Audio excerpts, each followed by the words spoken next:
We are officially terminating the so-called endangerment finding, a disastrous Obama-era policy that severely damaged the American auto industry and massively drove up prices for American consumers. Prices went up incredibly for a worse product.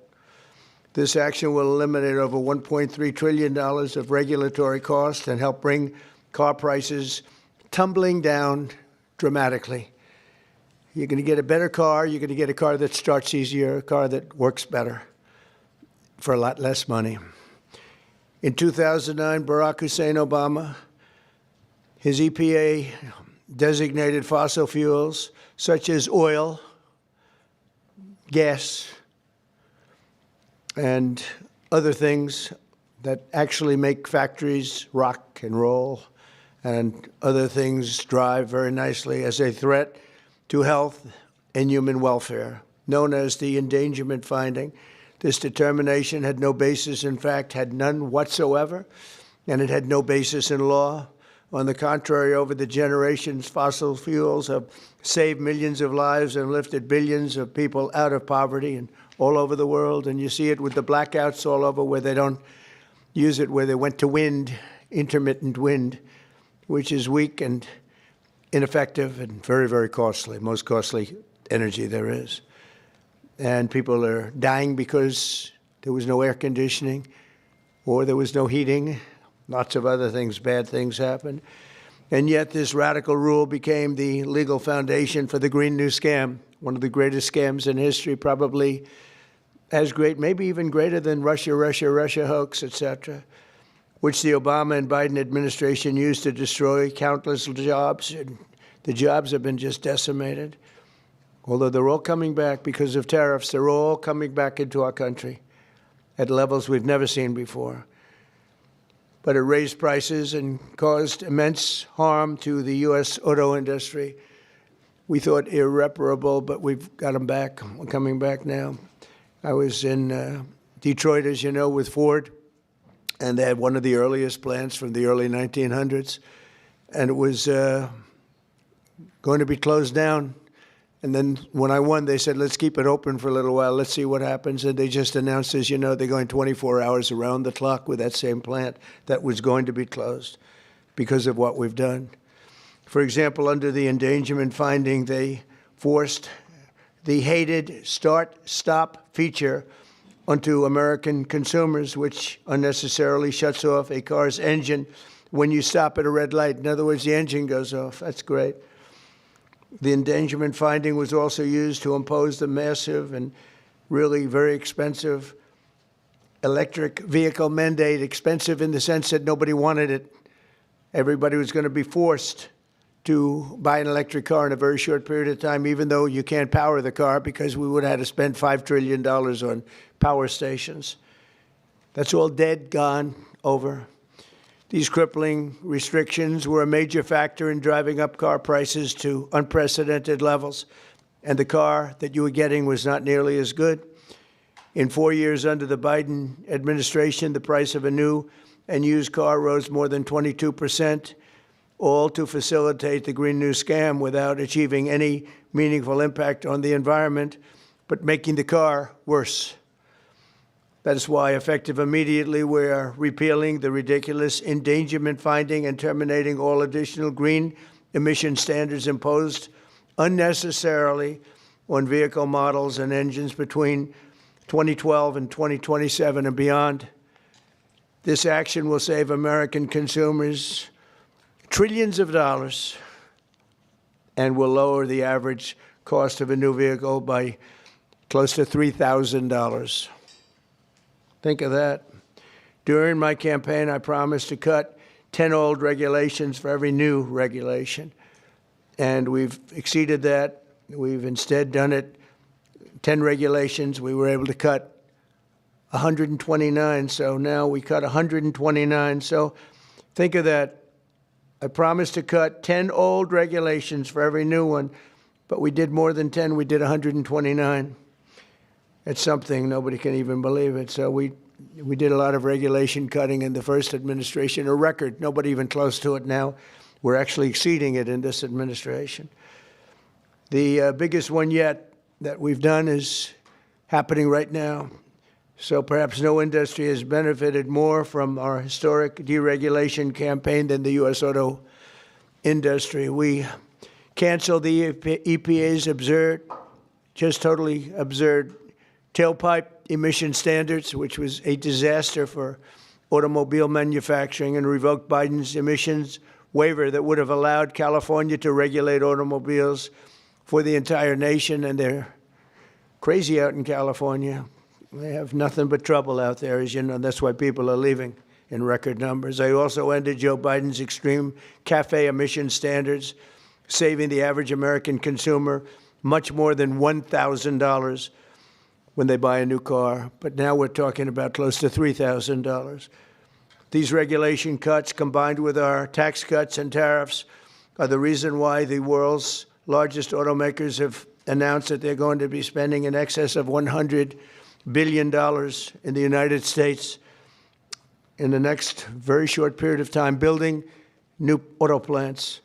We're bringing our auto plants, assembly plants, and factories roaring back to life, not even mentioning AI and all of the other things. We're building thousands of businesses in the United States. And if you remember, on my first day, they said if I could ever get the Dow up to 50,000 in my last year, in other words, in the fourth year, that it would be an unbelievable miracle. But don't worry about it, because it'll never happen, they said.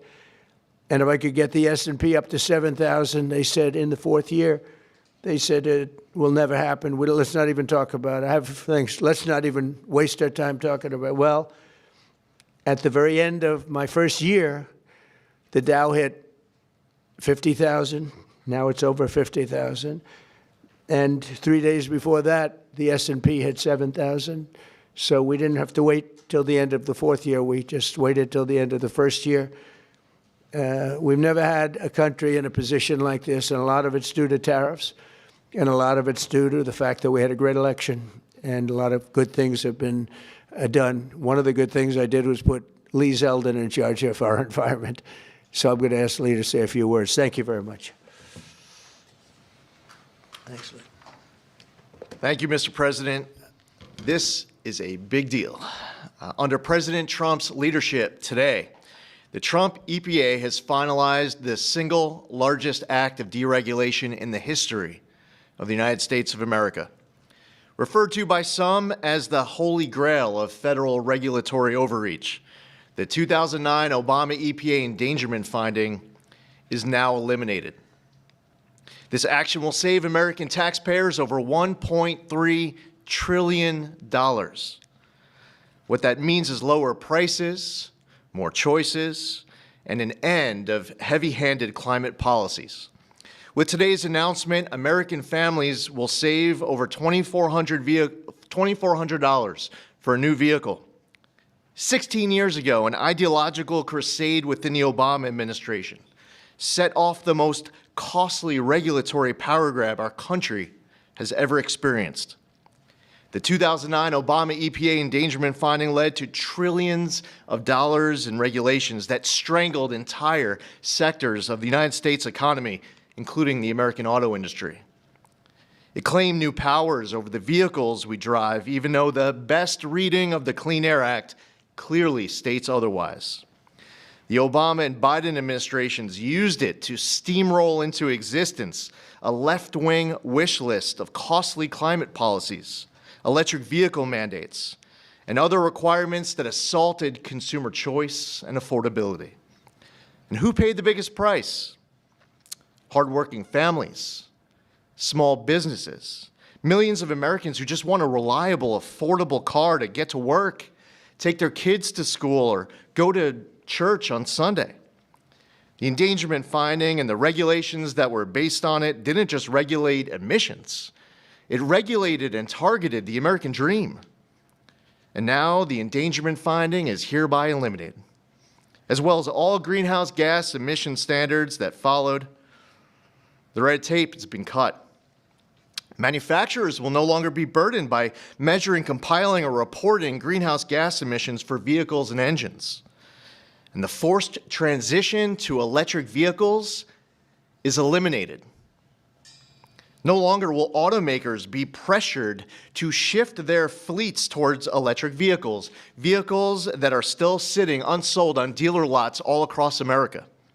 And as a cherry on top, we are ending the federal government's push to get manufacturers to install that Obama switch, the almost universally despised start-stop feature. There will be no more climate participation trophies awarded to manufacturers for making Americans' cars die at every red light and stop sign. It's over, done, finished. Under President Trump's leadership, vehicle manufacturers can once again build what Americans want, not what politicians and bureaucrats in Washington demand. President Trump campaigned on reviving the auto industry, and he continues to deliver win after win after win, ending electric vehicle mandates, getting rid of the Biden CAFE standards with Secretary of Transportation Sean Duffy, and securing massive new U.S. manufacturing investments and all of the jobs that come with it. Affordable cars mean opportunity. That means jobs, healthcare, education, and mobility, especially for working families and rural Americans who rely on their vehicles every single day. And this isn't just about making the American economy boom. It's also about restoring the rule of law, a fundamental principle of our great republic. For years, unelected bureaucrats twisted the Clean Air Act into something it was never meant to be. The Obama administration twisted itself into some kind of mental pretzel to invoke authority it didn't have and to sidestep Congress. They claimed that 6 greenhouse gas emissions from vehicles, some of which aren't even emitted from vehicles and trucks, contribute some amount above zero to global climate change, what they said endangered public health. But their wild web of mental leaps isn't prescribed in federal statute. The Obama EPA's House of Cards upended the best reading of the Clean Air Act, as well as 50 years of EPA precedent on what constitutes regulable air pollution. In the 16 years that intervened, the Supreme Court has established clear precedent in Loper Bright Enterprises and West Virginia versus EPA. And in light of these Supreme Court decisions and other developments, upon his swearing in last year, President Trump immediately tasked on day one submitting requirements, recommendations, research on the legality and continued applicability of the 2009 endangerment finding. And at Trump's speed, he wanted that research and recommendation turned around instantly. We looked at the Clean Air Act. We looked at what the highest court in the land had said, and we used a very simple metric. If Congress didn't authorize it, EPA shouldn't be doing it. Congress never voted for these climate mandates inside of Section 202 of the Clean Air Act. If Congress wants EPA to regulate the heck out of greenhouse gases emitted from motor vehicles, then Congress can clearly make that the law, which they haven't done for good reason. Today, we dismantle the tactics and legal gymnastics used by the Obama and Biden administrations to backdoor their ideological agendas on the American people. Following the plain language of the law, we have now realigned EPA's rulemaking to reflect the Clean Air Act exactly as it is written and as Congress intended, not as others might wish it to be. Where our predecessors focused on trying to make and please a few fear-mongering climate alarmists, the Trump EPA is making decisions to benefit all Americans based on common sense and reality. And the American people are tired of paying the price of political games. Last November, they voted for an administration that would listen to them. They told us that the price of a newer, safer vehicle was too high. They told us they didn't want cars that shut off at every red light. They told us dealers were sitting on lots filled with electric vehicles that nobody wanted or were buying. The Trump EPA listened. We heard you, and we acted. And today's action does not change regulations on traditional air pollutants and air toxics. This EPA is committed to providing clean air for all Americans. Powering the great American comeback is based on the singular focus of providing clean air, land, and water for all Americans while harnessing the greatness of the American economy. That's a big difference from our predecessor. We believe that we can and must choose both.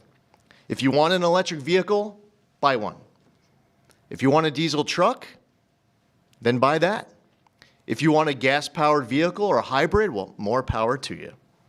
That's what freedom and choice look like. We're restoring the rule of law, we're grounding policy in reality, we're giving power back to the American people. And we're bringing back the American dream stronger than ever before. EPA will never waver on its core mission of protecting human health and the environment, and this administration knows we can do that while ushering in the golden age of America. To recap, the 2009 Obama EPA endangerment finding and all greenhouse gas emission standards on light, medium, and heavy-duty vehicles that followed is eliminated. American families now will save over $2,400 for a new vehicle. Today, the single largest act of deregulation in the history of the United States, over $1.3 trillion, the elimination of the endangerment finding is signed, sealed, and delivered. Thank you, Lee. That was long, but good. It was good. Maybe I should say great. It was great, and we appreciate it. Would you have anything to say, Russ? Please. Thank you, Mr. President. Literally no other president would have done this to get at the foundations of the Green New Deal, so tremendously excited that we are where we are today. Great work by Lee. I'm a little worried that this next year will be, EPA alone will be dereg east by the number of things that are going to come out of EPA. So great work to the team. $1.3 trillion in savings. Massive historical opportunity. Thank you. Thank you, Russ. Please. Would you like to speak? You're worthy of it. Good man. Thank you, Mr. President. Today is a historic day led by President Trump's leadership. No other president, as Russ said, would have undertaken this and at the speed we did. It was a great team effort. This is the model of the Trump administration, everyone working together, mission aligned. And Lee is also working on cleaning up the horrible situation with regard to farm equipment. You could use John Deere as an example and other companies where tractors are unbelievably expensive and don't work as well because of all of the environmental nonsense that was put on them. Also excavators, any equipment like that, bulldozers, Caterpillar tractor would be a beneficiary, I guess, but the people are going to be a beneficiary because the equipment's going to be a lot less expensive, and it's going to also, most importantly, it's going to work much better, much better. So we're working on that immediately as we speak. And we'll probably make it so that any of that equipment built in the United States will not have to go through this. If it's built outside, I think we'll probably leave the standard the same. If people are going to send us equipment, let them have that standard for whatever it's worth, which is not much. And I think that's a very big announcement, too, and we're going to see if we can get that done very quickly so that all of that equipment that we have made, including lawnmowers, et cetera, you won't have to go to the finest schools in the world in order to figure out how to operate it. Okay? So any questions, please? President Trump, thank you for this. And after this much-supported move to roll back the former EPA's endangerment finding, what additional steps do you plan on taking to scale back what many are calling climate industry scams? Specifically, and Secretary Zeldin knows about these wind turbines they're trying to bring to New York. Judges allowing them to be rebuilt right near your hometown in Jamaica, Queens. They're being called a national security threat for air traffic coming into the airport. What could you do to make sure these things don't destroy the environment? Well, we're trying to make sure it doesn't happen, and we've basically stopped all windmills in this country. It's the most expensive energy you can get. They're all made in China, a little bit in Germany, but mostly in China. And we're putting them all over our fields and ruining the fields and killing the birds and all of this. And the environmentalists say they like them, but they really are a tremendous eyesore. They've ruined. Europe has gone, as you know, it's gone to it. Europe isn't even recognizable anymore between immigration and because of, you know, environmental things like the windmills, which are taking over. The people hate them. The energy is by far the most expensive. And we're fighting very hard to make sure that they don't get built. I hope we don't have one built during my administration. We inherited some contracts where They've gone down the line a little bit. We're trying to terminate them for a lot of different reasons. One of the reasons, as you had mentioned, it's endangerment for the military. It's also endangerment for airliners. So we're trying to take care of those situations now. They should have never been allowed in the first place. Yeah, Mr. please. President, thank you so much for taking Sure. questions. What do you tell Americans who are concerned that the $1.3 trillion in savings does come at a cost to public health and the environment based on Yeah, science? I tell them, don't worry about it because it has nothing to do with public health. This was all a scam, a giant scam. This was a ripoff of the country by Obama and Biden. And let's say Obama started it and got it rolling. And a terrible ripoff. They'll have more money to spend for health care, if you look at it. Now they can go out and spend it on something that's meaningful. And nobody's doing more for health care than the Republican Party. And that starts with the fact that prescription drugs are going to be coming down at numbers that nobody's ever seen before. They're falling. You know, we were paying the highest prices in the world by far, sometimes by 10 times more than other countries. Now we're going to be paying whatever the lowest price is anywhere in the world. We're going to be paying that. It's called favored nations, most favored nations. And I think it's the biggest thing to happen in this world, the world of medicine, prescription drugs, ever. There's never been anything like it. You know, if like in my third year, first term, I actually got prices down 1/4 or 1/8 of a percent, and I was so proud of myself because they were like that for years and years. And since under Biden, they went up very, very substantially.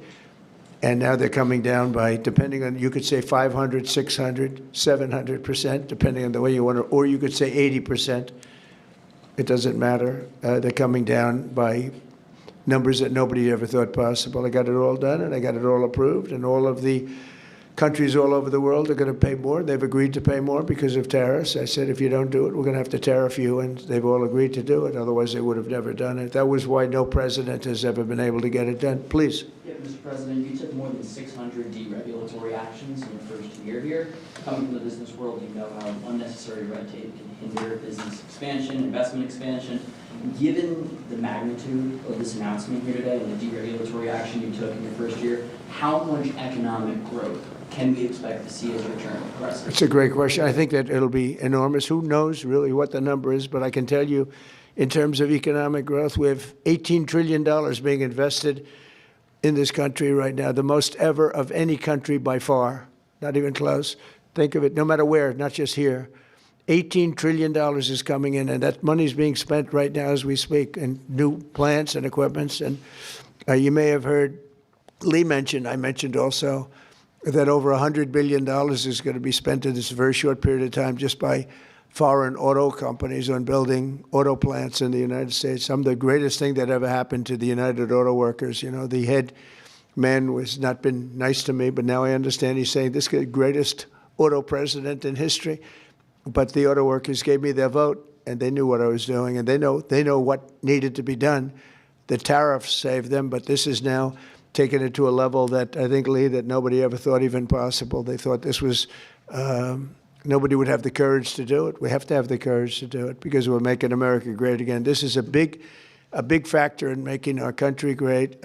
If you look at some of these cars, they didn't even work. They had computers all over the place trying to save a half an ounce of fuel. We have fuel for the next 500 to 1,000 years under our feet, and they're trying like hell to save a half an ounce of fuel. The whole thing is just crazy.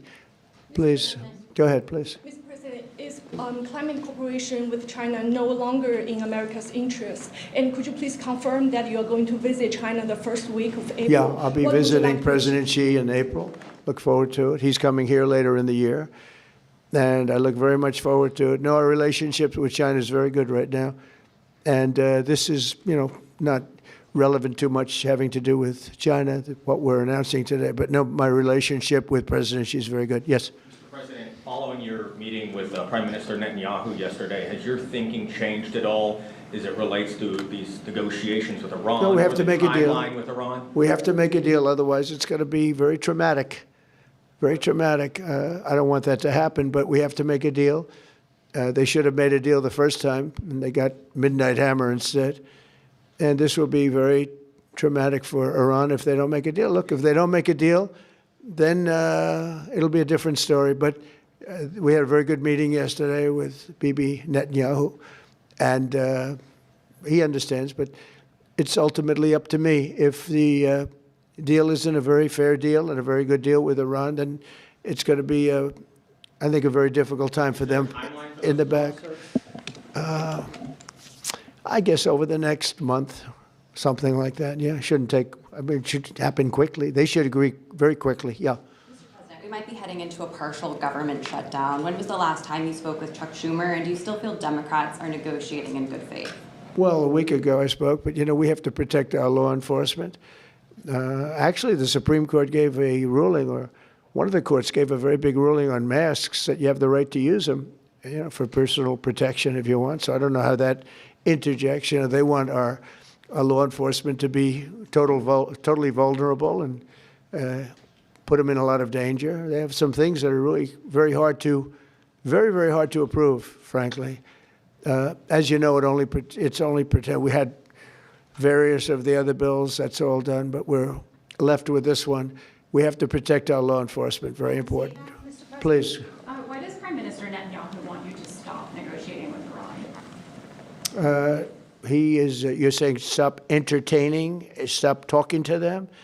Didn't say that. We didn't discuss that. I'll talk to them as long as I like, and we'll see if we can get a deal with them. And if we can't, we'll have to go to phase two. Phase two will be very tough for them. I'm not looking for that. Mr. President, there are currently 0 Israeli hostages left in Gaza because of you. Thank you for that. Thank you. And now that the war is ending in Gaza and Israel, I wanted to ask, do you believe Bibi bears any responsibility for the security failures that we saw on October 7th? Well, October 7th was a rough time, and I guess everybody's responsible. It's you to look, but it was a terrible attack. It was a sneak attack. It was as violent as unfortunately, I've seen some of the results at levels that probably even you, good reporter, but probably you haven't seen. It was a horrible thing that took place. People were surprised. It was a surprise attack. Nobody saw that coming. He didn't see it coming. Nobody else would have seen it coming if they were in his position, I don't believe.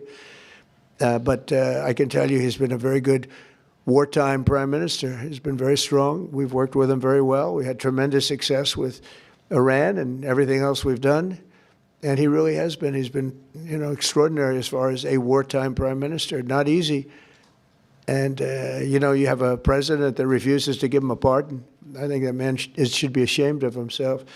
A pardon over this trial that's going on. The president of Israel, the primary power he's got is the power to give pardons. And he's not, he said he's given it 5 different times, but he doesn't want to do it because I guess he loses his power.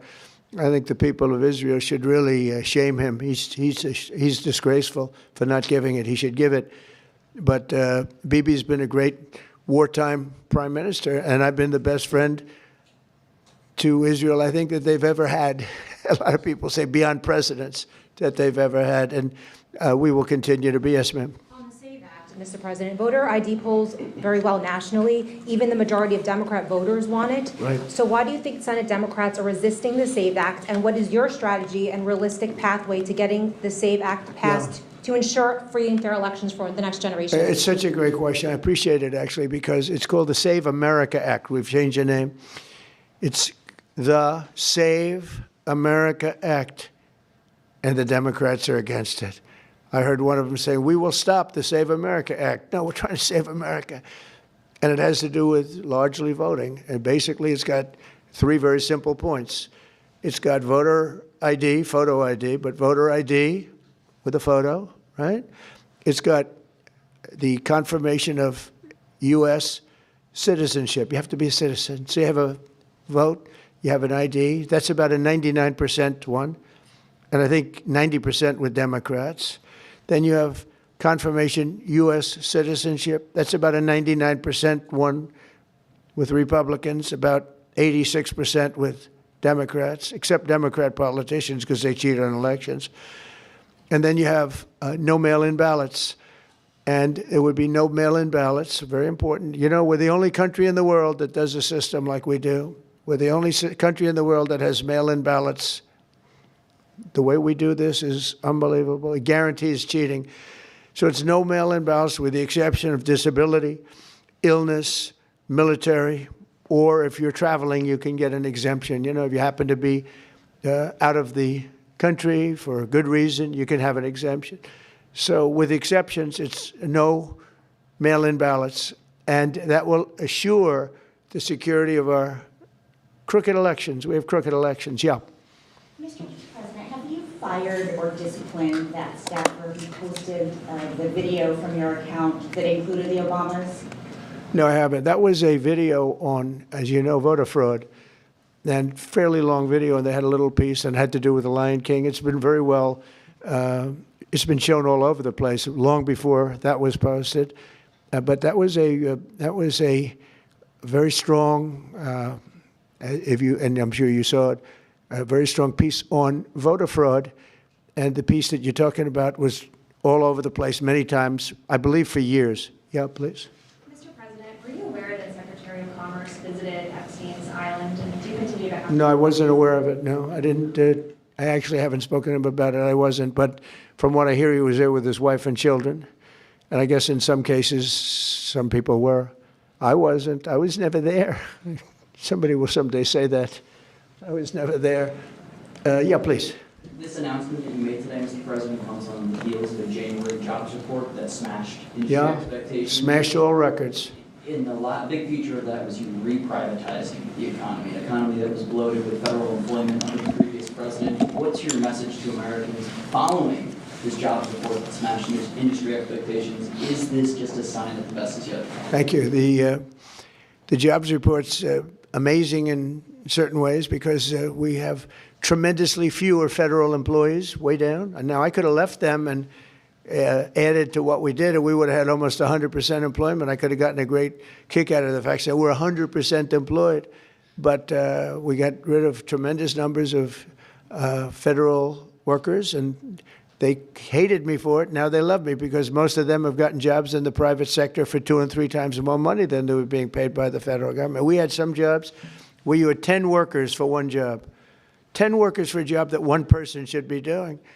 And we've gotten rid of a lot of those jobs. And by getting rid of them, these people became available to work in the private sector. And as you know, the numbers are incredible. So the job numbers are incredible.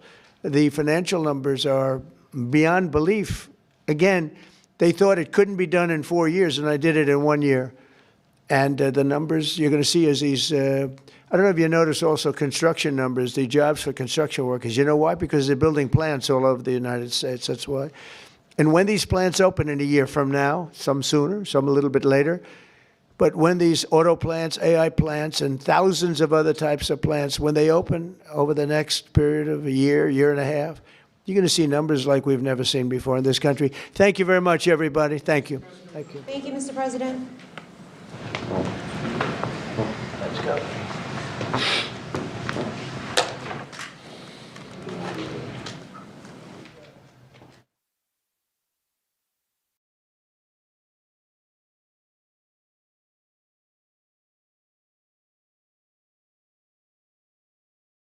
Very much. It's nice to see you.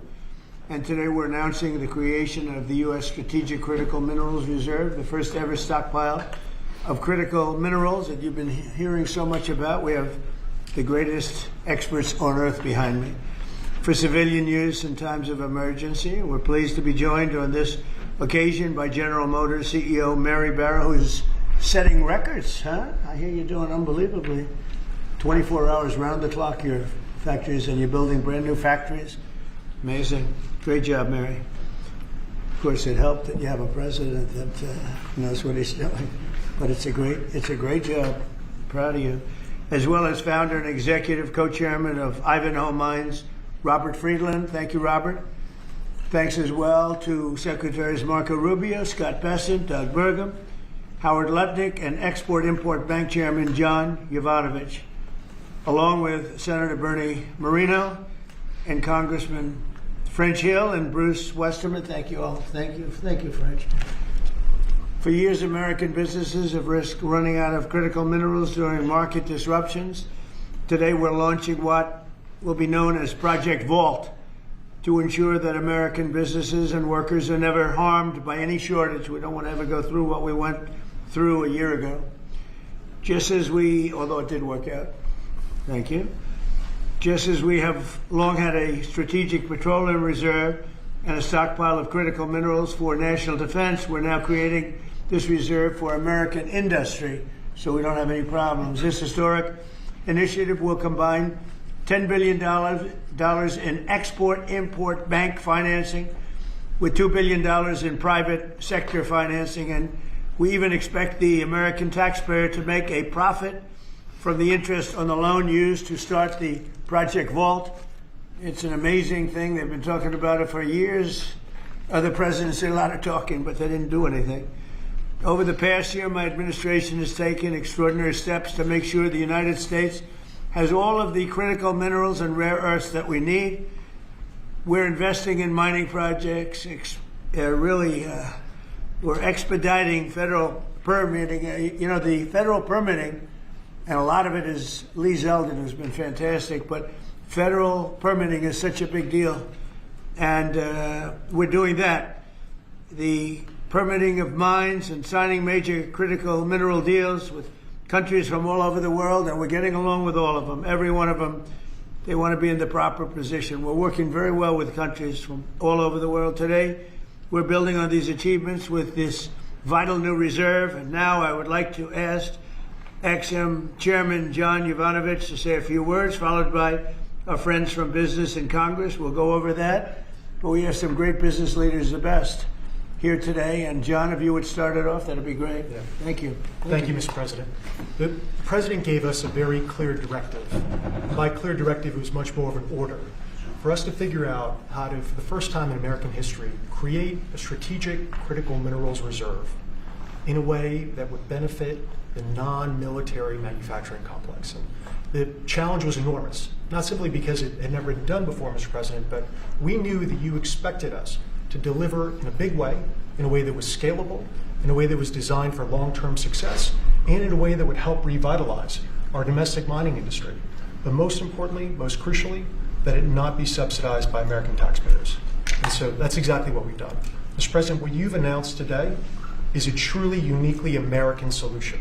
It brings together our capital markets, which are the best and biggest in the world, with our manufacturers, our innovators, our miners, all pitching in to make this possible. Now, these things don't happen without the best and the brightest within industry being at the table. And Mr. President, everyone wants to engage with this administration, with your administration. The key ingredient here was your call to action. Your call to action allowed us to bring together the best players in the market, sometimes the fiercest competitors, getting them to work together to come up with a creative solution. Now, in addition to our great team at the Export-Import Bank, who worked around the clock, led by Brian Greeley, Jeff Wilson, Sarah Whitten, many others, we benefited from having the biggest manufacturing CEOs, the smartest market players at the table, all looking to solve this problem. So what we have with Project Vault is marrying the capital solution with what we need when we need it most. And the best part about it is that the American taxpayer will earn a return on financing the first ever strategic critical minerals reserve in history. And we thank you, Mr. President, for allowing this to happen. All of the people around us today help make it possible. Our cabinet secretaries, our top CEOs, their teams, top market players, whether it be GM, GE Vernova, Boeing, Clarios, Google, Mercurio, especially Brian Fallick, Hartree, Traxxas, our friend Robert Friedland. All of us work together, Mr. President, to deliver this for you, and for the American people, so that manufacturers and workers all across the country can rest assured they'll have what they need when they need it most. So, and you're covering everything with this. We're not just doing certain minerals and rare earths. We're doing everything. Everything on the critical What list. about magnets? We're focused on the critical raw materials, and we anticipate that led by our great manufacturers, will help breed even more solutions. Great job. Thank you very much. Doug Burgum, please. Mr. President, again, I want to echo what John said, which is a great thank you to you. You've set the direction, and when you took office, you've done more in the last year for mining and minerals in our country, perhaps than any president in history. just like drill, baby, drill, you said mine, baby, mine. And what's happened in our country is you've led us through deals with equity deals for the first time. The United States of America is driving equity deals to help sustain and balance this market. You unlocked Alaska with the Amber Road project. That opened up over 1,700 mining claims in Alaska. And of course, on beautiful clean coal, we've got critical minerals that are co-located with that coal, and we've unlocked that. The Biden administration did 0 coal leases during the last 4 years. You've done hundreds of millions of tons of coal leases. That's going to help drive electric prices down in America. Permitting, you mentioned this in your remarks. There were some permits that it's lingered for 29 years. They got done in 4 months last year under your administration. And under your emergency authorities, some of these permits got done in as short as 12 days. You helped create a club of nations to help balance out the fact that we didn't have markets that were functioning around critical minerals. You led off with Australia, Japan, Korea, Saudi Arabia, and Thailand. This week we'll announce 11 more countries that are joining that club of nations as part of this global coalition. And behind that in the pipeline, there's 20 more nations that want to join under your leadership to allow for trade of critical minerals. And then here we stand today with the teamwork that was described. This would not have been possible without the incredible cabinet that you put together.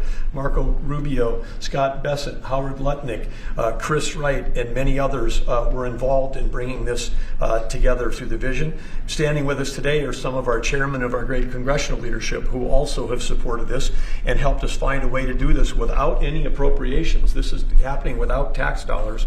And of course, our team on the ground here at the White House, including David Copley and everybody else at the NSC, David leading the global supply chain work, the folks working with the Ex-Im Bank team, working around the clock to make all this happen. So again, when you lead, when you put out a challenge, the teamwork happens. And then here we stand today. This is the largest Ex-Im Bank deal in the history of the Ex-Im Bank by more than double. And this is going to help drive national security. It's great for American manufacturers. It's great for American workers. Congratulations, President Trump. Thank you. You're doing a fantastic job, Doug. Thank you. Could I ask Mary Barra, the Chairman CEO of General Motors, which is setting records every single day, and she's doing a fantastic job, to say a few words and also discuss how good the car business is now in the U.S., please. Well, Mr. President, I want to thank you for your commitment to strengthening U.S. manufacturing and supporting the auto industry. I also want to thank your cabinet and members of Congress and the whole team here that made this possible today. Having a resilient supply chain is critical for our nation, and it's critical for all industry, especially the auto industry. We have been strengthened with many of the different policies that have been put in place over the last year. So I want to thank everybody for that. It not only supports U.S. manufacturing, it supports job creation, it also supports the consumer. So thank you. And business is held very strong. We still see a strong consumer, so I'm excited about 2026. I think it's going to be a record with all of your new plants opening up and everything else in our country. So in our country. Robert? Please. Mr. President, thank you so much for what you've achieved. Everything we touch, we either grew it agriculturally and you've helped the farmers, or we mined it. All these cameras you see in front of you, they were mined. Every time you pick up a hand phone, it was mined. And so stimulating the ability for the miners in this country to help you industrialize the country, they're the salt of the earth, and we're super excited that America is doing something for not only our national security, but for the reindustrialization of the country, because you can't reindustrialize Detroit with a lot of metal. And I'm telling you on behalf of every miner I know, they're elated at the breakthroughs that have been achieved here. They'll make a lot more cameras in the future. And maybe you can help us teach everybody that everything you touch like that, somebody mined it. And we need your support, and we're really happy to get it. And congratulations, you're in the Hall of Fame. Is that the Rare Earth Hall of Fame or Minerals Hall of It's Fame? a bunch of pictures of dead guys that go back to Herbert Hoover, who was a miner. Mining's down to 1% of the S&P 500, but really everything you touch needs mining. And this is the first administration with your support where we've got hope. We can go out and really do it. So as I last met you in Saudi Arabia with Mohammed bin Salman. We're working in Chile. Right. We want to bring these metals back to the United States and refine them and use them right here. And the vision of this administration, Howard Lutnick's been helping a lot. A lot of people at Exim Bank have been helping a lot. I'm just telling you, the morale of the miners is sky high. Doing a great job. Thank you very much. Congratulations. That's a big deal. Thank you. How about French Hill? Say a few words, please. Thank you, Mr. President. Well, on behalf of Congress, Chairman Westerman could talk about how he's helped unleash the ability to mine through permitting reform. And Senator Moreno and I serve on the House Financial Services Committee and Senate Banking Committee. And we're best in this country when we take the private sector and we leverage it to unleash the directions that you're made. And so together with our reauthorization of the Exim Bank, we leverage that resource with private sector dollars to make this a success. And it's going to be a huge strategic change in America's industrial capacity. Big difference, right? Big difference. There's never been really anything like what we're doing. Bernie, please. Not to be hyperbolic, but if you hadn't been elected, the auto industry in America would be over. The country would be over. Completely over. The country would be over. Well, but the auto industry would have been gone first. What the Democrats had done with electric vehicles, the mandates, what you were able to accomplish last year, Secretary Lutnick, what Secretary Bassett was able to do with your leadership has transformed the auto industry. And I tell you, it's never been better for people in the auto industry. I hear from all my friends. They are elated. And the worst part is that the people that you really saved were the car dealers in California and New York and New Jersey, right? And they fought me all the way, Mary, right? They fought me all the way, and now they're saying thank you very much. But you're doing a great job. Thank you, Bernie. Scott? Sir, as you always say, economic security is national security, and a country does not have sovereignty if we don't have control of our critical minerals, don't have control of our steel production and our industrial base. And thanks to the work of everyone here through your leadership, this was a public-private partnership that only you could have assembled, and we are taking back our sovereignty, and we are going to have this Vault project, a strategic mineral reserve. And I can't tell you how innovative and exciting this is, and the level of security it is going to give us going forward is phenomenal. And how is your new, and I think new and improved Fed chairman doing? How's that all going? So he's off to a great start. I think so. He had so much built-in credibility, and as the American people, smart people, like Representative Hill, the Senator Moreno, they already knew him, and as the American people get to know him, the important thing is that they will be able to trust the Federal Reserve to steer the economy for them. He's going to do great. Howard, please. So, prior presidents took America for granted. They let our critical minerals only be controlled by China. They let our mining business go to hell by closing all the mines, closing our coal plants while China opened them. They let our auto industry, right? We used to produce 75% of our cars in America, and when Biden left, it was below 50%. We were just letting all of these industries just be shredded from America. And thank goodness you are in this chair, changing it and taking it back. We are taking back critical minerals. We are taking back mining. We're taking back the auto industry. You're going to watch us take back pharmaceuticals. We're going to take back semiconductors. None of this could possibly happen without your leadership. And it is the most fun to stand back here with your leadership because we are changing America back and making it great again. That's very true. Anybody would like to say anything else? Amen to that. You guys okay? Everything all right? Chairman Butcher. Well, thank you, Mr. President. You're such a good man. Go ahead. It's a great day, and it couldn't have happened without your leadership. And I think people will be talking about this for a long time because we're bringing back American mining and American manufacturing. You know, God blessed our country with abundant resources. Secretary Burgum talked about the Ambler Road. 49 critical minerals that can be mined in sufficient quantities just in that one area, but from northern Minnesota, Arizona, my home state of Arkansas, we are blessed with all these minerals. They're just in the ground.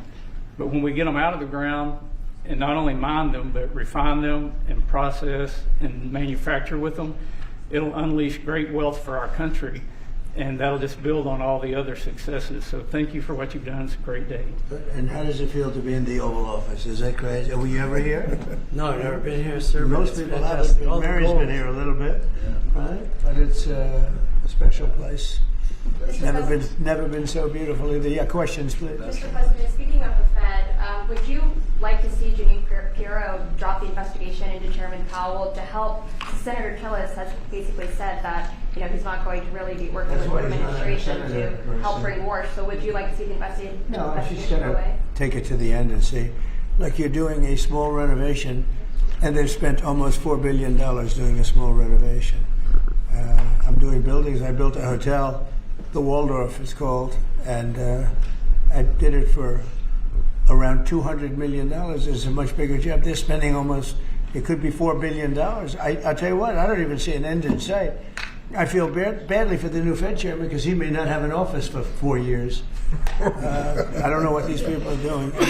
So it's either gross incompetence or it's theft of some kind or kickbacks. I don't know what it is, but Janine Pirro is incredible and she'll figure it out. But no, you want to take it and just find out what happened, because we can't go around doing a renovation of a small little complex, very small, a couple of little buildings, and spend billions and billions of dollars on it. Something went wrong. We have to find out what it was. Yeah, please. Mr. President, thank you. Speaking of renovations, you announced you wanted to build a new and spectacular entertainment complex at the Kennedy Center. Right. Do you plan on tearing it down, and how much will all of the renovations cost? Probably around $200 million. And, you know, it's funny, in real estate and building, I've done so much of it. I've done so well with it. You want to sit with something for a little while before you decide on what you want to do. And, you know, we sat with it. We ran it. It's in very bad shape. It's run down. It's dilapidated. It's sort of dangerous. Things fall out of ceilings. You've seen it. And we had some big events there. We had a lot of great events there over the last year. But you can't do any work because people are coming in and out, and you have the workmen. We have a marble man over there the other day. He said, you know, every time I put down a piece of marble, people are stepping on the marble. They don't even have time to dry. And you can't do the same quality job if you close it. And, you know, we're fully financed. And so we're going to close it, and we're going to make it unbelievable, far better than it ever was. And we'll be able to do it properly. I was thinking maybe there's a way of doing it simultaneously, but there really isn't. And we're going to have something that when it opens, it's going to be brand new, beautiful. I'm not ripping it down. I'll be using the steel. So we're using the structure. We're using some of the marble, and some of the marble comes down. But when it's open, it'll be brand new and really beautiful. It'll be at the highest level. We can do a much better job, probably in a way a faster job in terms, you know, because when you do it piecemeal, for instance, they have a play tonight, and you can't do anything. You have to pull out everything, and you can't have stanchions all over the place, and people are walking in to see a play. So we'll be closing it sometime around July 4th. It's like we'll close it on July 4th in order to do something great for America, and then we're going to build it. We have great contractors. We're going to build it, and we'll do it right. We're using the highest grade marbles, the highest grade everything. It'll be brand new. Tremendous carriers putting in the air conditioning, or I guess they're a bidder, but they're probably going to get it. Carrier. We're going to have all brand new air conditioning, heating. The steel will all be checked out because it'll be fully exposed. You know, it's been up for a long time, but as anybody knows, it was in very bad shape. Wasn't kept well before I got there. So we're going to make it. I think there won't be anything like it in the country. Sir, Mr. President. Yeah, please. About your meeting with President Petro later this week, he's been quite critical of you since you spoke back in January after the Maduro raid. What would you like to hear from him tomorrow in terms of drug trafficking in Venezuela? What are your expectations? Well, we're going to see. I mean, he's been very nice over the last month or two. He was certainly critical before that, but somehow after the Venezuelan raid, he became very nice. He changed his attitude very much. So, no, I look forward to seeing him. He's coming in. We're going to be talking about drugs because tremendous amounts of drugs come out of his country. And I look forward to see. We're going to have a good meeting. Yeah. Mr. President. Steve Witkoff is going to meet with the Iranian Foreign Minister on Friday. What are you hoping he'll get out of that meeting? Well, you're going to have a lot of things are happening. You have Iran, and you have Russia, Ukraine, and you have the Middle East. We have a lot of things going. A lot of problems were here for a long time before I got here. We settled 8 wars, and I think we're doing very well with Ukraine and Russia. For the first time, I'm saying that. You know, I think we're going to maybe have some good news. We're losing 25,000 people a month are being killed in that war, ridiculous war. 25,000. It was 31,000 last month. Think of it. Young, beautiful kids. You know, the kids have parents. They have parents. It doesn't affect us in one way, but in another way, it's 25,000 souls that if I can solve it. You know, we're not spending money like Biden did. He gave $350 billion away. I make everyone pay. And the United Nations, they're a little bit involved, but if you look, take a look at what's happening, the countries of Europe are paying us for the weapons. So we have NATO paying, we send missiles over there, they pay us in full. It doesn't cost us 10 cents. And we make money, I guess, but I don't even want to talk about that, because what I really want to do is save those people from dying. They lose, Mary, can you imagine 25,000 to 30,000 people a month? That's like a stadium full of people every single month. And, you know, I mean, I was blessed with something where I can get these things done. Got 8 of them done. I thought all 8 were going to be more difficult than this one. I thought my relationship with President Putin would give us a, much easier road. But there's tremendous hatred between Zelensky and Putin. Tremendous hatred. I mean, it's a shame, but it's taken longer than we thought. I did call up President Putin, and he's agreed. He's put it out to. They have the same cold wave that we do. Maybe different because it's pretty far away, but it's the equivalent. And Ukraine's a very cold country. It's much colder than us. It's colder than, they say, on average, it's Canada or colder. And on top of that, they have a tremendous cold wave. And I asked him if he wouldn't shoot for a period of 1 week, no missiles going into Kiev or any other towns, and he's agreed to do it. So it's something. What about Iran's nuclear program? Do you think Mr. Whitcomb can deal on that? Well, we're talking about that. We have ships heading to Iran right now, big ones, biggest and the best. And we have talks going on with Iran. We'll see how it all works out. Mr. President, the Pentagon released National Defense Strategy last week, and it says... Where are you from with that now, sir? I'm from Europe, Good. from Lithuania, Baltic States. Good. National Defense Strategy says that U.S. will provide critical but only limited support for European defense. What does that mean, limited support? Will the U.S. still provide... Well, we get along very well with Europe. I do. Because, don't forget, I got the GDP lifted from 2% to 5%. Nobody thought that could be possible. And they're giving us a lot of that money. We have the best military equipment. We're selling it to NATO. But I get along very well. But Europe has to be careful because, there are those that say it's no longer recognizable between immigration and energy. It's... There's so much potential. In UK, you have the North Sea oil, and they basically close it down. And then they buy energy from Norway, which is the North Sea oil. So you figure that one, and Norway's got trillions of dollars. They have to be careful. You need energy, and you can't do the windmills, because the windmills, you're supposed to make money with energy, not lose money. So I'm very disappointed. I love Europe. I love the people of Europe. And they have to be very careful. They're at a tipping point. You have tremendous immigration problems, and you have tremendous energy problems. It's a bad combination.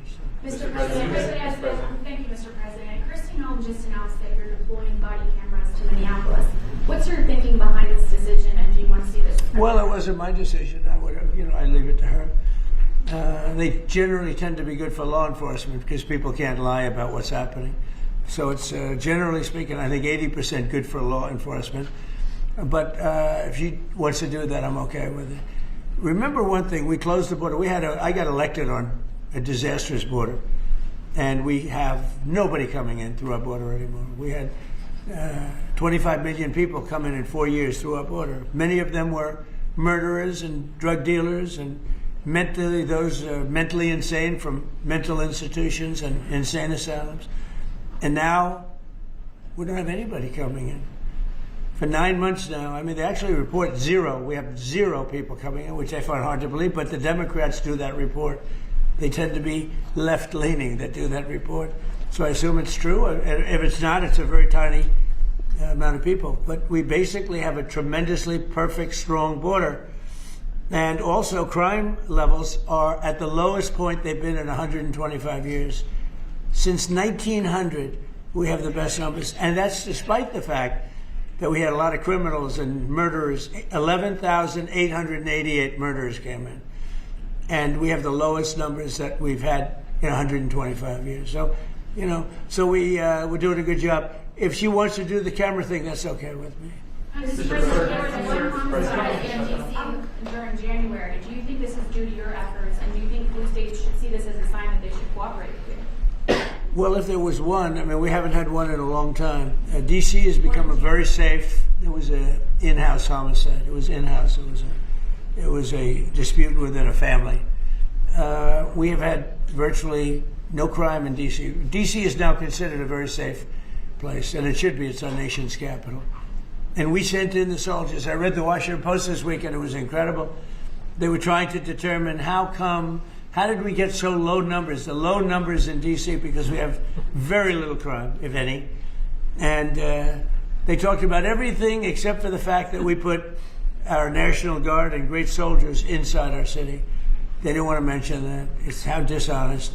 Because if we didn't do that, you'd have tremendous crime in D.C.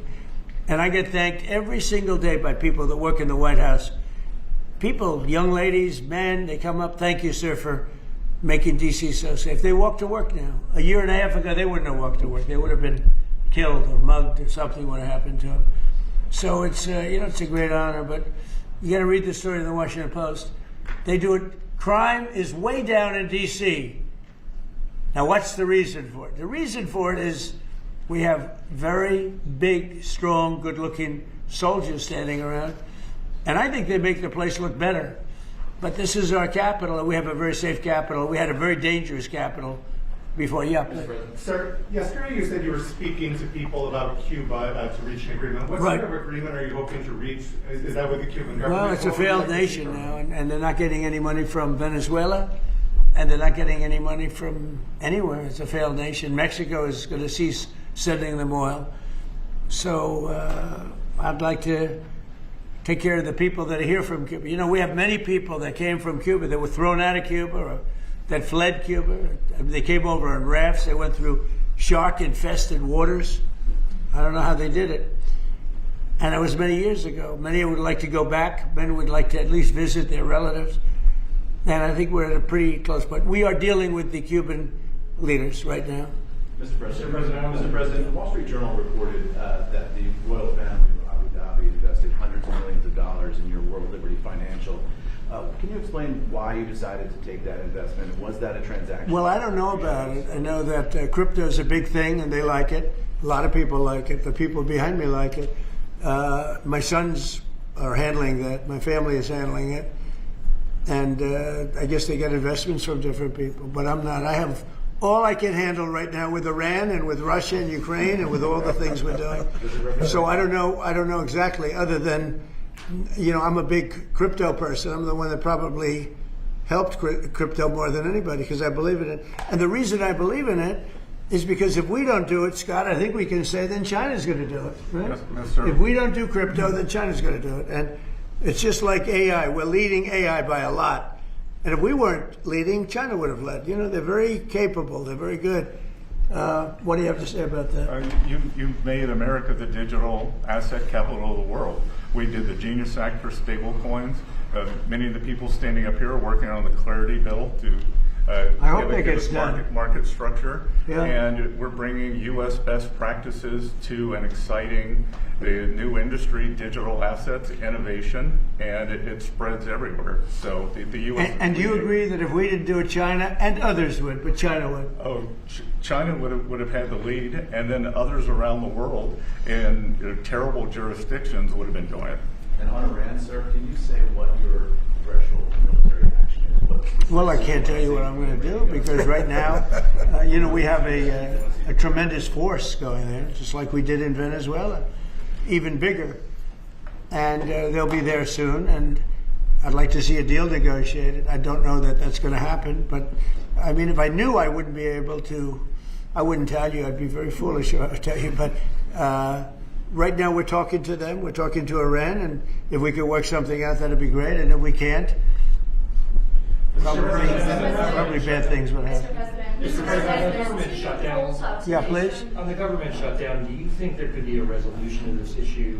And have you gotten assurances from House Republicans? Well, I spoke with Speaker Johnson. I spoke with Leader Thune, and I think they're pretty close to a resolution. We were at 5.6% GDP, and we lost 1.5 points because of the 42-day shutdown. Think of that. We would have been at 7. Nobody ever saw a number like 7. And I think, Howard, probably 1.5 points was the number, right? 1.5 for the shutdown. Exactly right. And it's very bad for our country. But despite that, we have the highest numbers we've ever had. We're doing well.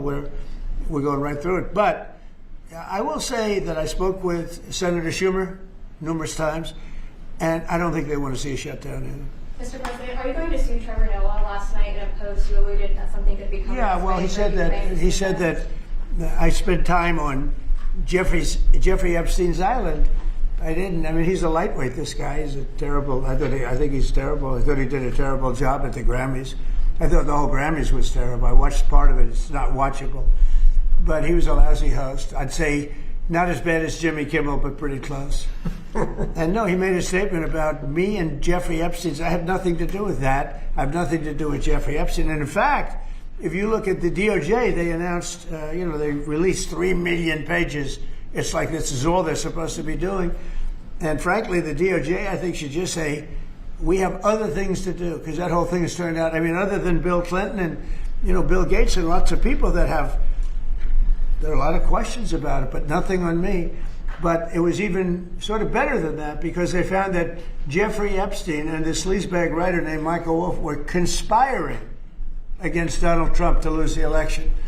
So Epstein was conspiring with a writer for me to lose the election. So right there, you know that I had nothing to do with this guy. But yeah, it's a terrible thing. The amount of time that's being wasted. When Epstein was alive, like 10 years ago, nobody cared about it. But they're only doing it. But now it's really hitting back on them because Bill Clinton is such a big part of it. The Democrats are pushing it. And the problem is that it's turning out to be the Democrats that were with and conspired with Epstein. So I think you're probably going to see a little pullback from them. But think of it. They were working together to try and help me lose the election. But this is the Oval Office, so I guess that didn't work out too well. Okay, one more question. Mr. President, do you have an update on the U.S. troop level in Europe? Are you planning any force reductions? No, we have a great relationship with Europe. We have a great relationship with our troops. One of the best things that I can say is that if you go back a year and a half ago, so I'm running for election, they had the worst recruitment numbers in the history of our country. Nobody wanted to join the military, or nobody wanted to join the police. Nobody wanted to join the fire departments. We couldn't get anybody to be a proud member of our country. And now, Doug, as I told you before, now we have the best recruiting numbers that we've ever had in our military. Army, Navy, Air Force, Marines, Space Force we love, and Coast Guard. I love the Space Force. It's doing great. But now we have waiting lists on everybody wants to join. You know why? Because people are proud of our country. Because our country is doing great. I think Mary can say the same thing. You had lots of people not working so well, and now you just wish you could get them in faster. I know that it's hard to get them. Yeah, we continue to bring people in and have training programs. We're Right. investing in the U.S. Training workforce. people. Yes. But 2 years ago, you didn't see anything like this. It's amazing what's happened. So we have the number one in the history of our country. We've never had more people that want to join our armed forces than we do right now. And a year and a half ago, nobody wanted to join. They were embarrassed by our country. They were embarrassed by our leadership. And now they're proud of our country. And they're very proud of our leadership. And a lot of the leadership is right behind me. Thank you very much, everybody. Thank you, press. Thank you, press. Thank you. Thank you, press. Let's head out. Thank you, press. Thank you, cameras. We're going. Thank you, press.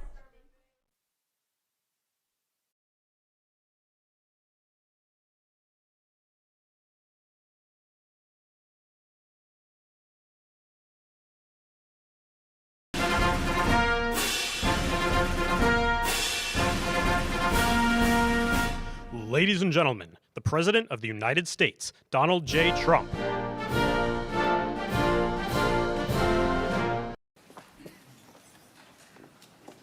Wow. What a view. This is the door to the ballroom. Well,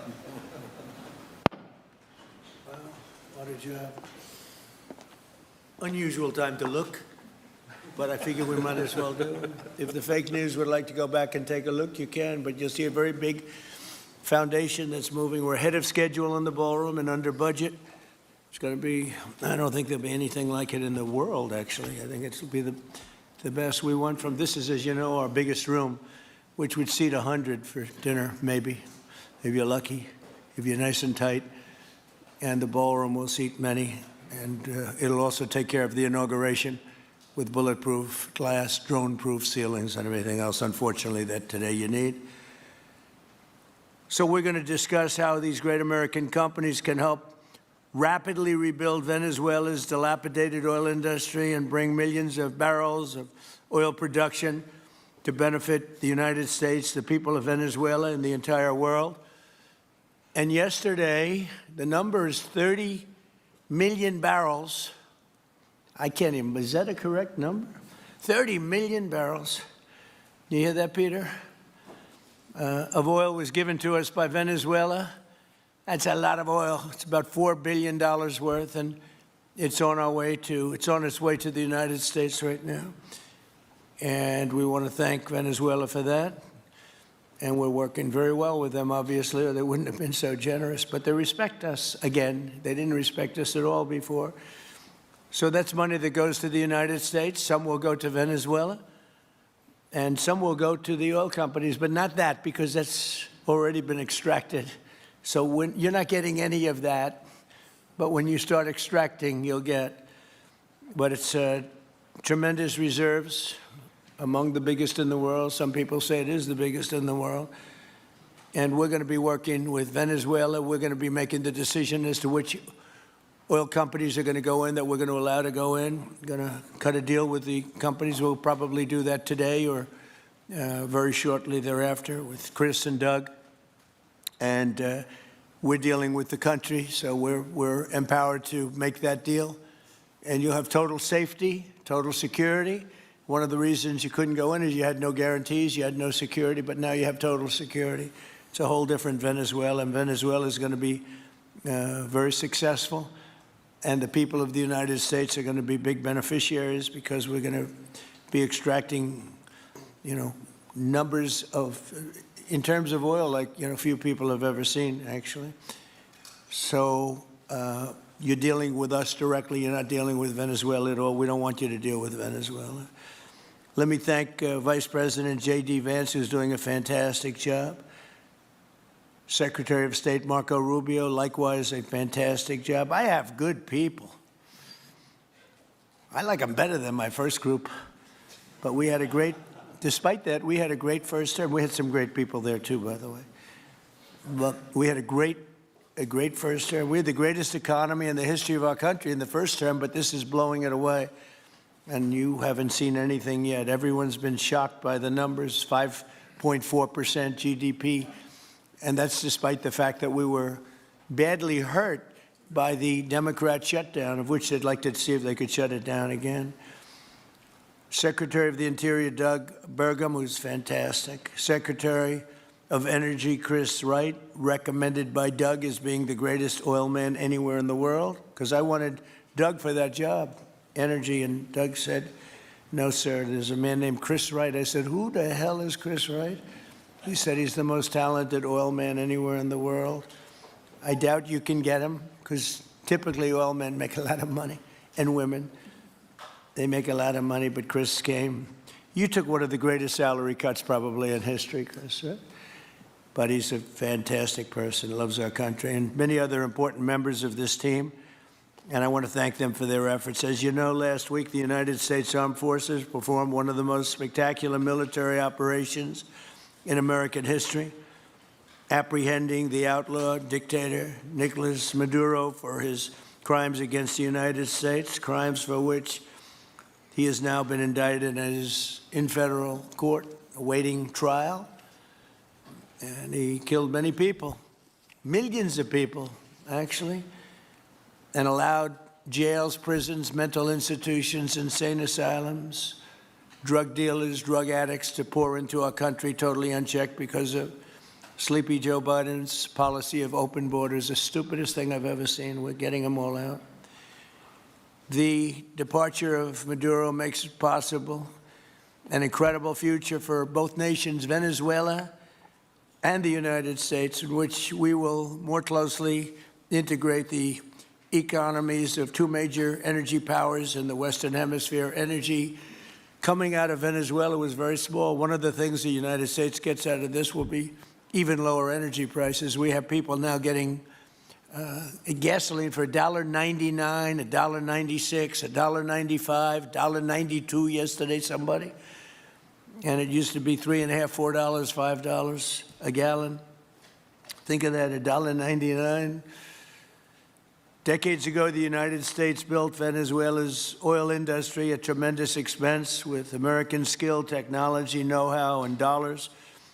But those assets were stolen from us, and we had presidents who did nothing about it. This president is much different than your other presidents. They did nothing about it. They stole it. Some of the people in this room were a little bit younger when that happened, but not that much younger. It wasn't that long ago.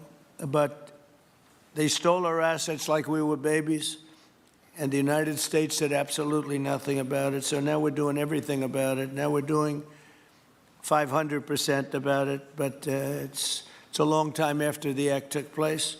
So they stole from us, and it was taken by socialists and communists at the time, and Venezuela was going bad, really bad.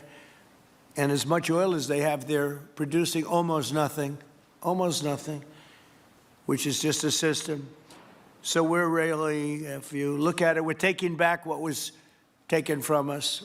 They took our oil industry. We built that entire oil industry. Started a long time ago, but they took it, and they were very ungracious to this country, but now they're being very nice. American companies will have the opportunity to rebuild Venezuela's rotting energy infrastructure and eventually increase oil production to levels never, ever seen before.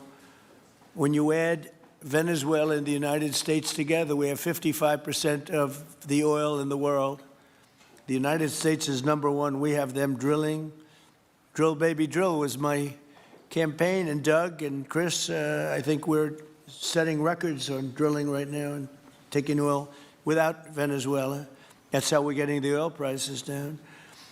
The plan is for them to spend, meaning our giant oil companies will be spending at least $100 billion of their money, not the government's money. They don't need government money.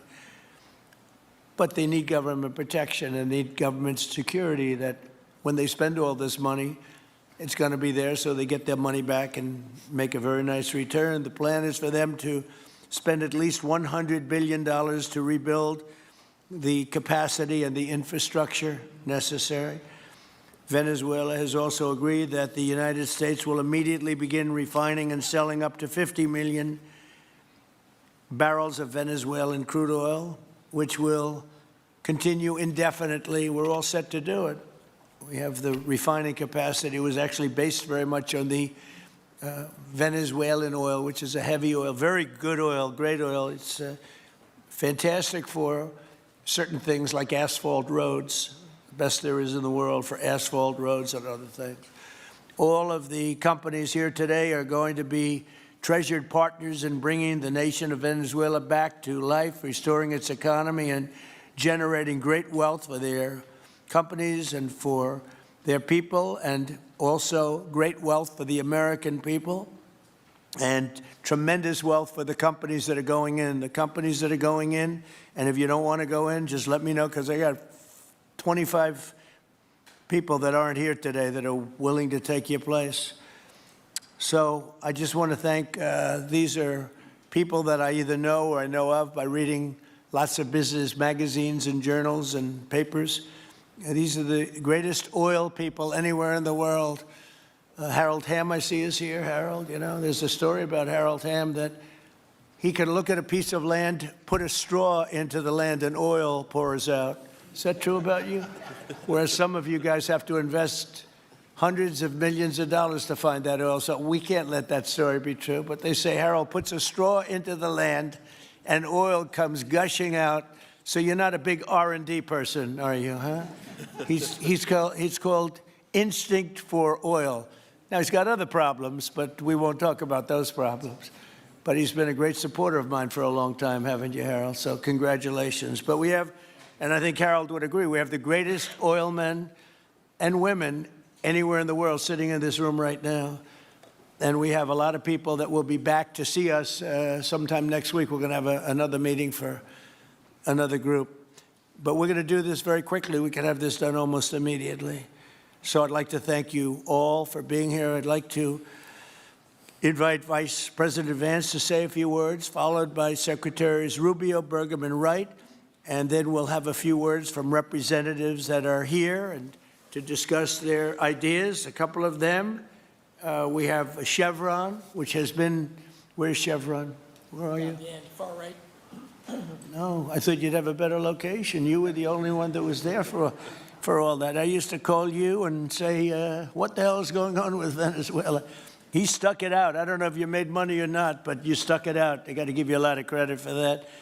Mark Nelson, thank you very much. Exxon CEO Darren Woods. Darren, thank you very much. How's Exxon doing? Okay? They'll do a lot better now, won't they, huh? Exxon's been amazing. It's been an amazing company. And ConocoPhillips CEO Ryan Lance, thank you very much. So you guys could say something, and then we'll take some questions from the press. And if anybody else would like to speak, we'll have you speak. We have all the time in the world. This is a big subject. This is massive wealth, and more importantly than massive wealth, it leads to lower taxes and a lot of jobs for Americans and for Venezuelans, but for Americans in this case. And I just, again, appreciate you all being here. And I'd like to ask J.D. to say a few words, please. Thank you. Thank you, Mr. President. And thanks to everybody for being here. You know, as a Marine Corps veteran for my entire lifetime, presidents, and let's be honest, they were Democrats and Republicans, would send the American military to far-off places. They would get us involved in these endless quagmires. They would lose hundreds or thousands of American lives, and the American people would get nothing out of these misadventures.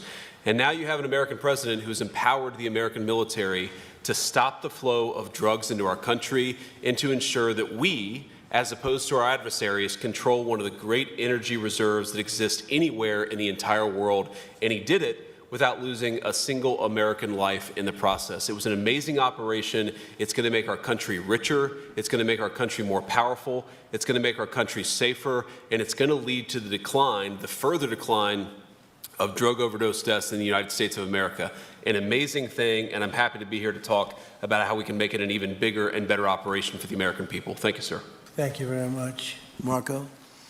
Thank you, Mr. President. And I think this is a reminder that everything this president does, everything President Trump does is with the American people in mind. It was not in the national interest or national security of the United States and of our people to have in our own hemisphere a country, not just with vast energy reserves, but controlled by an indicted narco-trafficker who flooded our country with illegal immigration, including drug gang members, openly cooperated with drug gangs, and by the way, stole the wealth of that country to fund a repressive regime and also benefit adversaries such as Iran. All of that is now changing. As part of this process, the first phase, of course, is the phase we're in now, which is the stabilization phase. We do not want to see destabilization in the country. We're working very cooperatively with the interim authorities there to provide a market for the sale of the wealth of Venezuela in such a way that benefits the people, both of the United States, but also the people of Venezuela. And as a reminder to everyone, the President announced this just 2 days ago, every penny, everything they buy with the money that they're making from the oil now, Mr. President, will be bought from America. And that includes everything from equipment for the oil industry to food to medicine and everything in between. The second will be a phase of recovery, and then some of these phases will interlap, and that is to have a normal economy again where the money goes to the benefit of people, not the benefit of our adversaries or the benefit of elements in that country and around the world that are against our interests, at the same time as a process of reconciliation has to happen internally among the different sectors of society and politics and the like. And finally, the third phase, which is the most important of the three, is when the country fully transitions into a normal country that we have strong economic and diplomatic and relations with, that is friendly towards the United States, that's not a foothold for our adversaries, that serves our interests, but also the interests of the people. It'll be a country that is wealthy, a country that is prosperous for the people, not for a handful of criminals, but also a country that is supportive of our interests in the region and throughout the world. And we thank you, Mr. President, and the team you've assembled that have brought us to this point. A lot of work remains, important work, but this is historic. Okay. Thank you very much. Doug? Well, Mr. President, I want to thank you for your leadership not just as president, but as commander-in-chief. The boldness, the execution, the breathtakingly precise work that you've delivered both in Iran back in June and here has changed the field for the whole world. And you always ran about the idea of peace and prosperity. And in Venezuela, as you know, this was a playground for every bad actor in the world. We had Russians, Iran, terror groups, all of them profiting from this criminal organization that was pretending to run the country. That makes America safer. You've secured the border, we're stopping the flow of drugs, and now with the normalization of relationships on an economic basis, it's going to mean tremendously for the prosperity of the American people. So I just want to say again, congratulations to you and to the entire leadership team. It's been an amazing, historic week on the scale of things that we haven't seen perhaps for 125 years in terms of the U.S. Exerting its influence over Latin America in a way that's going to make a change for generations. And on behalf of all the oil executives that are here today, Chris and I want to say thank you to all of you. It's your technology, your innovation that has put America in the place where today we are the most energy dominant country in the world. And that position is what's allowed us to take the action that we're taking with statecraft, with military action. None of that would happen if we were dependent on everybody else for energy. So you're a big part of the reason that we're able to move the way we are today, and we're grateful that you're here to be part of the solution going forward. Thank you, Doug, and you are doing a fantastic job, and we appreciate it. Everybody appreciates it. They know who's doing well. Chris Wright? Thank you, Mr. President. Yeah, what we've seen in the last week is leadership matters and credibility matters. Venezuelan oil has been sanctioned for many years, and the oil just flew, those sanctions were not enforced. That oil just floated out to trafficked by bad actors of the world. The resources weren't gone to a central place. The corruption and decline of Venezuela has been a crisis for the people of Venezuela. And as Secretary Rubio said, massive spillover effects in the United States, in crime, in drugs, in kidnappings, and in taking a huge resource base and making it not exploited, not developed. The whole world is a poorer, less opportunity-rich place because of that. When you have materials underground, they've been underground for 1 million years. That does not make them a resource. That does not make them valuable for your country, your people, or the world. They only become a resource with technology, with capital, with rule of law, and a system of governance that encourages the harvesting of those resources to make the better world.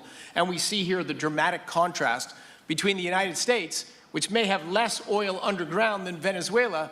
We have 20 times the production of Venezuela, 20 times the impact of human betterment, massively better quality of living here in the United States. That was at risk under the last administration. We've seen a lot of attacks on the energy that makes the world go round.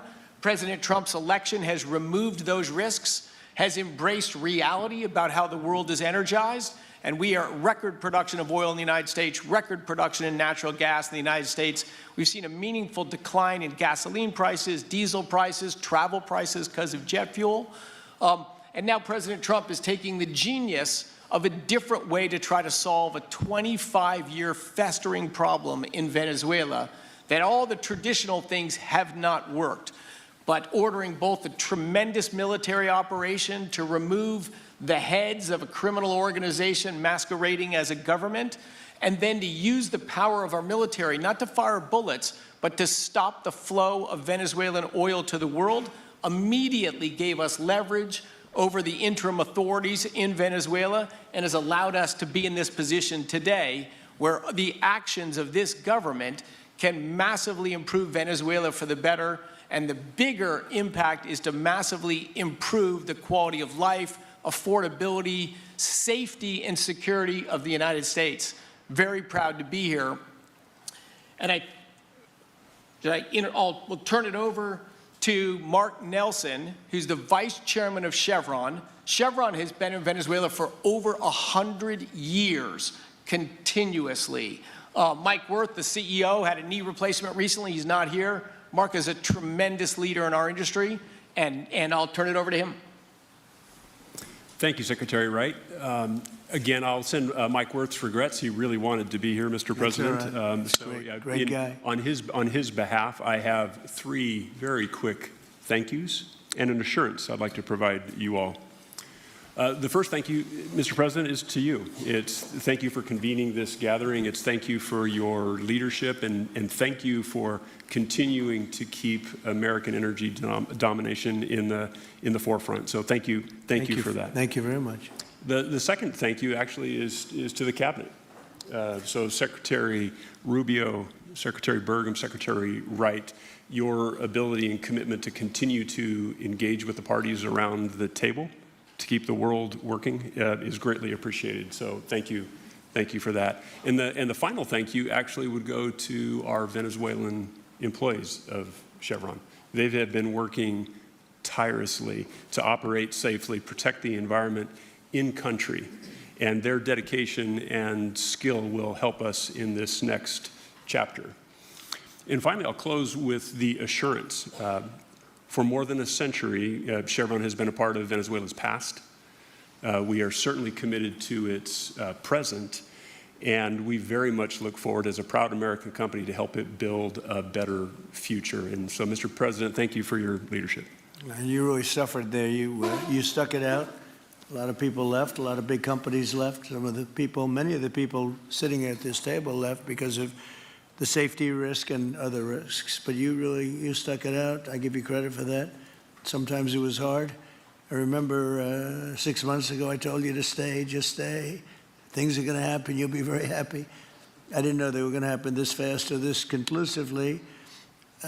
One thing I think everyone has to know is that if we didn't do this, China or Russia would have done it. And if China or Russia were a next-door neighbor, because essentially this is not around the other parts of the world so far away where you fly in an airplane for 24 hours before you get there. This is sort of a next-door neighbor, if you think about it. And I told China and I told Russia, we get along with you very well. We like you very much. We don't want you there. Not going to be there. And if we didn't do this, China would have been there and Russia would have been there. Maybe they both would have been there together, but they're not going to be there now. One thing I will tell them, and I will tell you, that we are open for business. China can buy all the oil they want from us there or in the United States. Russia can get all the oil they need from us, and they do like oil, even though they produce a lot of it. But China and Russia and everybody else is able to go, and we'll be open for business almost immediately. I have a feeling the $100 million will be spent $100 billion will be spent very, very rapidly by these very big, powerful, and rich companies, and I think they're going to be able to rebuild the infrastructure. And I hope it's going to be brand new as opposed to a rehab, because I know the tremendous difference between the new and the not so new in your industry. The new is much more beautiful, much better in every way, and actually much smaller. It's like everything else, gets smaller and stronger. It's a combination of smaller, better, and stronger. So I hope you're going to build all brand new stuff, rip out the old crap that's been there for so many years, and do it the right way. You're going to be there a long time if we make a deal. If we make a deal, you're going to be there a long time. If we don't make a deal, you won't be there at all. It's, sort of interesting. But again, China and Russia would have been there if we didn't do this. And the other thing people ask about the second wave, I don't think it's going to be necessary. We have an armada, a giant armada like nobody's ever seen in that part of the world. And it's stationed off the coast. And we are getting along so well with the people that are involved in representing Venezuela that I don't think we're going to have any, I don't think it's going to be necessary to do the second wave. We were planning on a second wave, but the first wave was so powerful and so good and so strong. And frankly, the people in the country, they did the right thing. They were smart. They did the right thing. They didn't want to go through a second wave. But we've got a tremendous number of the most powerful ships in the world right there. I don't think we're going to have to use that. I'm happy to say that. I don't think we're going to have to use that at all. If I could ask Chevron, you did a great job. I want to thank you. And ExxonMobil, if you would say a few words, and then followed by Conoco, great companies, massive companies, great companies. Exxon, please. Sure. Thank you, Mr. President. I appreciate the invitation and the opportunity, frankly, for the entire industry to show up and provide a perspective. frankly, we've been kind of unresponsive to the press regarding Venezuela. But I guess today's the opportunity to address the press directly with respect to a number of questions that have been asked of ExxonMobil. First and foremost, obviously, is the interest that we have in Venezuela. And I think, the way I would position that, and I think one of the reasons why we see many of the industry players here is we're in a depletion business for a product that is in great demand and will be in demand for many, many, many decades to come. And as a depletion business, the biggest challenge we have is finding resources. There's an opportunity in Venezuela with all the resources there is we don't have that challenge of finding, we have the challenge of developing those resources. So I think it's in the best interest of these companies and, frankly, society as a whole for the industry to be interested in understanding what the opportunity here represents.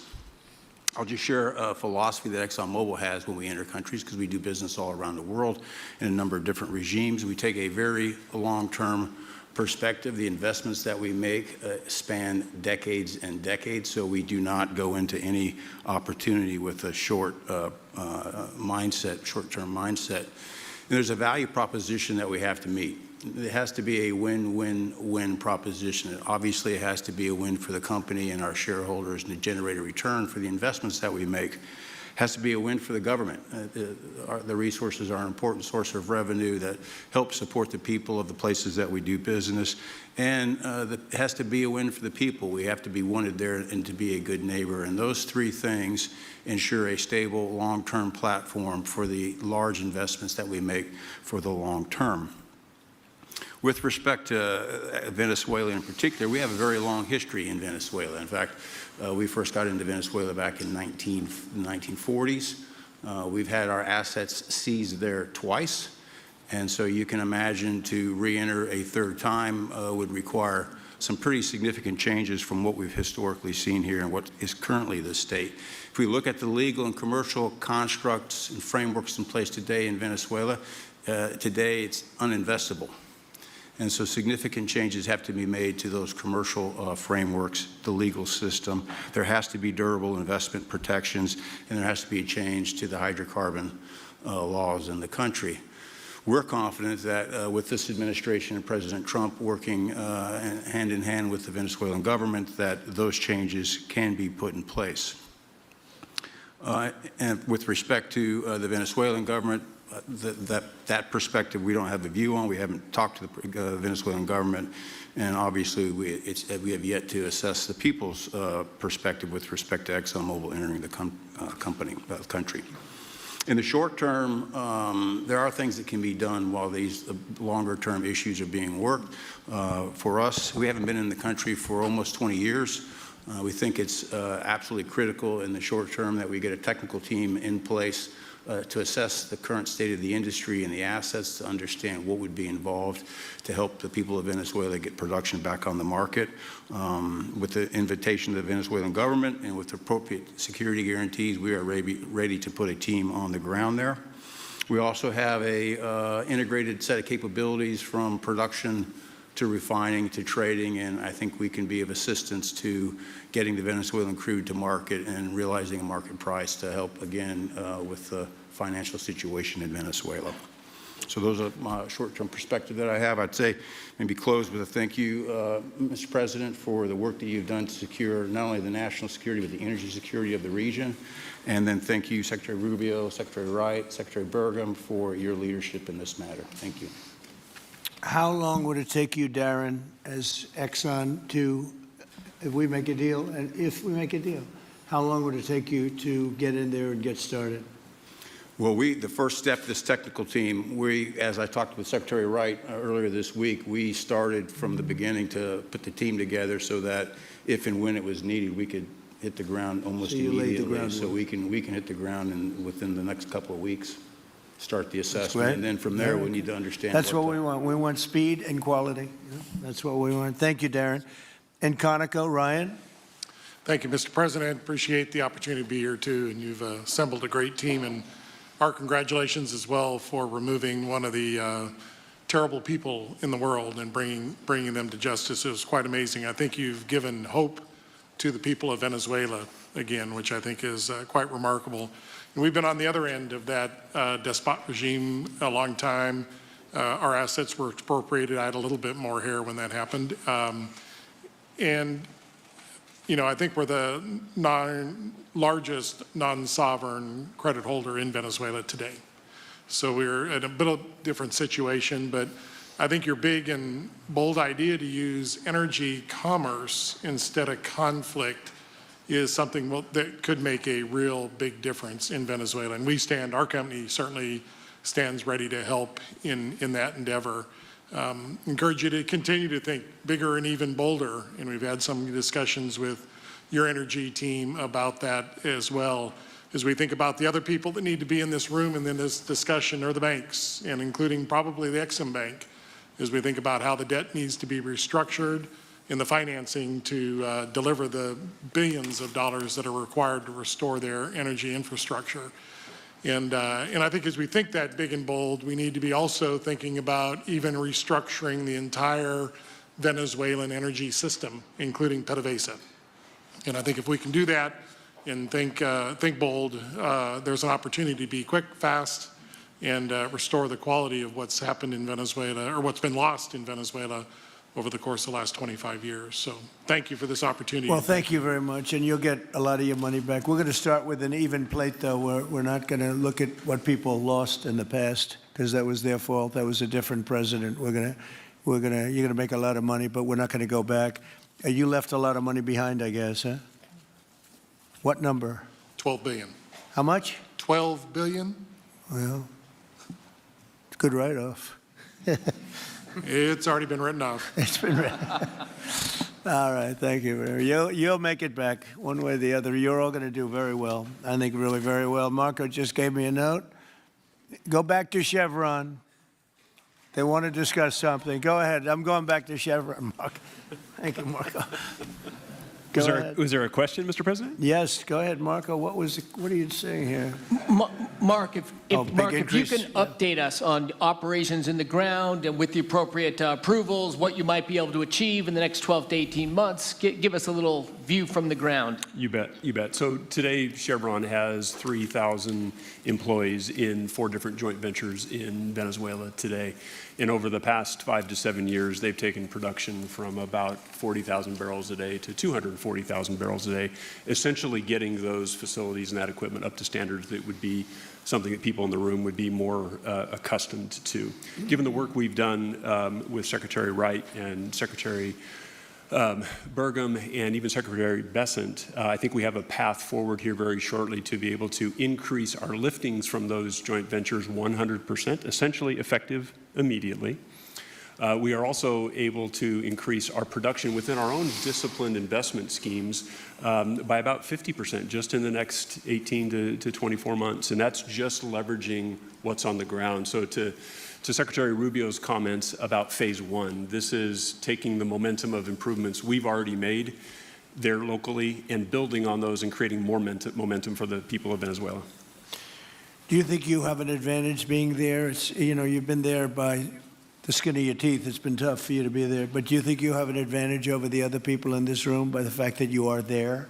Yeah, I think there are, Mr. President, I think there would be days where it didn't feel like an advantage, and there are days where it does feel like an advantage. But having people on the ground today that care desperately about the people of Venezuela and know how to operate the assets that are there is a definite advantage today. Would you say the best locations are available, or would you say the best locations are already sort of worked, even though they're in very bad shape? The best locations for finding oil, the best locations for oil? There are more opportunities than not, Mr. President. With 300 billion barrels of reserves and resources in country, there are lots of opportunities for many companies. Will you be building new, or will you be using the old infrastructure that you have? Yeah, today it's a little bit of a mix, but today it's mostly us taking the equipment of today, getting it to the standards that we are accustomed to your comments about making it how it should be today. Most of the investments that we've been making are about getting it up to our standards. Well, I think you're going to make an investment, but you're going to get your money back very quickly, and that's part of our thing. We're going to have you get your money back fast, and then you'll give a lot to Venezuela and to the United States after that. Okay, so you'll be in good shape. Could I ask Harold Hamm to say a few words? He's been a friend of mine for a long time. Very amazing man, actually, amazing energy person. Well, thank you, Mr. President. It's good to be here with so many dignified people in this effort particularly. And thank you for your effort, for what you've done here, taking this despot out of that area. And the world dealt with him way too long. Certainly, our industry knows that this is a real jewel that can be developed for the people of Venezuela and also benefit the world. And like Secretary Wright said, it has not been done. That's not been done in the past. And they had a good chance at it. Brought someone in that totally took it down, as everybody knows here, and that was Chavez. And we know what happened to him finally. But, you know, that ruined the industry in Venezuela. And all of us know how that happened, ended very well, very, very wrongly. So anyway, we're glad to see what's happened here and look forward for the opportunity for a lot of people in this room, but also for America and the country itself. Are you going to be involved in going in? Because, you know, he's in North Dakota and he's in Oklahoma and some incredible places. It's a little bit different, but there's no doubt about you won't have to worry about the straw too much here. You can just go at it. Are you going to be one of the participants? Well, certainly, you know, I'm an oil finder, like you said. You know, Barry Switzer, you know, told that story. The coach. And he's kind of exaggerated a little bit. It doesn't come out quite that easily usually. But anyway, great story. I love it. But I love Barry. Barry's the one that told me this. Yeah, he's a champion, you know, in a lot of ways. So love that story. Certainly, it excites me as an explorationist. You know, everybody has that in their blood, and you know, it is a very exciting country and a lot of reserves, and so it's got its challenges and. The industry knows how to handle that, and like Darren said, you know, you go into your eyes open and do the best you can with the team you got. So well, you're going to have you. something that they never had really here is tremendous security. You're going to be very secure, very safe, physically safe, in addition to financially safe. So it's good to see you, Harold. Thank you very much. Does anybody have anything to say before we get to the press?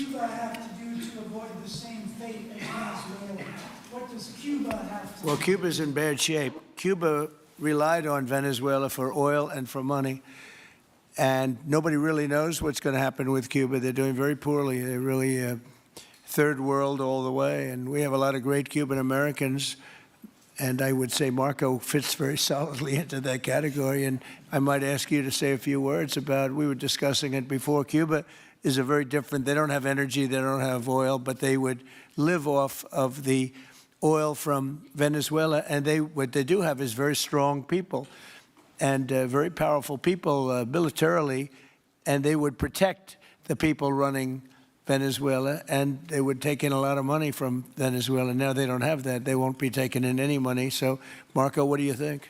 Well, I mean, the fundamental problem in Cuba is that it's run by incompetent people that don't know what an economy looks like, much less a functioning one. They've made a choice, and that is they would rather have political control over the people than they would to have an economy that functions. And they've gotten away with it for 60-something years because they've had donors, the Soviet Union, and now most recently Venezuela, but that's now gone. So the people in control in Cuba have a choice to make. They can either have a real country with a real economy where their people can prosper, or they can continue with their failing dictatorship that's going to lead to systemic and societal collapse. So it's a very stark and dramatic choice, and it's one we hope to make the right one. We don't have an interest in a destabilized Cuba, but that would be their fault because they refuse to allow the people of Cuba to have either economic or political freedom for that matter. And you have a lot of people in this country that want to go back to Cuba and help Cuba. A lot of people have left, you know, they came in penniless, they didn't have anything, and they become very rich people in our country, and they want to very much go back and help Cuba. So that's something that Cuba has that a lot of other places don't have. Peter? President Trump, thank you. I do want to ask you about Minnesota, but first, just more on topic. President Zelensky said that he was watching with the rest of the world as you made this order to go and capture Nicolas Maduro. And he said If that's how it works with dictators, then the United States knows what to do next. Sounds like he wants you to go and capture Vladimir Putin. Would you ever order a mission to go and capture Vladimir Putin? Well, I don't think it's going to be necessary. I think we're going to have I've always had a great relationship with him. I'm very disappointed. I settled 8 wars. I thought this would be in the middle of the pack or maybe one of the easier ones. And I don't know if you know, Peter, the last month, they lost 31,000 people, many of them Russian soldiers, and the Russian economy is doing poorly. I think we're going to end up getting it settled. I wish we could have done it quicker because a lot of people are dying, and mostly soldiers. You know, they get hit in Kiev and they get hit a little bit here and there, and people are dying there too. But largely, it's the soldier population. When you have 30,000, 31,000 soldiers dying in a period of a month, 27,000 the month before, 26,000 the month before that. That's bad stuff. So, as you know, President Biden gave $350 billion to Ukraine to fight, and we would never get that back, although I did make a rare earth deal to get it back, so we will be getting it back, but shouldn't have done that. It was a bad thing to do. I will say that right now, because I was able to get NATO to up GDP from 2% to 5%, NATO's got a lot of money, and they're paying for everything. We're not losing any money. We're making a lot of money, I guess, if you think of it, because we're selling them military equipment. They're probably giving it to Ukraine. But we're selling them to NATO military equipment. We're getting full price and all of that. But that's not a big deal to me. What is a big deal is stopping a war where 30,000 people are being killed every single month. The vice president yesterday suggested that Renee Good, who was killed by this ICE officer, was part of a broad left-wing network. What has your team told you about this broad left-wing network? Who is in charge of it? Who's part of it? What's it called? Well, I haven't seen the vice president's statement, but he's generally very accurate. I hate to say, look, I watched that yesterday, and there are a lot of different forms to it. But there was a woman screaming, shame, shame, shame, shame. She was a agitator, probably a paid agitator, but in my opinion, she was an agitator, a very high-level agitator, so professional. She wouldn't stop screaming. I said, this isn't a normal situation. This is a professional troublemaker, because you heard it and I had it. Now, I will say this. The news sort of turned her down, turned her off, because you're trying to watch. She was so loud and so crazy and just not normal. When somebody sees something like that, they don't go screaming and the same words. So I guess you could say professional, but I didn't think she did a very good job. You have agitators, and we will always be protecting ICE, and we're always going to be protecting our Border Patrol and our law enforcement. Yeah. In your conversations with these oil executives today, did you provide any security guarantees so that they can do their work safely in Venezuela? Yeah. And separately, Mr. President, they will have those guarantees, yes. And separately, Mr. President, I'm curious in terms of the future of Venezuela. Do you see Venezuela, now led by Delcy Rodriguez, as an ally of the U.S.? Is that the way that you view that country right now? Well, right now they seem to be an ally, and I think it'll continue to be an ally, and we don't want to have Russia there. We don't want to have China there. And by the way, we don't want Russia or China going to Greenland, which if we don't take Greenland, you're going to have Russia or China as your next-door neighbor. That's not going to happen.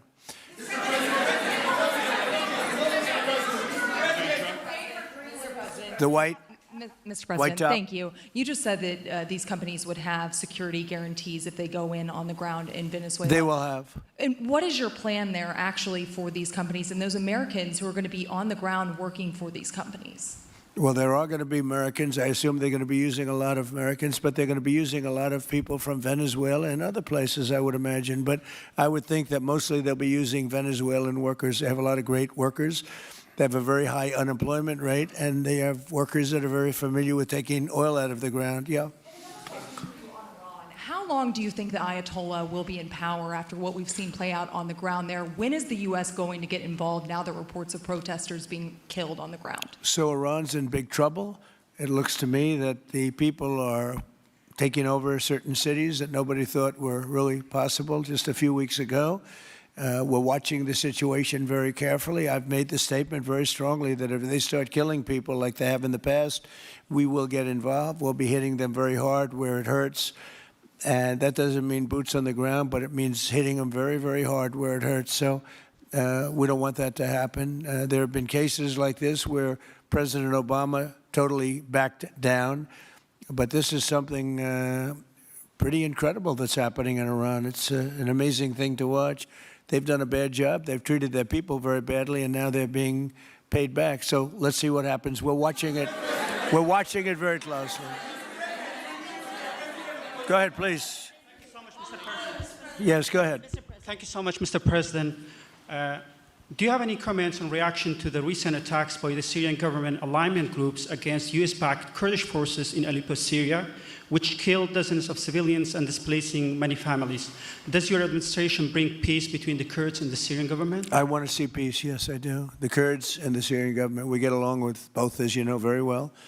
They have been natural enemies over the years, but we get along both, and we want to see Syria succeed. And so far, I think they are succeeding, but this is just breaking out, and we want to see that stopped. Go ahead, please. Colombia, Gustavo Petro, in a few weeks. Do you hope this meeting with Gustavo Petro marks a new chapter, a new beginning in the benefit of the U.S. and Colombia relations? What country? Colombia, with the president of Colombia, Gustavo Petro. I had a very good talk with him yesterday, and he's been very hostile to us and to the nation and to me, called me a dictator and lots of other things. Called Biden some terrible names, far worse than he called me. But he called yesterday through people, and he wants to meet, and that's fine with me. I've made up with people also, So we're going to have a meeting with him. We had a very good conversation. The people of Colombia are incredible people. Marco would know that better than anybody because he's married to a woman from Colombia. And I don't mean Columbia University. That would be, I'm not sure. I think I like Colombia, the country, better, if you want to know the truth. The people, hold it. The people are great people. I look forward to meeting with them. We're going to meet in the very near future. President of Venezuela here in the White House. Would you greet her to discuss the fate of the oil? Yeah, well, I'm going to meet a lot of people, and we're going to meet, we meet a lot of people. When you end 8 wars, you get to know a lot of people, and I think it's very important. As an example, we have over $18 trillion, think of that, $18 trillion coming into our country. A lot of that's coming in from foreign countries like Saudi Arabia and Qatar and UAE and others. And I get to meet a lot of people, but I will be meeting with various representatives of Venezuela, probably pretty soon. We haven't set that up. But the relationship that we have with the people that are currently running Venezuela is very good. We also have a young lady that received the Nobel Peace Prize. She's going to come in and pay her regards to our country, really, to me. But, I'm a representative of the country, nothing else. And she's coming in sometime next week, I think Tuesday or Wednesday, and we'll see how that is. But no, we're dealing with the people from Venezuela. We're dealing with them very well. I think they've been very smart in the way they've dealt with us, frankly, because that whole place could have been obliterated with one more strike, and we didn't want to do that.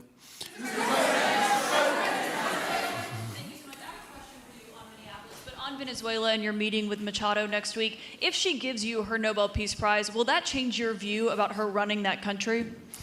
Well, I have to speak to her. I'm going to have to speak to her. She might be involved in some aspect of it. I will have to speak to her. I think it's very nice that she wants to come in, and that's what I understand the reason is, because Norway is very embarrassed by what took place. I mean, they're getting decimated. Look, whether people like Trump or don't like Trump, I settled 8 wars, big ones, some going on for 36 years, 32 years, 31 years, 28 years, 25 years, some just getting ready to start, like India and Pakistan, where already 8 jets were shot out of the air, and I got it done in rapid order without nuclear weapons.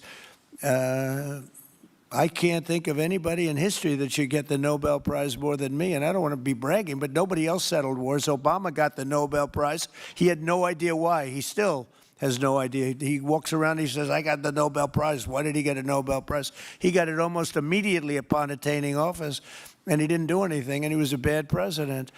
So, I mean, you should get the Nobel Prize for every war you stopped. These were major wars. These were wars that nobody thought could be stopped. President Putin called me, and he said about 2 of the wars that he's been trying to stop them for 10 years. He wasn't able to do it. He couldn't believe it. So in theory, you should get the Nobel Prize for every war you stopped. Every one of them was major. But I don't care about that. What I care about is saving lives. I've saved tens of millions of lives. You know, the Prime Minister of Pakistan came here, and he made a very public statement. He said that President Trump saved minimum 10 million lives having to do with Pakistan and India, and that was going to be raging. So, you know, but I'm honored that she's coming here. I look forward to meeting her, yes.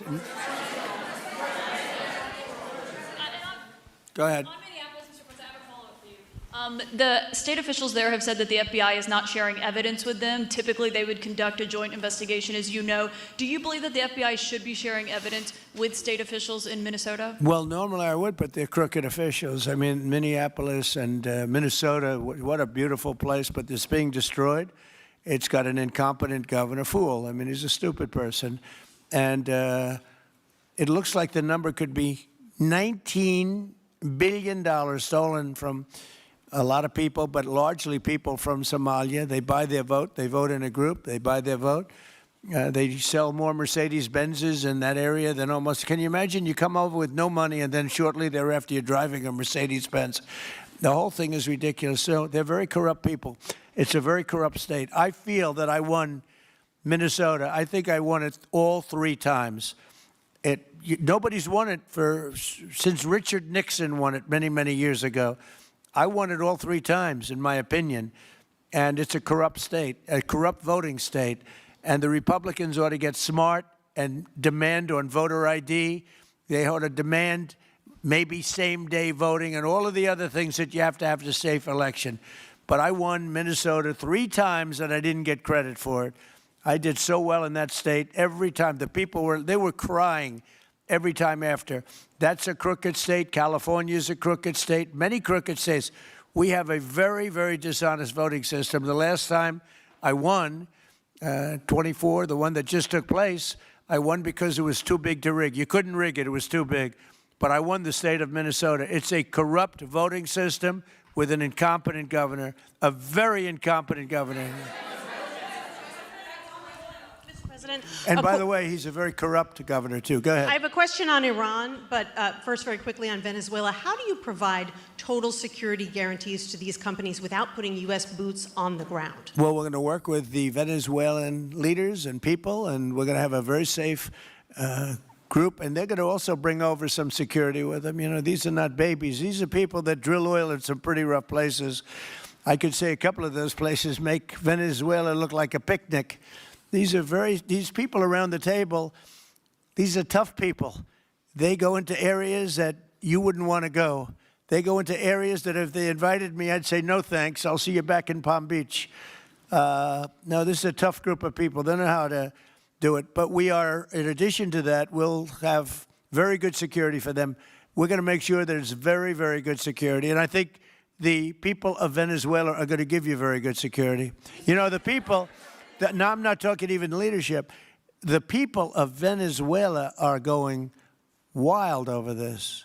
They named a street after President Trump. What do? You attack a country and they name a street? That's never happened before, although I heard that's also taking place in Iran. They named a street. The protesters. I just hope, you know, just God bless them. I just hope the protesters in Iran are going to be safe, because that's a very dangerous place right now. And again, I tell the Iranian leaders, you better not start shooting, because we'll start shooting too. With your glasses, sir, go ahead, please. Hold it. Next to you. Yes, glasses. The gentleman with the glasses. All right, thank you, Mr. President. With those very big glasses, actually. Yeah, Ferrari, actually. Mr. President, I have 2 questions. What do you want the European Union to do in Ukraine? The European leaders seem pretty divided on Ukraine. And then, if you can reiterate this straight message that you have to the Iranian leader, to Khomeini. the message that you have. You're talking about Iran. Oh, Iran, yeah. What the do first I one want is on Iran Europe. to do? I'm sorry? Where are you from? Italy. Oh, nice place. Yeah. Okay. The first question So is what on are you Europe. asking about Iran for? Well, if you can answer about Europe and what you think the Europeans should do on Ukraine, and then a message. Well, look, Europe has been doing so much for Ukraine, but it hasn't been enough. And obviously, that I would say that President Putin is not afraid of Europe. He's afraid of the United States of America, as led by me. There's no fear of Europe. You know, Europe's fallen behind, and Europe. And JD said it very strongly. I don't know. He took a lot of heat, but I didn't give him any heat. Europe is a different place. Europe is changing. Europe has got to get its act together. I love Europe. I guess I came from Europe essentially. I have my roots are in Europe, but Europe is a different place. They have to get their act together. Now they have a great NATO leader, and they've gone up to 5% from 2% GDP. That's a big step. But they have to be very careful with their immigration policy, and they have to be because, you know, I will just say, to be nice, that there are certain places in Europe that are very important that are no longer recognizable. I'm being very nice. I'm being very diplomatic when I say that. They are not recognizable, and they have to be careful on energy because they're putting windmills all over the place and losing a fortune. They're destroying their country. They're just destroying the beautiful landscapes, the beautiful everything. They're doing. And by the way, in case you people don't know, I'm not much of a windmill person. I can proudly say, Doug, that we have not approved one windmill since I've been in office, and we're going to keep it that way. My goal is to not let any windmill be built. They're losers. They lose money. They destroy your landscape. They kill your birds. They're all made in China. And all you have to do is, you know, just about all of the windmills are made in China, the structures. All you have to do is say to China, how many windmill areas do you have in China? So far, they're not able to find any. They use coal and they use oil and gas and some nuclear, not much, but they don't have windmills. They make them and sell them to suckers like Europe and suckers like the United States before. They are the worst form of energy, the most expensive form of energy, and in 8 years they're rotted out anyway. Go take a look at Palm Springs, California, and take a look at what that looks like. It looks like a junkyard of steel. So we don't approve, and I've told my people, we will not approve windmills. Maybe we get forced to do something because some stupid person in the Biden administration agreed to do something years ago. We will not approve any windmills in this country. On Venezuela, is it ultimately more important to you to establish stability there or democracy there? Well, you're talking about maybe the same thing. I mean, you're talking about stability or democracy. I don't know. To me, it's almost the same thing. We want stability, but we do want democracy. Ultimately, it'll be democracy. Peter? I do have a policy question, President Trump, but I'm having a hard time seeing here. I see the American flag lapel pin. What is the other lapel pin on your Somebody jacket? gave me this. You know what that is? That's called a happy Trump.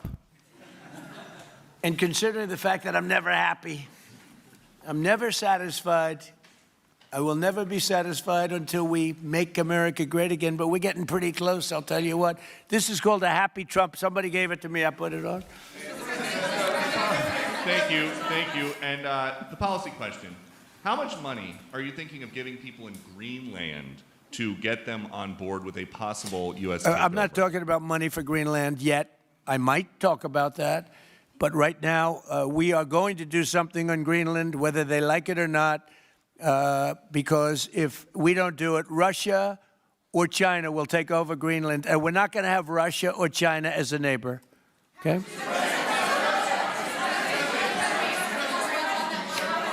I would like to make a deal, you know, the easy way, but if we don't do it the easy way, we're going to do it the hard way. And I'm a man, and by the way, I'm a fan of Denmark too. I have to tell you, and you know they've been very nice to me. I'm a big fan, but you know the fact that they had a boat land there 500 years ago doesn't mean that they own the land. I'm sure we had lots of boats go there also, but we need that because if you take a look outside of Greenland right now, there are Russian destroyers, there are Chinese destroyers and bigger, there are Russian submarines all over the place. We're not going to have Russia or China occupy Greenland, and that's what they're going to do if we don't. So we're going to be doing something with Greenland, either the nice way or the more difficult way. Please, go ahead, ma'am. Mr. President, why is it so important to you to own it when you have a military presence there, which you could expand to affect the security? Because when we own it, we defend it. You don't defend leases the same way. You have to own it. And, you know, with a nation, look at what happened with Obama, with that horrible deal they made with Iran. It was a short-term deal. It was like a 9-year deal.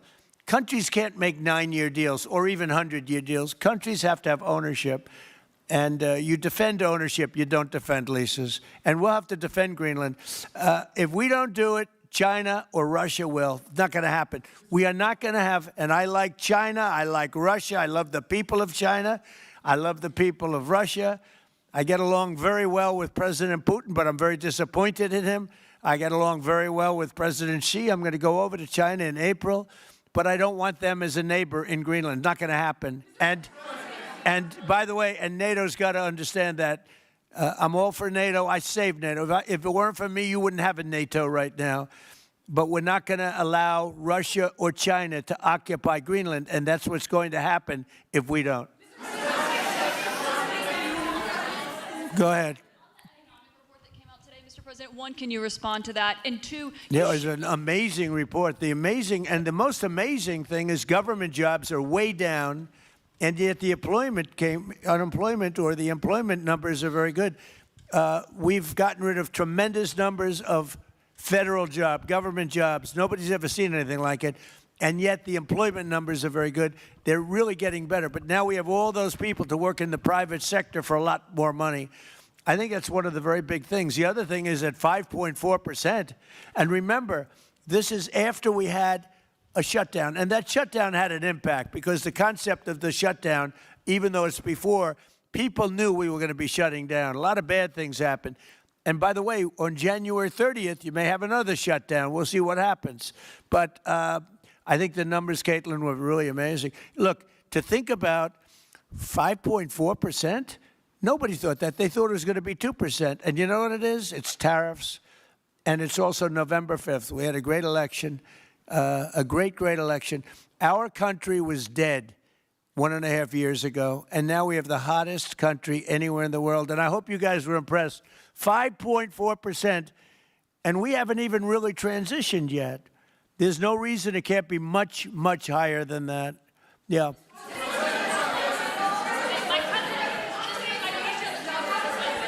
first off, can you respond to the manufacturing Let's number? give CNN a chance. You know, they've been fighting also, so hard to get back into the mainstream. Mr. President, you posted some numbers actually on Truth Social last night. People saying you posted the job data early when you're not supposed to obviously share it till the next morning. Did you do this? Oh, no, I don't know. If they posted them, I said post them whenever you get a chance. I don't know. They gave me some numbers. When people give me things, I post them. But the numbers are amazing. Yeah, please. How does the administration plan to distribute the money from the Venezuela oil sales? Is it, obviously you say it's going to go into these controlled accounts. Yeah. Would it go back to Venezuela in a Yeah. direct payment? Is it going through these goods? How do you plan to do that? Well, And we then I have want a to make second sure question. that Venezuela can survive. You know, Venezuela needs money, and we're going to make sure that they get money, and we're going to get money, and the oil companies are going to make something for the work they do, and they're going to get back their money. We're devising a formula, but it won't be so much of a formula. It's going to be what they need.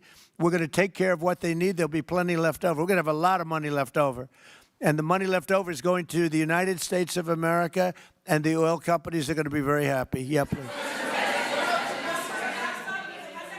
Thank you, Mr. My second question is, would the administration offer a backstop to these oil companies for like financial guarantees, some sort of backstop, if the country did destabilize again? That's a very interesting question. Using the word backstop, I haven't heard that word in a long time. That was at the Wharton School of Finance I last heard. That's a good term. We ought to use it more often. I hope I don't have to give a backstop. Look, these are very smart people, the smartest people. They're not only in oil and business. These are the biggest companies in the world sitting around this table. They know the risks. I mean, there are risks.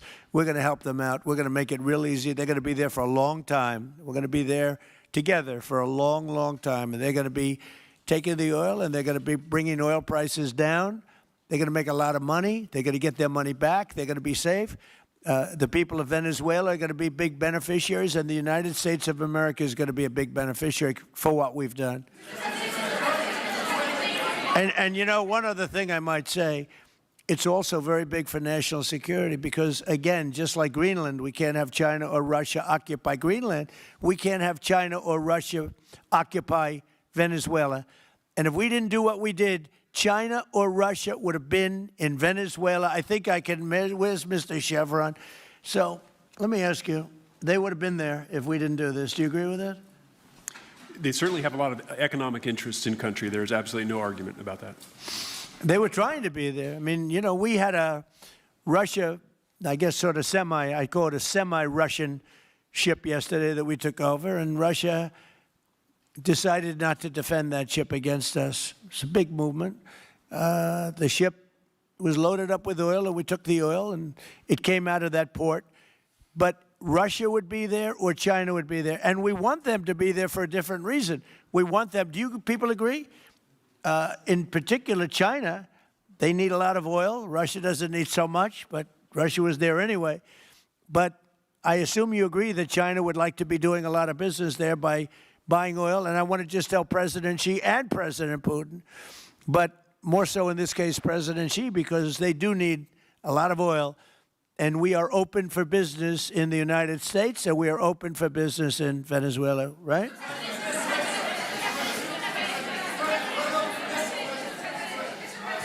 Go ahead, sure. Mr. President, You know, what is your I could take questions from these people all day long. You know, they're sitting here, and generally, they're very rich, very powerful, but nobody gives a damn about them. It's a sad thing. You have all that money, all that power, and look at all these crazy questions. We could do this all day long, and they wouldn't be satisfied. I have a question on today's meeting, Mr. President. We'll take a few more, I have though. a question on today's meeting, Mr. President. Do you have? Let me ask you more importantly. Do you have any questions from the biggest? Yeah, sure. Hold it. Do you have any questions for the biggest people on earth, the biggest business people, the biggest companies anywhere on earth? Do you have any questions for these people? No. Do you have a question for them? Go ahead. Go ahead. Ask them a question. To rebuilding the oil infrastructure in Venezuela, and for the executives in the room, what do you need from the administration in order to invest? That's a good question. Do you want to go and answer that question?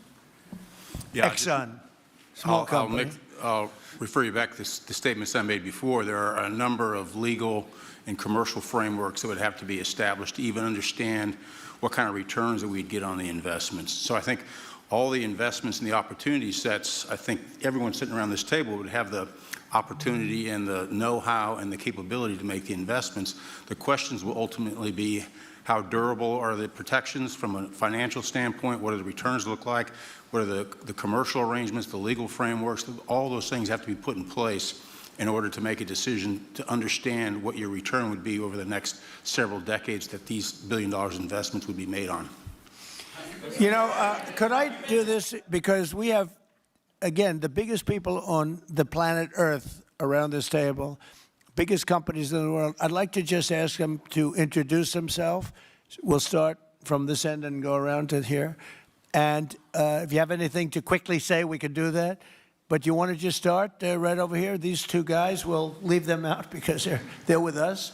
Please. Thank you, President Trump. John Addison at VTOL. We're here to ensure that you are going to be able to move all of this oil all around the world at the best price possible so that the influence that you have over the Venezuelans will ensure that you get what you want. Thank you. Thank you.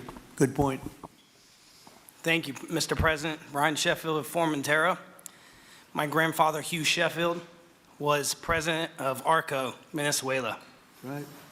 Thank you for what you did. Do you like what we're doing? There's a lot of shale there, a lot of upside. He would be very happy looking down. He'd be very proud of you right now, right? Yes, sir. Good. Thank you. Mr. President, Luis Rodriguez. I'm probably the only Venezuelan American sitting on around this table. I want to personally thank you for the courage of your actions over the last couple of weeks. I think I speak, and I speak of Venezuela in general in saying there's optimism. You've brought optimism to the table. And if the conditions are met, the opportunity is absolutely immense. I agree with that. That's true. Thank you. Well said, too. It's immense. This is a tremendous opportunity. Thank you. Richard Holton from Trafigura. We're working with your administration, Mr. President, to bring that Venezuelan oil to the United States. Our first vessel should load in the next week. Right. Good job. Thank you. I think the reason that most of us are here and thinking about the future is because we trust you initially to set this program up that will work and guarantee that this can be done. And there's a huge investment that needs to be done. We've all agreed on that.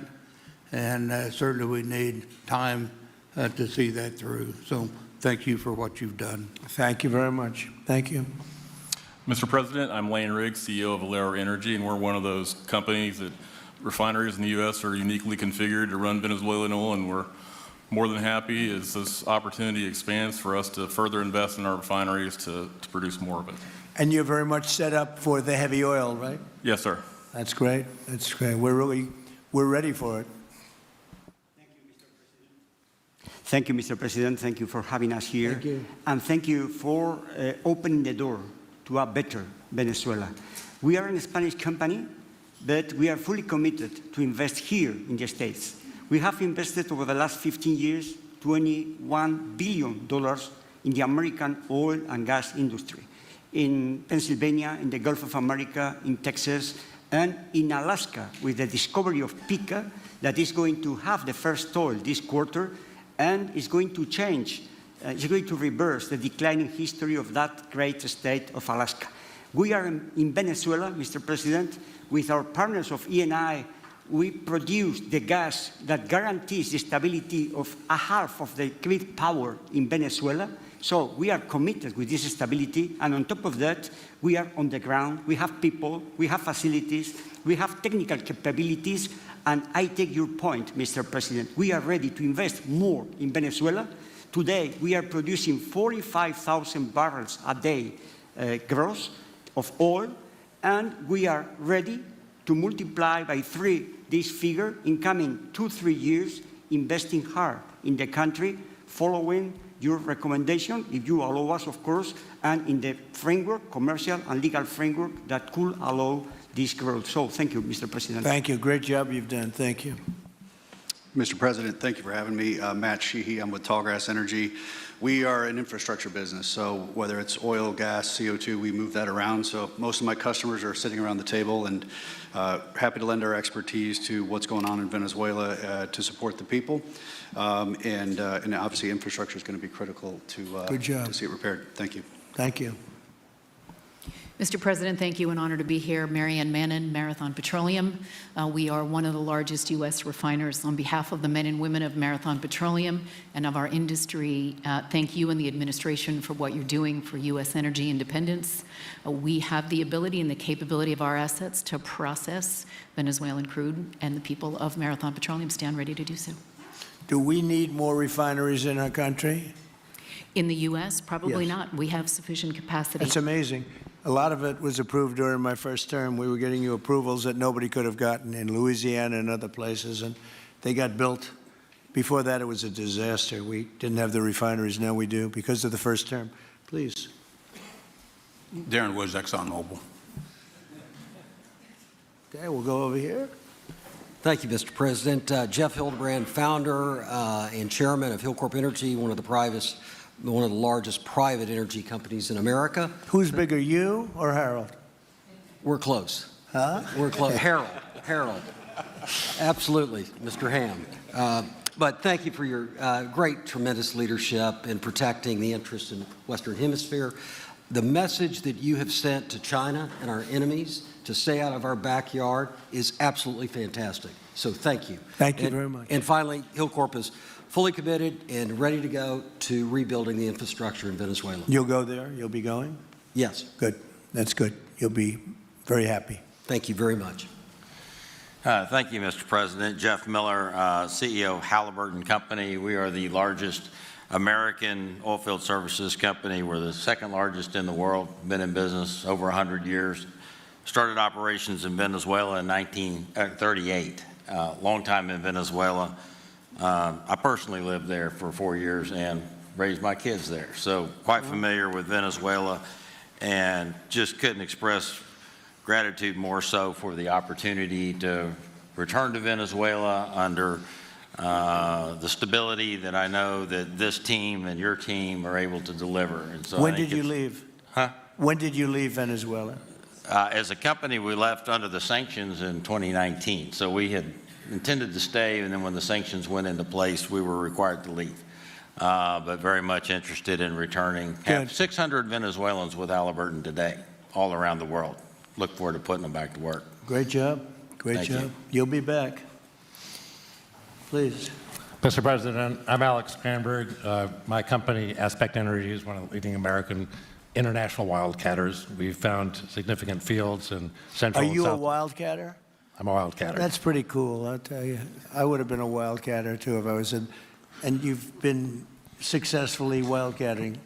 We've found significant fields in Central and South America, in the Middle East, and in Europe. We're a leading That's oil great. producer in Hungary. But probably the most pertinent example is what a wildcatter does is take on risk and try to reduce it, and then other people come in and put more capital in later, so we're kind of kickstarters in the oil industry. We went into Kurdistan very early on, back when people told us it wasn't safe and we shouldn't do it. We found a big field there, and it ultimately has got to be developed along with one of my colleagues here to be one of the big leading fields in Kurdistan. We think that Venezuela has a tremendous amount of opportunity. If you look at the reinvestment required, the investment required, people are talking about hundreds of billions of dollars. But if you put that in perspective, that's 1 million barrels a day for 15 years is $220 billion net cash flow.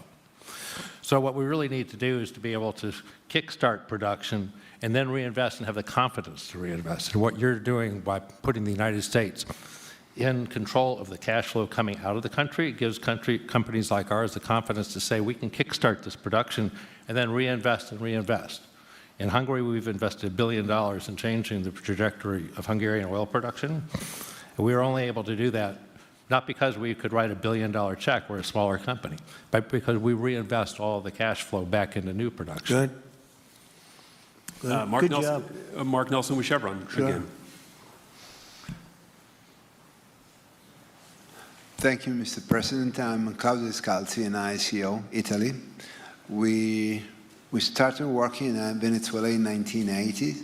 We have a lot of oil, but now just the gas is flowing because it's not under sanction. And as my colleague from Repsol said, we cover more than about 50% of the electricity in the country. So that is essential to avoid any kind of problem, social problem. We own about 4 billion barrels of reserves, so a huge amount in the Orinoco Belt and in central Venezuela. We have now in the country 500 people, most Venezuelan, and we are ready to invest. Clearly, we are ready to invest. We thank you for the big efforts and the efficiency of your action, and we are here. And we are here to work together with the U.S. We are also a big investor in the U.S. So I know that. We thank you again, and we are there. And we are also ready to join with American companies in our assets to develop and go faster with good investors and good know-how from the U.S. company. Yeah. Thank you. You've done a great job. Thank you very much. Mr. President, Ross Perot, good to see you again. I'm chairman of Hillwood and HKN Energy. Been in the energy business 45 years, and we have been working with your team quite a bit. We have been in Kurdistan now for 19 years, along with Alex, and built a very good business. But now with your team, we're looking in Syria, we're now in Libya, and so we are very excited to look at Venezuela with you and your group, and look forward to continuing to build this great industry. Thank you very much. Thank you. Mr. President, thank you for having us here today. Wael Salwan from Shell. Of course, we have a huge presence here in the U.S., in the Gulf, as well as in Pennsylvania with the petrochemical facility, which I think we had the opportunity to host you at, as well as being one of the largest LNG off-takers of American LNG. We have been in Venezuela for a very long time. We actually drilled in 1914 the first well that discovered oil in Venezuela, and on the back of which the entire energy industry was established in Venezuela. When we left in the 1970s because of nationalization, we had 1 million barrels per day of production. But we have kept boots on the ground in Venezuela all this time, and we now have a few $1 billion worth of opportunities to invest in, subject to OFAC approval. So we are ready to go and looking forward to the investments in support of the Venezuelan people. That's great. Thank you very much. Thank you, Mr. President. Ben Marshall, the America's CEO for Vitol. Alongside Trafigura, we're very thankful to have worked with the government and the Venezuelans to be able to bring the crude oil to market at a market price as quickly as we can to help stabilize the country. Thank you. Thank you. Brian Lance, ConocoPhillips. I'll defer to my colleagues. Thank you, Mr. President. Olivier Lepoche, CEO of SLB, or formerly known as Schlumberger, the largest global oilfield services. We have been in Venezuela since 1930, and we still operate. We operate today on the ground with and in support of Chevron. We have ability to scale. We have 1,100 Venezuelans in the company, 2,000 additional that are calling us to go back to country and to go back to work. We're able to mobilize in the last 18 months 2 rigs and deliver 50 wells with success. So we're here. We have knowledge of the subsurface like nobody else has. We have boots on the ground, capacity on the ground, $700 million of equipment value on the ground in Venezuela, ready to mobilize for all of our partners, customers. So we are ready to scale fast, and we really want to thank the administration, Secretary Wright, Secretary Bergen, for the effort they are supporting and giving us to be successful on behalf of the Venezuelan oil and gas industry. Thank you very much. Thank you very much. Well, check this out. They say the very best for last. And I don't have that sexy accent like this guy next to me here. Mr. President, my name's Bill Armstrong of Armstrong Oil and Gas. I'm a private independent guy. And in real estate, you were a wildcatter. So wear that motto proudly. But like you, I was my own guy. I don't have shareholders. I don't have private equity partners, but I've been drilling all over the place. In fact, I had the largest discovery in Alaska, biggest discovery in 50 years in our country. I now control 8 million acres adjacent to Venezuela, so I'm already heavily invested in the area.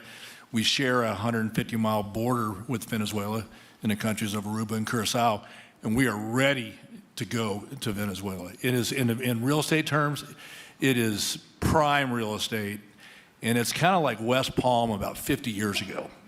Yeah. Very ripe. Yep, I agree with you. Thank you. Congratulations. Thank you. So I think what we're going to do is speak without the press to these gentlemen, see what kind of a deal we can make. We're going to get them involved. I'm going to ask Doug and Chris and some of the people that we have from the business standpoint representing our country to start talking about the confines of a deal. I have an idea what I want, what I think we should have.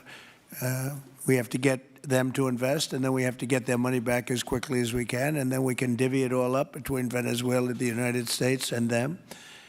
I think it's simple. I think the formula is simple. We start with a brand new plate, and it's going to be a tremendous success. I think it's going to be probably like few other things could ever be. There's so much.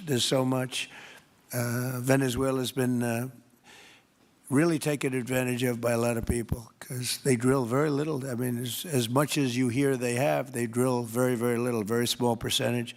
But now that'll change, and it'll change very rapidly because these are the biggest people, and it'll change very rapidly. So if you don't mind, I'll ask the press to leave, and we will see what kind of a deal we're going to make with these geniuses, and I think you're going to come out very good. Thank you all very much. Thank you. Thank you. Thank you.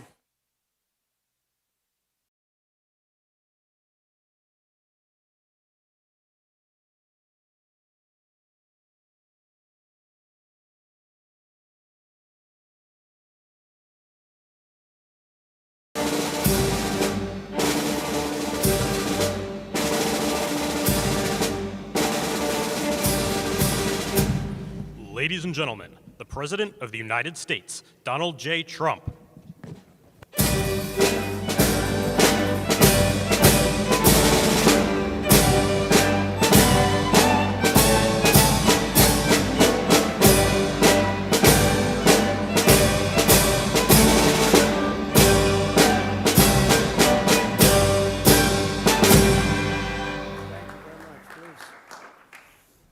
is a very important one today. We worked on it long and hard. For years, they've been working on it. And I see Kevin's in the audience, and I just want to thank you. You were fantastic on television today. I actually want to keep you where you are, if you want to know the truth. Kevin Hassett is so good. I'm saying, wait a minute. If I move them, these Fed guys, certainly the one we have now, they don't talk much. I would lose you. It's a serious concern to me. So I just want to say thank you very much. You've done incredible. We don't want to lose him, Susie. But we'll see how it all works out, okay? Thank you, Kevin. Great job. And thank you for all being here as we discuss the largest investment in rural health care in American history. This is the big one.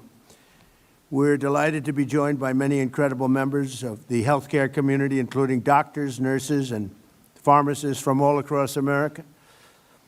We're also very happy to have with us some very talented people. A man who is really good at this, extremely non-controversial, which is, I wanted somebody non-controversial. So I chose Robert F. Kennedy, Jr. to head the whole shebang up. And he also happens to be a great guy. Brooke Rollins, who's doing a fantastic job at agriculture, and thank you. And how are the prices coming? They're coming, sir, they're coming down. Don't forget, we inherited a mess. We sure did. Remember eggs? They were up 4 times higher than they ever were. And in my first day, they said, what are you going to do about eggs? I said, I didn't cause the problem. We didn't cause, we inherited a mess, but the prices are coming down. Yes, sir. Wholesale prices are down 86%. Retail a little bit less than that, but yes, you're making America affordable again. With you in charge, I have no doubt, and I appreciate it. Thank you. Thank you. And administrator for the Centers for Medicare and Medicaid Services, a really good man, a really brilliant guy, Dr. Mehmet Oz. Thank you very much. Thank you, Dr. Oz. And thank you also to Governor Jim Pillen, Senator Dan Sullivan, and Representatives Rob Bresnahan, Mike Lawler, John McGuire, and Nick Begich. Thank you all for being here. Appreciate it very much. Now, we have other congressmen here, I see, and a couple of senators, and we appreciate everybody being here. Everyone wants to be a part of this. It's so important. It's maybe, I don't know, for many people, there's nothing more important. I would say maybe defense. We need defense, and we need offense, too, by the way. As part of the great, big, beautiful bill, we're increased, and we have increased funding for the health care by an unprecedented $50 billion. That's rural health care. Nobody thought that was going to happen, and we got it done. So we have rural health care for those that were trying to make a case that we weren't taking care of the rural community. I'm all about the rural community. We won the rural communities by numbers that nobody's ever won them before, and we're taking care of those great people. So we already did this. We increased funding for rural health care by an unprecedented, record-setting $50 billion over 5 years, which will benefit Americans in all 50 states.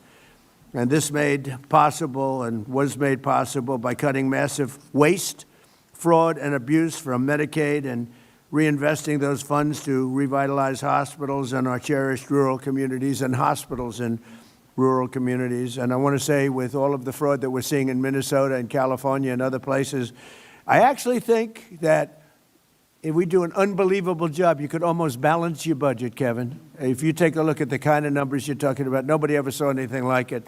They're all corrupt politicians, from the governor of Minnesota to the governor of California to everybody. They're just corrupt politicians. And you're talking about hundreds of billions of dollars in fraud. Waste fraud and abuse, but in fraud, you're talking about hundreds of billions of dollars. Under the Unaffordable Care Act, which is Obamacare, it's called the unaffordable. It is unaffordable, remember that. Rural hospitals and communities were devastated by soaring costs, and that continues.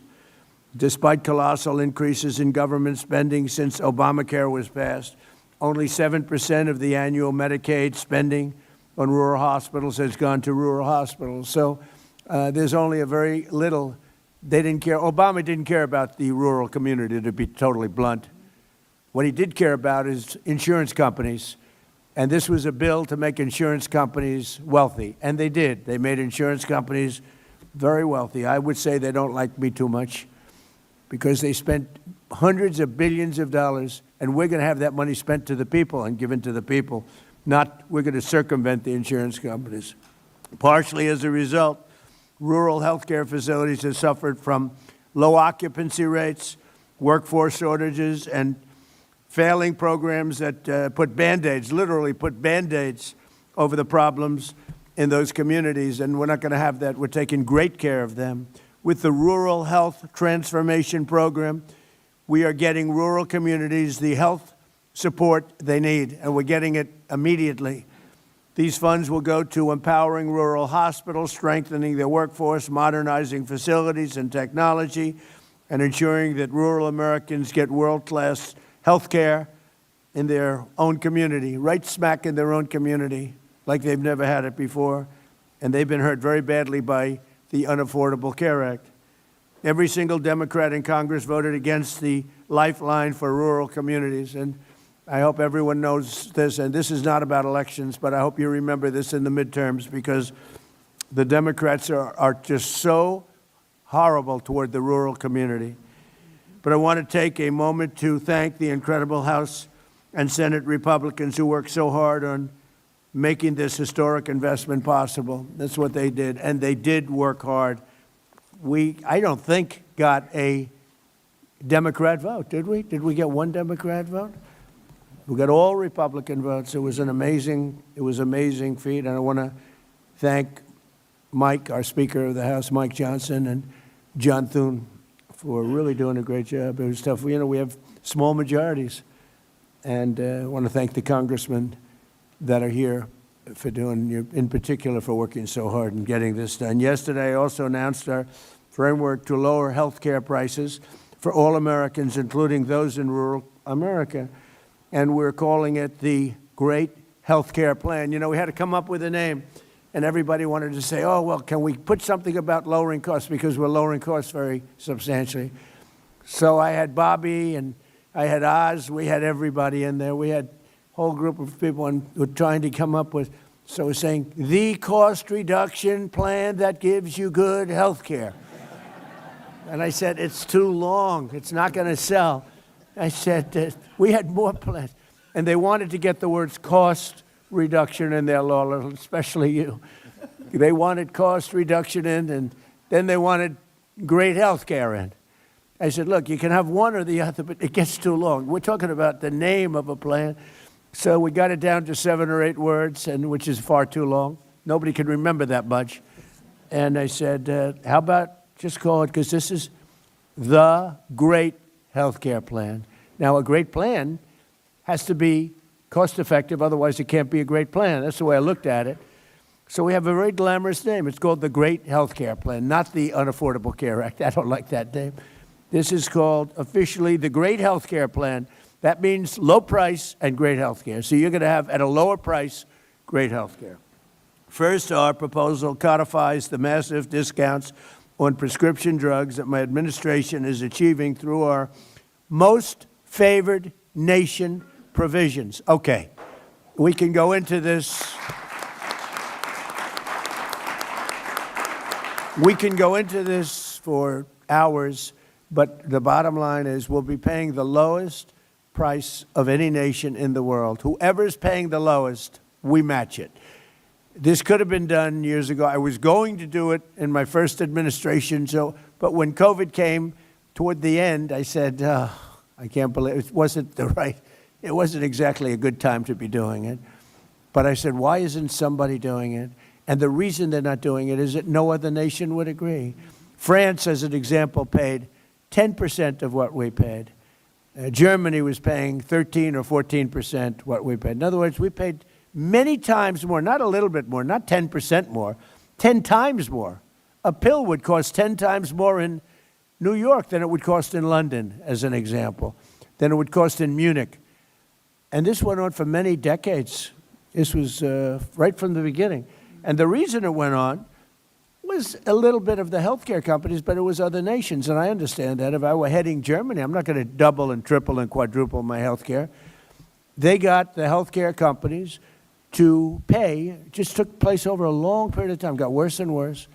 and it just hit numbers that were just absolutely unsaleable. And if you remember, the doctors in the audience remember, they say, well, we have to do research and development. I said, well, what about research and development for Germany? Well, we've decided to put up so the pill would cost 5 times more because of research and development, and 5 times more for other reasons. They had all these phony reasons. And finally, I said to the healthcare companies, we can't do it anymore. We can't do it. And it started, really, I tell the story. It wasn't meant to be funny. People find it funny. But a friend of mine who's a very smart guy, very, very rich, very powerful man, actually, but he's very fat. And he took the fat, I call it the fat drug. I won't give you which one. It was Ozempic. I won't tell you that. And he went to London on one of his many business trips. It's all he does is business. He can't walk across the street, but he's a great businessman. And he said, President. I said, what? He used to call me Donnie. Now he calls me President. So I said, you've come a long way. He goes, but I have a problem. What's your problem? In New York, I pay $1,300 for this drug. Now, this means nothing to him. This is like a penny out of your wallet. The guy's worth hundreds of millions, billions of dollars. He said, and in London, sir, I pay just a fraction of that. I said, what are you paying? $87. I said, well, is it the same drug? I knew exactly what he was getting at because it bothered me for a long time. He said, it's the exact same drug. And because of his wealth and his business smarts, he had it checked. It was made in the same plant by the same company. It's identical. And here I pay $87, and in New York I pay $1,300. So it was too much to bear, because after I told him that the drug does not work on him, because I saw him recently, he's actually fatter than ever, I said, the drug is not working on you. You're going to have to go to something else. But it does work on a lot of people. And he said, thanks, you make me feel good. I said, well, I got to be truthful. You always tell the truth, right, Mr. Congressman? Oh, look, two of the great congressmen. But the drug, we have to do something about it, because that's the same with I would say, Bobby, every drug, essentially. It doesn't have to be in that proportion. In some cases, it's much worse. Because what happened, I might as well get off this crap because it doesn't explain it properly. Because what happened is these countries are very smart, and the drug companies would go to them and they said, look, we're paying $10 for the pill. We're not paying more. Charge America. And this happened one time, then the next year. This is over 40 years. All of a sudden, they're paying $10 for a pill, and we're paying like $130 for the same pill. It just happened over years, slowly. And it got to a point over the last 10, 12, 15 years where it just was unbearable. And I went to a great executive at Eli Lilly, the top man. He's a very smart guy. And I confronted him, and he had the same line that they always had, blah, blah, blah, research and development. I said, look, we got to stop this nonsense. We're paying 10 times more for things in Europe. It's not research and development. And if it is research and development, they should pay their fair share of that too. And he said to me, and he's a great guy, he said, look, you're right, we can't defend it anymore. I said, you're admitting it? Because these guys had all of them. They must have taken a class together. Must have been, it's probably illegal what they did, Lola, you'll check it, right? They must have gone to school together and said, this is the way we're going to fight this crazy thing where the United States pays 10, 12, 13 times more for a drug. Same drug made in the same plant. And he said, here's the problem we have. The nations are brutal. When we go in and say, we have to give you an increase, they say, no, put it on America, we're not paying you anything. And they say it with such power, and they actually shut us off from selling the drug. And it just happened over and over again. It got a little worse, a little worse, a little worse. All of a sudden, we're paying many times more for the same. I said, well, it's not going to happen anymore. He said, the problem is, sir, you'll never get the nations to agree. It's impossible. They're very tough, and they are. And they'd have to agree to a doubling or tripling of their drug prices in order to get you down, because the world is a bigger place than us. So it's not like you cut it in half. Actually, if they raised it a little bit, we'd go down a lot. You understand that? I think people understand that. So you raise it like from $10 to $20 or $10 to $30, but we'd go from 130 down to 30 or down to 20.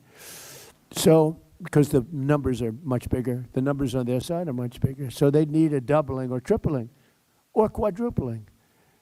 Now, if you're the head of France, the last thing you want to do is say, I'm going to quadruple the cost of a drug. And that's the way it is. But I said, I know, but it's not fair. And this is taking place. And the head of Eli Lilly, and I really mean it, an unbelievable executive, an unbelievable guy, one of the most successful companies, and who's, by the way, spending hundreds of billions of dollars right now. He's building, he told me the other day, he's building 6 major plants in the United States. You know why he's doing that? Because of tariffs. He's doing that because of tariffs. Without tariffs, he wouldn't be doing it. Nobody understood tariffs until I came along. Nobody understood, other than President McKinley. He understood them a long time ago. And because of him, we were the richest nation that we ever were at that period of time. And then when he died, he was assassinated. Teddy Roosevelt came over and he inherited a war chest. And he built the Panama Canal, which is the single most expensive thing ever built in the history of the United States, relatively. We spent what would be the equivalent of $5 trillion building the Panama Canal. It was also the most successful thing probably we've ever built, and to this day. And then Jimmy Carter gave it away for $1. This is the same theory we have on favored nations. The great Jimmy Carter, President Jimmy Carter, gave it away for $1. We lost 38,000 men. In those days it was men. I hate to say this, but mostly men. They didn't have a lot of women workers on the Panama Canal. But we lost 38,000 people. They died from malaria and snake bites. It was a combination of that, a vicious snake, one of the most vicious. You get hit, you're dead. They died from snake bites. 38,000.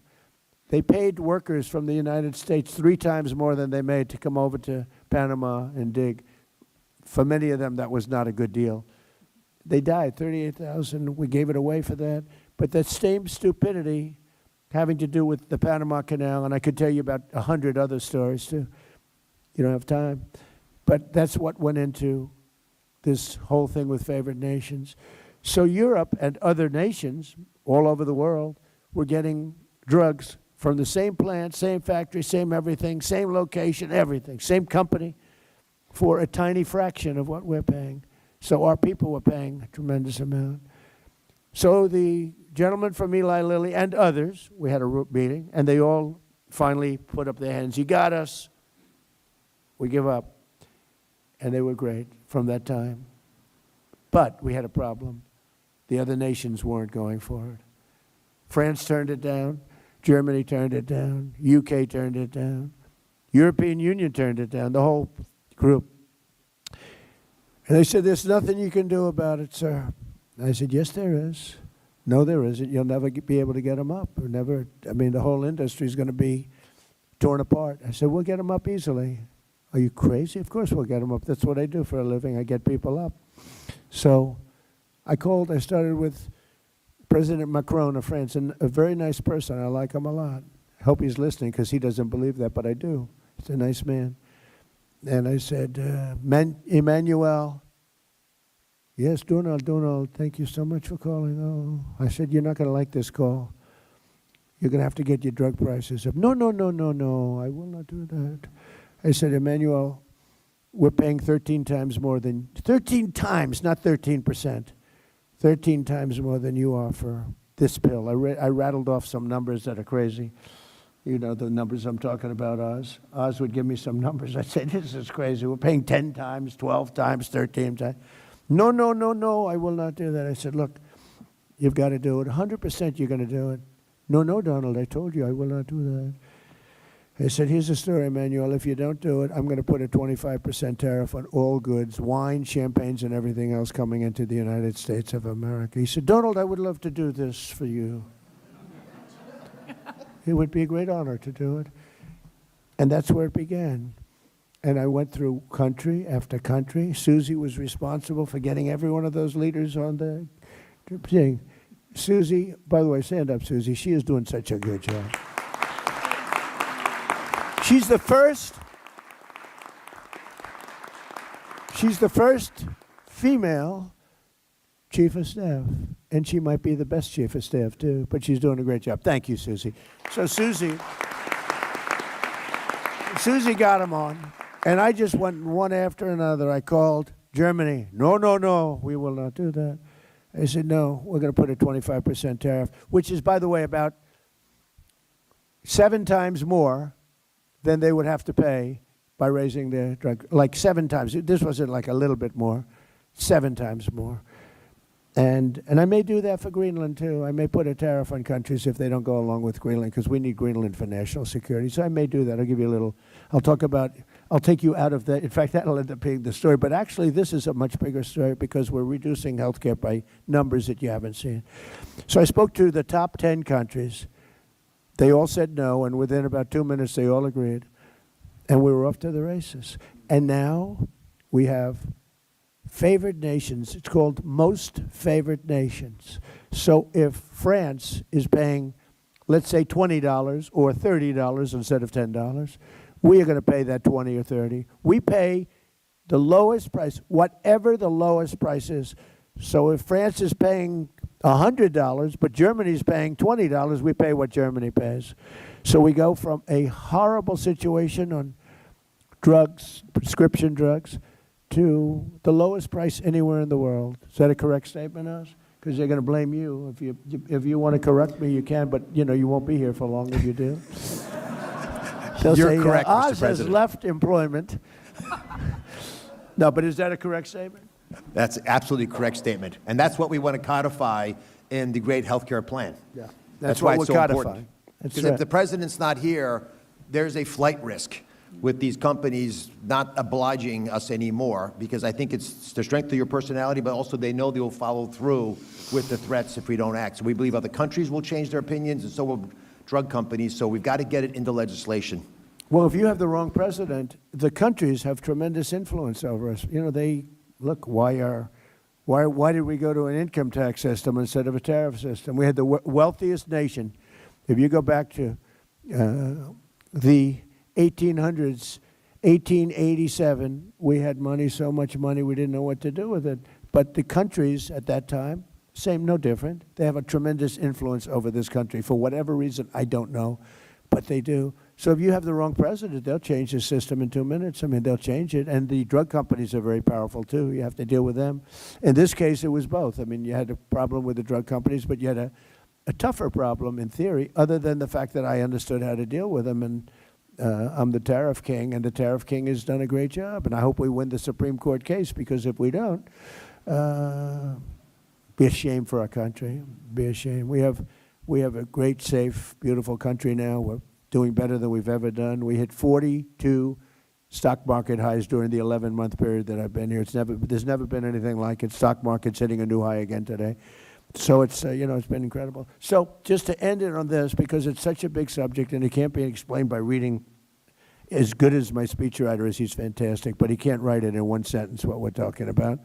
So we're going to get most favored nations. We will be taking prescription drugs down to levels never even contemplated.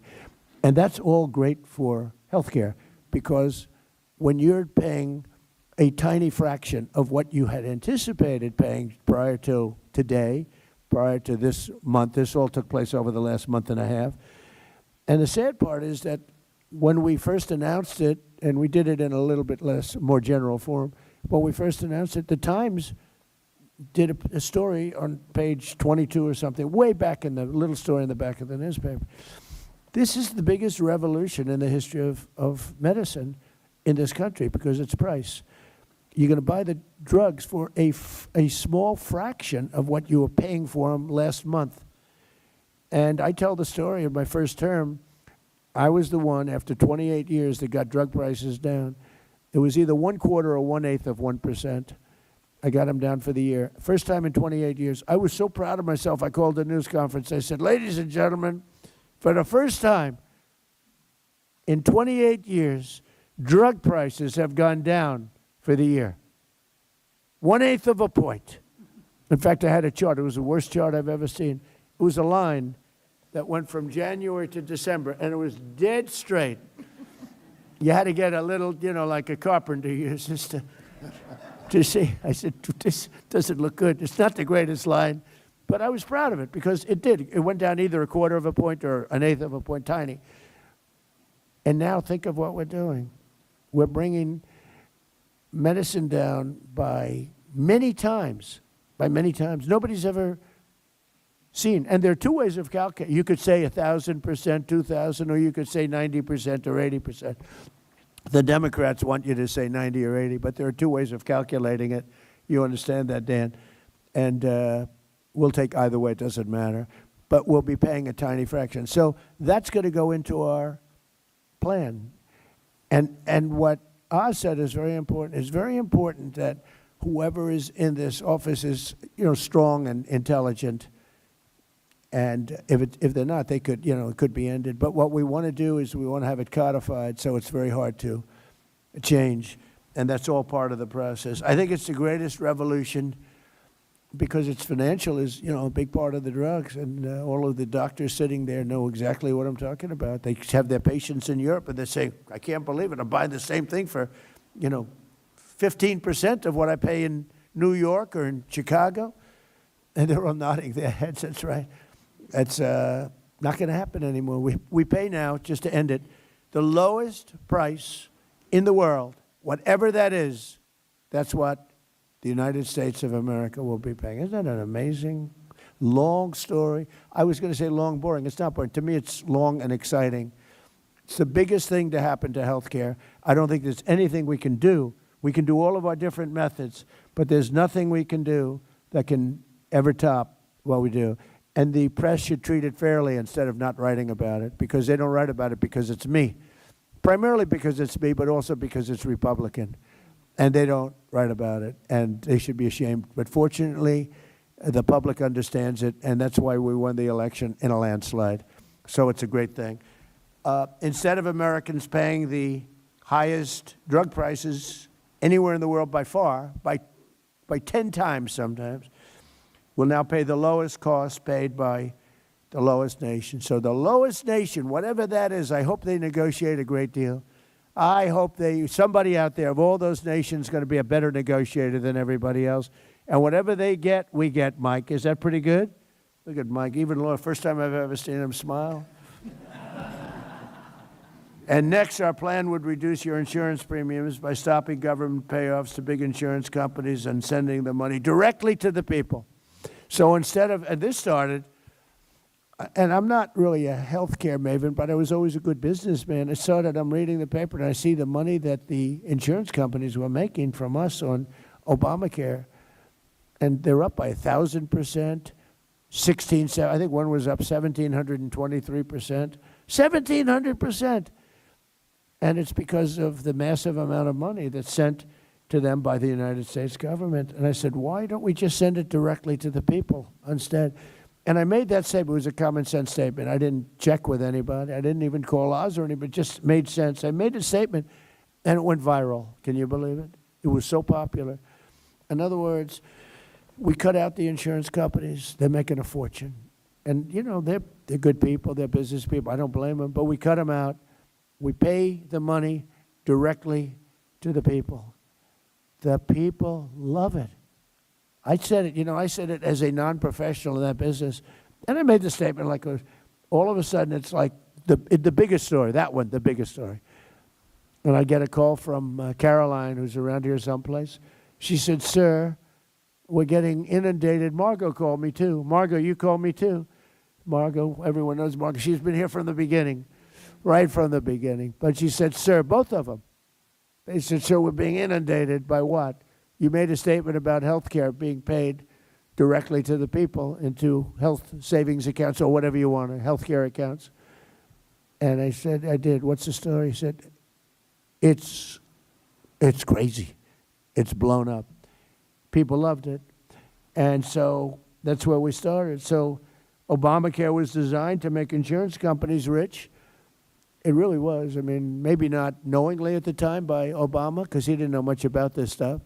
that was designed by other people in Congress that are total pros that are bought off by the insurance companies. And the problem we'll have with this is we'll get no Democrat votes, even though it should be very bad for them if they don't. But maybe you'll get some. You'll call some of your friends, fellas, and Bob, you'll call some of your friends over on the other side. I don't know how they can reject it. It's just so popular. It's so compelling. So Obamacare was designed to make insurance companies rich with taxpayer subsidies, and I want that extra money straight to the health savings accounts for you. And you can choose your own health care. You go out and negotiate your own health care. It makes people entrepreneurs, mini entrepreneurs. They'll pick the health care that's best for them because it's so different. A young person, they need health care for different reasons, and an old person doesn't need certain things that a young person needs, and vice versa. To further reduce insurance premiums, my plan ends the giant kickbacks to insurance brokers and corporate middlemen. We're getting rid of the middlemen. How long have you heard doctors, all these doctors over there, look so smart. They're all brilliant people. I assume you're brilliant, otherwise you wouldn't be here, right? I assume we have the best. Do we have the best of the doctors? I would imagine, right? Hey, how cool is the White House, okay? They're always in operating rooms. I wouldn't want to be in an I don't like operating rooms, but they do. But how cool is the White House, right? The coolest place on earth. And this is where it all begins. This is where we came up with a little concept about a place called Venezuela. How did that work out? And this is going to be the same thing in terms of its precision. Its importance is so big, it's going to work just like that. Venezuela was so amazing, but I equate that to other things because we can do other things like that. It doesn't always have to be a Minnesota where everything is corrupt, where they have health care centers that nobody shows up and somebody's making millions of dollars, where they have daycare centers where there are no kids. It's a scam. It's a big scam. It's like a horrible thing. We have a country that was great. We have a country that's now great again. It's really come a long way. Make America Great Again is almost going to be obsolete because our country is very close to, we were going to keep America great. We may have to switch to keep America great. But I don't know. There's something about MAGA. We should never change it. Susie said, don't change. We like MAGA. Everybody likes MAGA. So we want to make this precision, just like a Venezuela, just like the attack on the Iran nuclear weapons, which wiped that out, just like all of the other things we do, they're precision. We want to make it the opposite of Minnesota, California, and all these places that are so badly run. So to further reduce insurance premiums, my plan ends the giant kickbacks to those insurance brokers and corporate middlemen that you've been hearing about for so long. It also funds the so-called cost-sharing reduction program to bring down the cost of the most common plans on the exchanges by more than 15%. And next, the great health care plan mandates unprecedented accountability and transparency from insurance companies and all health care providers. We want transparency. You're not allowed to ask a doctor how much is it going to cost. You're going to have your heart ripped out, and you're not allowed to negotiate. This is a giant scam.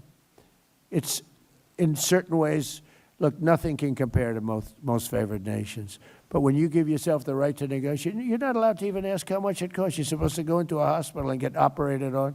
Then they send you a bill and you have to file for bankruptcy. I'm not going to let that happen. So we're going to have insurance companies and healthcare providers going to have great, and hospitals, great transparency. The word transparency is a very important word. So they can't get away with ripping you off any longer. It requires insurance companies to make it easy for you to compare plans. You've got to be able to compare plans. You can't do that now. You're not allowed to do that. It's not even believable. I tell you what, I used to sit before I was a politician home, and I used to say, how is that possible? Things happen that, I guess it's just the forces of nature, the forces of power, and you end up with very, very badly treated people, and they won't stand for it. But these forces are going to release an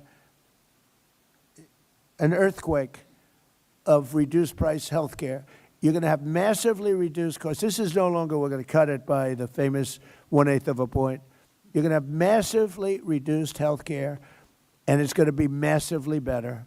You're going to have great health care at a much lower price, which is the two things. We want great health care and we want low price. You're going to have great health care at low price. Now you have terrible health care at a high price. You have horrible, horrible Obamacare health care. Like everything else he did, it was crap. It was a horrible plan. It was from day one and should have never been approved. It was a very sad night that night when there was a thumb raised. Most importantly, will require any hospital or insurer who accepts Medicare or Medicaid to prominently post all prices. You're going to post your prices at their place of business. Something they don't have to do, something they're not even allowed to do. We'll have the maximum price transparency, and the cost will come down just by that, not even talking about favored nations.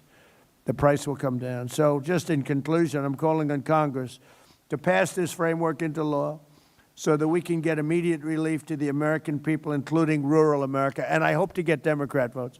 They know, they saw it. I know a lot of Democrats. And they say that plan is unbelievable. Are you going to vote? Well, I'm going to try. They have tremendous pressure on them. Vote no. Vote no. We have a couple of Republicans. Thomas Massey always votes no. He's like, something wrong with the guy. If you have any clinical psychiatrists in there, maybe go check out his mind. But he always votes no. He's a very bad person. He's a very bad Republican, bad American when you always vote no. Just vote no. Do you approve? No. You know, there's not a thing you can say to him either, Lola. Look, Lola wants to be nice. He likes to get along with everybody. I don't. But they vote no. But so I don't know. You know, you have some people, they're very, I call him Rand Paul Jr. Rand Paul always votes. I don't know why he votes no, but I guess he thinks it's good politics. I got him elected twice. If I didn't endorse him, he wouldn't have been elected. But he doesn't reciprocate, and I guess that's okay. But I want to hear now, if I could, from Dr. Oz, and then we're going to have Dan Sullivan say a few words, and Rob and Mike, and Governor, you're going to say a few words, and we appreciate you being here very much. You're doing a fantastic job. I just want to leave by saying that this is the biggest thing to ever happen to health care in our country. It will not be covered that way by the fake news, and that's a sad thing. It will probably not be voted positively by the Democrats, and that's a sad thing. They all know how good it is. I think we can make health care into a Republican issue because the Republicans are going to be close to unanimous on this. It should be unanimous. Maybe we will be unanimous, but it'll be close. But we have a small majority. We probably need a little bit of help from the Democrats. So whatever we can do, we're going to do it. It's the biggest thing to happen to health care, maybe from the beginning. So Oz, would you take it away, please? Thank you very much. Mr. President.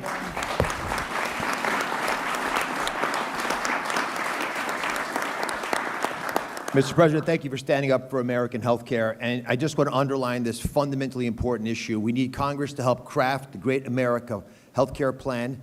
And the Great Health Care Plan will work. It's a brilliantly conceived framework. And as it comes to the American people and they understand it, they'll want it. And it should represent the analogous situation, similar to what you did so brilliantly last spring with the Working Families Tax Cut legislation that the President mentioned, has created the Rural Health Transformation Fund, which is why we're here today. I want to put a little bit of texture around why this is such an important issue, because the Rural Health Transformation Fund is the largest investment ever in American history in our rural communities. Yeah.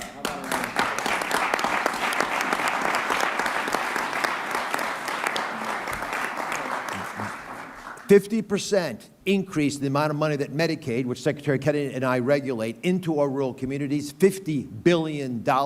You can do the math, it's $1 billion per state, and that's an important factor because it got them competing. There are 60 million rural Americans, and these folks do not have access to the same care that's available in urban and suburban America. Their life expectancy, if they're in a vulnerable situation, is 9 years shorter, because your zip code actually is your destiny.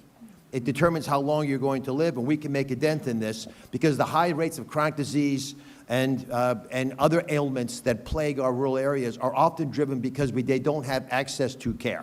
That's going to change because of the Sentinel legislation. And again, it's similar teams, the same leadership, same president, same Congress that passed the Working Families Tax Cut legislation, which is incredibly popular around the country and will make the great health care plan successful as well.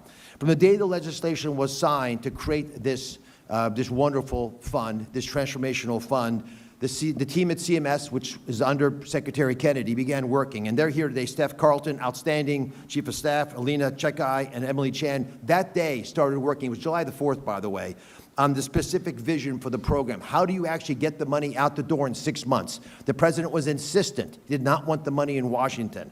So we began working closely to make sure that we'd use the money not as a Band-Aid, but to empower those closest to the challenges that rural patients face. And who are those people, the 50 people who know rural health care the best? The governors. They wanted the money out of Washington into the governor's hands, and that was done in a remarkable way. The governors thought big. We have one here from Nebraska who was actually the first to start working on community engagement, which is part of that legislation as well. But we have to right-size health care in rural America, and that's an important phrase. All 50 states submitted amazing ideas to transform rural health care in ways that should have been done decades ago. The CMS team awarded each team their portion of the $50 billion investment precisely with the same precision that we took Venezuela leadership, a convicted individual, and with Iran as well, the same precision on time before the end of the year, and got it out of Washington into the states. Now I want to take a step back and do a little thought experiment, Mr. President, if you want to do this. If you, and God forbid this happened, had turned your head the other way in Butler, Pennsylvania, it wouldn't have been an ear injury. Now, I've been to Butler. I'm from Pennsylvania. Butler General Hospital is a good hospital. They don't have neurosurgery there. If you have an injury to the head, you have a golden hour to get cared for. You were taken to Butler General Hospital. Because the injury, thankfully, was not as lethal as it was designed to be, it wasn't a problem. But if you'd had a head injury, you could have had your life saved. But without a neurosurgeon, and there is no neurosurgeon at Butler General Hospital, unfortunately, you wouldn't have an option because Pittsburgh is a far, far ride away. That's the closest metropolitan area where there are lots of neurosurgeons. But with this bill, this legislation rather, this funding of $50 billion, Pennsylvania got its share. And they're going to be able to build telemedicine hookups, even telerobotic surgery, that would allow an injured individual in a car accident or any other reason that is a head injury in Butler General and rural hospitals across the country to be able to access the best care our nation has to offer so rural America will not suffer. That's the promise of what this money offers to our nation. It's not just paying the bills, it's not just picking up the pieces, it's actually transforming using technology we have widely available in urban America, the way we save lives in rural America. Each state competed aggressively because for $1 billion, Mr. President, you'll fight pretty hard. And they gave us brilliant ideas that they're talking with each other about. So we're actually creating teams that now across state lines will connect because they're all Americans and they base their advances on several pillars. Secretary Kennedy can talk about MAHA because there's MAHA elements to this as well, but very precisely sustainable access. We asked states, how can we bring top care closer, like in the thought experiment I gave you for Butler General. In Pennsylvania and North Carolina, there are regional spoke models, which and hub and spoke means you've got a big hospital in the city and they adopt or work closely with some rural hospitals to solve the challenges of fragmented care. And that actually works. You share administrative back office work, you group purchase your stuff, you save money, you exchange medical records. Alabama has no OBGYNs in many of their counties.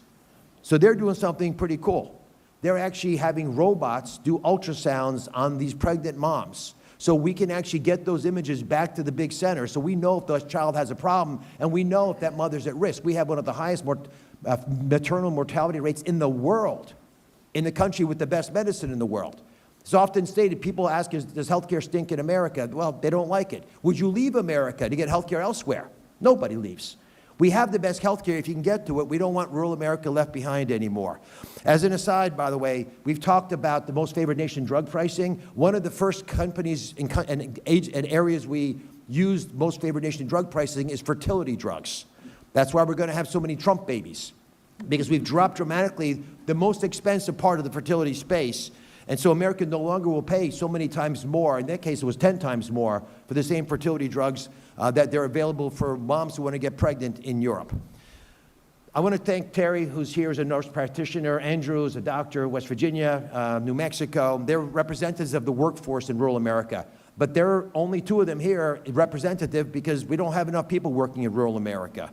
It's a big challenge. So Delaware is creating its own medical school, their first ever medical school in a rural part of the state.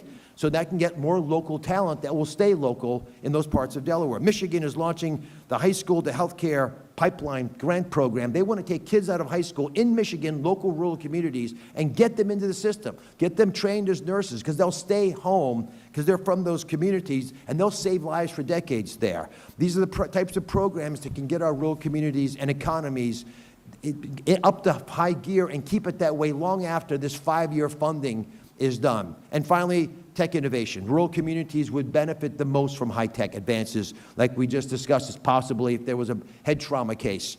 Many states want to partner with our CMS data interoperability network. It was created by Amy Gleason, who spearheaded so much of the technology transformation in our government. It's going to support the President's pledge to provide transparency that he mentioned as part of the great health care plan. And Congress can ensure these are all available for decades to come if we can get this legislation through. As in the tech innovation forefront, just to give you a couple examples, Texas and Hawaii are making targeted investments in statewide telehealth, so everybody has telehealth. The best doctors for the best knowledge available where you are. We'll meet you where you are. If you're a vet and depressed and you're thinking of taking your life, we'll be there. Just let us know you're in trouble and we'll help. Alaska wants to deploy, and I'm going to hand it to Senator Sullivan in a second, wants to deploy unmanned pharmaceutical distribution kiosks and drones that will deliver medications, because in the North Slope of Alaska, you can't get there this time of year. So these technologies, they exist. Why are we using them in Midtown Manhattan? We should use them in rural Alaska. This administration is committed to collaborating with all 50 states, all 50, red and blue, all 50 states, to carry out bold plans to tackle the challenges that local communities face. We're not pouring funds blindly, however, into a broken system. We're going to carefully, precisely, as the President said, target this investment. With healthcare fund running rampant, and I was in Minnesota this week, Mr. President, it's worse than we've heard, but Minnesota, pardon the pun, is just the tip of the iceberg. California is the varsity team when it comes to fraud, waste, and abuse. We're not going to let that happen. We want transparency for this $50 billion investment. We owe it to Capitol Hill, we owe it to this President, and we want accountability to be a top priority. For that reason, we've created an Office of Rural Health Transformation at CMS for long-term oversight. The office, led by Alina Cheka. Alina, again, was one of the people who helped create this program in the forefront, will guide. She was in the first administration, Mr. President. She's going to guide states in implementing their rural health transformation plans, coordinate all the federal and state partnerships, making sure there's appropriate oversight.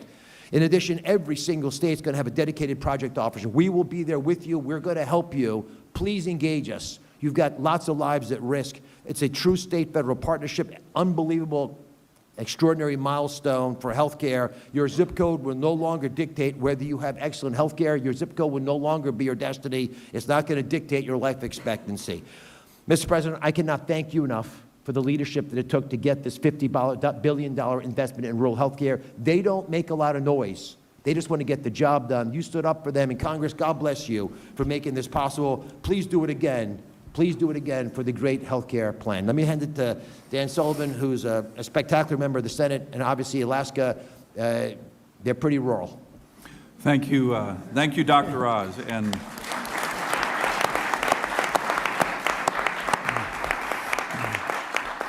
And Mr. President, I am very honored to be here. This is a really exciting day. I want to thank you, sir, and your team. Worked really closely with Dr. Oz, Secretary Kennedy, many others. You know, this is a great example of how Congress, working closely with your administration, can achieve historic things. This is historic for our rural health care, certainly, in the Working Families Tax Cuts Act. You combine it with what you were talking about, sir, in terms of drug price reductions for all Americans. So these are two things that are happening right now and are historic, and I agree 100% with you, Mr. President. Hasn't got a lot of press, even though it is historic. It's going to really impact people in rural America, especially my state, this fund that I want to talk about. But what you've done on the drug pricing is even... Ben, will you get Lisa Murkowski to vote for it? She voted for it. No. Are you going to get her to vote for the... great, big, beautiful health care bill that we're doing. When we get that, I think MFN drug pricing, I bet No, but are every you gonna get her to member vote of for it? Congress votes Are you on going to that. get her to vote for it? We'll work on it, sir. We'll work on it. So let me actually talk a little bit about the context of what's going on in Alaska and how this relates to it. You know, after 4 years of being locked up and shut down by the previous administration, we are on the cusp of achieving some huge goals in my state that we've been working on for decades. We have this huge resource development boom going on the North Slope of Alaska. I was with a bunch of the Inupiat, Alaska Native people who live up there. They are so excited about what's happening there. We are, as you know, Mr. President, building icebreakers. We're home porting some of those in Alaska. We have huge historic infrastructure and economic and national security investments happening. In particular, the gas line that you have championed so much, the big LNG project. All of these things are happening. It's really exciting. By the way, all of these issues I just talked about, all of those were in the Working Families Tax Cuts Act, so there's a lot of excitement. But, Mr. President, in addition to a strong economy, the thousands of jobs that these projects are going to have, we have to have a strong healthcare system in every state. And rural Alaska, as you mentioned, as Dr. Oz mentioned, has often, almost always been an afterthought when it comes to investing in healthcare in America. And that's not happening anymore after the Working Families Tax Cuts Act. As you said, Mr. President, as Dr. Oz said, this is the biggest investment in rural health care in American history. $50 billion, the award the great state of Alaska was able to get working with Dr. Oz, and the parameters of the bill was about $1.4 billion over 5 years to transform our health care system. So that's really exciting, but here's the big deal. This is not just about money. This bill isn't just about money.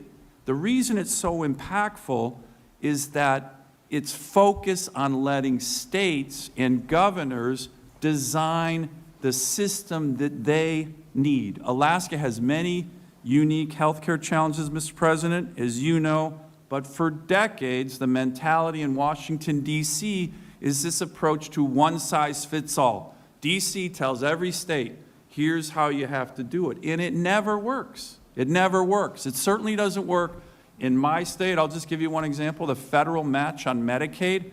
Our state typically has the lowest match in the country, even though we have the highest health care costs and highest delivery costs in the country. The one size fits all doesn't work. This bill is different. This bill that we wrote with your administration is all about allowing states to design a system that works for them with CMS guidance. And this will be a generational opportunity for every state to bring health care closer to home, to make it more responsive to the people who live in that state, and make it more affordable. I'll just end with this, Mr. President. Like I said, a lot of excitement.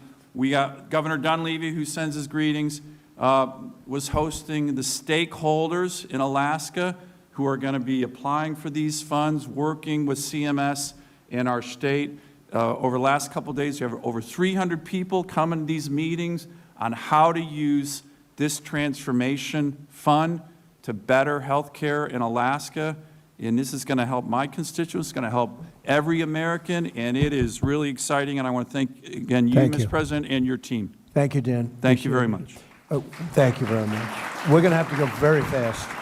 We're going to have to go we are way behind schedule, and I have a couple of meetings that are very important. Nothing more important than this, but let's go. Come on, Bob. Rob? Fire round. Please.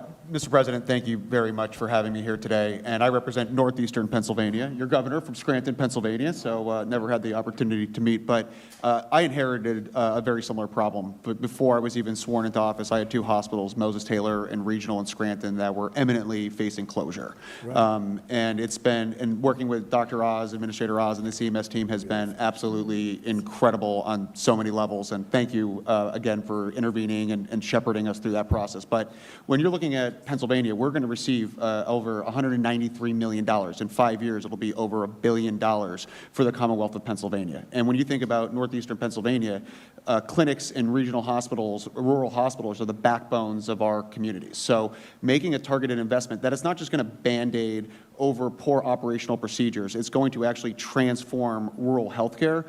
That's what we are so excited about. Pike County in my district is the largest growing county in the Commonwealth of Pennsylvania where there's not a hospital. The nearest commute to a hospital is over 55 minutes away. So these are going to be funds that will be so imperative. The unprecedented investment is going to be incredible, and thank you for having me up here and being a part of this journey. Thank you, Rob. Appreciate it. Thank you, Mr. President. This is a great opportunity to be here with you and your team. Dr. Oz has been a tremendous asset. The $50 billion commitment to rural health transformation is critical. New York State is going to see about $212 million in the first year, which is vital for workforce development, access to care, primary, behavioral, maternal, emergency, telemedicine, et cetera. How were we able to do it? Because we rooted out waste, fraud, and abuse in the system. Democrats will just say we cut $1 trillion in Medicaid. That's not what we did. We said you need to be eligible, you need to be a citizen, you need to work if you are able-bodied without dependent children. We reined in the provider tax and state-directed payments, which have exploded over years. And we are taking this money, not only preserving Medicaid for the IDD community, our seniors, our children, our single mothers, but we're investing it in rural health. When you look at Obamacare, health insurance premiums have risen 96% since Obamacare took effect. Insurance revenues up 2,000%. Mr. President, you are 1,000% correct that the insurance companies are the problem. They wrote Obamacare. It's to their benefit, and the American people are being screwed. And so we can get a bipartisan agreement on what you are trying to do. When it comes to lowering drug prices, I will tell you, one of the largest pharmaceutical companies is in my district in Westchester County. I met with them in 2024, and I said, what would you do to lower drug prices? And the response was, go after the European price controls. You are spot on taking on the price controls that have been put in place. Most favored nation is the single best thing we can do to lower prescription drug prices here in America. The pharmaceutical companies will tell you that privately. And that is the fundamental fact. We need to go after PBM reform. Associated health care plans, we put that on the floor. Every Democrat voted against it, every Republican for it.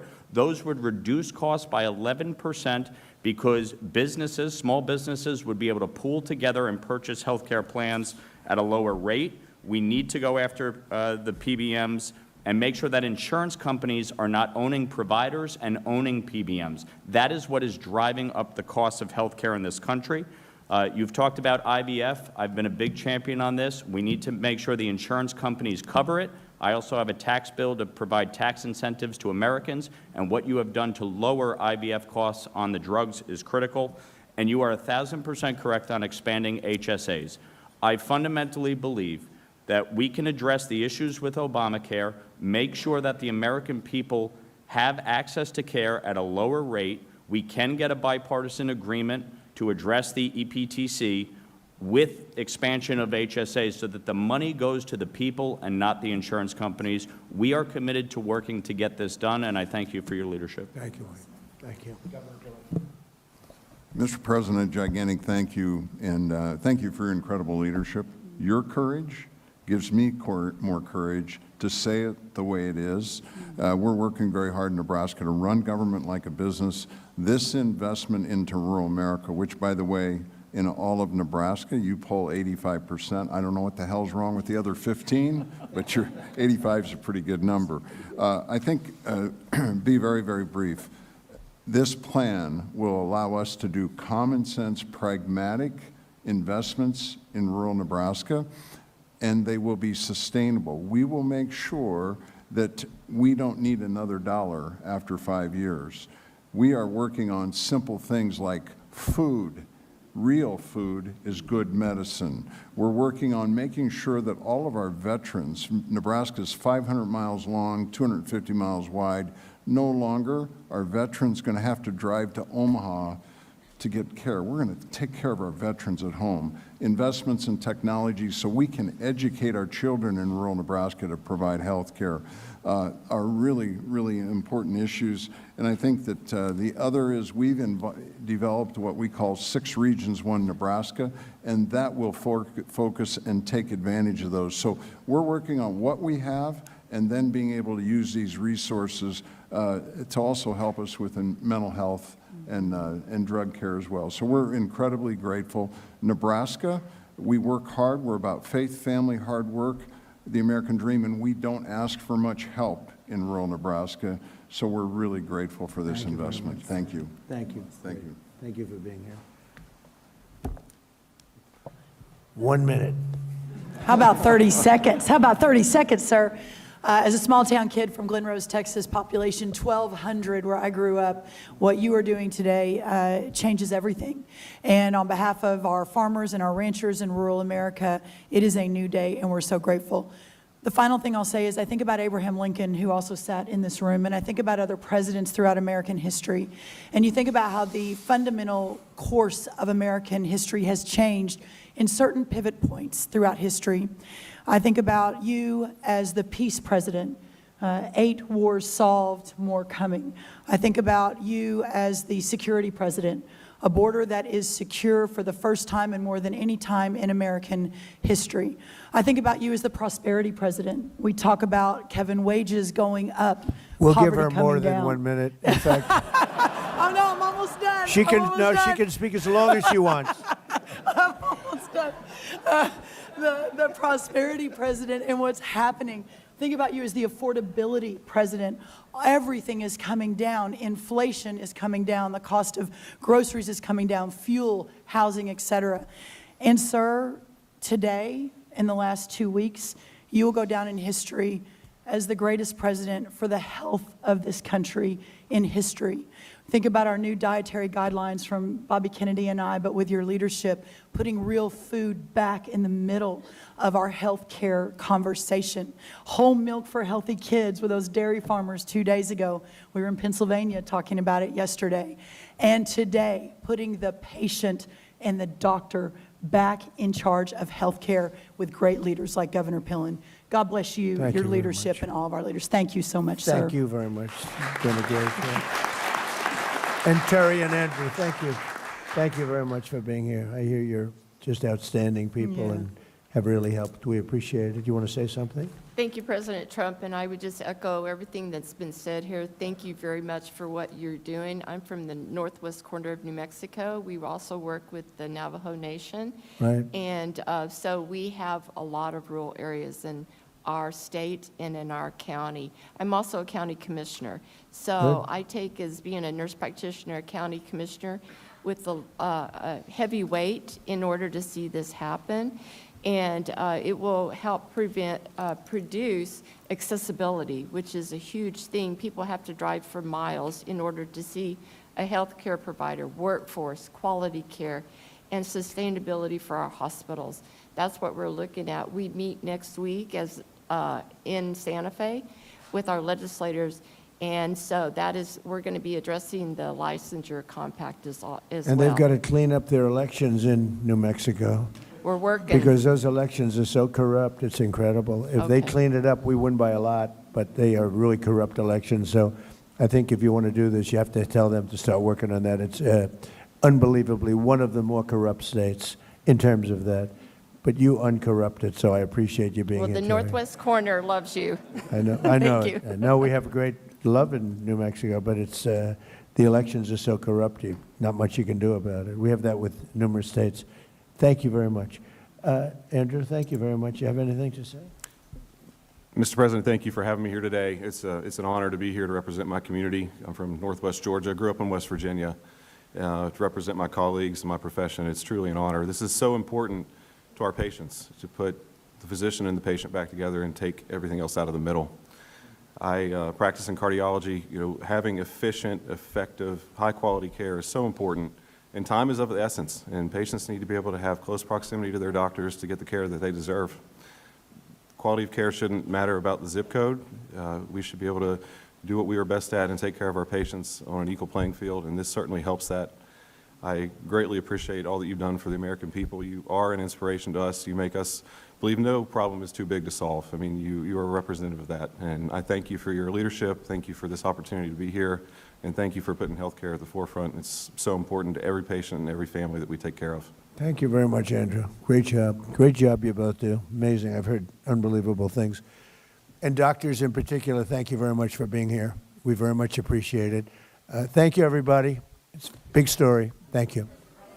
Thank you, Bob.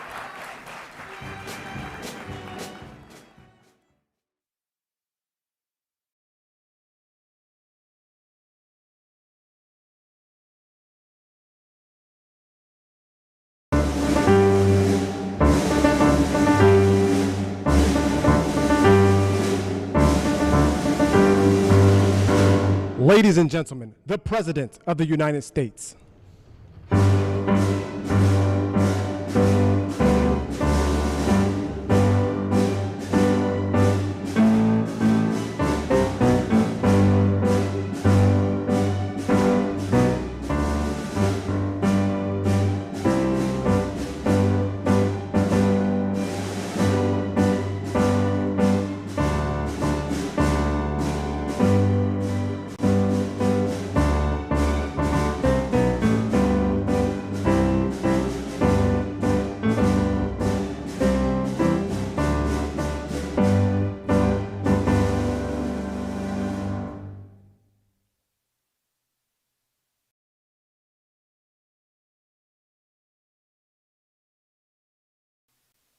We've had some exciting days in the last week, I would say, mostly good.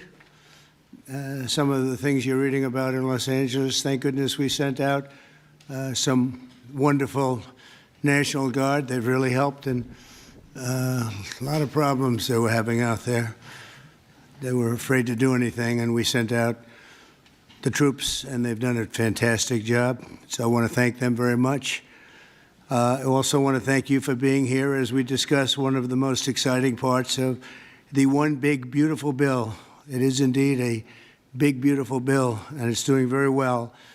The Trump Accounts, as they call it, pilot program, which will make it possible for countless American children to have a strong start in life at no cost to the American taxpayer, absolutely no cost. It's going to have a huge impact. I want to thank House Speaker Mike Johnson for number one, being a great speaker, and number two, perhaps slightly less important, for being here today. Thank you, Mike. Along with Chairman Jason Smith, who's fantastic, and Representatives French Hill, August Pfluger, Blake Moore, Rob Bresnahan, and Frank Lucas. Thank you all, fellas. Thank you very much. We appreciate it very much. Thanks as well to many top business leaders from Invest America, CEO, Council. It's been a wonderful council. They've come up with some fantastic ideas. We're putting them into use.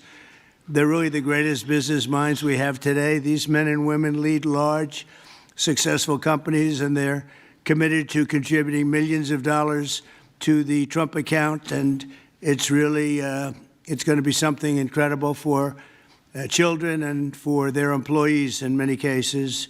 Here's how the accounts work. For every U.S. citizen born after December 31st, 2024, before January 1st, 2029, the federal government will make a one-time contribution of $1,000 into a tax-deferred account that will track the overall stock market. In other words, it'll be pegged to an index that we'll pick. Right, Michael? We'll pick it. We'll pick a good one. Maybe you should be the index. I'd like to have that.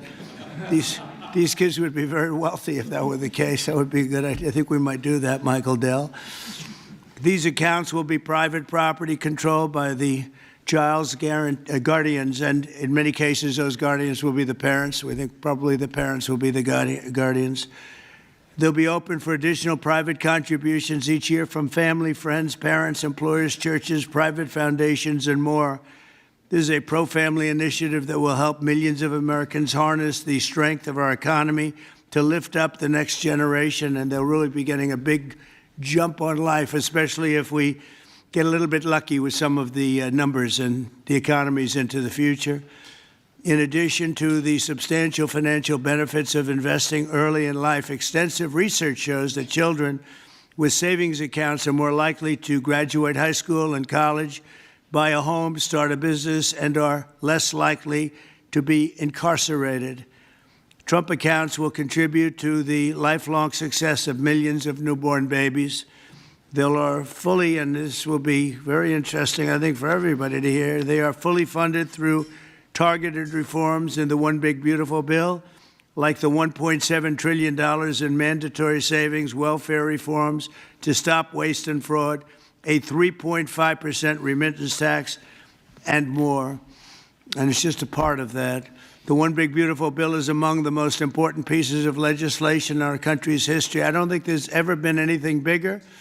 And I think it's going to go down as certainly one of the most important things we'll ever have done. In addition to the largest tax cuts in the history of our country, including the most powerful border security measures ever, it delivers major economic relief to the American workers' families.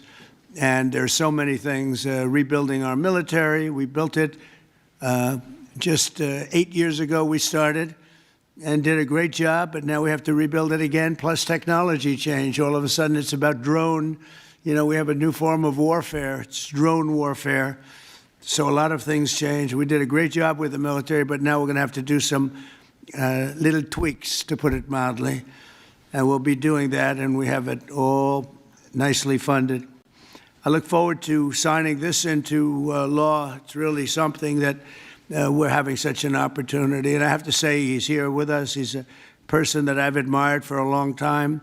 You take a look at what he's done and followed his record. And it's Dell Chairman Michael Dell. He's done such an incredible job. It's as a business person, I study business people, and that's a perfect one to study. It should be almost mandatory reading. So I want to congratulate you on that, and thank you for the idea, because you're the first one that really brought this to my attention. I know that you and your friends have been talking about it for a long time, but other presidents didn't get it done, Michael, right? So we got it done. Congratulations. Thank you very much. Sure. I want to also give some recognition to my friend Brad Gerstner, who helped get us all organized and that's right. And actually thank you very much. Good, Brad. Spearheaded this. Good. And also we have with us a very powerful man in the world of business, CEO David Solomon of Goldman Sachs. David, thank you very much. Thank you for having me Long-time here friend. today. Thank you. Thank you very much. Uber CEO Dara Khosrowshahi. Where is Khosrowshahi? Right here. Where? Thank you very much. That's a hell of a name, but you've done a hell of a job. So that's appropriate. And also, again, Chairman Smith for doing such a job. Nobody knows taxes better than Chairman Smith. When we have a problem, Mike, we go to see Chairman Smith, right? So I want to thank you very much, Dara and Chairman Smith. I appreciate it. So I'd like to begin by asking Speaker Johnson to say a few words. And I think then we're going to go to Michael Dell, David Solomon. We're going to go to Dara and then to Chairman Smith. Thank you very much. Mr. President, thank you so much for your bold, visionary leadership. It is the key to all of this great success that we are achieving. And the One Big Beautiful Bill, it is not an overstatement to say it will be one of the most consequential pieces of legislation in the history of Congress. There's a lot in here. And by extension, or I would say it is an extension of the figure who I believe will be the most consequential president of the modern era, if not all American history, and that's the gentleman sitting to my left. So I want to thank you for that. Thank you very much. That's a beautiful statement. Huh? Well, I like him too. Thank you. It's a statement of objective fact, and every working American understands, I think, the principle behind this concept that we're discussing today. If you have a 401k, you understand the power of investing early for the future. Trump accounts take that same principle, and they apply it from the very beginning of Americans' lives. It's a pretty simple concept. The families that opt in will receive a one-time payment of $1,000 to a Trump account that parents can contribute to. It's a bold, transformative policy that gives every eligible American child a financial head start from day one. Republicans are proud to be the party, we always have been, that supports life and families and prosperity and opportunity. And Trump accounts are all about setting up the next generation for success. for future Americans, this early investment could really be the game changer. It could be a difference. It could pave the way for paying their way through college or buying their first home or starting a business, even when they're young. So even $1,000 at birth will put these Americans in a better position than over half of American adults who sadly have no retirement savings at all. So this would be a remedy to that great problem. And it will encourage the free market. It will encourage investment and understanding of capitalism.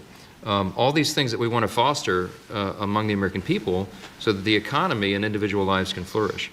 Of course, none of this happens unless we pass our one big beautiful bill through Congress. And we have at stake the largest tax increase in American history if we fail to deliver. And we will not have this rocket fuel to the U.S. economy, and that's why this is so very important. Passing this pro-growth legislation will help every single American. From Trump accounts, this is one of the components of it, to eliminating taxes on tips and overtime, to reducing red tape on Main Street. And the one big beautiful bill is going to drive prosperity. It's going to create jobs across the country. It will make all boats rise. Wages will go up. Job participation levels will go up.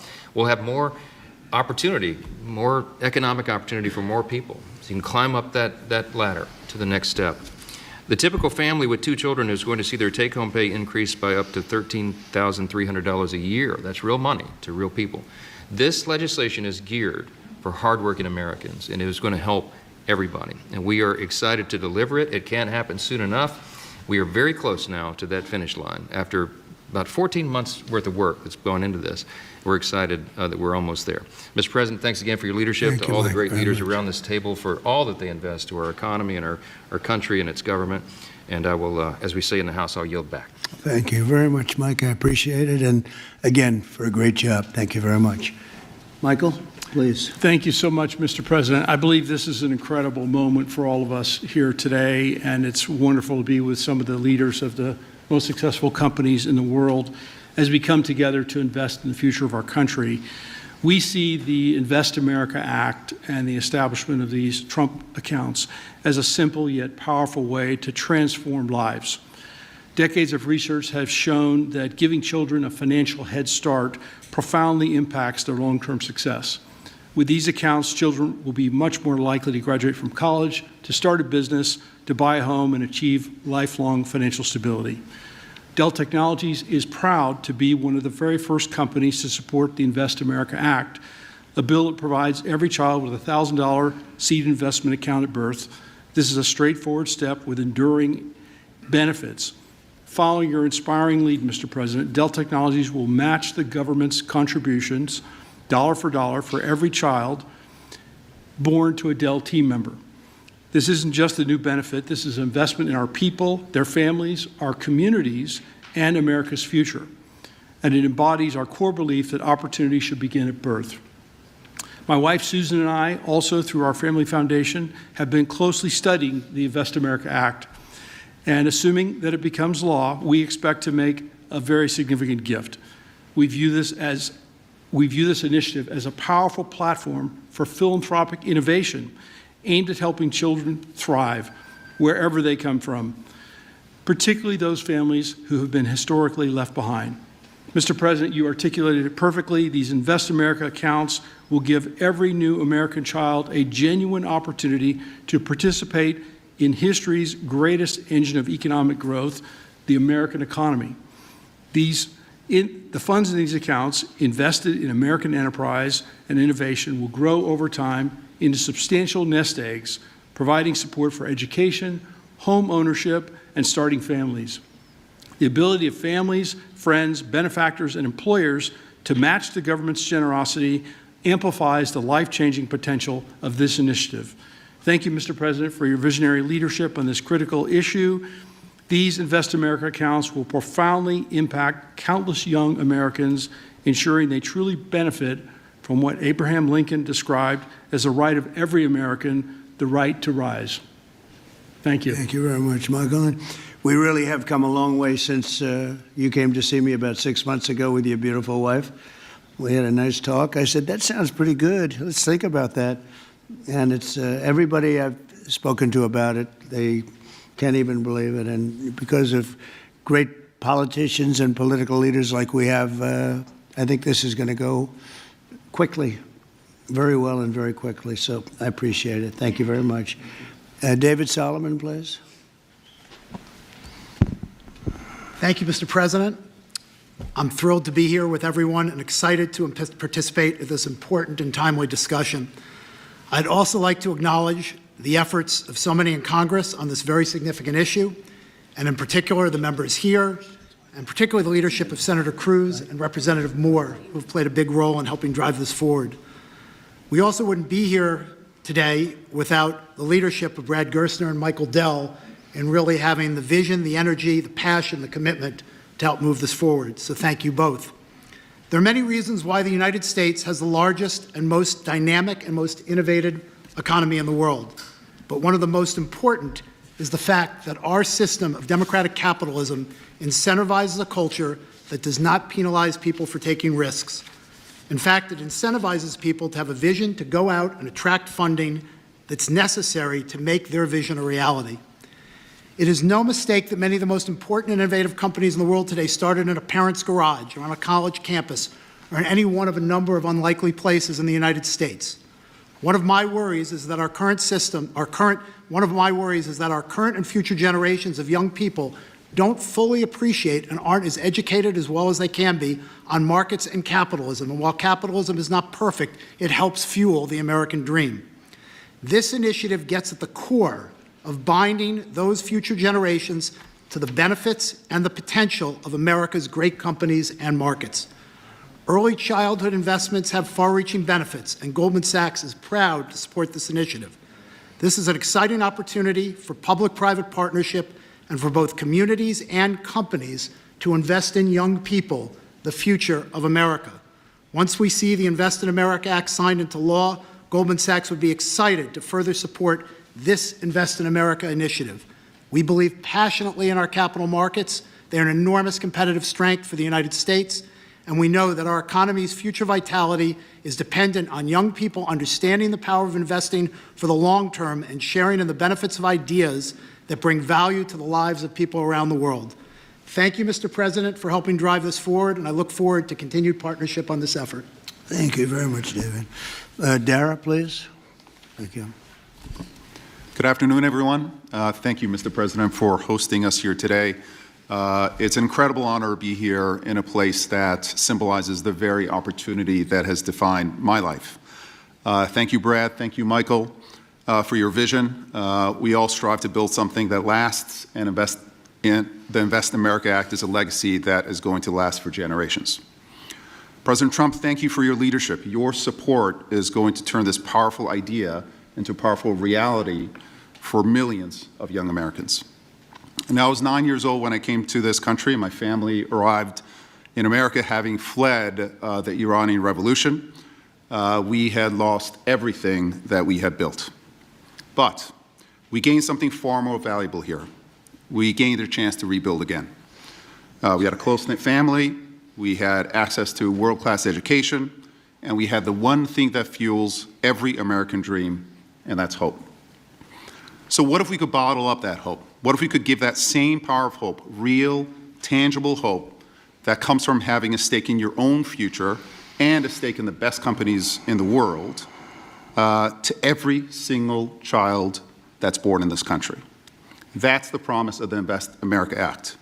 It's not just an account, it's a launch pad. It puts the unstoppable engine of compounding to work for our kids, building a future for them from day one. This mission is personal to me, and it's core to us at Uber. Every day we see people using our platform to create opportunities for themselves, to save for a home, to pay for tuition, to build their own American dream one trip at a time. And that's why Uber is so proud to support this bill, which also includes benefits for millions of Uber drivers and couriers in the form of no tax on tips. Mr. President, our earners are grateful for your support. Thank you very much. Right? What a great job. You know, when you think we're doing a lot of work on Iran right now, and yes.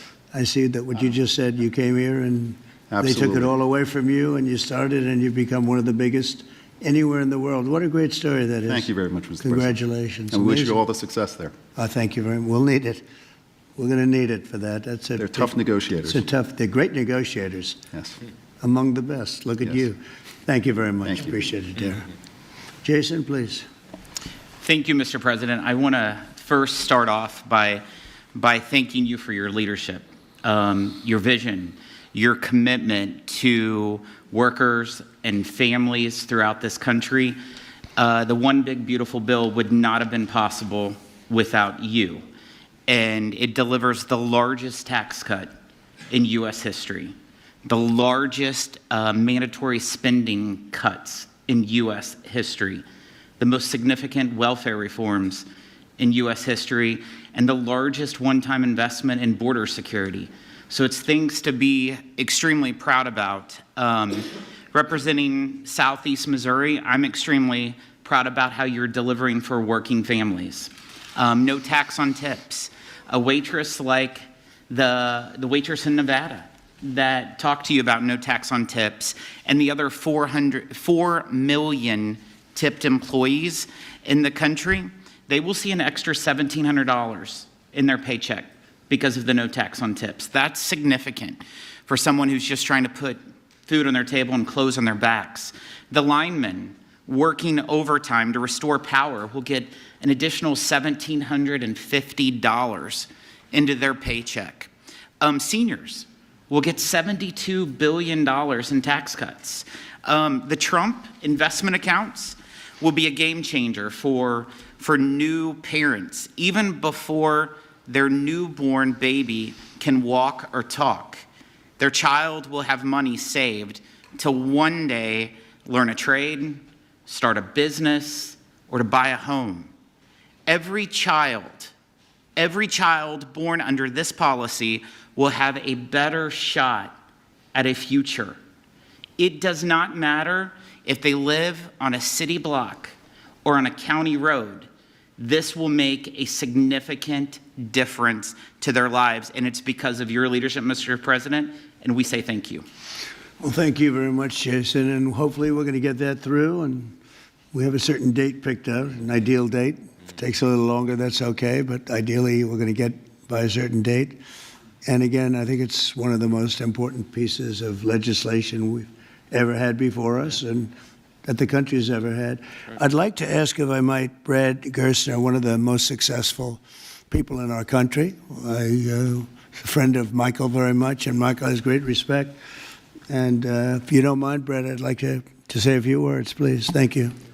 Well, first, it's a great honor and privilege to be here. We wouldn't be here without your leadership.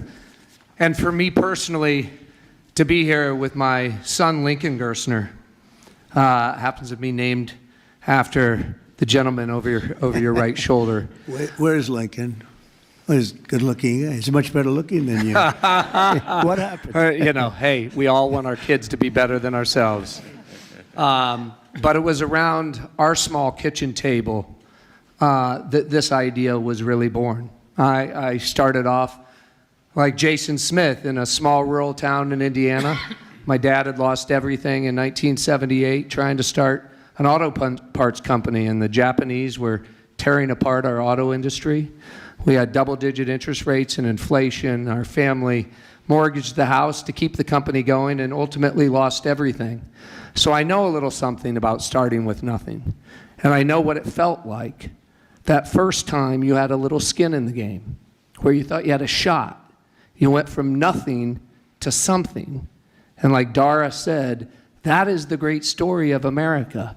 The promise that there's mobility, the promise we can move up that ladder. But today, we've moved to a society of dependency, right? I saw somebody answer the White House's tweet on this today by saying the answer to socialism is more capitalism. This is more capitalism. Yeah. This is aligning every child in America with the upside of free markets and the benefits, and that is your Main Street agenda, Mr. President. No tax on tips, that doesn't help rich folks. That helps the people who feel left out and left behind. No tax on overtime, no tax or deduction on Social Security, and the Trump accounts right, that everybody in this room are here and we've been working so hard on, but would never come to fruition without your leadership, those will change the game forever. It makes America an ownership society again, because all of those kids will see the benefit of compounding. If you start with $1,000 and $750 is added a year by parents, grandparents, by churches, by the companies in this room who will all contribute to the accounts of the kids of their employees, by the great philanthropists in America. I think $750 is a low estimate per year. I think so. But if you do that, by age 18, Mr. President, these are worth $50,000. By age 30, they're worth $175,000. And if you do it every year of your life, at age 50, they're worth $1 million. You are giving the shot for every American to feel like they're in the game again, part of America with that economic mobility, that dream that led Michael Dell to start Dell Computer in his dorm room, Dara to feel like he had a shot after coming here from Iran, and a couple poor kids from Missouri and Indiana to make it to where we are today. So thank you for your leadership. This would not happen without the reconciliation bill and the work of the many in this room, but spearheaded by the Speaker and Jason Smith, the big, beautiful bill. This is the vehicle to get the Invest America Act passed. So thank you, sir. Thank you very much, Brett. Great job. And nobody knew I was going to call you. He might have done the best job of the group. You've got to think about that, Mike. Good recommendation, Michael. Does anybody have any questions? I think it's something that's really got to be talked about, because it's somewhat of a miracle that we're close to pulling it off. Please. What's the latest estimate on when you think the big, beautiful bill will pass? We put Independence Day as a self-imposed deadline, and we certainly hope, I believe, we can still meet that. It's up to the Senate. The bill's in the Senate's hands now, but spoke with Leader Thune as recently as last night. He's feeling very optimistic. You see the Senate going through the same deliberations we went through in the House, except we had 14 months to do it. They've got a truncated time period to get that done. But as you all know, I've encouraged my dear friends and colleagues over there, don't modify it too much, because we've got a very delicate balance that we reached, and it took us a long time to get there, and we don't want to upset that balance too much. So they're putting their fingerprints on it. I hope it'll be a light touch, and they'll send it back, and we'll get this thing done and get to the President's desk. And really, we have tremendous spirit. I've never seen anything like it. There's just an unbelievable. We'll always have a couple of people. I don't want to use the word grandstanders. I'd never use such a word, but you'll always have that a little bit. But maybe you won't even have that. Who knows? There's tremendous spirit for this bill. I think like we haven't seen very much, Jason, right? We haven't seen too much. So I think it's going to go pretty quickly. With Prime Minister Netanyahu, you just mentioned Iran. Did you discuss Iran? Very Did you well. discuss We discussed a lot of the things. Gaza war? Yeah, we discussed a lot of things, and it went very well, very smooth. We'll see what happens. You know, we're trying to do something with a country we just spoke about, Iran. I think you should negotiate this. You might be better. I think I'm going to send you today. What a good idea. This could have been the idea of the day. We'll have Dara get up and negotiate. They are good negotiators, but they're tough. Sometimes they can be too tough. That's the problem. So we're trying to make a deal so that there's no destruction and death. And we've told them that, and I've told them that, and I hope that's the way it works out. But it might not work out that way. We'll soon find out. Yeah, please. In 2020, when you were talking about unrest in American cities, you said, quote, "We have to go by the laws. We can't call in the National Guard unless we're requested by a governor." What changed now? Why is this situation different to not consult with Governor Newsom about this? Well, the biggest change from that statement is we have an incompetent governor. So I talked about governors, but I didn't talk about he's an incompetent governor. Look at the job he's doing in California. He's destroying one of our great states. And if I didn't get involved, if we didn't bring the Guard in, and we would bring more in if we needed it, because we have to make sure there's going to be law and order. You had a disaster happening. And they now admit it was a disaster. I watched the chief yesterday, who's a good man, by the way, and he said, "Wow, we're lucky we did this because they were overwhelmed. You saw what was happening." So we did the right thing. Everybody agrees to that. But you have a governor who let the city burn down, didn't want water to be sent down to him. I sent billions of gallons of water. I wanted to do it in the first term. He wouldn't do it over. I don't know, they have environmental reasons, but There were no environmental reasons. I think it's just a political philosophy. But it's lucky for the people in Los Angeles and in California that we did what we did. We got it just in time. It's still simmering a little bit, but not very much. Yeah, please. Have you gotten What crime has Governor Newsom committed? A crime has he committed? I think his primary crime is running for governor because he's done such a bad job. What he's done to that state is like what Biden did to this country. And that's pretty bad. It's a wrong philosophy. Thousands, hundreds of thousands of illegal immigrants, many of them prisoners. They're taking up your health care. They're taking up your space in schools. They're taking up your hospital. And in many cases, they're criminals. And we have to do something about it. And we're doing something about it. I want to thank the incredible patriots of ICE and Tom Homan, who has been incredible, and Kristi Noem, likewise incredible. The job they're doing. And it's like an unforced error. There was no reason for this. 21 million people were allowed into our country, and many of those people were criminals. And it's a shame. It's a shame. But we're getting them out. And I will say, I think it's a 95-5 issue, just like so many other issues, 95-5.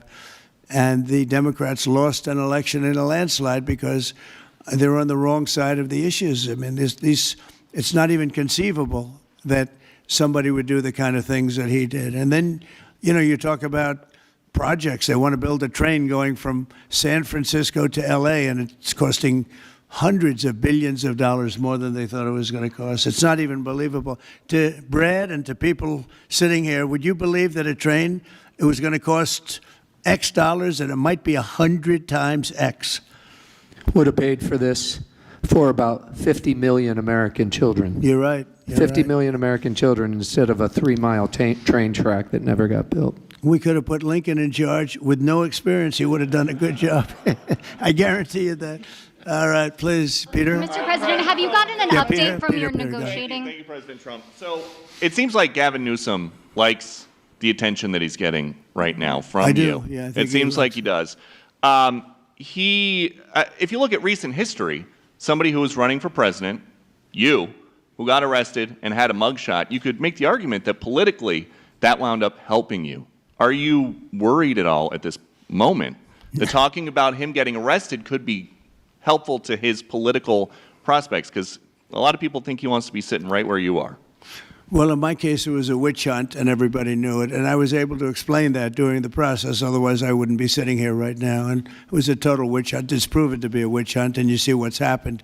In his case, it really is very obvious. You look at what's happened between the fires, I could name 10 things right now. We talk about the trains. We talk about all of the costs in California. You talk about all of the people that are flowing in, destroying life for everyone else. So, no, I don't think it's going to help him. I think it's actually very bad for him. And right around the time that we were walking in here, the governor and the state attorney general said that they're going to sue you for sending the National Guard in. They're saying there's no invasion, there's no rebellion. The president is trying to manufacture chaos and crisis on the ground for his own political ends. Federalizing the California National Guard is an abuse of the president's authority under law. Well, it's interesting. You watched the same clips as I did.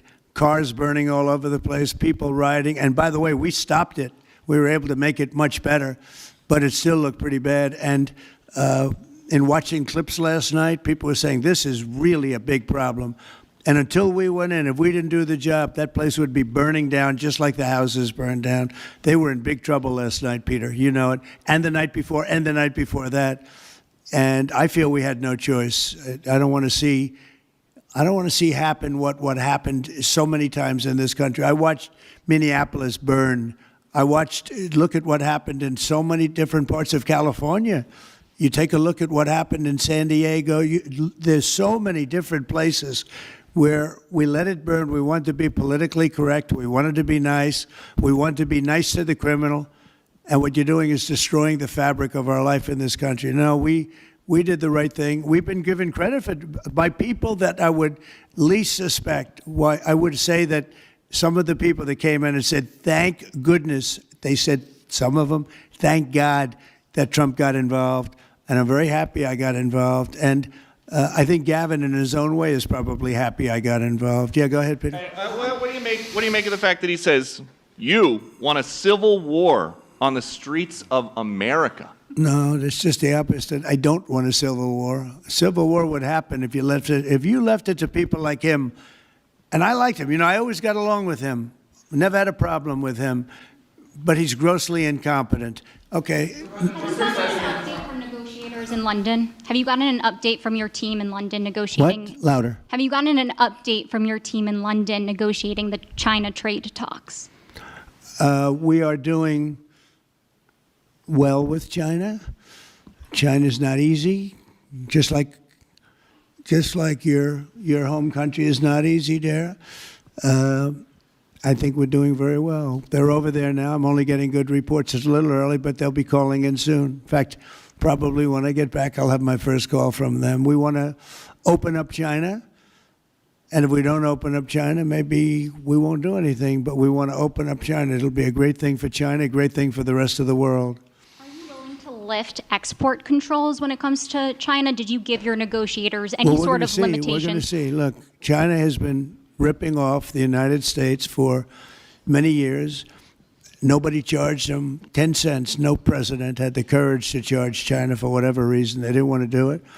I took in hundreds of billions of dollars. I put on tariffs on China when I got in first term, and we took in hundreds of billions of dollars. And then I did it again, but I did it for a lot of others. If you look at the stats, the deficit last month was cut in half.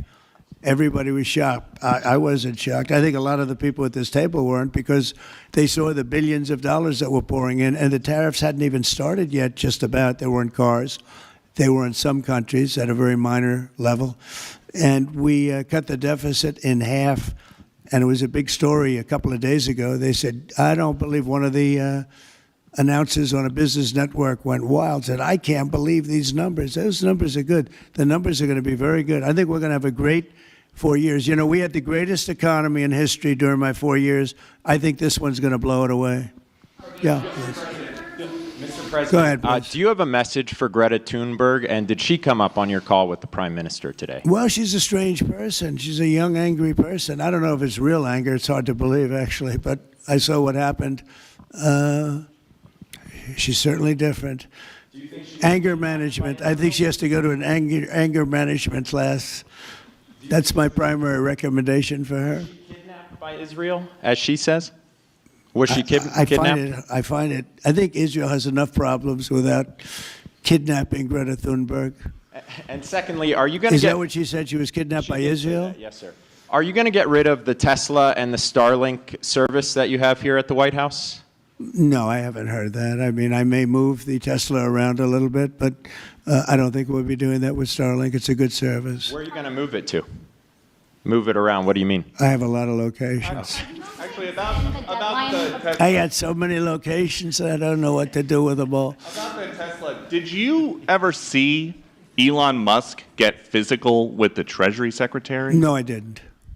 And I tried to They ask... did have an argument, but I didn't see I didn't see a lot of physicality there. And there was this New York Times report that he did not want to talk about, Elon Musk, that alleged that he, towards the end of his time in the White House, was blurring the lines between recreational use of drugs and medicinal. Do you think he ever had drugs here at the White House? I really don't know. I don't think so. I hope not. Look, I wish him well. You understand. We had a good relationship, and I just wish him well. Very well, actually. Yeah. About aid in Gaza, you mentioned now the flotilla. Do you have a response at all about Israel intercepting this boat? And can you give us an update on what's happening to the entry of aid into Gaza right now? We've had people being shot by Israeli forces who are trying to get aid from the right Gaza now, Humanitarian Foundation. Yes. Gaza right now is in the midst of a massive negotiation between us and Hamas and Israel, and Iran actually is involved. And we'll see what's going to happen with Gaza. We want to get the hostages back. That's all I can tell you. Yeah, please, in the back. You said yesterday when I asked my reporter that it was not insurrection. insurrection taking place, but then on Truth Social a bit later, you'd said they were insurrectionists. After what you've seen You're now- talking about in L.A.? Yes, sir, in L.A. I wouldn't call it quite an insurrection, but it could have led to an insurrection. I mean, that was a lot of harm that was going on last night. I watched it very closely, and it was amazing that the job that the National Guard did. And by the way, the police were working very hard also. But, you know, the police are given instructions to be politically correct. I said, no, you don't have to be politically correct. You have to do the job. And on Elon Musk, do you plan to speak to him on the phone anytime soon? I know some. Which one? On Elon Musk, do you plan to speak to him on the phone anytime soon? I haven't really thought about it, actually. I would imagine he wants to speak to me. I would think so. If I were him, I'd want to speak to me, and maybe he was already called. You'd have to ask him whether or not he's already called. But I'd have no problem with it. If he calls you, pick up and speak to him. Well, I don't want to say that, but I would imagine he'd want to talk to me. Mr. President. Yeah, please. Counter proposal from Iran today.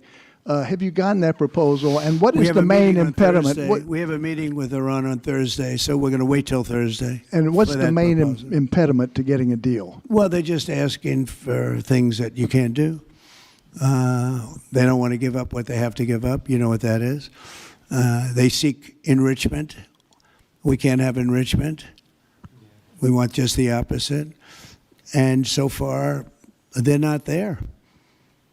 I hate to say that because the alternative is a very, very dire one, but they're not there. They have given us their thoughts on the deal, and I said, it's just not acceptable.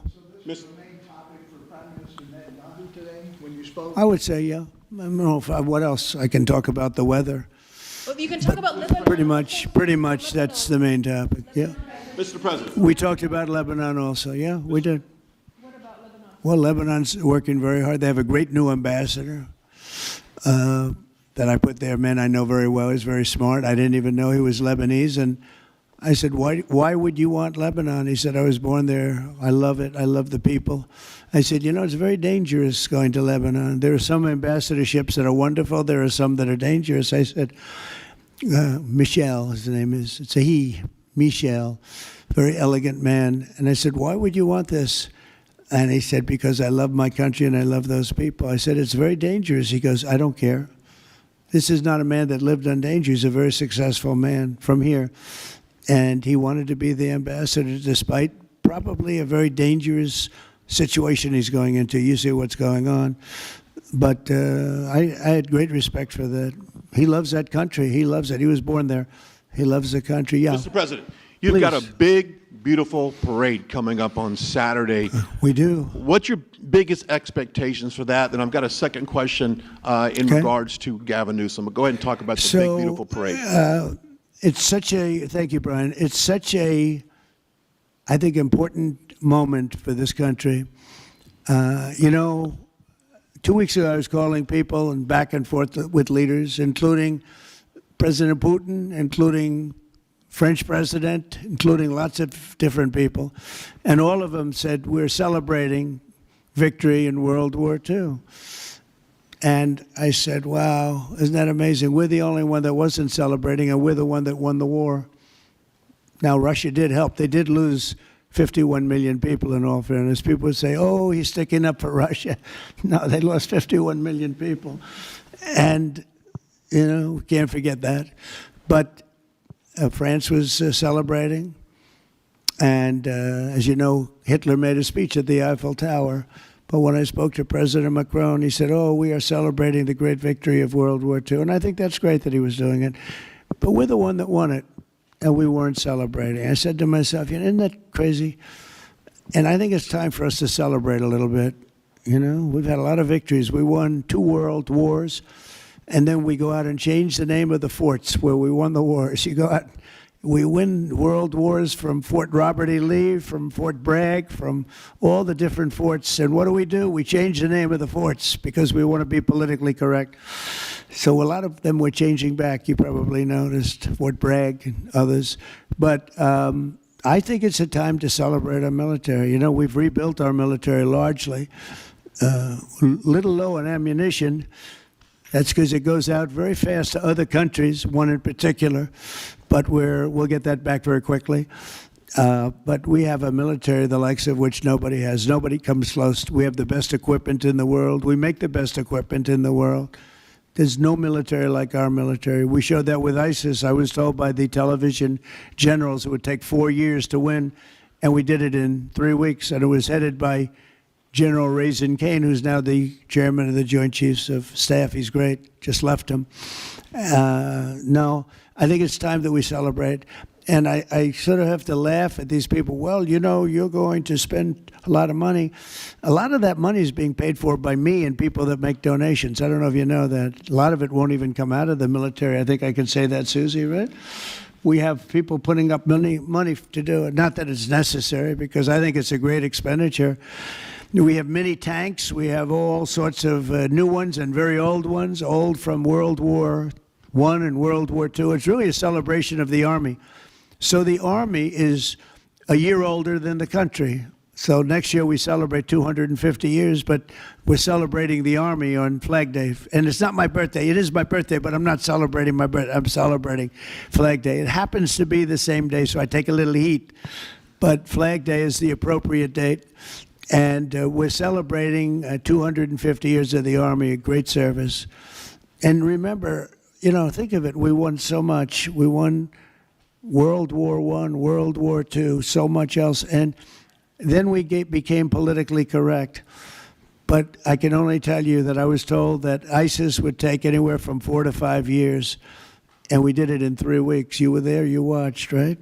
We have the greatest military in the world. Nobody can beat us. As long as we have our right leadership, nobody can beat us. If we have stupid people running it, like you had in Afghanistan, when you look at that, first of all, Afghanistan should have been an easy victory as a war, but we were so sad the way we fought it, so ridiculous. We fight not to win, but we didn't used to be that way. And we're celebrating, because I think the day in Afghanistan was the saddest period of time in the history of our country. That was a Biden mess with bad generals like Milley and others. They were bad. They were incompetent generals. I know all the good ones and the bad ones. We got rid of most of the bad ones. But it was time to celebrate, and that's what we're doing. So it's on June 14th, and it's going to be a parade the likes of which I don't know if we've ever had a parade like that. It's going to be incredible. We have even though it's the Army, we have a lot of those Army airplanes flying over the top, and we have tanks all over the place, and we have thousands and thousands of soldiers going to bravely march down the streets. It's going to be a beautiful day, I think, and we're going to celebrate our country. You spoke of leadership, and real quickly, speaking of Gavin Newsom, is he the right leader for California, considering how massive their economy is and all these U.S. investments coming in? Is he the right governor and leader for the future of California and for U.S. investments? I don't think he is. I mean, I think he's done a terrible job. And, you know, he's a guy, I always got along with him. You look at his past statements about me. I was a great president. I always took care of California, you know, all that. But I'm just talking on results. You look, you know, he has the advantage of beautiful weather, maybe the best weather of any state when you think about it. Beautiful weather, beautiful ocean, beautiful everything. You have all the advantages, and he didn't take advantage of that. And he's let people come in by the millions who are overrunning your hospitals, your education system, and your police. Your police are being overrun. Look at what's happened. He should only be happy I sent in the military, because if I didn't send him in, you would have had a problem there, the likes of which we haven't seen in a long time. Yeah, please. Thank you, Brian, very much. Supersonic flight. On supersonic flight. Supersonic yes, flight. sir. I know you just signed an executive order Right. on it. Do you want to see a supersonic Air Force One in the next 10 years or so? Oh, well, I don't care too much about that, but I would like to see, you know, if you think about it, flight, the word flight's an interesting word, but it's probably the only category where we've actually gone backwards, because we used to have the Concorde, and we could fly to London, Brad, very quickly and nicely. And today it takes you 2 times and 3 times as long. It's the only thing where we've regressed. By the way, the Concorde, to my way of thinking, to this day, Michael, because you're very much into aesthetics, I know, but to this day was one of the most beautiful pieces of art I've ever seen. It was a piece of art, the beauty of the Concorde. It was the most beautiful plane, but it was got you there in half the time. Now you spend a lot of time, and there's no reason for it. Because, they have the sonic boom. It's not a huge problem, but they have the sonic boom thing pretty well figured out. The technology changes, the change in the skin, the change in weight, all of the other things. There's no reason why we shouldn't do great. So we are making it possible for them to do supersonic and get us back on the track. I mean, think of it, 30 years ago, we actually had planes that flew much faster than we do now. It took you half the time to get to a location. So we've regressed, and we're going to progress. Eh? Right. It's sort of an amazing thing, isn't it, though? We've gone backwards. On Wall Street, they haven't done that. If Goldman Sachs was like that, you wouldn't have Goldman Sachs anymore. Yeah, please. Are you planning to deploy Marines in California to address the situation in Los Angeles? Are you going to deploy Marines in California? We'll see what happens. I mean, I think we have it very well under control. I think it would have been a very bad situation. It was heading in the wrong direction. It's now heading in the right direction. And we hope to have the support of Gavin, because Gavin's the big beneficiary as we straighten out his problems. I mean, his state is a mess. And I'd like to get somebody involved in the rail because, look, personally, it should have never been built because you can fly there for $2, and what are you doing? They're doing that. You could drive. You could do lots of different things. If they did a study, if you gave every passenger the finest limousine service in the history of our world, the most expensive chauffeur-driven, white-glove limousine service back and forth, we would have saved billions of dollars as opposed to building this monstrosity that's going up. And I've never seen anything. I've seen cost overruns. I'm a person, I've always done well on cost overruns. I don't have them. But I will tell you, I have never seen cost overruns. You see them where they're 20% more, 50%, 100% more. These are thousands of percent. Nobody even knows. They have no idea. And it was supposed to be from San Francisco to Los Angeles. Well, they just made it way outside of Los Angeles, where it's stopping in the middle of, I don't want to say nowhere, because I happen to like one of those little cities very much, but it's way short of the destination. And our government is saying, why are we involved in this thing? It's been handled so badly before him, but he really blew it. So, all right, one more question. That were had there and the purpose of that retreat, your time at Camp David. On a what?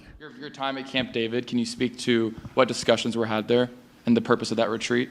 Well, I don't want to speak to discussions. I mean, I told you what we were there for a little bit.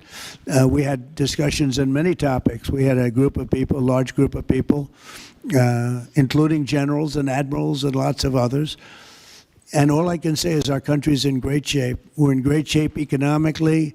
The bill that Mike and Jason and all the people are working on is going to be, I think, amazing. I think it's going to be one of the most important pieces of legislation we've ever had in this country. It's going to do things that you wouldn't believe. And we're going to, I have a very simple phrase. We ran an election on very simple words: make America great again. That's what we're doing. We're making it great. We're making it safe. We're making it beautiful. And we're making it very wealthy again. Wealth is okay. You need wealth to take care of lots of other people. We have to make our country better. It has to heal from 4 years of abuse. Our country was abused badly by a very incompetent person and a group of people that weren't incompetent, but they were radical left lunatics. And they ran the country with an auto pen. And I hope that law enforcement's looking at that very seriously. That's like a takeover of our country in a certain way, because this guy had no idea what he was doing. You saw that during the debate. You saw that in other cases. I mean, he had no idea. I saw it years ago. By the way, 40 years ago, he had no. He was bad 40 years ago. We're not just talking about. And they always like to say age, but it's not age. I know people 88, 89, 92. Bernie Marcus, who just passed away, was 95. I spoke to him a year before. He was 100%. It's not age. It's something else. But whatever it is, you can't have that in this country. The damage he's done to this country is unbelievable. But the good news is we've got much of it fixed already, and the rest of it will happen. Thank you all very much. Thank you. Thanks, guys. Let's go back out. this way. Take everything.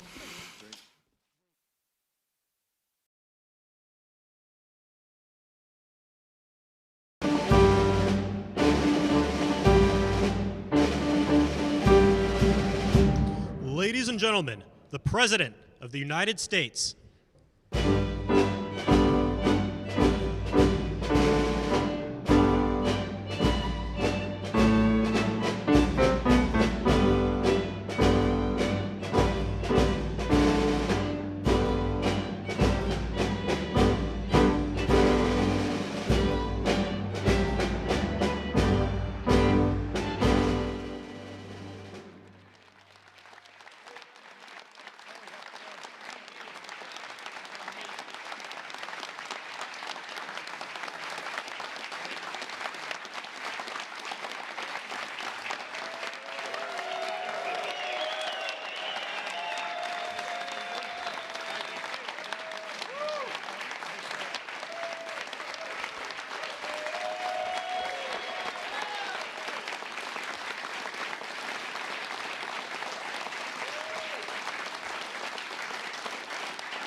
Strong, they're strong, and they're great. These are great people, and thank you very much. This is a very important day to me because we're bringing back an industry that was abandoned, despite the fact that it was just about the best, certainly the best in terms of power, real power. And I'm very honored to be doing this. Other countries went to beautiful, clean coal, and they've stayed there for many years, like China.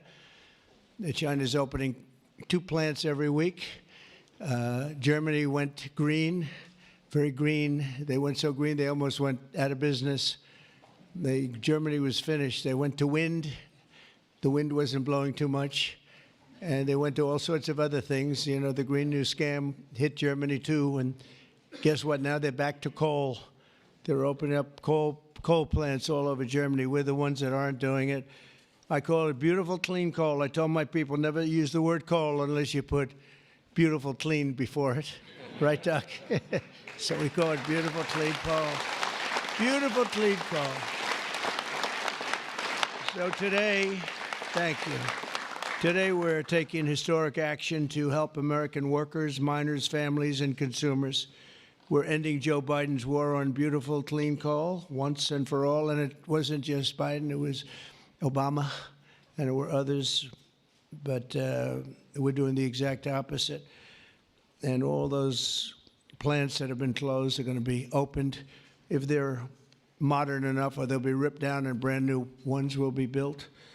We're going to put the miners back to work. And I said I was going to do this. And I've said it loud and clear. And it's time to do it, and we need it.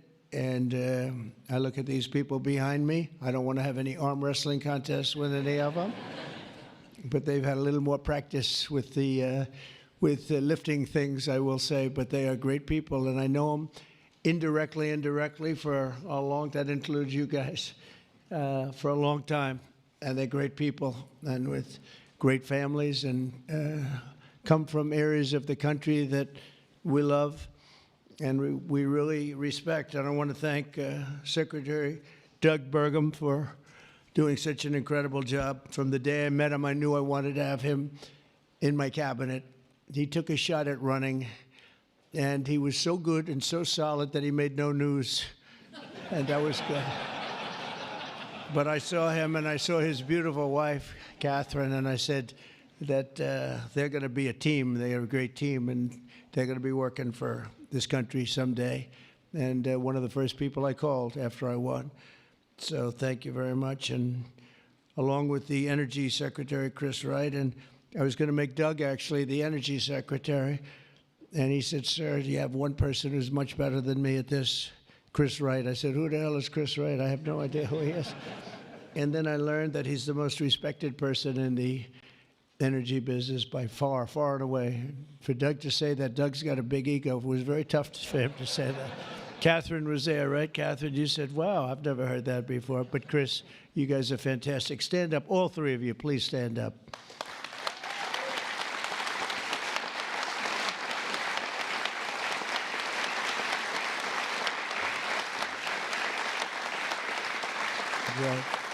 Yeah, that's a great team. It's no better team than that. And they're going to produce energy the likes of which nobody's seen before. You know, we need to do the AI, all of this new technology that's coming online. We need more than double the energy, the electricity that we currently have. You take all of the electricity in the country right now for houses, for buildings, for everything.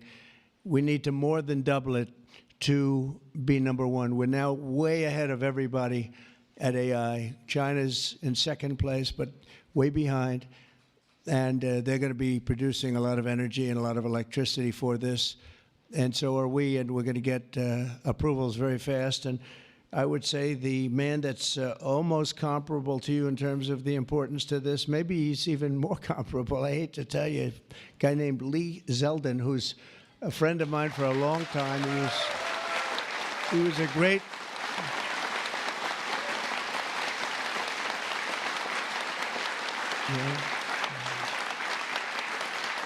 Lee was a great lawyer, and he ran for office, and he won immediately. I gave him a very important endorsement. He won for Congress in an area that was unwinnable. He couldn't have, they were all saying, why is he wasting his time? That's Democrat territory. And I liked Lee and knew Lee, and he ended up winning a seat in a massive upset. Nobody knew what happened, actually, and then he was there for a long time. How many years were you there? 8 years. Was very popular, and then he almost won the governorship of New York, which is lost by a few points, which was an amazing run. And I said, we got to get you in with us in some form, and we did. And he's head of the environmental agency, EPA, and doing a great job. And I said, if we have a nuclear power plant, Lee, can you get it approved in less than a month? He said, what? He said, I'll do it faster. And by the way, he'll do a fast job, but he's going to do also a great job. It's going to be an important job. We don't even smile about it, but you know, I've been involved in the approval process for a long time, having been in real estate, and you go years and years and years for absolutely nothing. And even in those days, I used to say, you know, this whole thing could have been approved in a week or 2 weeks or 3 weeks, and it would have been just as good. But they'd take you down the path, and you'd spend years waiting, and then sometimes you get rejected. I wasn't rejected too much. I was the king of zoning. I did well, but it was such nonsense. It was so terrible. The process was so terrible. But this is the big leagues now, and he's the head person in the whole country, and I appreciate it, and I appreciate you doing it. And already they're respecting you very greatly. So thank you very much, Lee. Great job.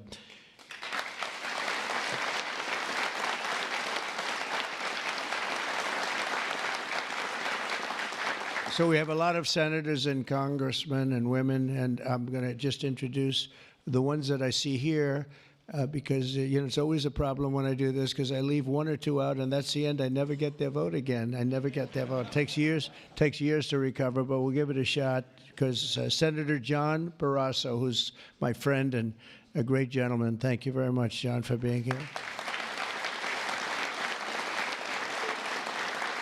Thank you, John. Cynthia Lummis, fantastic woman who believes like I do, and she believes like I do in these people, right? She believes in them maybe even more than I do. That's pretty good from day one. Thank you, Cynthia. You're doing a fantastic job. Kevin Kramer, my friend.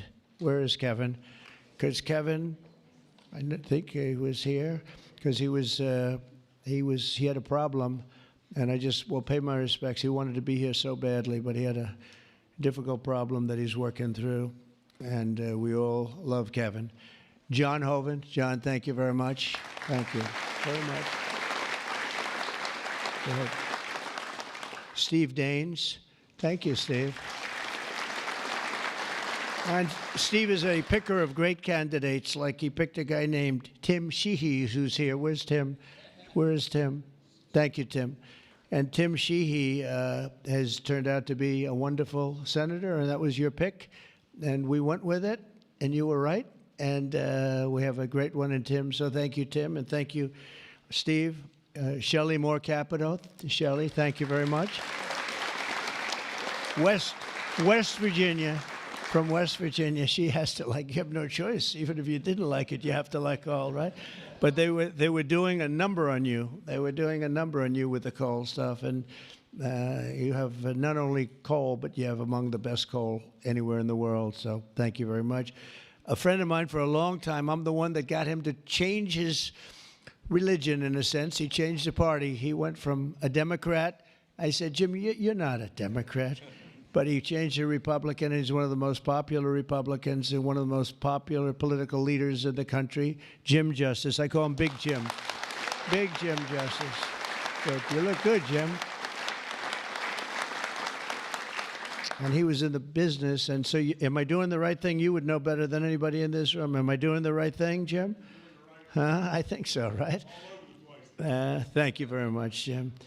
Cindy Hyde Smith. Cindy, thank you, hon. Very good. Good job. People are going to be happy. And all friends of mine. Mike Lee. Mike, thank you very much. We have a lot of people from Congress, congressmen and women, representatives. Morgan Griffith. Morgan, thank you. Thank you very much. Bruce Westerman. Bruce, thank you, Bruce. Bob Latta. Bob Latta. Thank you, Bob. Good job. Troy Balderson. Troy, haven't seen you in a long time since that early race. I endorsed him before anyone knew who he was, and he ended up winning. That was another surprise, right? And that was a long time ago. Yep, you're doing a great job. Thank you very much, Troy. Carol Miller. Carol, thank you. Carol, West Virginia. Riley Moore. Riley. Hi, Riley. Thanks. Mike Boast. Mike, thank you very much. Troy Downing. Troy, thank you. Oh, he has something. What is that, coal? Is there coal in that bag? Huh? Even better, it's clean coal. I like it. I'll take it right now. Thank you very much. Hal Rogers. Hal, thank you. Thank you, Hal. Andy Barr. Thank you, Andy. Good luck with everything. I hear good things. Troy Downing. Troy, thank you. Thank you. Thank you. Thank you very much, Troy. Hal Rogers. Oops. Harriet Hageman. Harriet. Hi. How are you, Harriet? We just left Harriet. This is one of the finest attorneys you will ever see. I have seen her in action, and she is brutal. I never want her against me, that I can tell you. Dan Muser. Dan. Thank you, Dan. Thanks, Dan. Good job you're doing. Wesley Hunt, my friend, too. Wesley, great. I love your commercial. Pete Stauber. Pete. Thank you, Pete. Great hockey player he was, right? Great hockey player. And a great gentleman just broke the record of Wayne Gretzky. The great one is Wayne Gretzky, but we have another great one, too, huh? Just broke the record. It was great. Governor Greg Gianforte. Greg, nice seeing you. Good, Greg. Thank you very much, Greg. Bill Lee. Bill, thank you very much. Patrick Morrissey, West Virginia, just got elected. Mark Gordon. Mark, thank you. Thank you very much. And we have a lot of others, and I'm in trouble because I don't know. I got 5 or 6 others that I see quickly, but I'm just not going to do it. Don't hold it against me, because we have to get back to the most important people in the room, these people. You know that, right?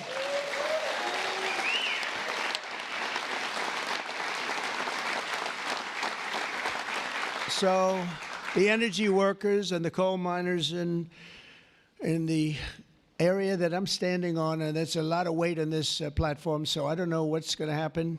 I hope it's structurally designed for you guys. I don't know.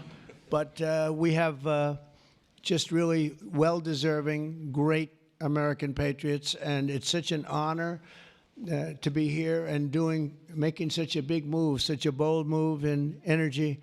Because, for years, people would just bemoan this industry and decimate the industry for absolutely no reason, because with modern technology and all of the other things that we do, it's one of the great forms of energy. That's why other countries, leading countries, are using it, some exclusively.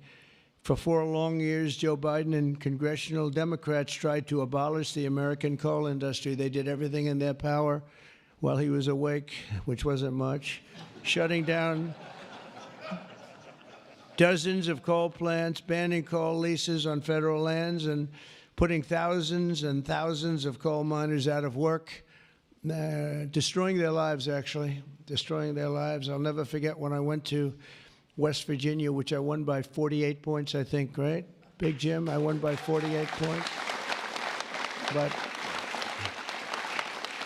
in the first campaign where Hillary Clinton was about 4 states too early, and she was talking about how bad coal was and how they were going to teach coal miners how to make widgets and gadgets and technology, which they didn't want to do. They want to mine. One thing I learned about the coal miners, that's what they want to do. You could give them a penthouse on Fifth Avenue and a different kind of a job, and they'd be unhappy. They want to mine coal. That's what they love to do. And she was going to put them in a high-tech industry where you make little cell phones and things. I don't know. Do you think he'd be good at that? I don't know. I would be. You don't want to be. And she was brutal about 3 weeks before, but then she had a problem. She went to West Virginia looking for votes, and that was a bad situation. You remember that? And there was a coal miner around the table with his family, and he was in tears because of what they had done to him and his family. And I hope he's still around, but that man made quite an impression on the world and the public. And we ended up winning in a great election, but we ended up winning by a lot. The Democrats' Green New Scam killed jobs and sent prices soaring here in America. But meanwhile, China opened 2 coal plants every single week, and other countries likewise went very strongly back into coal. Some of them never got off. Those are the ones that didn't have the problems. The Biden energy policy was to put America last. We want to be last. We got to be last. Not a good policy. Under my administration, we're putting America first. It's very simple. America's always going to be first. On my first day in office, I terminated the Green New Scam. I declared the national energy emergency and withdrew from the unfair, one-sided, and extremely costly to the United States only Paris Climate Accord.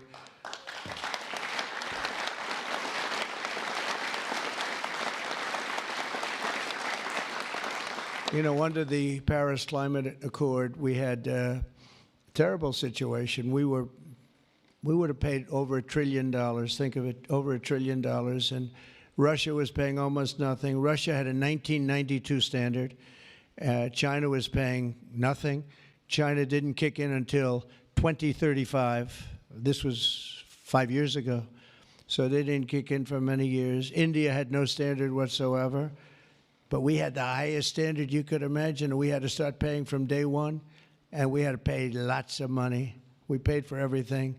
So I was not a big fan of the Paris Accord, and I let it be known, and I got out of it early. Then they went back into it, and now we get back out of it.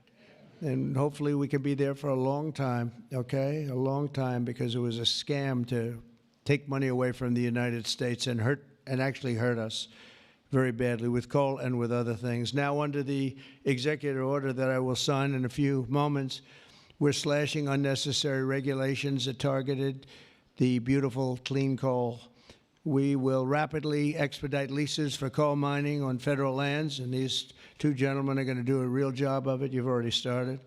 And we'll streamline permitting. We will end the government bias against coal, and we're going to unlock the sweeping authorities of Defense Production Act, the Defense Production Act, to turbocharge coal mining in America. They made it impossible.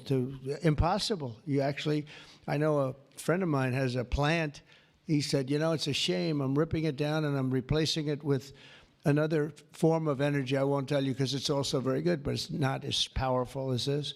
He said, you know, the plant I'm building, the new plant, is literally half as good. It's no less, you know, it's not probably even as good environmentally, but he said it would produce half the power for more money, much more money. It'll never compete with that beautiful plant I have down the road, which was really a modernized coal plant. Well, he'll be happy to know that he can open that plant up very quickly, and it's going to produce a lot. But he was complaining. He said, this is so much better. He wasn't doing that as politicking me. He was doing that because that's what he felt. And he knew every form of energy. We talked about that. He knew every form of energy. But our government is going to do something that's very different. And I don't think even you two know about this. This was my idea from about 15 minutes before I got up here. We're going to guarantee that we have a strong business for many years to come, that your coal companies and your miners don't get all excited about their jobs, and then should a radical left liberal become president, they end the business right away, and somebody's built a plant and spent hundreds of millions of dollars in building a plant, and the plant is going to be closed because a Democrat got in or a liberal got in. They're opposed to coal, and Republicans are very much for it. Clean coal. And we're going to give a guarantee that the business will not be terminated by the ups and downs of the world of politics. So should somebody come in to this very important office and say, oh, well, you spent hundreds of millions of dollars and you guys have given up your life because you want to be in coal, and then all of a sudden you don't have a life anymore because it's what you know the best, that's not going to happen. We're going to give a guarantee that it's not going to happen, so that if somebody comes in, they cannot change it at a whim. They cannot just going to go, they're going to have to go through hell to close you up. All right, so that's pretty good. We're going to give that in the form of a guarantee that we're writing on right now structurally and from a legal standpoint. So your investments are going to also be protected.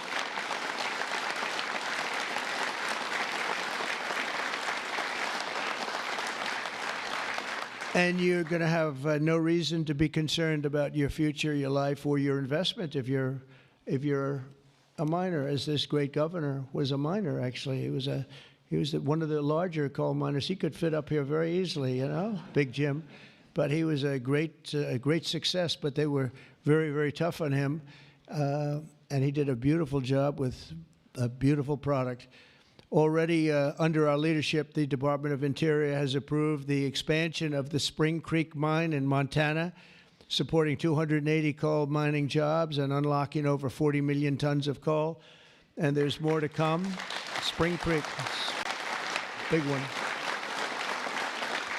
And there's more to come in the states of Wyoming, Alabama, Utah, North Dakota, and many others. West Virginia, I can't believe they didn't put West Virginia down. It's lucky I mentioned that, right? Can you imagine if I didn't mention West Virginia? I would have been in big trouble. They didn't mark it down here. It's good to have a president like that can pick that up, right? You think Joe Biden would have picked that up? I don't think so. Gee, they didn't mention West Virginia. I don't think so. I don't think he'd be standing up here either. The value of untapped coal in our country is 100 times greater than the value of all the gold at Fort Knox. And we're going to unleash it and make America rich and powerful again. Under this order, I'm also directing Secretary Wright to use billions of dollars in federal funding to invest in the next generation of coal technology, which is an amazing technology in terms of getting the full potential of coal and also doing it a very clean, environmental way. Pound for pound, coal is the single most reliable, durable, secure, and powerful form of energy there is on Earth today. It's a big statement. You never hear those statements, you know.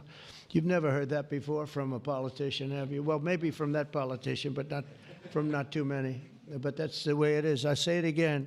Pound for pound, coal is the single most reliable, durable, secure, and powerful form of energy.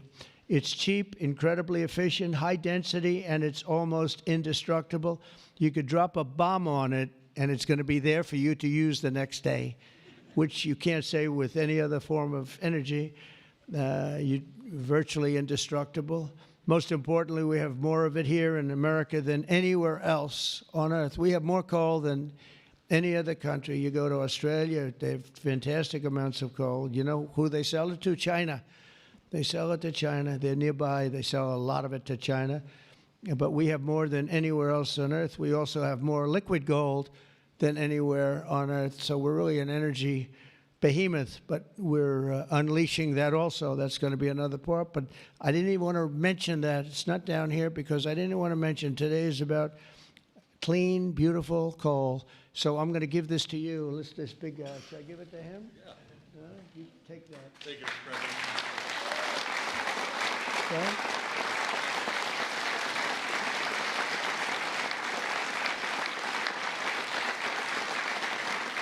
For example, we believe it's possible to extract enormous amounts of critical minerals and rare earths, which you know we need for technology and high technology in the process of coal mining, making in America the mineral superpower of the world, actually.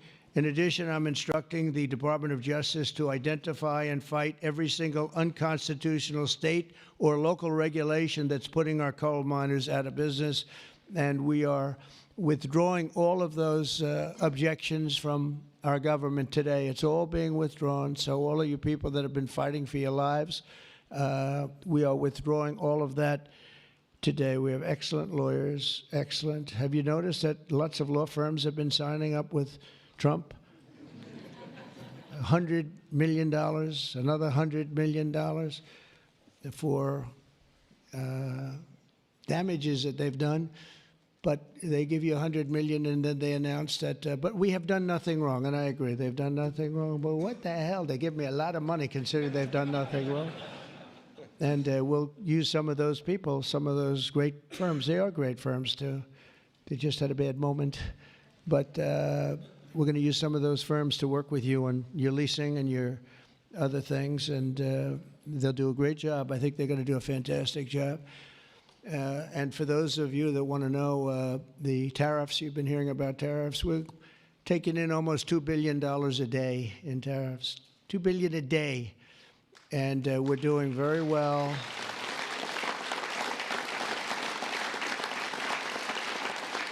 And we're doing very well in making, I call them tailored deals, not off the rack. These are tailored, highly tailored deals. Right now, Japan is flying here to make a deal. South Korea is flying here to make a deal, and others are flying here. I mean, my only problem is I'm not sure I have enough. We're going to have to use those great law firms, I think, to help us with that. But we're going to probably do that, actually. We're going to use them, and we're getting them for the right price because we need a lot of talent. We have a lot of countries coming in that want to make deals. If I told them about making those deals 2 years ago or 3 years ago or 5 years ago, they'd be laughing at us. Now they're all signing up. Mike, you know that. So it's going to be a great thing. But we're think of that, $2 billion a day. That's a lot of money. That's a lot of money even in the coal business, isn't it? Huh? It's a lot of money. And America's going to be very rich again very soon. You're going to see that happening. You see it all along. And it's so that whole situation that, you know, it was somewhat explosive. But if we didn't do that, we wouldn't be talking the way we're talking right now. It's been amazing what's happened. Sometimes you have to mix it up a little bit, but we've had great consideration. We've had talks with many, many countries, over 70. They all want to come in. Our problem is can't see that many that fast. But we don't have to because, as you know, the tariffs are on and the money is pouring in at a level that we've never seen before. And it's going to be great for us. It's going to be great for other countries. We've been ripped off and abused by countries for many years with the tariff situation. They've used tariffs against us. We didn't use tariffs against them or in any way. I mean, we just didn't use them of any monumental proportion. And so we are doing it now. We have tariffs on cars. We have tariffs on lumber, tariffs on steel and aluminum. Steel plants are going up because of it all over the country. We have 25% tariffs on steel and aluminum. And I think the steel workers like me even more than the coal miners like me. I'm pretty sure that that's true. We have, instead of having no steel business, I put them on originally in my first term. We wouldn't have had one steel mill in the United States if I didn't do that. And now we upped it, and we not only are we taking in a lot of money, but we're protecting our workers, our steel workers. We're protecting our steel industry. And one thing you know, that steel and things like steel you need, because you need it from a defense standpoint. You need steel for your tanks and your planes and your everything. And certain industries you can get away with not having, but others you need, and steel is one you need. So I want to let you know that's in full force and effect. And literally, as we speak, I spoke to executives in the steel industry over the last few days, and they're all coming in to build plants in the United States of America, because if you build them in the United States, you have no tariffs to pay. There are no tariffs to pay, zero. If you build them outside using outside labor and hurting our businesses, and you send your product in, you have to pay a price for that, and they will be having tariffs, as you know. It's an amazing thing. This has been something used against us for many years by other countries, China in particular, but others, not just China, others, and taken advantage of us, ripped us off, and left us for dead, frankly. And I believe if I didn't become your president, I believe that this country would have had problems like they've never had before, because it was serious damage in so many other ways, not only the border, where people came rushing into our country from prisons and jails and mental institutions, murderers, drug dealers, and some vicious, vicious criminals. 11,088 murderers came into our country. We have to get them out. We're getting them out. 11,088. Of that number, half committed murder on more than two people, and this is what they allowed into our country with their open border policy of lunacy. And we're taking care of that, just like we're taking care of you today. We're taking care of that. I want to thank Kristi Noem and Tom Homan for doing an unbelievable job. The whole thing is, the job they're doing is incredible. It's really an unforced error. It should have never happened, that we have to be spending such time and resources, Mr. Senator, right, on getting people out of our country that shouldn't be here. I mean, literally from mental institutions, insane asylums were opened up and emptied into our country. Prisons from all over the world, not just South America, prisons from, think of this, from Africa, the Congo, a lot of people from the Congo, prisons in the Congo, prisons from Asia, from all over were opened up. And I knew that when I heard it was an open border policy. I said, if you do that, every country is going to be dumping people that they don't want into our country. And that's what's happened, but we're cleaning it out. And the courts, we had a good decision, as you know, from the Supreme Court, allowing us to do that. We have judges that didn't want us to do it. We have judges that wanted the very evil gang members from Trendy, Iroquois, and MS-13.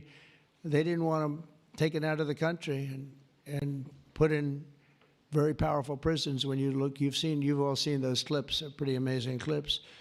But I want to thank El Salvador. They've done an incredible job. But we've been fortunately winning those cases. But we have judges that are out of control that say, oh, bring them back, bring them back. We don't want them back.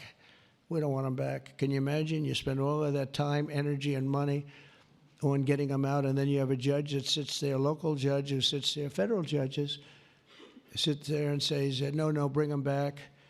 One was brought back, or they want to bring him back because he wasn't a member of Tren de Aragua. He was a member of MS-13, which is just as bad. So they misidentified him, but it sounds to me like he was a member of MS-13, so they want him brought back because he wasn't treated properly. It's we got to be smart. Our country's got to get a lot smarter than it is, but we have to give the people that are empowered to do this kind of work, and it's not pleasant work. We have to give them the option of making our country great again, and that's what they're doing, and I have great respect for those people. And they're doing it out of love. They could get a much easier job. They're doing it out of love for our country. It's so important, just like I'm doing this with coal today for love for our country. Earlier this afternoon, I signed another executive order to strengthen our electric grid by ensuring that coal-fired power plants are always available to meet surging demand for electricity. Unlike wind and solar, coal plants can run 24 hours a day in rain, sleet, or snow, and you will not be subject to the incredible blackout situation that's taking place in California, where they have blackouts all the time. It's an amazing thing with California. They have blackouts and brownouts at levels that nobody's ever seen before. And all they want to do is keep going the way they're going. And they're doing a very poor job. As you probably heard, I released billions of gallons of water going in from upstate California, from the most northern parts of California. Probably comes in from Canada to a certain extent. Thank you very much, Canada. We appreciate it. And I released it. It was being sent out to the Pacific Ocean. I've been working on Gavin and some of the politicians for years, and they didn't want to do that because they were protecting a smelt, a fish that was perhaps in trouble, but it's not unique to that area. And because of that, you had numbers, you had fires. Nobody's ever seen anything like what happened. Think of what it would have been like if you had fire hydrants that had water in them, if you had sprinkler systems in houses. A lot of these luxury houses where they had beautiful sprinkler systems, there was no water. They had no water to put out the fires. Water is very good for putting out fires, you know. They just didn't learn it.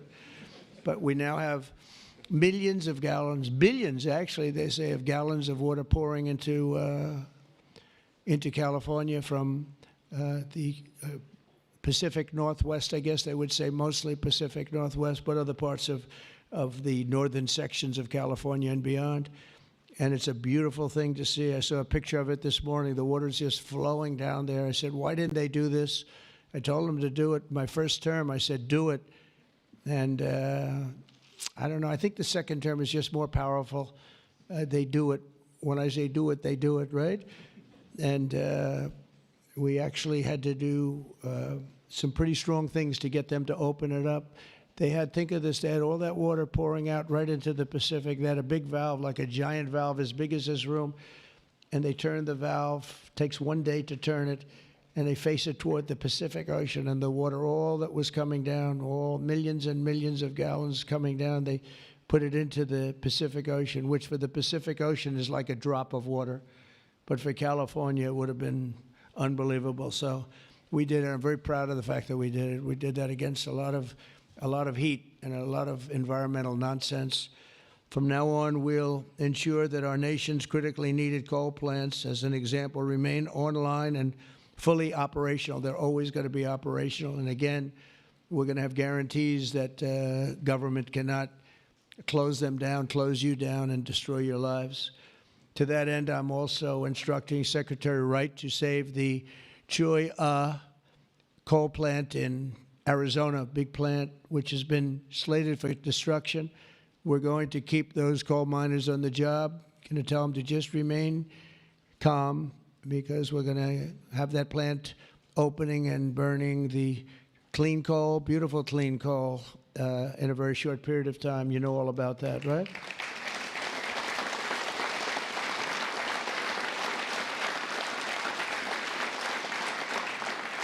That's a big one. As part of our historic deregulatory efforts this afternoon, I'm also granting immediate relief to 47 companies operating 66 coal plants, very big ones all over the country, recusing and making them available for coal production almost in the immediate future. But we're going to be crushing Biden-era environmental restrictions.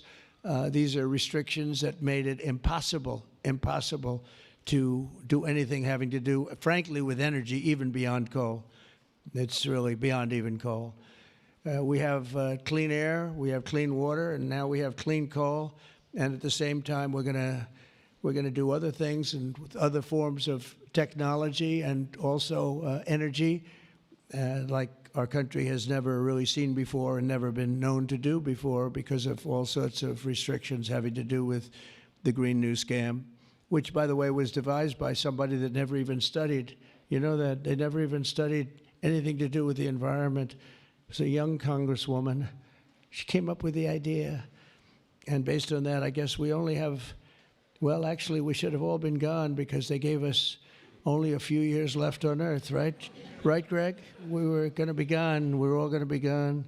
the environment. No, what they have to worry about is the nuclear heat. They don't have to worry about environmental heat. They have to worry about nuclear heat. And if we're smart, we're working on that right now with others having to do with Iran and some other countries. But that's the heat you're going to have to worry about. You don't have to worry about the air is getting warmer. The ocean will rise 1/4 of an inch within the next 500 to 600 years, giving you a little bit more waterfront property. They say this is going to, these guys can handle that. The nuclear we have a bigger problem with, right? So we're going to make sure that that's safe. We're going to make sure that that's safe. With us today are some of the amazing workers who will benefit from these policies, the policies that we're doing and so proud of doing, including Jeff Crow, a miner from West Virginia. Jeff, would you come up and say a few words? Jeff? Come on up here, Jeff.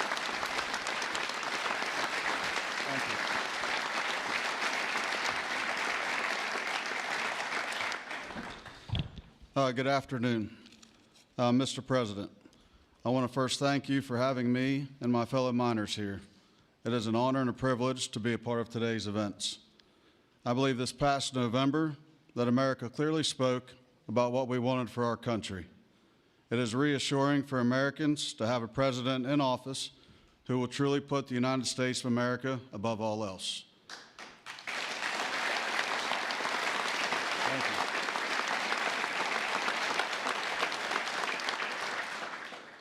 With putting America first, you have spoken numerous times about energy independence. I believe most don't understand the importance of that. Coal is one of the major factors in energy independence and accounts for a large portion of America's energy. Coal is one of the most reliable and cheapest forms of electricity.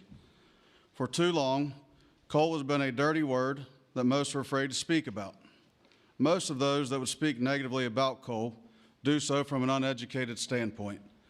Many are unaware of the engineering and technology that are used in today's mining to create a clean, energy-efficient product. All of this is done while using the safest practices in the industry. Speaking for West Virginia, coal provides approximately 50,000 jobs for those that work in the mines and the businesses that support them. It also accounts for over 50% of West Virginia's export product. To name a few, we employ engineers, teachers, physical therapists, accountants, truck drivers, high school and college graduates. All of these occupations and graduates have turned to the coal industry to provide a better way of life for them and their families. Everyone in our industry works long hours and days to provide a reliable energy product, and too many times it goes unnoticed. I've personally worked in the industry for 23 years. I choose to do this daily to provide my wife and children with the life that they deserve. Prior administrations have done all they could to eliminate the coal industry. Sorry, 1 second, I'm getting there. In my opinion, they have done so with an unethical and uneducated approach. But we are still strong, we are still here, and we are still needed in order to make America great again.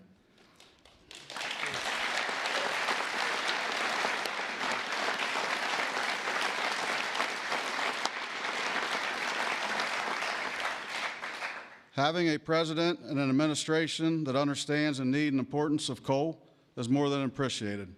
It gives the industry a form of reassurance to know that we have a president in place that supports us. From my family to the over 3,000 employees of ACNR, and for the coal companies, miners, and businesses throughout our great country that rely on the coal industry, we say thank you for your continued support.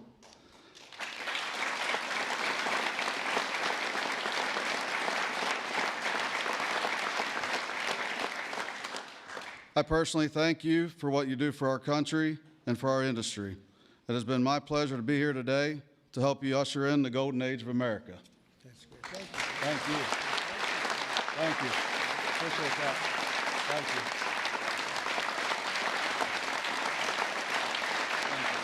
Thanks, sir. Thank you.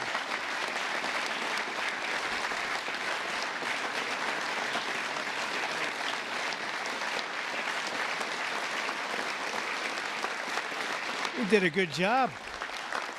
Let me have that speech. I want to have that. Yes, sir.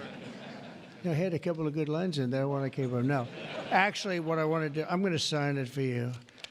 because I mean, he worked hard. Look at it, and look how good his eyes must be to read that.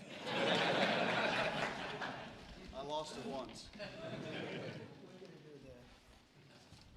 And hopefully you can sell it tonight for a lot of money. Yes, sir. I'll keep that one.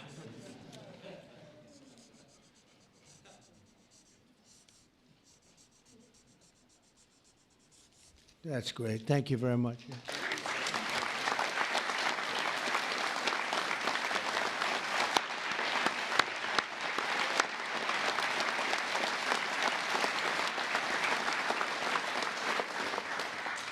Thank you very much, Jeff. And also with us is Tony Campbell of the East Kentucky Power Cooperative. And Tony's quite a gentleman and very respected in the industry. Come on up, Tony. Thank you.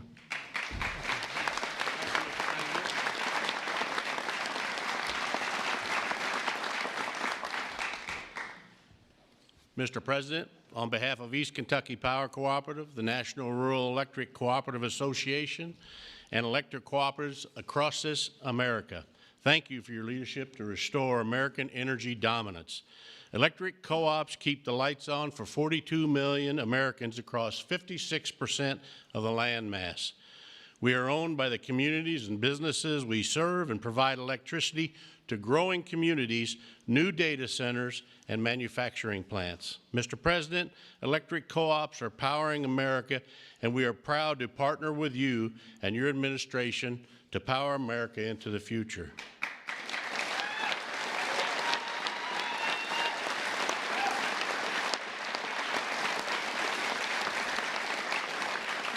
Our electric cooperatives in Kentucky understands the importance of reliable, affordable, and American-made energy, especially coal and natural gas. Coal fuels most of the electricity generated by our cooperative. America must keep coal plants open and running to ensure reliable electricity when we need it most. To meet growing demand over the next decade and ensure fuel security, America will need more always available electric generation power, such as coal. And we want to recognize the hardworking American men, women that support our mission. To all America's line workers, our coal miners, thank you for your dedicated service to our country.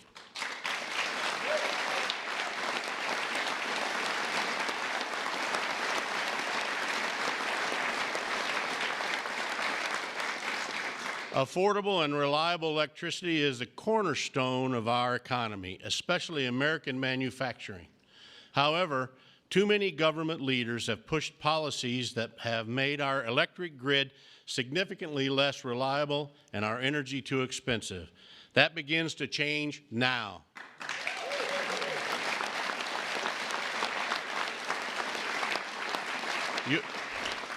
Your actions today will prevent the premature closing of essential power plants and help us meet tomorrow's energy needs. And they will help us continue to deliver reliable, safe, and affordable electricity. Mr. President, thank you in particular for providing immediate, much-needed relief from the Biden EPA regulations that would force the shutdown of critical coal units.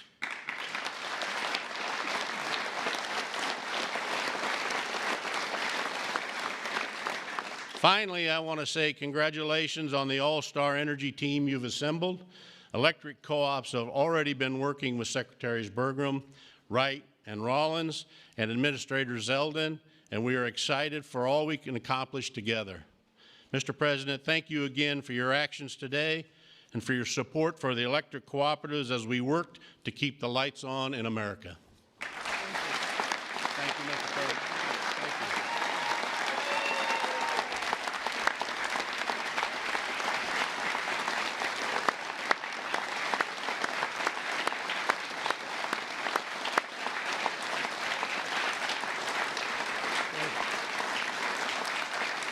Thank you, Tony. Thank you very much, Tony. Appreciate it. Every day under the Trump administration, we will continue to lower costs for American families, create jobs for American workers, and very importantly, unlock unlimited amounts of affordable American energy, including, as I said, and I'll say for the last time, beautiful, clean coal. Our country is blessed.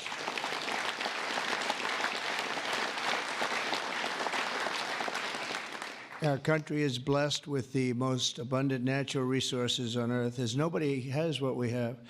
And we're going to use it, too. We're going to use it in a very responsible way. Together, we're going to tap that magnificent potential to give our people the glorious future that they deserve, better than they've ever had in the past. I mean, they had a good future, a little, if you look 20 years ago, they thought they had a good future, and it was ripped away from them, torn away from them with nonsense.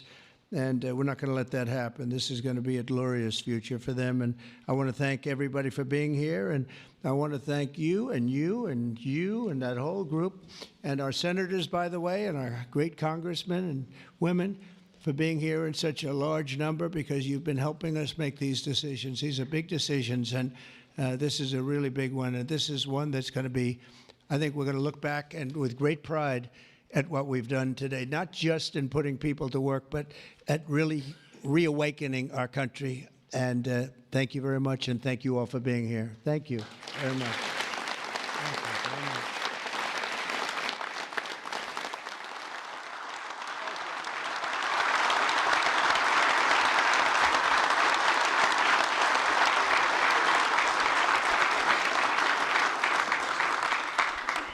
Come on up. Mr. President? Yes, who's first one? We have 4 items prepared for your signature this afternoon, sir. The first of these executive orders it may be one of the most significant executive orders of your administration thus far. This directs all departments and agencies of the federal government to end all discriminatory policies against the coal industry. This ends the leasing moratorium that prevents new coal projects on federal land, and it's going to accelerate all permitting and funding for new coal projects to allow the coal industry to flourish under your leadership, sir. That's great. Thank you.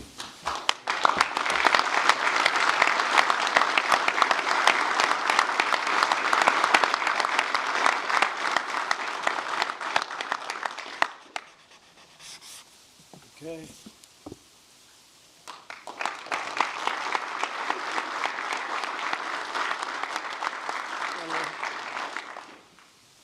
Sir, there are currently dozens of coal plants in America that are in imminent danger of being forced to close based on unscientific and unrealistic policies enacted by the Biden administration. What we're going to do is essentially impose a moratorium on those policies taking effect to protect coal plants that are currently operating, to ensure that they're able to continue producing power and continue providing jobs to Americans in the coal industry. Right. Thank you very much.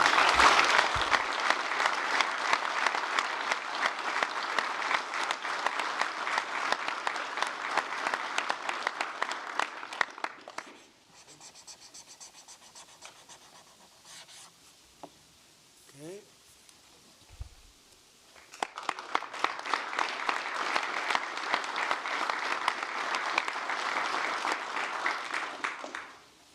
Sir, you've made grid reliability and security a key focus of this administration.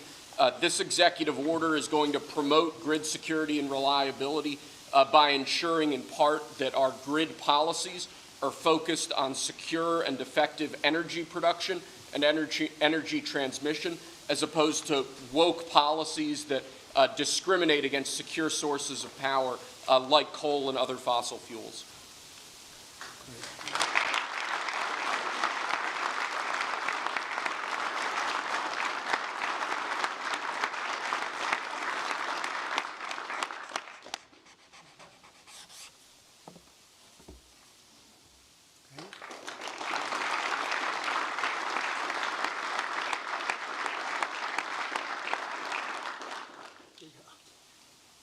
Lastly, sir, one of the biggest problems we have in this space is Democrat states, radical leftist states, enacting policies and enacting an agenda that discriminates against coal, against secure sources of energy. Many of these policies are unconstitutional and illegal, and with this executive order, you're going to be instructing your Department of Justice to vigorously pursue and investigate these state policies that we believe are illegal or unconstitutional. Good. Thank you.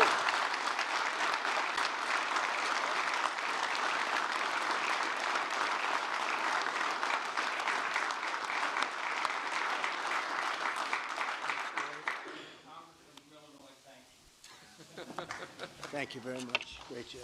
He went to Harvard when Harvard was good. It was a while ago.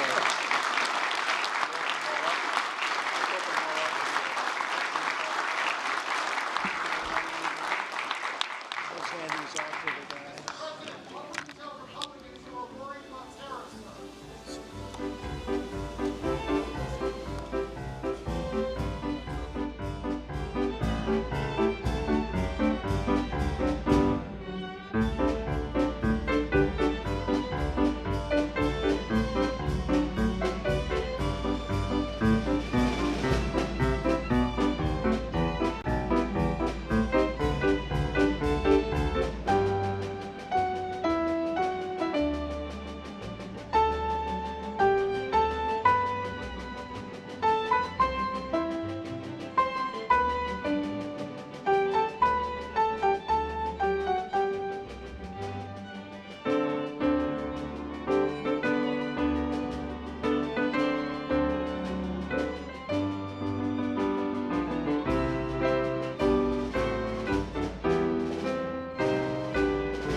Ladies and gentlemen, the President of the United States.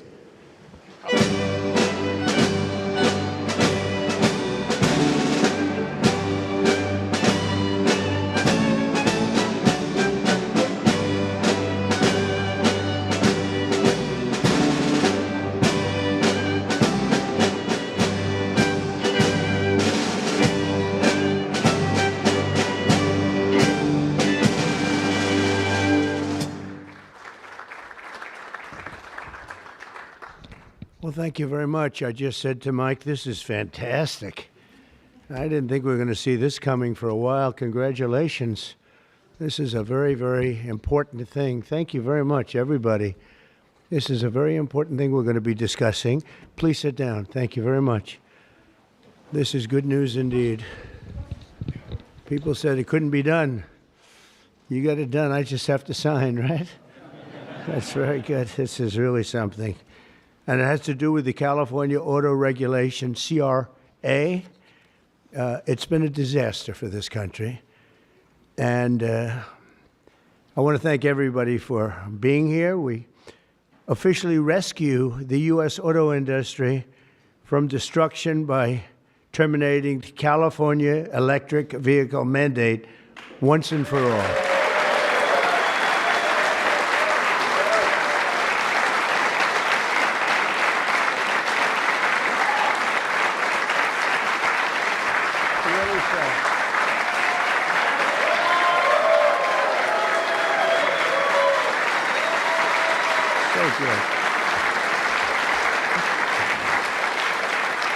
They said it couldn't be done, but boy, it's had us tied up in knots for years. And they'd passed these crazy rules in California, and it would be 17 states would go by them. The automakers didn't know what to do because they're really building cars for two countries. When you have 17 states, you're building cars for two countries. And I want to congratulate you all, the Senate, the House, the whole thing. It's incredible. I was going to sign a executive order and give it a shot. But the one good thing with this, number one, it holds up forever. And number two, unless somebody votes it out, they'll never do that. And it's just so much better, huh? It's so much better. That's so great. Very proud of you. We're joined today by the great Speaker of the House. I think he's going to go down as a great Speaker of the House, too. I may be wrong. I may be wrong. Who knows? Who the hell knows? I think he is.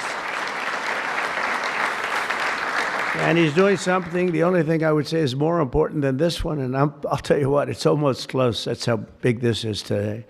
But the great, big, beautiful, I added the word great, you know, I used the word.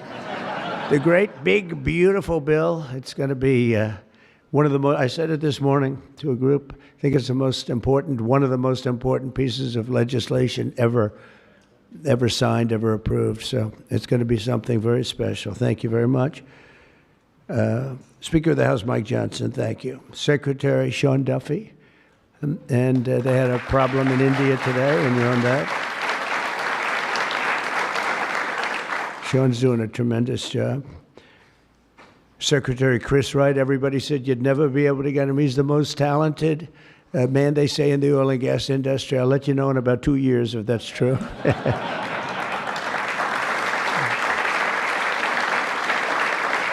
Well, Doug Burgum, you know, I wanted Doug Burgum to head up energy because he was so successful in North Dakota. He's governor. And he said, sir, there's one person who's much better than me. I said, who? They said, Chris Wright. I said, who the hell is Chris Wright? I had no idea. Now everyone knows Chris Wright. He's going to be more famous than me. But he said, there's a guy named Chris Wright, and if we could get him, he'd be better than I am, sir. And if you know Doug, Doug's not here, is he? If you knew Doug, he's always working someplace. But if you knew Doug, you'd know that he doesn't say that often. And he did. And Chris, you're doing great. But I don't like the oil prices have gone up just a little bit over the last few days. I was going to call it just really start screaming at you. Are we okay? Nothing wrong, right? It's going to keep going down a little bit, right? Because we have inflation under control perfectly. You probably saw the records. Everyone's on television saying, what's going on here? Trump has proven to be right. You know, all of these things. We've taken in $88 billion in tariffs. in 2 months. 88 billion with no inflation. And if we're smart, there won't be. Now, we'd like to get this guy to lower interest rates because, you know, if he doesn't, we have to pay. We have a lot of short-term debt. Obama gave it to us originally, and Biden carried it on. They like short-term. I like long-term cheap debt. But a lot of the debt comes through because Biden, that's what, well, he didn't do it. I'm sure he didn't know anything about it. But somebody approved short-term debt. It's all over the place. And it comes due starting very soon. And if we would lower the interest rates by 1 point, we'd pay about 1 point less. That's $300 billion a year. Can you believe it? 1 point. If he'd lower it by 2 points, we'd pay $600 billion a year less. That's for years, 10 years, 12 years, whatever we make it. But we can't get this guy to do it. And the fake news is saying, oh, if you fired him, it would be so bad. It would be so bad. I don't know why it would be so bad, but I'm not going to fire him. I just want him to, you know, we call him Too Late, right? Too Late is his nickname, like Too Tall Jones. He was too tall, T-O-O. And I just say this because we want to get rid of inflation, and we have. But we're going to be paying more for debt. And all he has to do is lower it. Europe's done 10 lowerings. We've done none. And nobody understands it. Actually, today when the numbers came out, they were so good. You saw yesterday's numbers, incredible. No inflation. Today's numbers.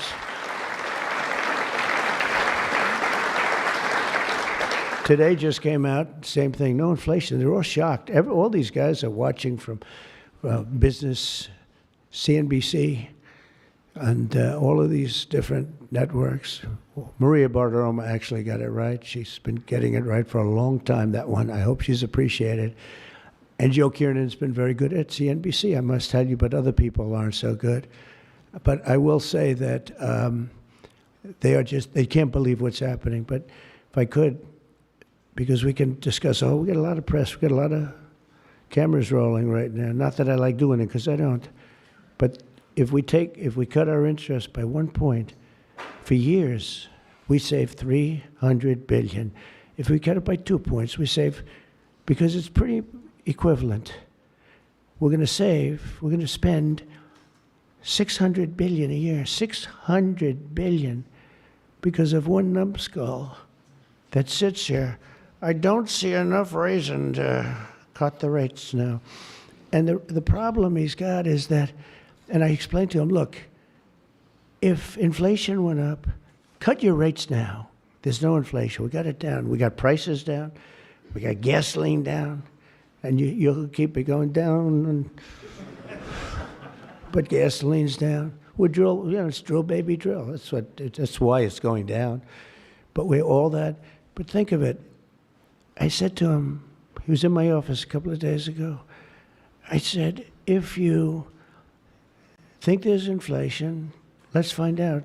Because I think we're going to keep it down. I think gasoline's going to be so far down. Oil, energy, it's so much energy. We have so much energy, we don't know what to do with it. But let's say there was inflation in a year from now.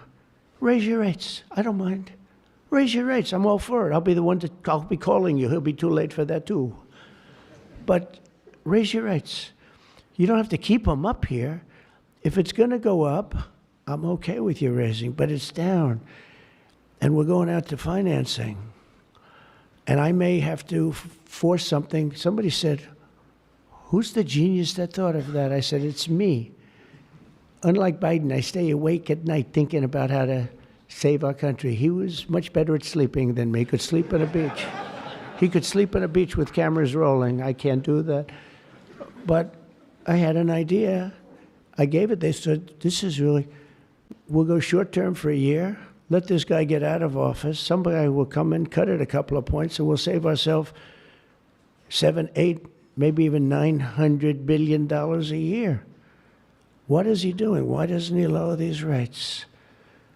And with that, we'll get on to the California standard, which is a disaster, okay? So, Chris Wright, you're going to get the numbers down. Thank you very much. Lee Zeldin, one of the most important men in this room. He's the man. I get nervous when I talk to him. He's doing a great job. Nuclear, I say, okay, you can take 2 weeks for that approval. It used to take 20 years, then they wouldn't approve it. Now I say, Lee, nuclear, I'll give you 2 weeks for an approval. A coal-fired plant, you only get a couple of days. And oil and gas will give you a week, okay? Something like that. But he's doing it so fast, and we have so many plants being built right now. It's so beautiful to see. And one of the reasons they're coming here is because they have to produce tremendous, especially the AI, they have to produce beyond believable amounts of electricity. And they're doing, I said to them, I think this was more or less my idea. They didn't have the idea only because they didn't think a thing like this was possible. I said, as you build your plant, you're going to become a utility. And you're going to build a separate plant right alongside of it. You're going to build it. You're going to build a plant that produces electricity. And you'll produce it through natural gas, coal, nuclear. We don't want to produce it through wind because we don't feel like ruining 50 miles of beautiful plains and beautiful vistas. And but we want to produce it. You know, interestingly, China is opening up a coal plant every single week. But now I'm finding out it might be 2 plants every single week. And, you know, usually that's a good gauge. If they're using coal, I guess we're supposed to use coal. And, you know, we went to a coal standard. And not that you have to use coal. You're going to use whatever's best. I want to introduce also Senate Majority Whip John Barrasso, who's a tremendous guy, doctor. Okay? And he is a tremendous guy, tremendously talented doctor. When I have a medical situation for the country, for myself, I haven't used him, but I might have to. Maybe I'll do that. If it's serious enough, I think I'd probably do that. But he's a tremendously talented gentleman who happens to be a senator and one that's very respected. Chairwoman Shelley Moore Capito, and congratulations. I just endorsed your son. Did you know that? I endorsed your son. I endorsed your son, who's running in West Virginia, and he's great. In fact, he's all Trump all the time. I think much more so than you, actually. If you want. You were his largest impediment. No, I'm only kidding. He's all Trump all the time, and he's going to win big, and so congratulate him. Okay, he's really been fantastic. So many people have told me. Thank you. And House Majority Leader Steve Scalise, who's a brave man who went through hell. Steve went through hell. And we have a lot of other people here that I won't be able to because they don't have your name down, and I'm looking, and I see people's names. I'll do a couple of you, but thanks as well to Mark Wayne Mullen, Senator. Mark Wayne, thank you. Stand up, Mark Wayne. Don't fight him. He's a serious fighter in a lot of ways, and he's a great guy, too. Thank you, Mark Wayne. Deb Fisher. Deb? Thank you, Deb. Good. Pete Ricketts, who's going to do very well in the upcoming election. Thank you. Thank you, Pete. John Husted, who's really moving along in Ohio. John, good luck. You're going to do well. All endorsed people. John Curtis, who's doing terrifically. John, thank you. Good job. They all say excellent. What can I tell you? Good job. And Bernie Moreno, who won a race that was not winnable. They all said it's not winnable. He won in Ohio. They said, you can't win that race. It's a waste of time. You're just wasting your time. Right, Bernie? Wasn't a waste of time, was it? Huh? And he won by like 5 points, too. Won by a lot. Along with Representatives Kevin Kiley, Vince Fong, Jay Obernolte, Doug Lamaffa, Darrell Issa. Where's Darrell? I haven't seen you in such a long time. Look at you. How good you look, huh? Good when you have those big margins. It's easier. John Joyce, great guy. John, thank you. Thank you, John. Dusty Johnson, Morgan Griffith, Troy Balderson, Troy from a place called Ohio, and he played very cute at one time, but then he got, boy, I'll tell you, he's become a good politician. Where is Troy now? Where I haven't seen him used for years. I endorsed you early when he was early and younger. But you still look young, and you've done fantastically good work, really good work. Claudia Tenney, New York. Claudia. Thank you, Claudia. John James. I don't know. You know, he's running for governor, but I'm not sure I'm happy about that, John. Do we have somebody good to take your seat? Because otherwise we're not letting him run for governor. We can't. You have somebody good, right? Okay. As long as you like him, they'll win. Tracy Mann. Tracy, thank you very much. Thank you very much. Appreciate it. Michael Baumgartner. Michael. Thank you, Michael. Good job.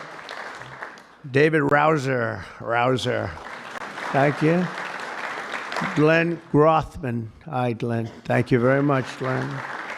Brett Guthrie. Brett. Thank you, Brett. Rudy Yackham. Thank you. Thank you, Rudy. And I want to thank you all. And there's some additional people in the room, but we have to get back to this. This is like so big. This is a big one. Under the previous administration, the previous administration, I could go point after point, everything they did, open borders, men playing in women's sports, transgender for everybody, let's go transgender. What a group of people you had over there. They must have hated our country. Under the previous administration, the federal government gave left-wing radicals in California dictatorial powers to control the future of the entire car industry all over the country, all over the world, actually. Because they have to build a car. They can't build 19 different cars called the same thing. And really, it was all over the world what was happening. They approved Governor Gavin Newsom's ridiculous plan to impose a 100% ban on all new gas-powered cars within a very short period of time. Think of this. You couldn't buy any other car except an electric-powered car. And in California, they have blackouts and brownouts. They don't have enough electricity right now to do the job. And countrywide, you'd have to spend $4 trillion to build the firing plants, to be able to, they call them a lot of things, charging plants, firing plants. $4 trillion you'd have to spend. In the Midwest, they built 9 of them. 9 individual, it's like a pump, just like a pump, except instead of gas, electricity comes out. They built 8 of them. $9 billion they spent for 8 little hoses, $9 billion. Now, I'm sure they could have done it for about, 1/1000th of that, but even if they did, it's unaffordable.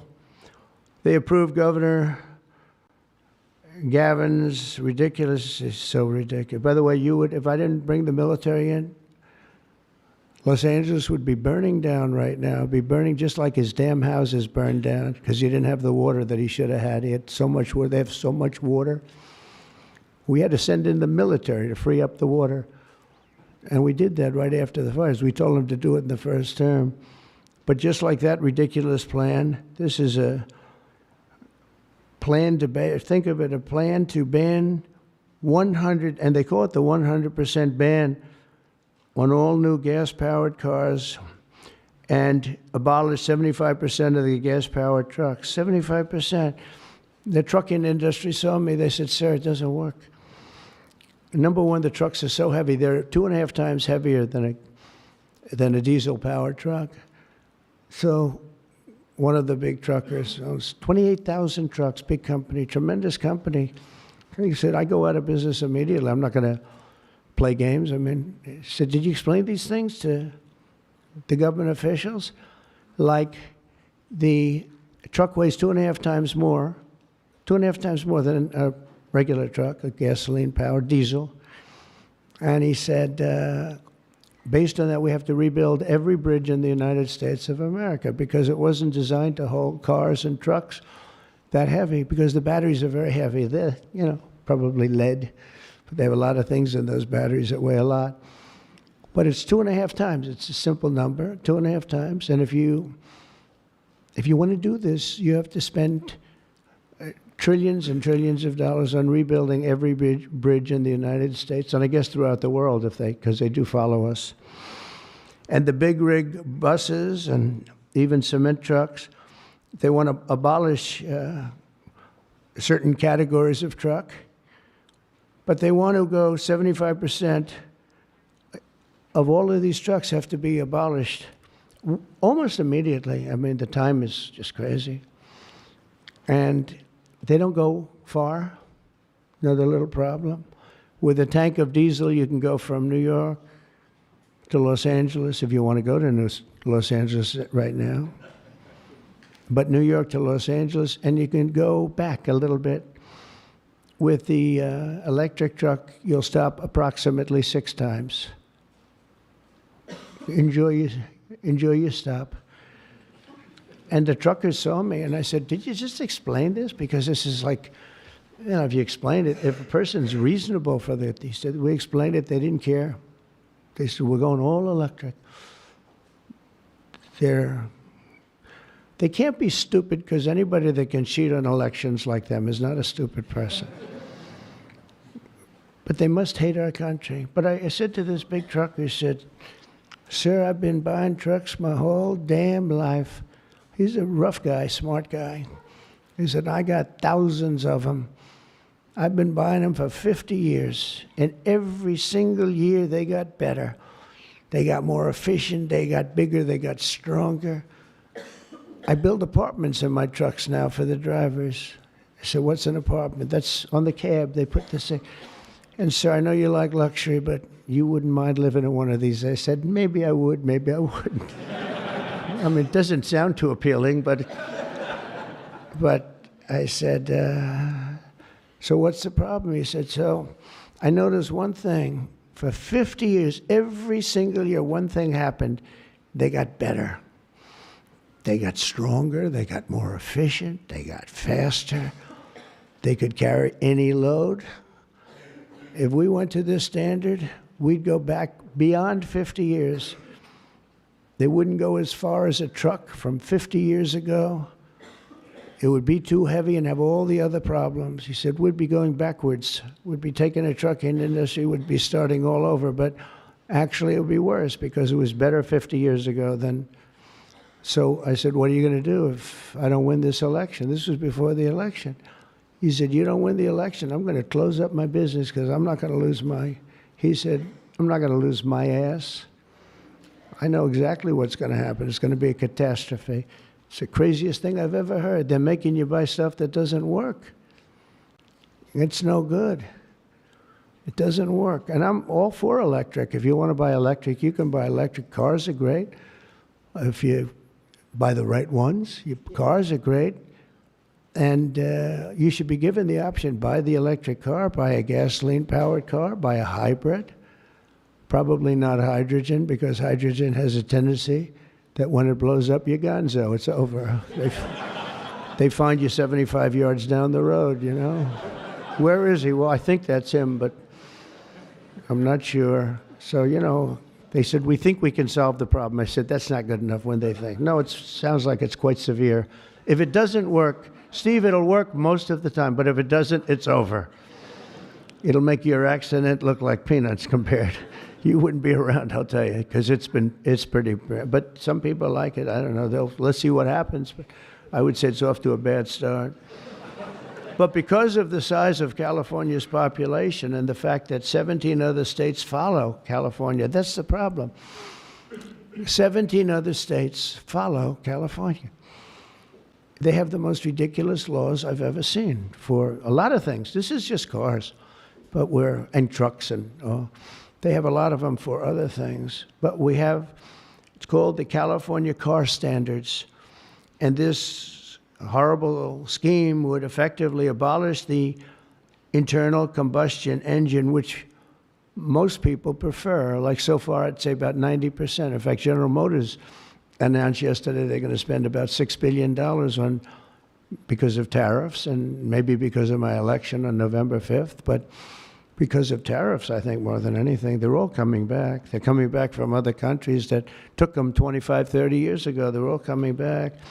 We have now almost $15 trillion They had almost nothing last year, and the year before, they very, very little. Nobody wanted to be back here.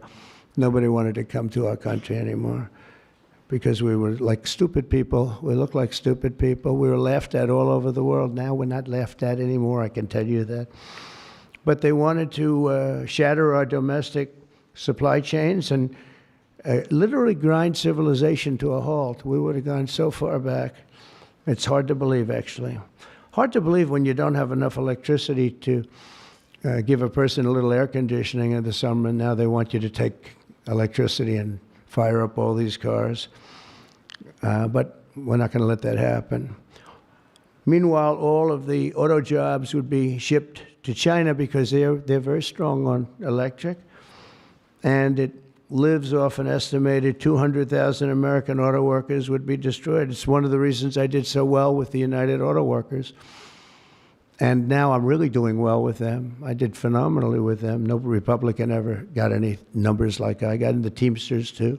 Sean O'Brien, the head of the Teamsters, these guys, they like Trump because I produce jobs. They know that. Everybody knew that the auto workers knew better than anybody how good the tariffs were. And the head of the auto breakers, I don't know him at all, but he didn't like me at all. Now he's going around saying, this guy's unbelievable.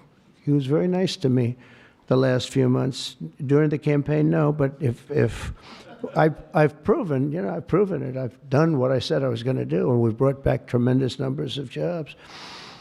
And you're having auto plants built all over the country, all over. There's never seen anything like that. They're leaving from Mexico. They're leaving from Canada. They're leaving from other parts of the world. If they want a Mercedes-Benz, you're going to have it made here. It's okay to have a Mercedes, but they're going to make it here. Otherwise, they're going to pay a very big tariff. They already are. That's one of the reasons we have $88 billion. It's a lot of money. But that's peanuts compared to what we're going to be making in another few months. They haven't even kicked in yet. But we're not going to let any of these bad things happen, these stupid projections that I've been reading about for the last 6 months. I think these people are either corrupt or really dumb. And they're supposed to be economists. In the campaign, I promised to end this disaster, and today our Republican majorities in Congress have delivered. And I don't know, I can't imagine. It's so obvious. It's so good. Did we get any Democrat votes? Did we get one? Two? Who? 35. Yes, sir. I think that's great. I think that's great. You got 35 Democrats. I think that's great. That, as far as I'm concerned, one in the Senate. On something that's so good. But who is the one? Well, I shouldn't have asked. I congratulate her. I don't care. I think it's great. It's very interesting. Why did I ask that question, Mr. Speaker? But in a few moments, I'll sign 3 pieces of legislation that will kill, totally kill. You can't do anything about it. They can't take us to court. They can't do any of the things they can do with the executive orders. And it's permanent. I'll sign 3 pieces of legislation that will kill the California mandates forever, and they're never coming back. Now, the auto companies are the most happy because now they're going to be designing and building one auto. It will be much cheaper. It's a much less expensive. They were showing me, one of the most respected people was showing me that to save a little, like a half a glass of fuel, cost them thousands of dollars with new computers and stop it. The engine has to stop and then turn on and blah, blah, blah. And I said, does it work as well? No, it's terrible. It's terrible. And that's to save a little bit of fuel, this much fuel that Chris Wright can produce with one extra little oil well someplace, right? A small one, a very small one. But think of it. Your cars are going to cost you $3,000, $4,000 less, and you're going to have what you want. And again, you can get any car you want. You can get electric. A lot of people love the electric. They like Tesla. So do I, in all fairness. I like Tesla. And I like others too. But I also like combustion engines. And there are reasons for a lot of things. When I was in Iowa, we had an unbelievable victory, if you remember. Remember? That was nice. You won by like so much, nobody even talked about anything else. But that was a great victory. But it was unbelievably cold that night. And I was going to watch my victory in the area where I was going to make a speech. And the whole place was littered with cars. I said, what happened? They were electric cars, and they don't work in cold. I said, I didn't know that. And they don't work in extreme heat either. Other than that, they're wonderful. But no, but if you're in a cold climate, you know, how do you do that? But they're electric cars, and I noticed that, and then I didn't pay much attention because we won by about 65 points. So I was more interested in that. But I do remember that scene. I said, what the hell is going on over here? This historic action will also help us reduce inflation and bring down the price of automobiles and electricity very, very substantially. You know, we're building massive electricity right now. It's already started because of that guy right there, Lee Zeldin. By far the most important man in the room, Mr. Speaker. Stand up, Lee.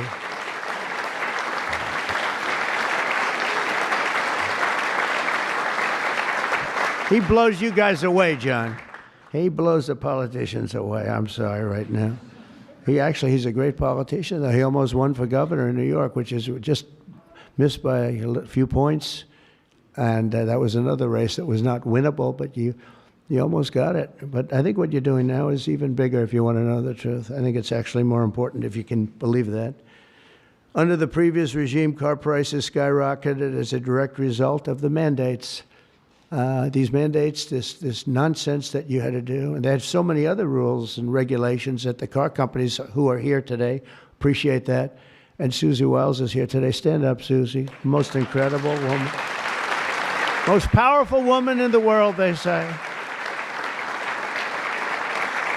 She's the most powerful. She was rated the most powerful woman in the world, Susie Wiles. One phone call and a nation is destroyed. She could destroy 5 nations with 5 calls, and she's doing a great job. More importantly, right? Doing a great job. There's nobody like her. Energy prices would likewise soar as a radical left forced more electric vehicles onto the grid while blocking approvals for new power plants. They want to block the approvals. They want you to have a car with electric, but they block the production of the juice that runs the cars, and all of them, all forms of cars. It's just the craziest thing. We're in a different sphere now. We're in a whole different planet right now. The result would be rolling blackouts and a collapse of our power systems. We'd have a total collapse. You couldn't do it. You couldn't even do it. Think of it, they're forcing you to do something, and they want you to do boats also. I assume boats are being covered by this, and boats, they want you to go all electric, and the batteries are so heavy, the damn boat practically doesn't float. I used to have a lot of fun talking about that one on the tours. We'd talk about it. And I said, what would happen if the boat sank? Because we went to North Carolina, South Carolina. We visited boat factories. Unbelievable guys. And they said, sir, we have one problem. They're forcing us to go electric for the boat. I said, how's it going to work? The boat will not float, sir. It's so heavy, and it won't go fast, and lots of other.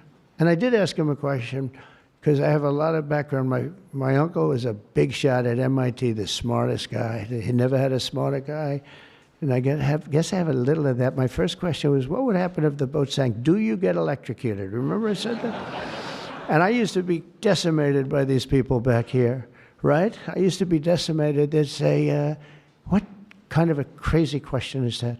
So I'm actually serious. What happens if you're in an electric boat and the boat is going down? You're in trouble, Susie. And I used to say, remember, I'd get decimated. The audience loved it, but the press would laugh at it. I said, so if I have my choice of going down or jumping 5 or 6 yards away from the boat, but there's a shark there, what do I do? You know what I said? I'd rather be electrocuted. I said, I'll take electrocution every single day. But actually, he said, nobody's ever asked me that question, sir. He makes boats. Nobody ever asked me that question. This is really an unusual question. He said, and honestly, I don't have the answer. He wasn't able to. I said, don't worry about it. If I win, you won't have to worry about it. But today we're saving California, and we're saving our entire country from a disaster. Your cars are going to be thousands of dollars less money. And even the ones that, if you buy electric, we're not going to make you do certain things that are just a waste of money and just time-consuming waste of money. They make you do things that are no good for anybody, make the car worse, and make it much more expensive. Over the past 5 months, our administration and Republicans in Congress have fought for the American auto worker and for Teamsters and for, by the way, right to work. We have them all. We have, we just call them just workers. We fought for workers like no one has ever fought before. I understand that. It's why we won. We won with workers. We won with young people. I just saw with TikTok, I was #1 on TikTok in its history. Can you believe that? So I guess I like TikTok. That's why they're saying, are you saving? And we probably will save TikTok, actually. But on my first day in office, I ended the Green New Scam and abolished the EV mandate at the federal level. We abolished it, which is basically that everybody will be driving an electric car within a very short period of time. Now I know why Elon doesn't like me so much, which he does, actually. He does. And he never had a problem. It's very interesting. This is not something new. This has been there from day one, Speaker, right? We're going to abolish the EV mandate. And Elon still endorsed me because, honestly, he never, ever spoke to me about that. And I used to say, I'm amazed that he's endorsing me because that can't be good for him. I'm abolishing the EV mandate. And I once asked him about it. You never talked to me about that. He said, well, as long as it's happening to everybody, I'll be able to compete. It was a very interesting answer. I thought it was a very honest answer, to be honest with you. And I talked about it, that incredible, you would have thought he would have been, from day one, you got to make sure you don't do the EV mandate, the abolishing, and never did. Very honest in that sense. And he did say to me, I actually asked him because it was like really strange how I'm with him. He's very, a friend of mine, and he makes electric cars, and we're saying you're not going to be able to make electric cars, or you're not going to be forced to make all of those cars. You can make them, but it'll be by the market, judged by the market. And that's what he said. He said, as long as I'm on the same plane as everybody else, we're going to do good. We make a better product. I said, that's very cool. It's very cool. That was my answer. After that, he got a little bit strange, but I don't know why, over much smaller things than that.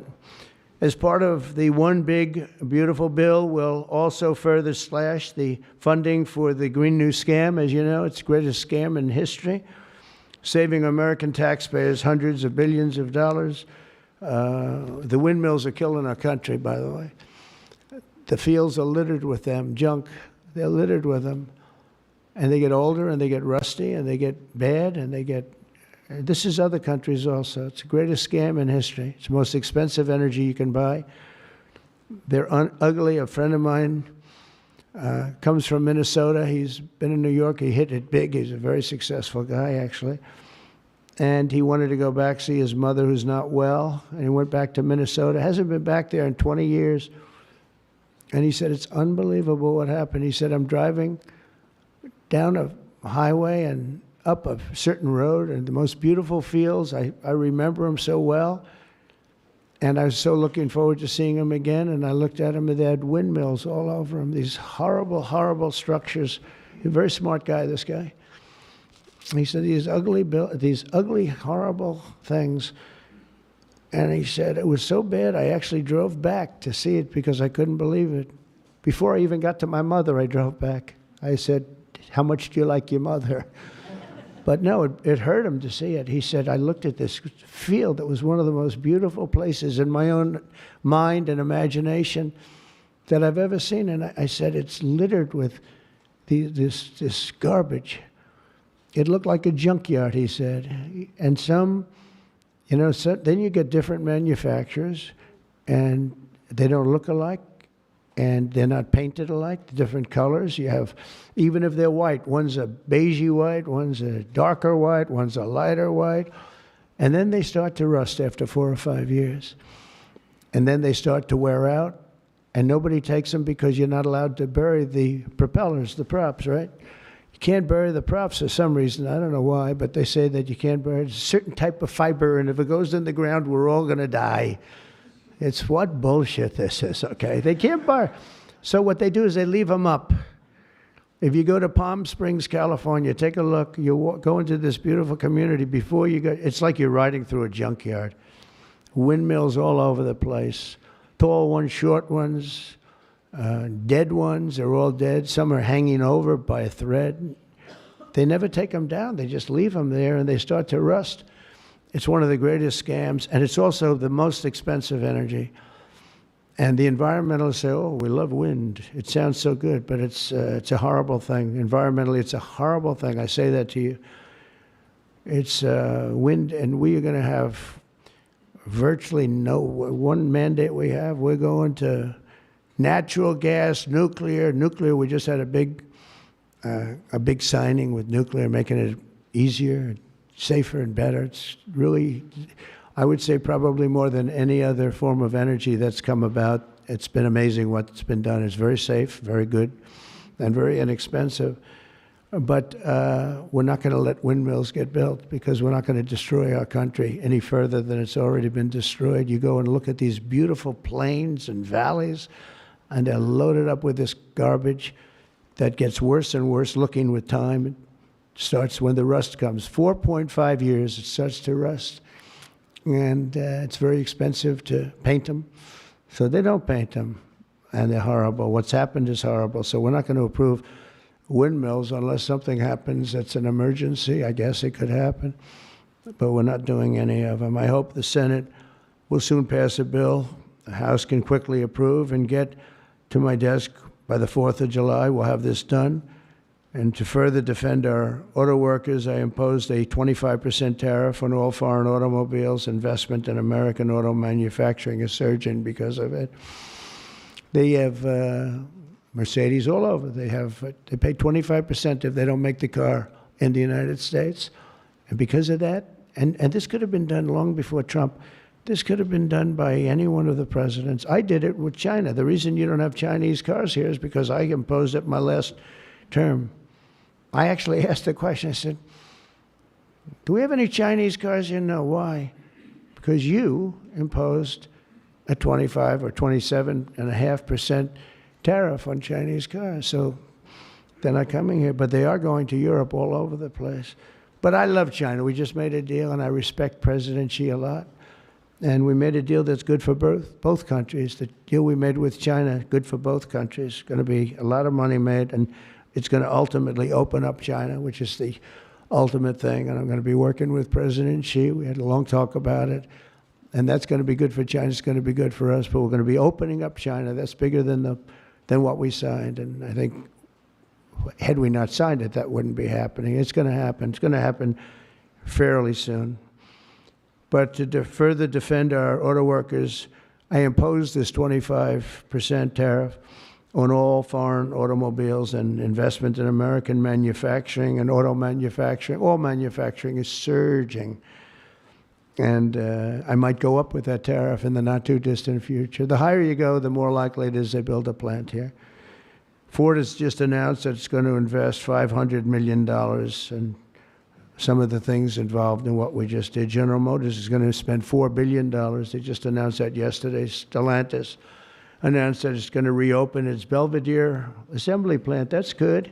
I know the plant very well. Had a lot of problems. They're going to spend $5 billion. And Hyundai announced that it will invest $21 billion in America. They wouldn't have invested 10 cents if we didn't have tariffs, including for manufacturing American steel, which is doing great. American steel is doing great now because of what we did. You wouldn't have, if I didn't put tariffs on steel, they were dumping steel. China and a lot of other countries were dumping steel in our country. Garbage steel, dirty steel, bad steel, not structurally sound steel, real garbage, but it was still there, lots of it. And if I didn't put tariffs, I put 25 and 50% tariffs on steel, right? John James would put tariffs on steel, and we were doing great with steel. Now we're really doing great. A big investment is being made in Pennsylvania. You've been reading about it. They're going to spend $17 billion on U.S. steel. And all the steel workers wanted it. And we have a golden stock. We have a golden share, which I control or President controls. Now, I'm a little concerned whoever the president might be, but that gives you total control. It's 51% ownership by Americans. And we have a company, a great company, Nippon. They're coming in from Japan. They're going to spend $17 billion. And somebody said, well, what happens if it doesn't work out? I said, they spent $17 billion. We can't put it on a trailer and drive it to Japan. This is a steel mill. You know, some businesses you can move. You move your office, and that's where the business is. With this business, they're spending think of that, $17 billion. They're going to have them all over the country. I want to introduce several of the great Americans representing the millions of people whose livelihoods we're saving with today's action. I just can't tell you how incredible this action is, because nobody thought. This was one that I wasn't so, I would have rather had it than almost anything, but I was told by everybody, except that guy right there, that you couldn't get it. Bill Kent runs a chain of family-owned convenience stores that opened in West Texas in 1957, known as Kent Quick. And Bill, if you could come up and say a few words about what the signing means to you, please.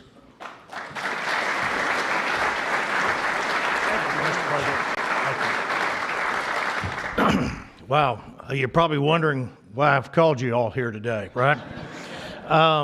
What a great day. From my perspective, I'm in the convenience store and petroleum marketing business, and what this does is it gives us freedom. It gives the consumers freedom to pick what kind of car they want, but more importantly for us, it gives us the ability to plan going forward, because with mandates, we were forced to have to look at putting in infrastructure that frankly is extremely expensive and doesn't give you any return. So this allows us, it's going to free me up and our companies up to invest in what people want, in the cars they want, and it's a great day. So, Mr. President, Congress, thank you, Steve, everybody, thank you so much. Thank you.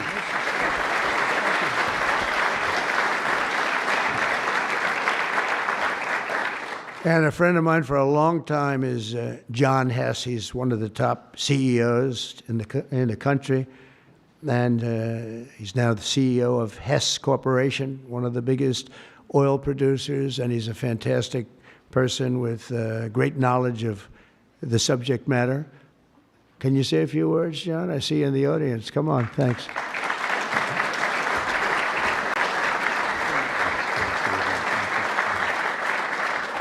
Hi, I'm John Hess, and CEO of Hess Corporation, a proud producer of oil and gas in North Dakota and the Gulf of America. And so you all know, I was born in New Jersey, grew up in New York, and my father started our company by driving a secondhand oil truck. So, Mr. President, it's an honor to be before you today, and thank you for that. Mr. President, during your campaign, you made a commitment to the American people to repeal unworkable and costly mandates for cars and trucks and let the consumer choose what type of vehicle they drive. Today, with the bipartisan support of Congress, you're making good on that promise. I'd like to recognize Speaker Johnson, Leader Thune, other members of Congress whose tireless efforts were critical to the outcome we're celebrating today. And a special thank you to Senator Capito for her leadership.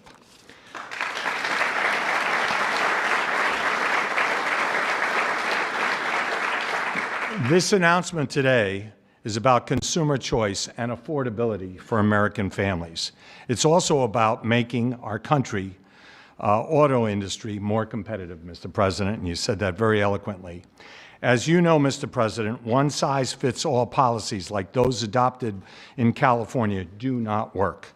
America, in every state, every American should be able to choose what they want to drive, not the government.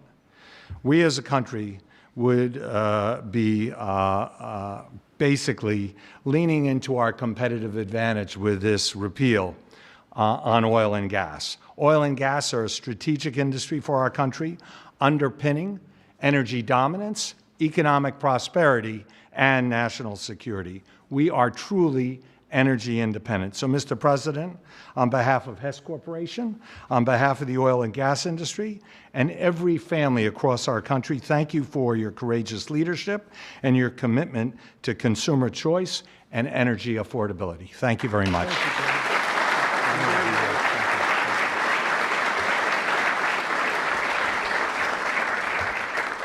Very respected guy.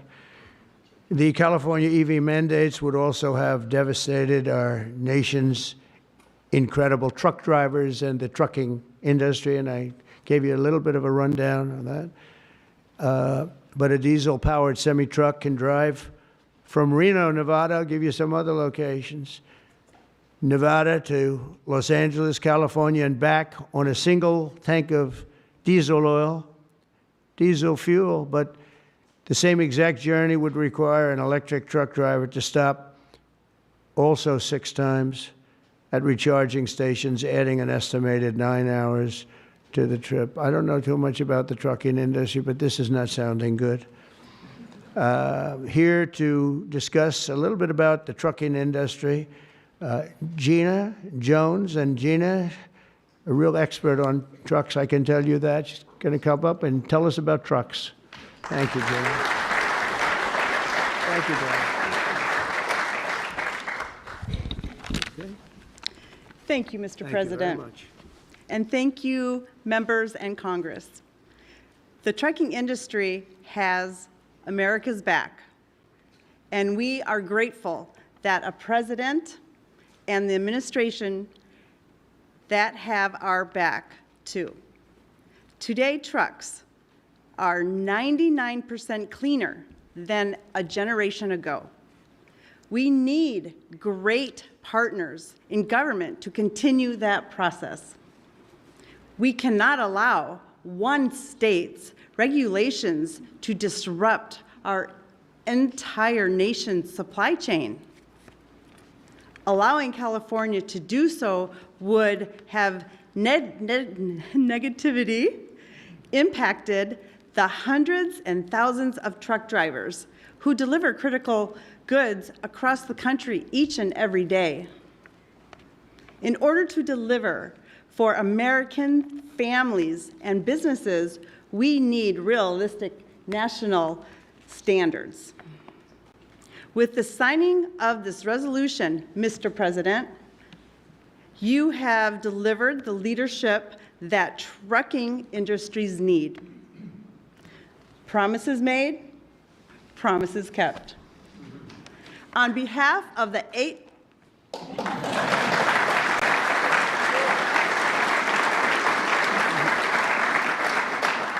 On behalf of the 8.5 million Americans who work throughout the trucking industry, I thank you. Thank you very much. Thank you very much. Great job.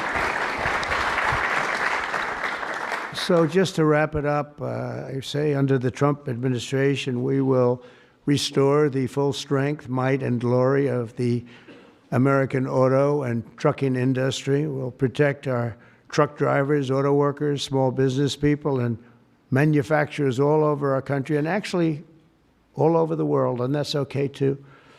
They'll be doing a product that works, a product that's much more efficient, that's better, it's much better, less expensive, and we'll put affordable energy and affordable car ownership back on the center of the American dream as we make America great again, and that's what's happening. We're making America great. You know, when I went over to Saudi Arabia, Qatar, UAE, just a couple of weeks ago, the leaders of those countries, and they're very smart people, they said, you know, you've made in a short period of time America the hottest nation in the world. It's the hottest, you're the only one we talk about now. And 6 months ago, it was a laughingstock. They said that to me, those words, it was a laughingstock, and it was an absolute laughingstock. We've got the hottest nation right now in the whole world, and the numbers are reflecting it too. So I just think it's great. And what I'll do is I'll sign this, then we can take a couple of questions if you want. And we will be finished, and you're going to go off and you're going to build the most beautiful automobiles for 20% less money. And I want to thank you, man. You have done some job. Thank you, Mike. Thank you, everybody. You guys want to come up here? Surround it?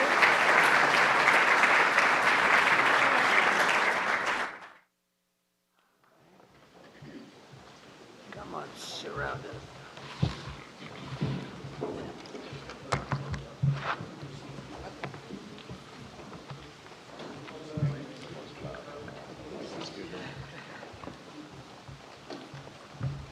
Okay, we're going to sign 3 bills that do everything I just said. No auto pens allowed. That's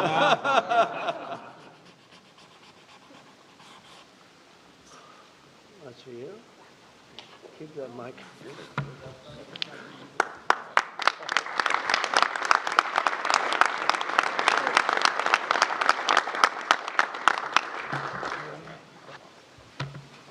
You know, that pen was so good, give it back to me. I'm taking it. Here, you That was a take good that. one. That No, I'll looked great. sign all 3 of them, because Yeah.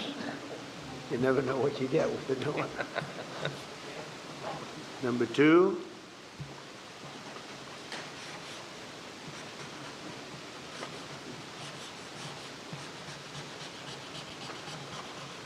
Very steady hand. It's very important. Very steady.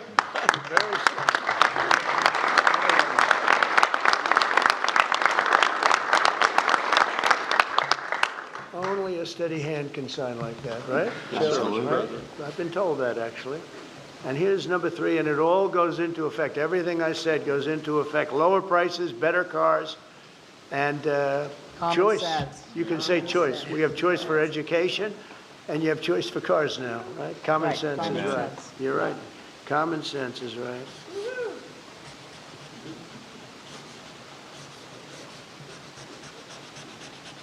Okay, now I can give you the pen. And I'll give you these.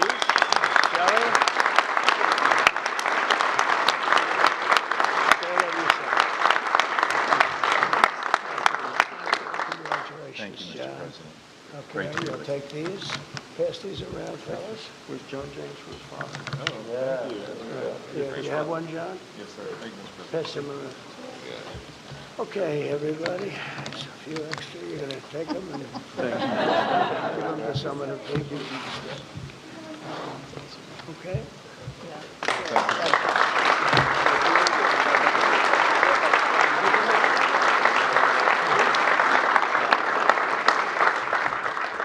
Go ahead, please.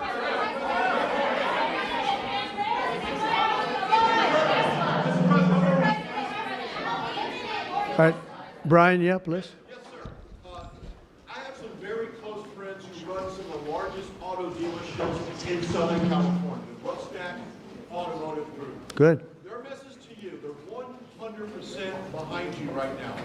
They know they're going through some soft sales period. It's true. They're in it for the long haul. What's your message to thousands of auto dealerships across this country that are kind of navigating through this tariff? Yeah, they're going to do better than ever before. They're going to sell cars in America at levels that they've never even thought of before. And they're going to make more money than they ever made before. It's going to be great. They're going to be selling a better car, too. It's going to be a better product. And they're behind you 100%. I know. I know that. They have been behind me, right? They knew it was right. They've been asking for this for 25, 30 years, in all fairness. No, they're very happy. I told you the Auto Workers Union, we got tremendous votes. But they like me today even better than they did on Election Day on November 5th, because they see the results now. They're all happening. And yeah, and they have plants moving in, Brian. A lot of plants are moving in. Thank you very much for that question. Yeah. Was Governor Gavin Newsom trying to kill the auto industry then? Oh, he was killing the auto industry. I don't think he knew it. I think he's a guy who he's just got a faulty thought process. You look at that train. The train is the most. I've seen people, stupid people with cost overruns for years. I've watched where something would cost twice as much or 3 times, but this thing is costing 20 times more. It's the most incredible disaster I've ever seen. That's one. The cars are just as bad. Everything's bad. And now you have this situation. So his own sheriff, who's a good man, by the way, said 2 days ago or 3 days ago that we could not have done this without the military. They were going to take over they couldn't have done it. Now today they got him to change his tune. He said, Oh, I think we could have handled it. It's so sad. He was so honest. I was using his quote all over the place, and they got him to change. But he knows. Los Angeles would be right now burning to the ground, just like the houses burned to the ground. It's so sad what's going on in Los Angeles. Think of it. They had a fire that should have never had because they should have listened to me in the water. Eventually, we broke in and we had the water come down from the Pacific Northwest. I could show you pictures now with the half pipes, the big half pipes coming all the way down California. Water, so much water. They don't have any droughts. They don't have any. They have so much water. They sent it all out to the Pacific Ocean for 20 years. So ridiculous. And we got them to take it now. But what they do and what they're doing, this is a big problem. And what they really want to do is keep criminals because they're trying to protect criminals. Sanctuary cities are a disaster in this country. And most of the voters don't want them. Politicians like them for whatever reason, but I think the politicians are wrong. That's why we won in such a convincing fashion. We won all 7 swing states. We won by millions of votes. We won 2,750 districts as opposed to 505. That's why when you look at the map, it's almost all red. It's got 2 little blue stripes on each side of it. It's almost all red. But now you have to, I always got along with Gavin. I like Gavin. I've liked him, always. He said I never called him. They asked him a question on Fox, I guess. I never spoke to him. He doesn't remember the call. He doesn't remember. I never spoke. And then I produced a phone call. I had it. It took me about 2 minutes. I said, well, here's the call. It lasted 16 minutes and 4 seconds. And it was at 12:30 in the evening. I actually made a call, didn't pick up. I called him a second time, and he picked up. And I told him, I said, you have to get your ass in gear because you're going to have a problem there. And he would have. If we didn't bring the military in, you would have right now something. And I went through it because I follow the rules 100%. And I watched in Minnesota where you have the man who ran for vice president of the United States. Fortunately, he was a disaster. But he wouldn't call in the National Guard. And I eventually called in the National Guard, but it was seven days late. I said, I'll never do that again. I'm never going to, if I see problems brewing, if they're not going to do the problem, I'm not going to wait 2 weeks. Because that city, Minneapolis, burned down. If you remember the CNN anchor, he was standing there saying, yes, this is a peaceful rally. And behind him, the entire city was on fire. It looked like World War II. And I appreciate the question. Please. Thank you. First, the terrible, horrific plane crash in India today. I'm sure you saw the images on TV. Your reaction to that first, and will you speak to Prime Minister Modi? The plane crash was terrible. I've already told them anything we can do. It's a big country, a strong country. They'll handle it, I'm sure. But I let them know that anything we can do, we'll be over there immediately. But it was a horrific crash. It looks like most are gone. They actually maybe have a couple survivors, which is just heard. But that was a horrible crash. Nobody knows. Nobody has any idea what it might be. I gave him a couple of pointers. I said, maybe you'll look at this or that. We saw the plane. It looked like it was flying pretty well. It didn't look like there was an explosion. It just looked like the engines maybe lost power. But boy, that is a terrible crash. It's one of the worst in aviation history. Yeah, second? How confident are you, sir, that conflict with Iran can be avoided? Well, I'd love to avoid the conflict. Iran's going to have to negotiate a little bit tougher, meaning they're going to have to give us some things that they're not willing to give us right now. I'm the last person. I've kept us out of wars. We defeated ISIS completely, 100%. And I haven't had it's peace through strength. I believe in peace through strength. We have the greatest military in the world. I rebuilt the military, as you remember, for 4 years. I rebuilt the military. And then we gave a chunk of it away, but it was still peanuts. It was a lot, but it was peanuts compared to what we rebuilt. Gave it to Afghanistan, one of the most embarrassing moments in the history of our country with the whole withdrawal, the way they withdrew was very embarrassing. But we rebuilt the military. We have the greatest, strongest military. We defeated ISIS. We defeated ISIS.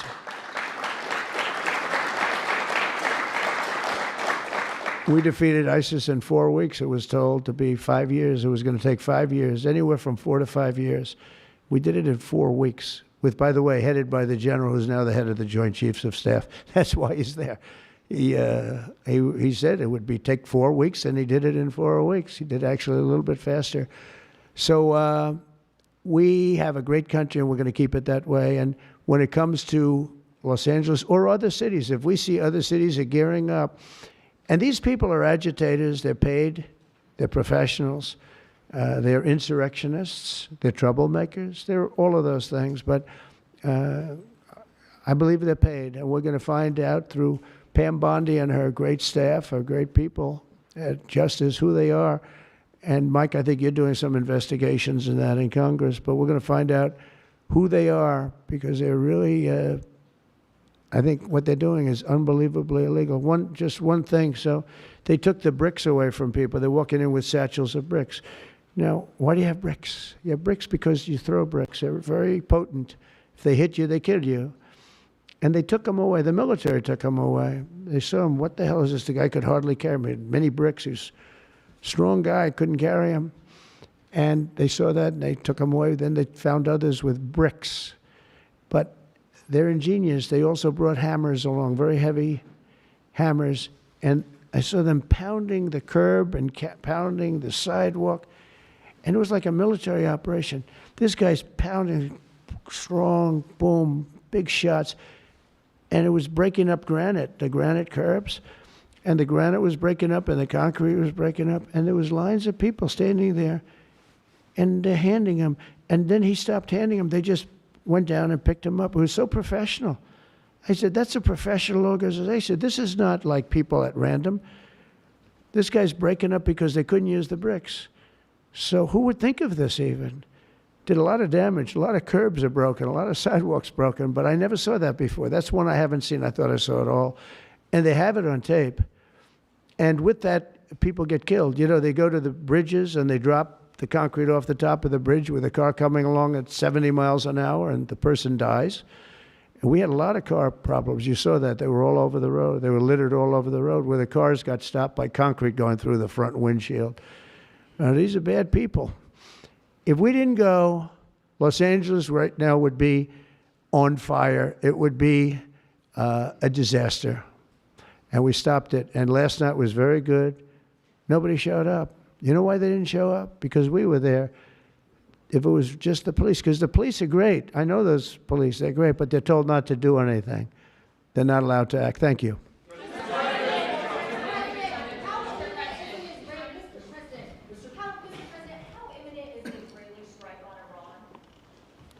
Well, I don't want to say imminent, but it looks like it's something that could very well happen. Look, it's very simple, not complicated. Iran cannot have a nuclear weapon. Other than that, I want them to be successful. I want them to be tremendous. We'll help them be successful. We'll trade with them. We'll do whatever is necessary. You know, I stopped a war between India and Pakistan.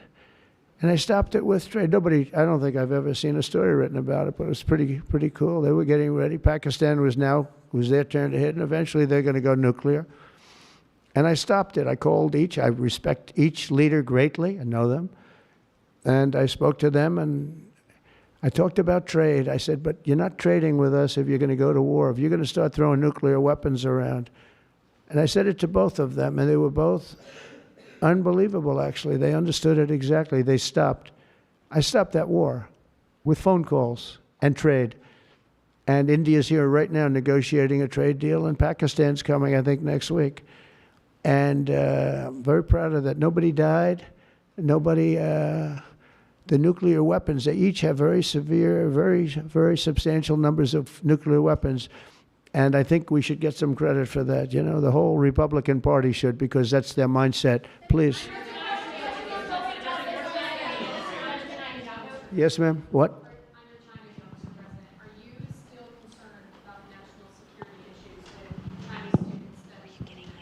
Look, I've always been in favor of students coming in from other countries. That includes China.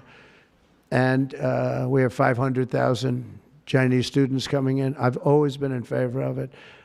Does it mean you that you have to watch people. Yeah, you have to watch students, but you have to watch other people also.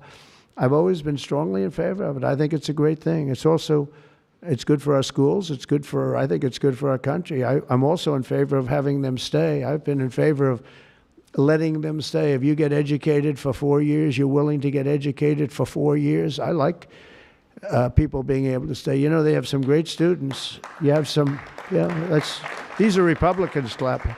You know, because a lot of Republicans don't like that idea. I happen to like it. I'm a real Republican, believe it or not. But I like the idea. They go 4 years. To me, that's almost like, you know, just buying your way in a very legitimate way. And, you know, you have stories where Apple wants to hire somebody and they can't hire him because he can't stay. He went to a great school. He finished first in his class. They made him a big offer. And everything's done, but he has no idea whether or not he's going to be able to stay. And I'm all for making sure that people like that can go to work for all of our great companies.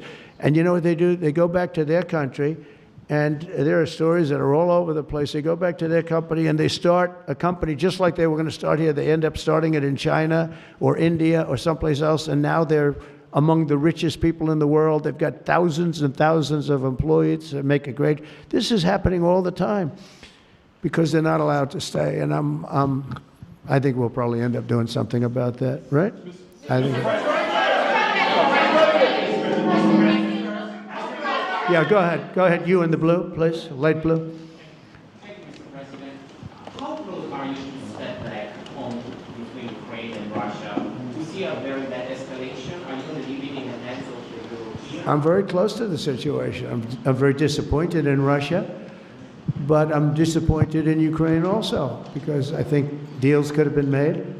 And, you know, we're losing 5,000, 6,000 people a week, soldiers mostly, but also people living in towns because they're getting hit by missiles again. How'd you like to live in a building and you think a missile has a good chance of hitting your building during the evening? It's horrible. Must be horrible to live like that. But, I mean, we'll get it, but it's, I'm disappointed that it's not done. We did great with India and Pakistan. We did very good with Israel. I thought, look, October 7th was a disaster. People forget, you know, they like to forget. That was a horrible thing. But, you know, none of these things would have happened if I were president. If I were president, none of it would have happened. You wouldn't have the Israel problem. Iran was broke. They had no money. We had big sanctions on them. Biden immediately let them get rich, $300 billion they have right now. But they had no money for Hamas or Hezbollah. They had no money for anything. It was perfect. We wouldn't have had inflation that was caused by oil, Chris. The oil price went through the roof. It was also caused by their spending, but it was caused more by oil than anything else. The oil went so high, got close to $100 a barrel. And that cost, and that also kept the war going with Putin, because at $100 a barrel, that was a big money-making experience. But now it's down to where it's not so good for them anymore. No, it's very important to get that solved. That's a bloodbath. That's a terrible bloodbath that's going on. Yeah, please, go ahead. Following up your question, answer on India and Pakistan for stopping the war between them. India says that they cannot talk to Pakistan unless Pakistan takes actions against terrorists. I mean, we're going to get those two getting together, you know? I told them, India and Pakistan, they've had a long time rivalry over Kashmir. And I said, I can solve anything. I'll be your arbitrator. I will be your arbitrator. I can solve anything. And I started first question, how long has it been going on? They said, 2,000 years. I said, oh, that's a problem. Maybe I'll take it. Mr. President. When I heard 2,000 years, I said, maybe I'll have John Hess solve that problem. Mr. President, will you punish Israel for striking Iran? Peter? Thank you, President Trump. I have two. First, on immigration. What made you change your mind about targeting in California farmers and people in the hotel and leisure business? Well, we're not targeting. In fact, if you look today, I put out a statement today about farmers. Our farmers are being hurt badly by, you know, they have very good workers. They've worked for them for 20 years. They're not citizens, but they've turned out to be, you know, great. And we're going to have to do something about that. We can't take farmers and take all their people and send them back because they don't have maybe what they're supposed to have, maybe not. And you know what's going to happen and what is happening? They get rid of some of the people because, you know, you go into a farm and you look and people don't, they've been there for 20, 25 years and they've worked great and the owner of the farm loves them and everything else. And then you're supposed to throw them out. And you know what happens? They end up hiring the people, the criminals that have come in, the murderers from prisons and everything else. So we're going to have an order on that pretty soon, I think. We can't do that to our farmers and leisure too, hotels. We're going to have to use a lot of common sense on that. And my other question about the Middle East, as the Israelis apparently gear up for some kind of an attack, a possible attack on Iran, are you trying to talk Netanyahu out of doing that, or are you so against Iran having a nuclear weapon that you're okay, he does his thing because it is not an American war? Yeah, it's a very fair question. Look, I want to have an agreement with Iran. We're fairly close to an agreement. We are fairly close to a pretty good agreement. It's got to be better than pretty good, though, but it's got to be, I'd much prefer an agreement. As long as I think there is an agreement, I don't want them going in because I think that would blow it. Might help it, actually, but it also could blow it. But we've had very good discussions with Iran. Whether or not we get there, I can't tell you, but it'll happen soon. I say this, Peter, very strongly. They can't have, whether it's going in or not going in, they can't have a nuclear weapon. I'd prefer the more friendly path. And can you tell us what the Israelis told you that made you start to evacuate the dependents of servicemen and women who are stationed in the Middle East? They didn't tell me anything, but I said, look, there's a chance of massive conflict. We have a lot of American people in this area, and I said, we got to tell them to get out because something could happen soon. And I don't want to be the one that didn't give any warning and missiles are flying into their buildings. It's possible. So I had to do it. You know, I had the choice. Do I do it or not? Doing it has its downside, but it also has its upside. Like, you're going to save a lot of lives if it should happen. Hopefully that doesn't happen. Right? Thank you.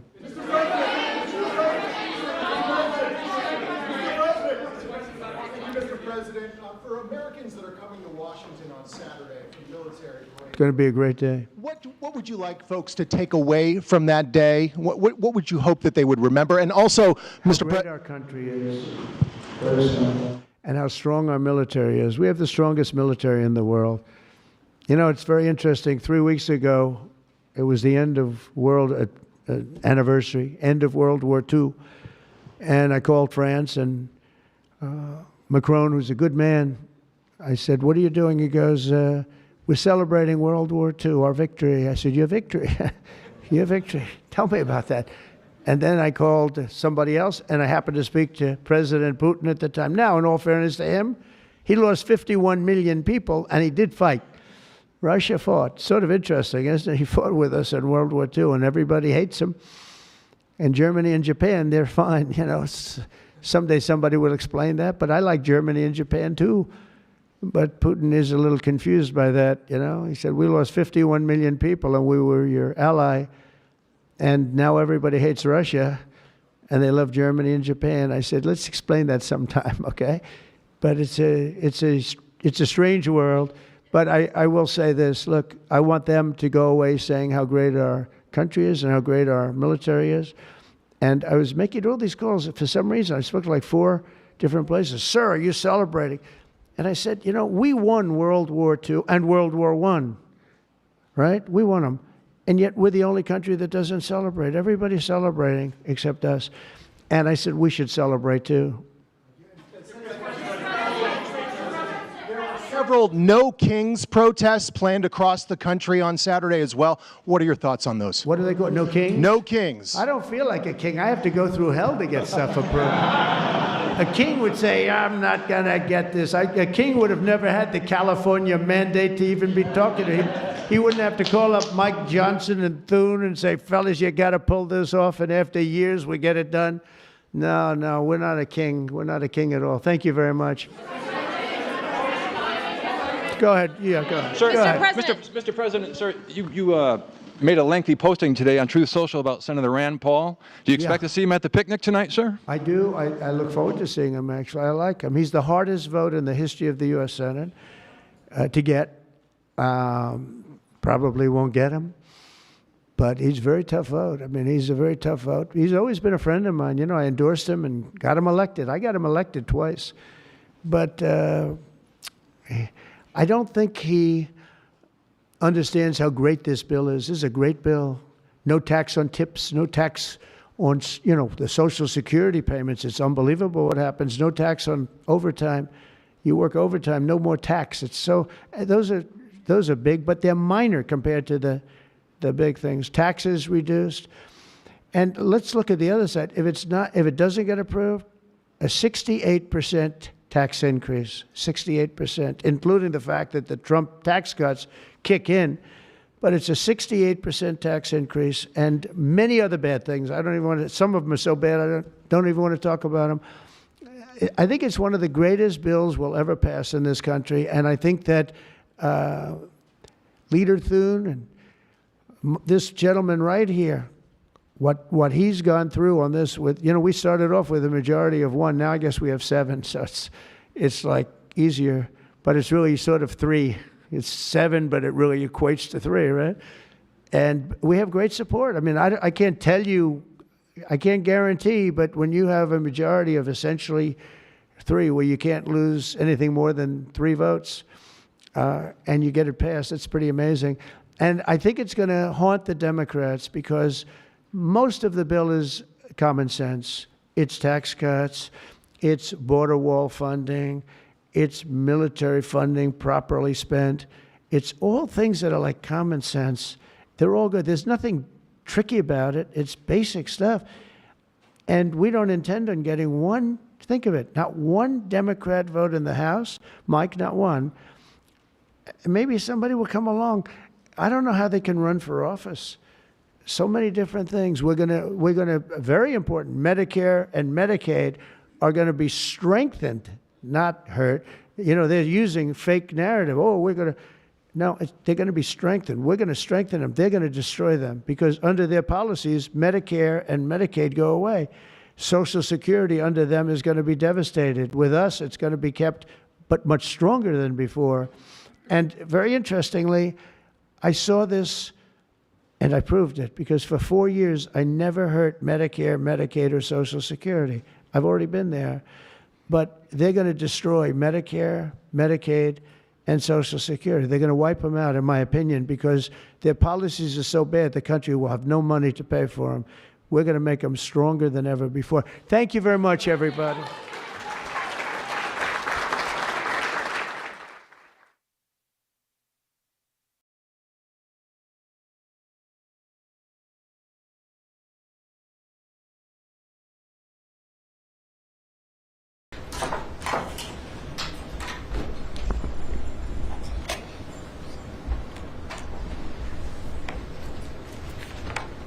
Well, thank you very much, and thank you for being here as we take a very vital action to protect and defend American farmers and reduce prices for the American consumers. And we've done that in so many different fields, and this is a little bit of a different field, but we're bringing prices way down. We inherited a total mess from the Biden administration, the highest inflation in the country's history, and very, very high prices, and prices are coming down, and they're very, very far down on energy. Energy's come, in fact, we hit a very important number, sacred number.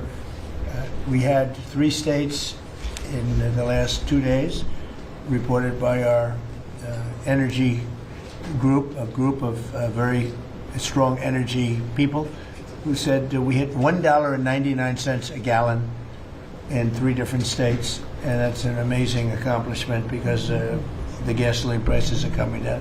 When gasoline comes down, everything, it's such a big category that when gasoline comes down, sort of everything sort of follows. But we inherited a mess. Affordability, but you can call it affordability or anything you want, but the Democrats caused the affordability problem, and we're the ones that are fixing it. So it's a very simple statement. They caused it, we're fixing it, and they have a tendency to just say this election's based on affordability, and nobody questions them, John. You know, nobody says, "Oh, well, what do you mean by that?"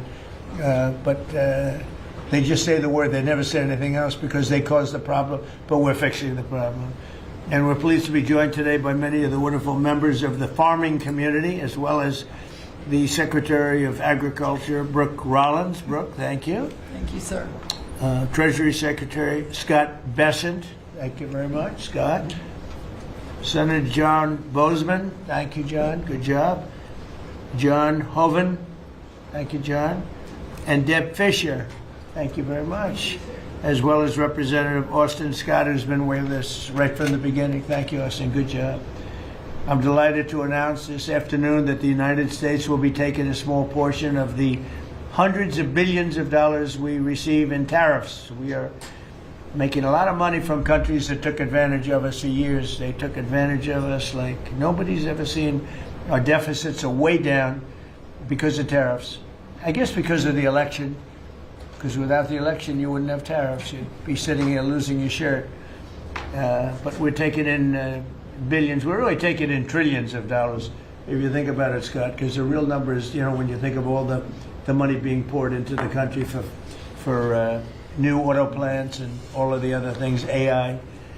So what we're doing is we're taking a relatively small portion of that, and we're going to be giving and providing it to the farmers in economic assistance. And we love our farmers, and as you know, the farmers like me, because you know, based on voting trends, you could call it voting trends or anything else, but they're great people. They're the backbone of our country.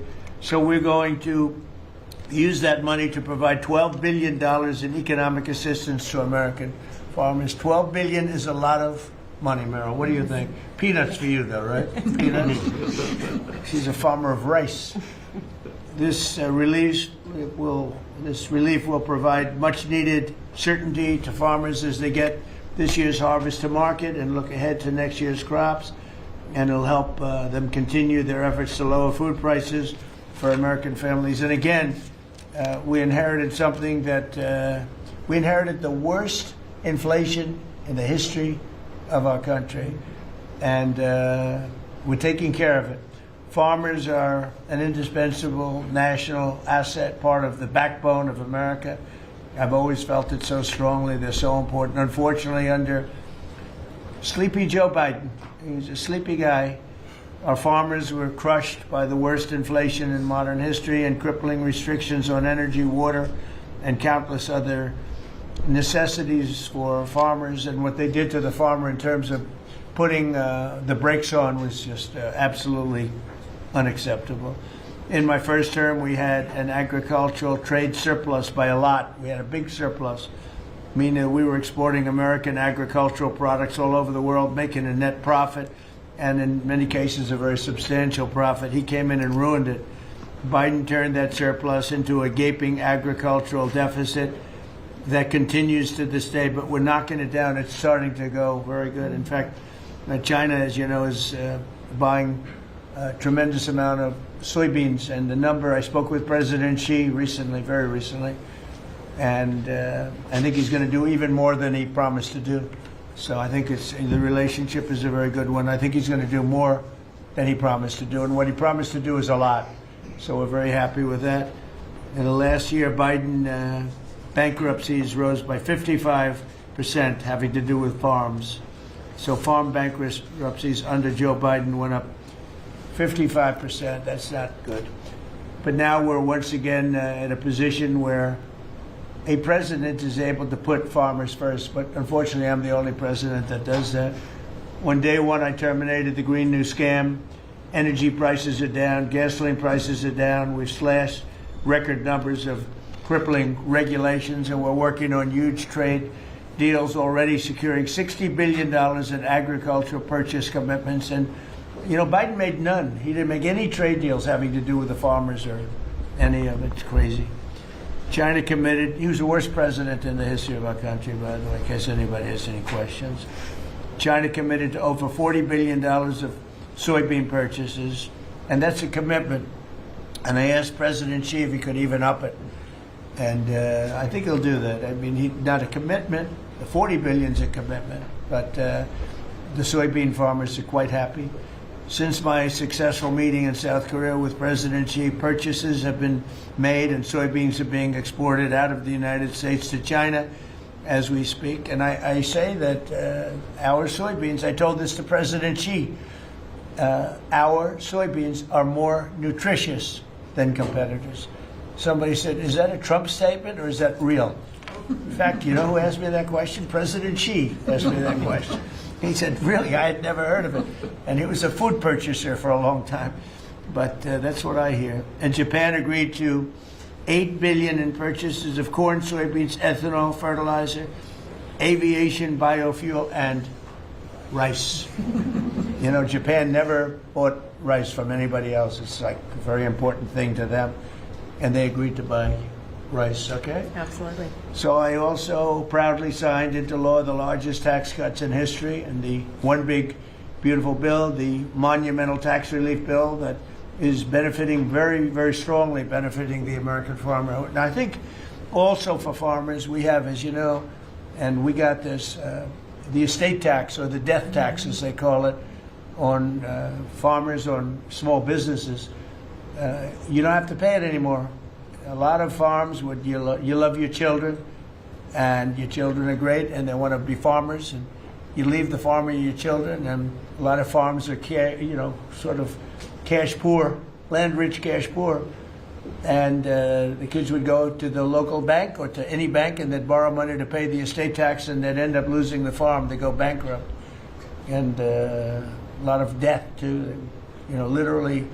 Because they love their farm and they love their business and they love that way of life, they end up committing suicide. A lot of suicides. We have no more estate tax. How about that? Do you have children? I do. Well, let them know. Now, if you love your children, then it's good. If you don't love your children, you don't have to leave them anything. It doesn't matter what I just said. They're still young. I still love them. I have a feeling you love them. I still love them. I have a feeling you love your children. But the estate tax is a very big thing, so you don't have estate tax. You die, you leave your farm or whatever, or small business to your children, you don't have to pay estate tax. It seems to affect the farmer more than anybody else, because you can have a farm that's very valuable, and therefore you have to pay a big tax, but it's not a big value in terms of cash. Maximizing domestic farm production is a big part of how we will make America affordable again, and bring down grocery prices for American families. And again, these are prices that we inherited. When I left, we were doing incredible. In 4 years, what they've done to this country in so many, and not even mentioning the border and the criminals allowed into our country and all of the others. So I just want to say it's a tremendous honor being with you.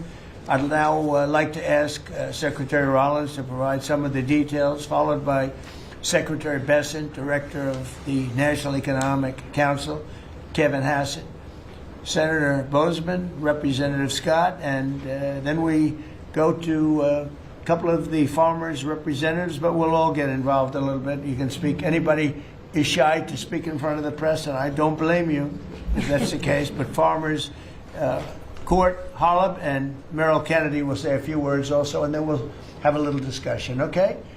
Madam Secretary. Thank you to the greatest boss in the world for a long time now. It's just an honor to be here. I'm going to keep my comments very short because I really want to make sure that you and the world gets to hear from our farmers. So a couple of quick points. Number one, this country and our farm economy is facing a crisis that we inherited that most of these farmers have not seen in their lifetime.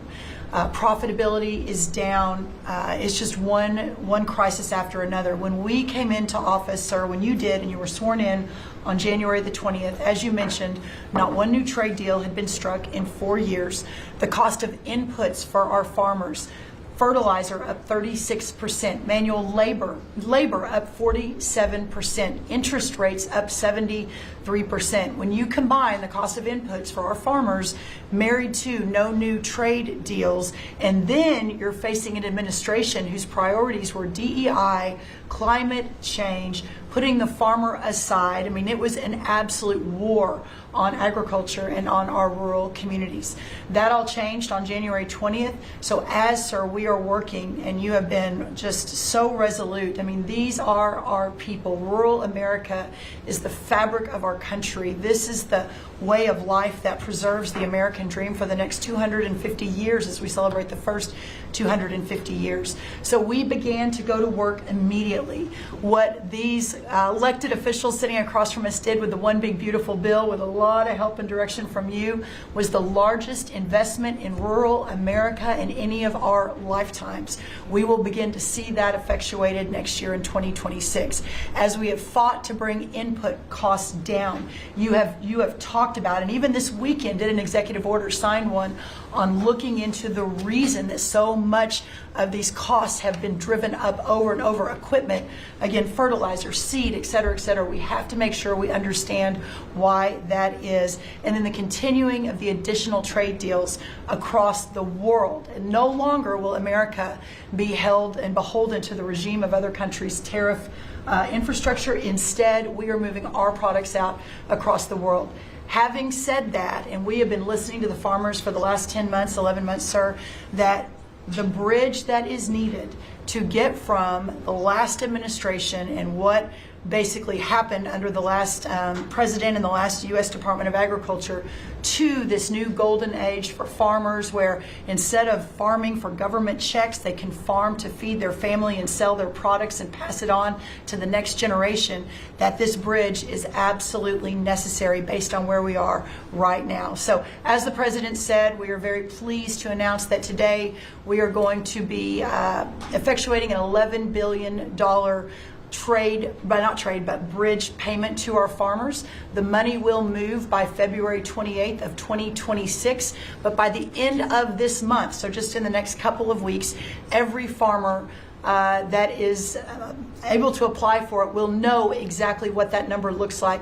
So as you are going to your lender, as you are working to ensure and understanding what you can plant for next year, you will have that number in hand. And we will continue to talk to our farmers, continue to understand exactly what this looks like and what is necessary.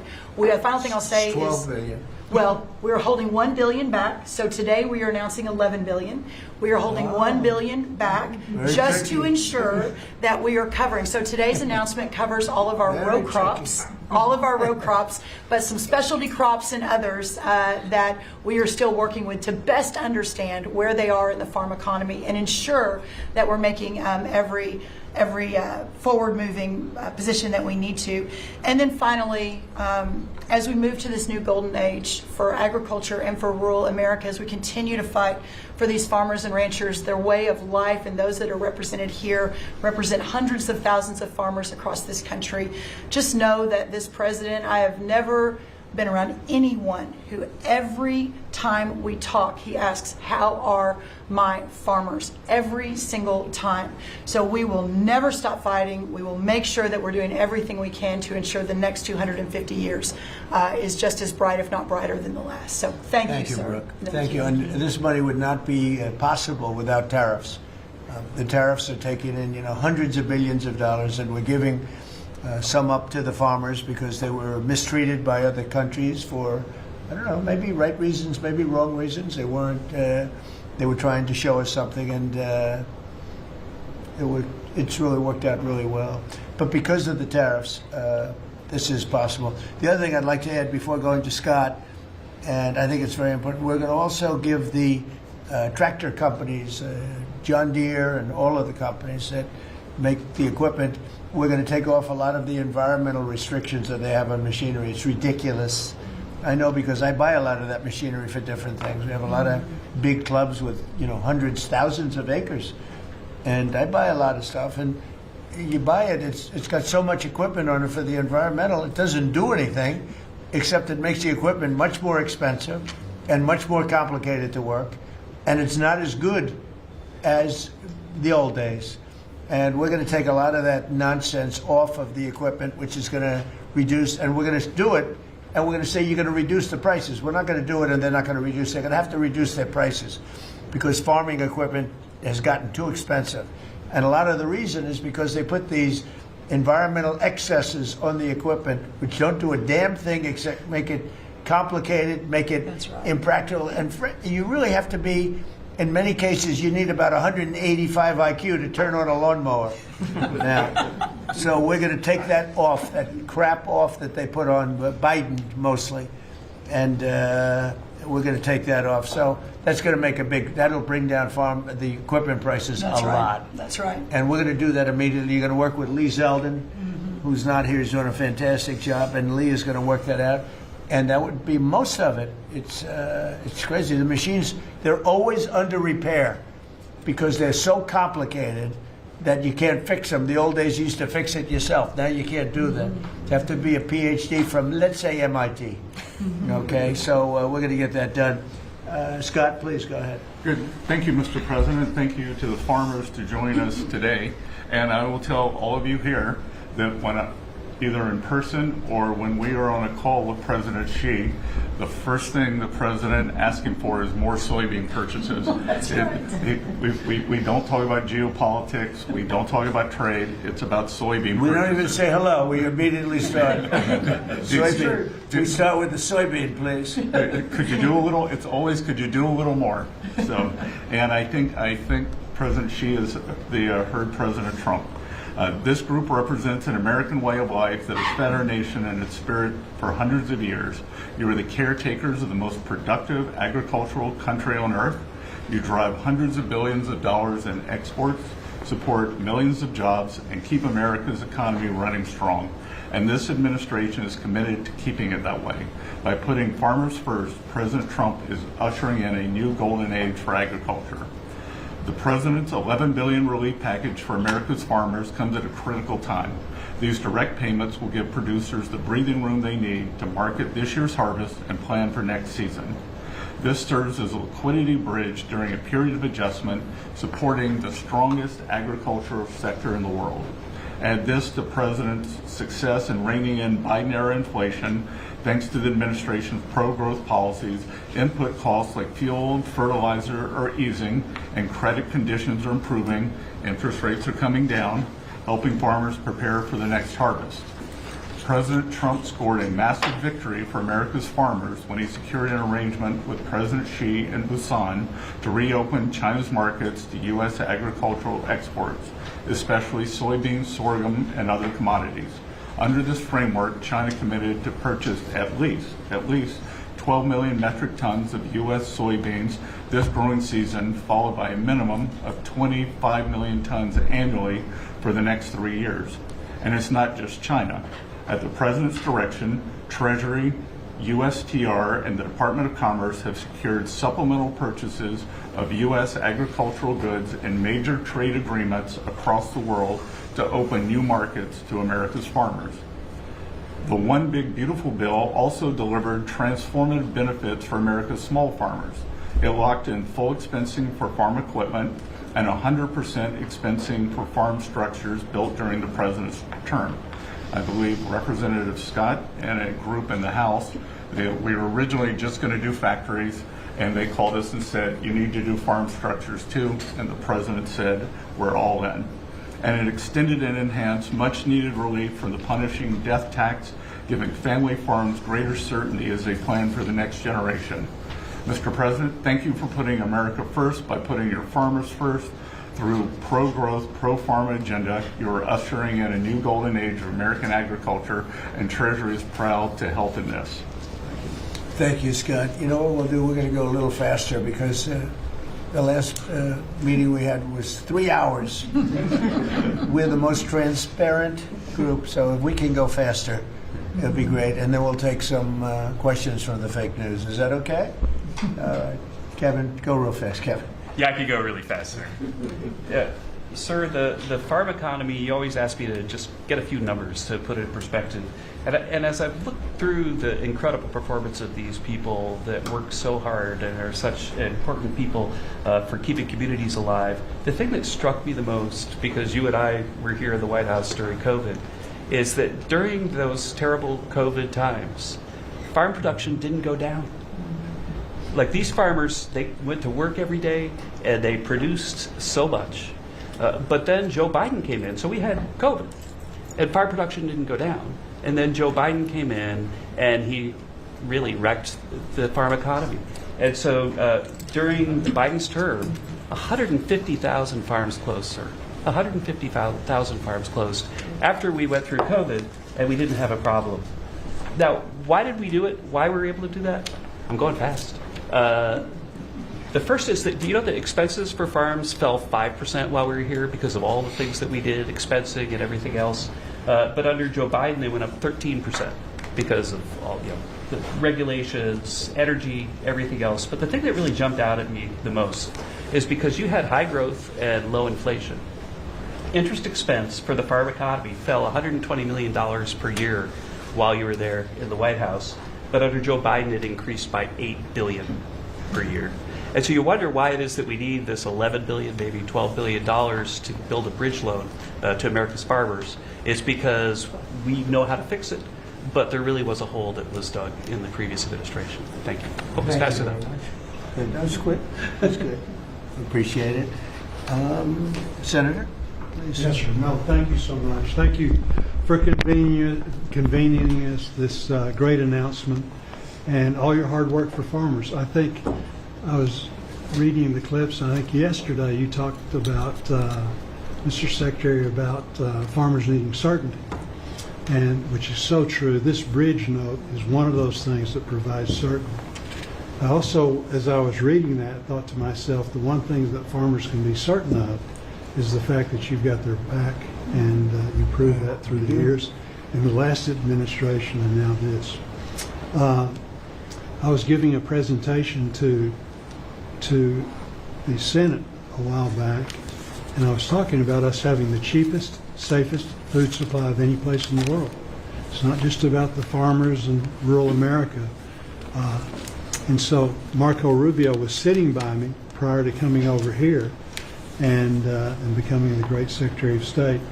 But he punched me and said, "John, always remind him," he was head of the Committee on Intelligence. He punched me. He said, "Always remind them, food security is national security." So this is important for so many different reasons. And again, I appreciate you for recognizing that, not only now, but when you were campaigning in your first election, how you treated the farmers in your first administration, and now stepping up. So we look forward to helping you. If we need some additional help, looking to Congress or whatever, we'll be there for you. So we're taking in so much money with the tariffs now that it's such a pleasure. Without it, we wouldn't be able to help you. We're making our country, we're the richest country in the world now. And, we have a big decision. Hopefully we're going to get the right decision. It's such a big thing in the Supreme Court right now. We have a lot of bad people opposed to us, people that hate our country. Other countries are involved, some real sleazebags that I know, political sleazebags. And they're trying to take that away from us. And we have other methods, but they're not as powerful. They're not as quick. Some of the wars that I solved wouldn't have been solved using those methods. So it's a very important thing, the tariff. The decision of the Supreme Court's a very important thing. And, Scott, we can do it other ways, but it's slow and it's cumbersome, and it doesn't have the power. It doesn't have the national security power that we have. So I hope we're going to be successful. That's all I can tell you. Austin, please. Thank you, John. First of all, President, thank you for the selection of Brooke Rollins as Secretary of Agriculture. That was a big first step. You want to keep her? Absolutely. Can I absolutely butt in and second that? She's not only her, but her staff does a tremendous job. I agree. And, remember eggs? Remember we came in and absolutely the people in the media, I'm going to be nice, people in the media were 3 days into offices, you're right? They're saying egg prices are up like 90% more than that. And I said, I just got here. I didn't know about it. Anyway, she got those prices down to below what they were before. She's doing a great job. Now beef is starting to come down, and some other things are starting to come down. Again, we inherited these problems, but we're getting them down. Go ahead, please. She's a fact-based decision maker, and the egg issue is where I learned about her. She said, we're not going to use a vaccine that doesn't work. We're going to develop a vaccine that does. Right. And that is 100% what it takes. And so we have to make decisions based on facts. And President Trump the trade issues, I want to thank you for exposing what other countries are doing to us. Yep. I want to mention one specifically for the benefit of Kevin and Scott. I hope they're paying attention to it, but the European Union deforestation regulation, where they are imposing on our landowners rules that were established for Brazil, and now they're telling the American farmer what they can and can't do on their own land through this European Union deforestation regulation. What does it tell? Explain that. They are telling the American farmer that if their timber is cut and they are going to use that land for pasture land or for production agriculture, that they will not take the timber or the byproducts from the sale of that timber. And I have talked with James a little earlier about we need to make it clear to Europe, Mr. President. If you could give me a 2-paragraph statement on that, I will give that to them, and they will do what they have to do. Yes, sir. We're always helping them, and they do this kind of stuff. And they pass little regulations that cost billions of dollars. It takes them 2 minutes to do it. They do it. Very tough. No good. You give me a couple of paragraphs. That's all. We don't have to do a lengthy study, and I'll get that changed fast. Okay? Thank you very much, President. We love you. It's incredible. It's incredible. I mean, every day it's something else. A country that can't feed itself doesn't know what freedom is. And so thank you for making sure that our farmers have the tools that they need so that we as a country can feed ourselves. Well, just what you said to me about, the European Union. Now, that guy's the European Union, right? We have to be able to act quickly with tariffs. We can't just, go to a committee, go to a study that takes 7 months and talk. We got to be able to act quickly. So thank you very much. Thank you. Yeah. John? So, thank you. I think that's the message from Farm Country is thank you very much. In the Working Family Tax Relief Act, or as my young staffers call it, OB3, there is a tremendous amount for farmers and ranchers. You mentioned the credit as far as estate tax, which is so important. You analyzed it just right. But also in there, we enhanced ARC and PLC, which is a countercyclical safety net, thanks to the strong leadership of Senator Bozeman and our colleagues in the House. But we also included the Farmer Act, which was my bill to make crop insurance more affordable. These tools will kick in next year, Mr. President, in a big, big way for our farmers. Big time. And people aren't even really looking at it yet. But it's going to be a very big deal. So today is all about bridging to get there. And I want to thank Secretary Bassett and Jameson Greer. They're tremendous. And they're negotiating hard out there for farmers and ranchers. And I know it's because you're setting the tone. But this is that bridge. And so we need to come back to Secretary Rollins. Thank you. Your leadership on this was vital. And Mr. President, you're right, they love you in Farm Country out there.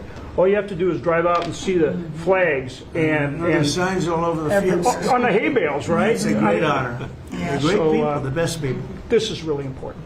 Really important for our farmers and ranchers. Thank you very much. You're doing a great job too, John. Thank you. And whatever we need, we get through the Senate, we get through the House, we'll get it done. I think we'll start maybe with Court Hollop, and you come from a place that I'm very happy with. I hail from the great state of Iowa. I'm surrounded here by some of the greatest farmers in the area, and from across the country. Anything from rice farmers, we've got all sorts of cotton farmers, everything. Everything is here represented so well. And first off, from me, I want to say thank you for this bridge payment. It's Christmas early for farmers. And just to kind of have an icebreaker here for the story, I've got a 2-year-old little boy at home. 2-year-old little boy and a 4-month-old little girl. And the other day I was reading my little boy a story at night, putting him to bed, and he said, "Daddy, I don't want Santa Claus to come to our house for Christmas. I want President Trump." and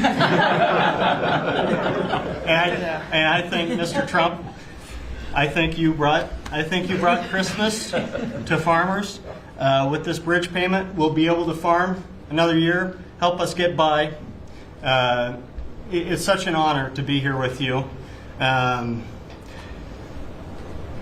I lost my grandfather in a hard hand in 2002 in a farming accident. And he instilled in me at an early age to love the land, to take pride in what we do. Was that a machine accident? It was a machine accident. And it gets in your blood to farm. It's in our blood. Despite what happened, I want my 2-year-old to farm. I want my 4-month-old daughter to have an opportunity. And what you're doing here in DC is working. You have a backbone to stand up to other countries for trade. You're getting things done. Tax provisions. I'll be able to potentially pass on a farm to my children because of you. Ethanol. You're working for ethanol, trying to get E15 year-round. We're dealing with California, Prop 12. Let's continue to work on that. I think we can have a lot of domestic product used here in the country, and we can keep America first, and you're good at that. That is who you are. And if we keep that E15, you could have the biggest... E15 is a big deal? E15 is a great deal, year-round. Okay. You could have the biggest stamp. I did that. Trump did that, and we would thank you. Farmers would love you more than anything if we could continue that. Continue to use domestic product, use the byproducts, and even be able to export to other countries. And so what you've done here, and just having us here in the White House with you, sitting beside the Secretary and all these other great individuals here, what a true honor. And I will take pride in this meeting, and I will take this home for many generations to come. And because of what you're doing, hopefully them generations can stay on the Whole of Land farm. Well, we're going to bring you into the Oval Office when we're finished, okay? The farmers, nobody else, just the farmers. And we'll take some pictures. Our representatives also. Okay? We have to look at them because they're doing a great job, John and Austin. We appreciate it. You're doing a great job. Meryl, go ahead, please. Tell us about rice. Rice. Well, thank you, first of all, for inviting me here.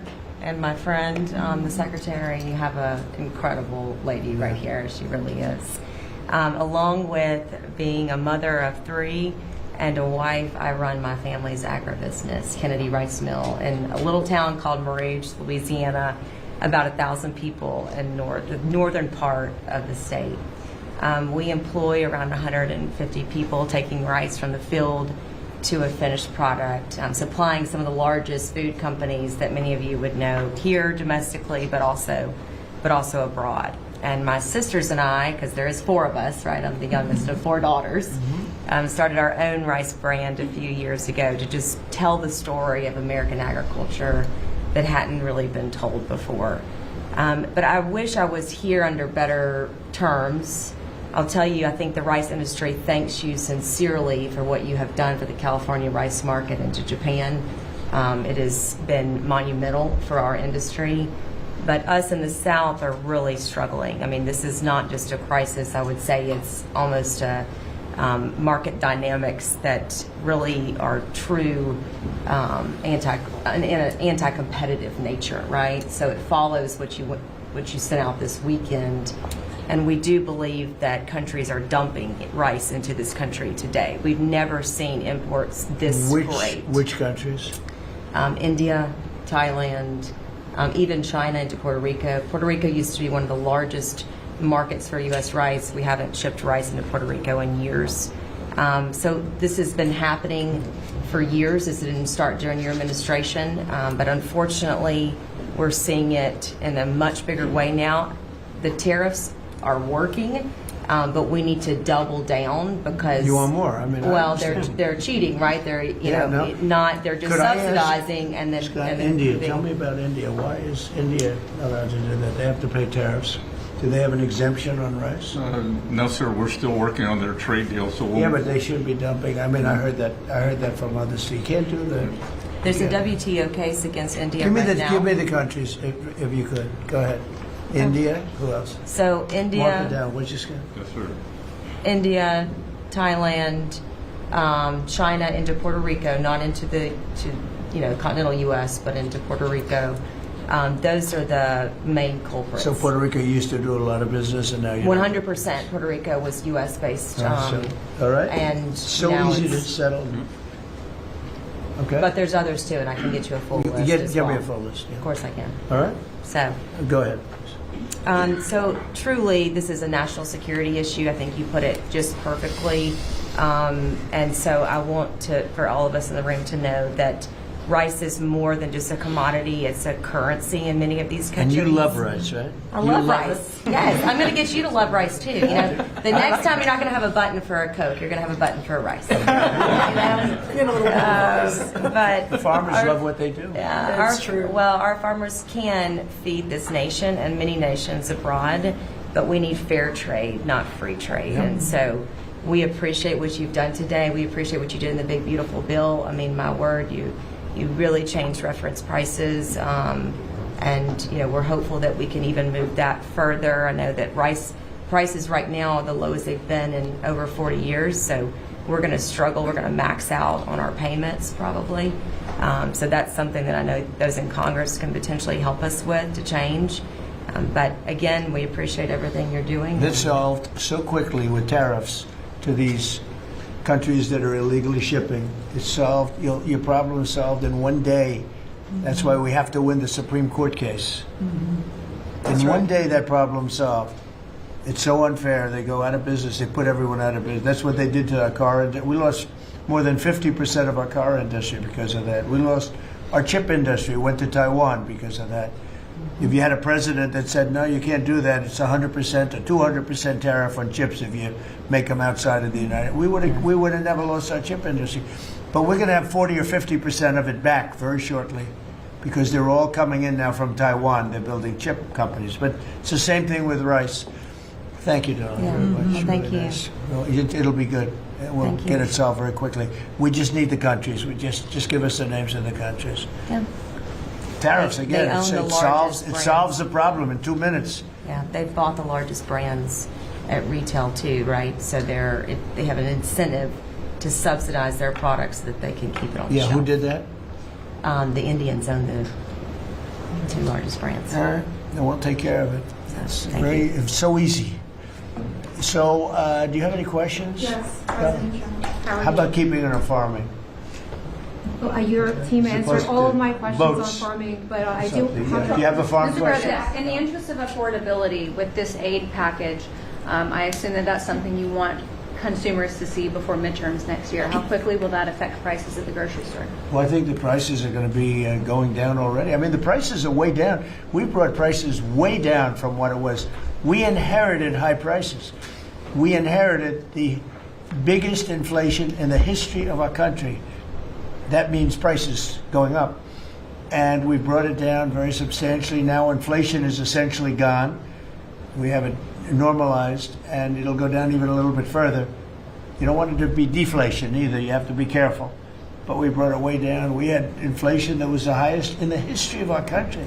They say 48 years, but I say the history. 48 years is pretty bad too, right? So we're solving those problems. We're bringing them way down. Yeah. Would you consider MAHA incentives for farmers that go by MAHA guidelines? Well, a lot of the farmers like those MAHA guidelines, yeah. So, I mean, they do. We like MAHA. How do you feel about Yeah, let me answer that. So this is another reason, I didn't mention it, but this is another reason I think that what we're moving into is a golden age for agriculture.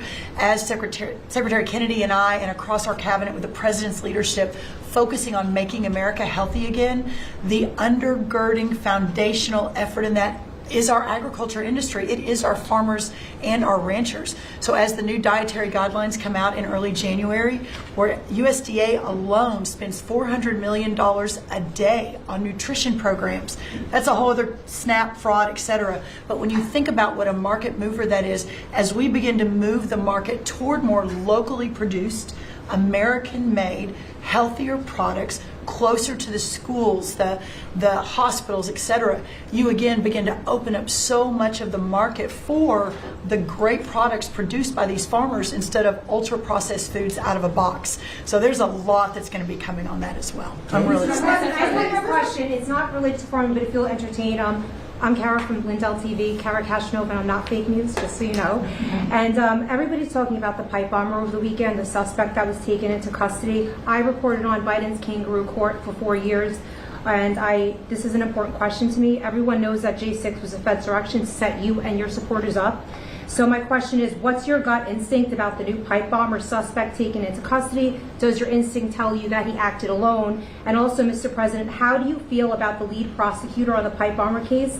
Jocelyn Ballantine is the same prosecutor that allegedly asked the J6er to lie to frame you for J6 when you did nothing wrong. What are your thoughts? Well, thank you. I really appreciate that question. It's sort of a statement, and I appreciate it very much.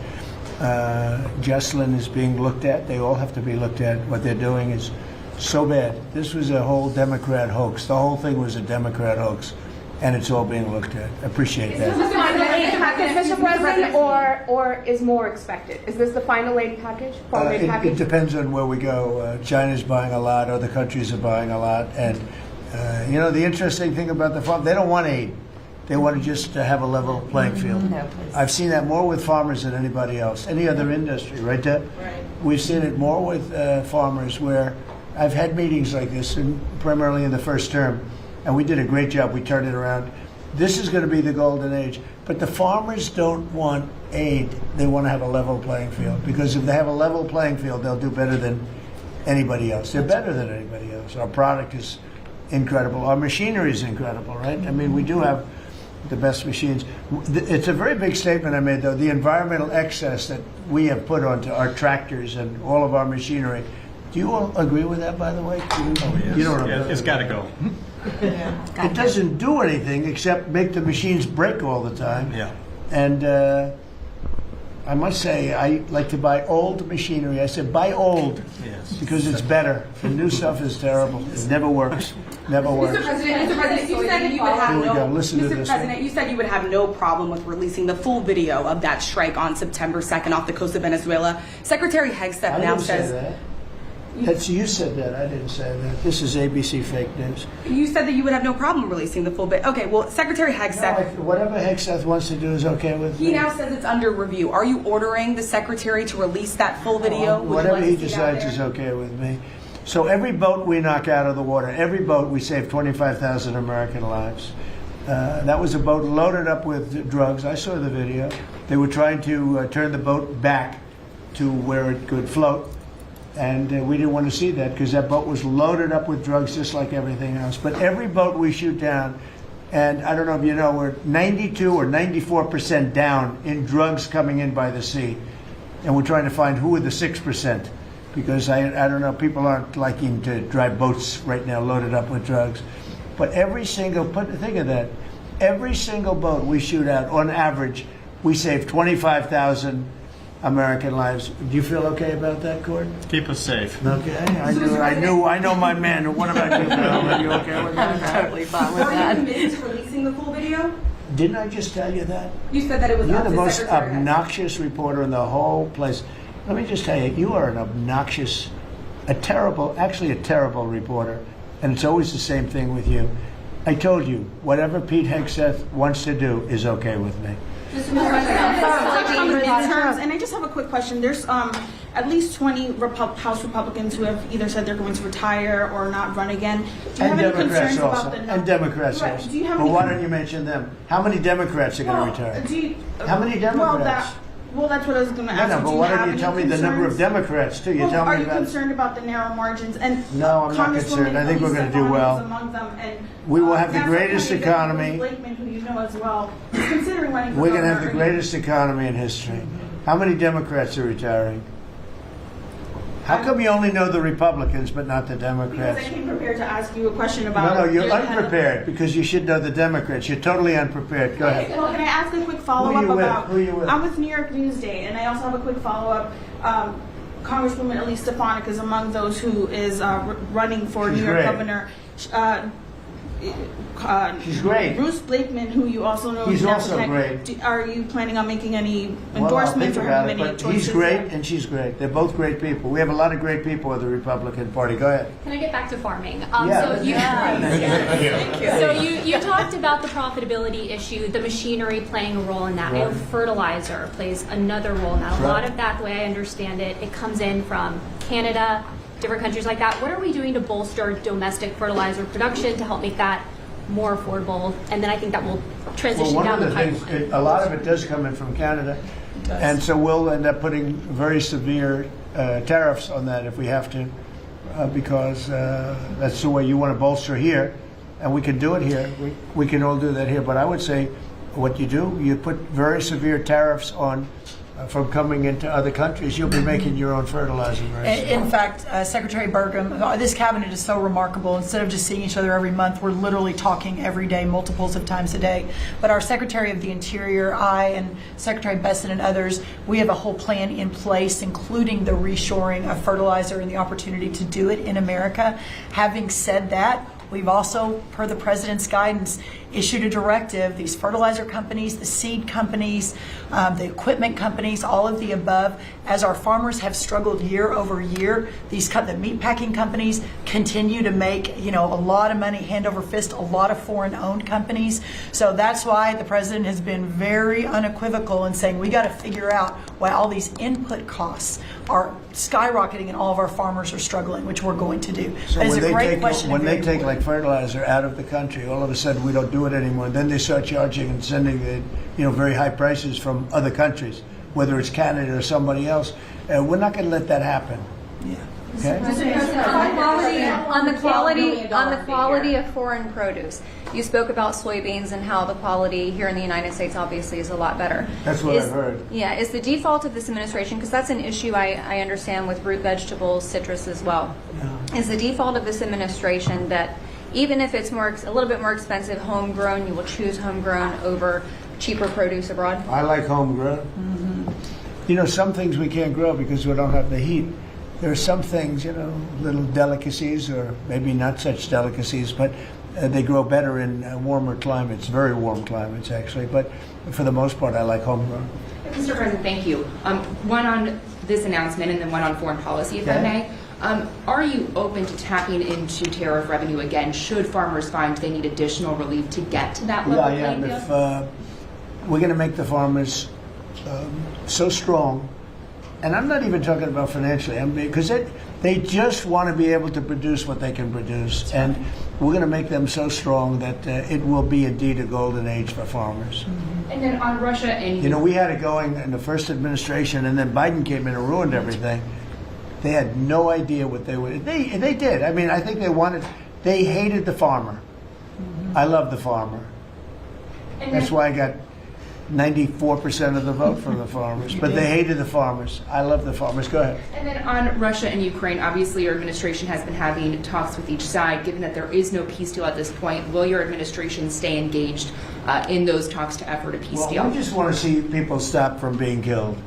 We don't, as you know, Joe Biden gave them $350 billion. And I gave them nothing. I did give them javelins at the beginning and knocked out a hell of a lot of attacks. But and Obama gave sheets. Remember, Obama gave sheets and I gave javelins. But no, we have a great situation going over there, except for one problem. You got a lot of people dying, and I want to see that stop. So you have mostly Ukrainian soldiers and Russian soldiers.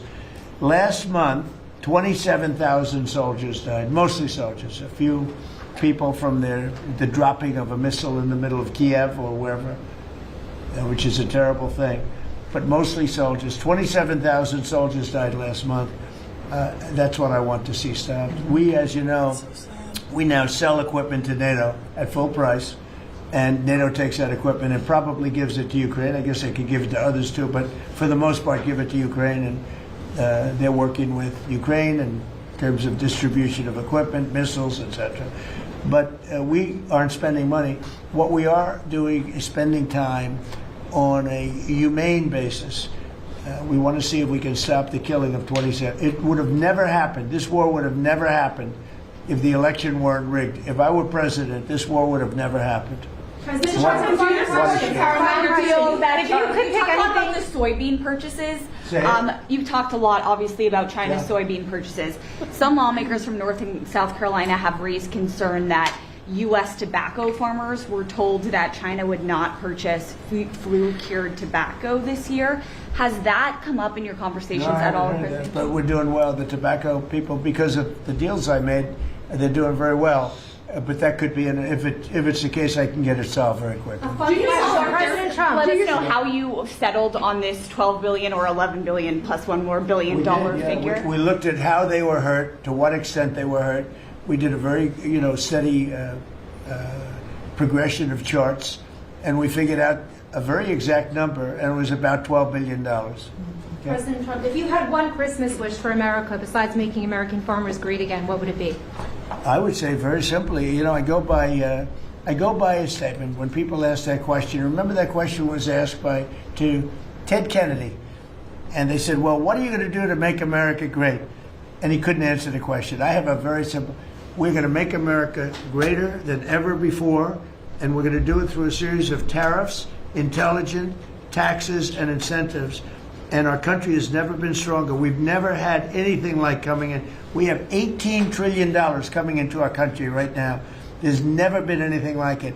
And if you ask me that, I'll say I just want to keep doing what I'm doing because there's never been anything like that happened. Do you support the biggest number ever in history was $2 trillion, and we're at $18 trillion. This is money pouring into our country on building car plants, on building AI plants.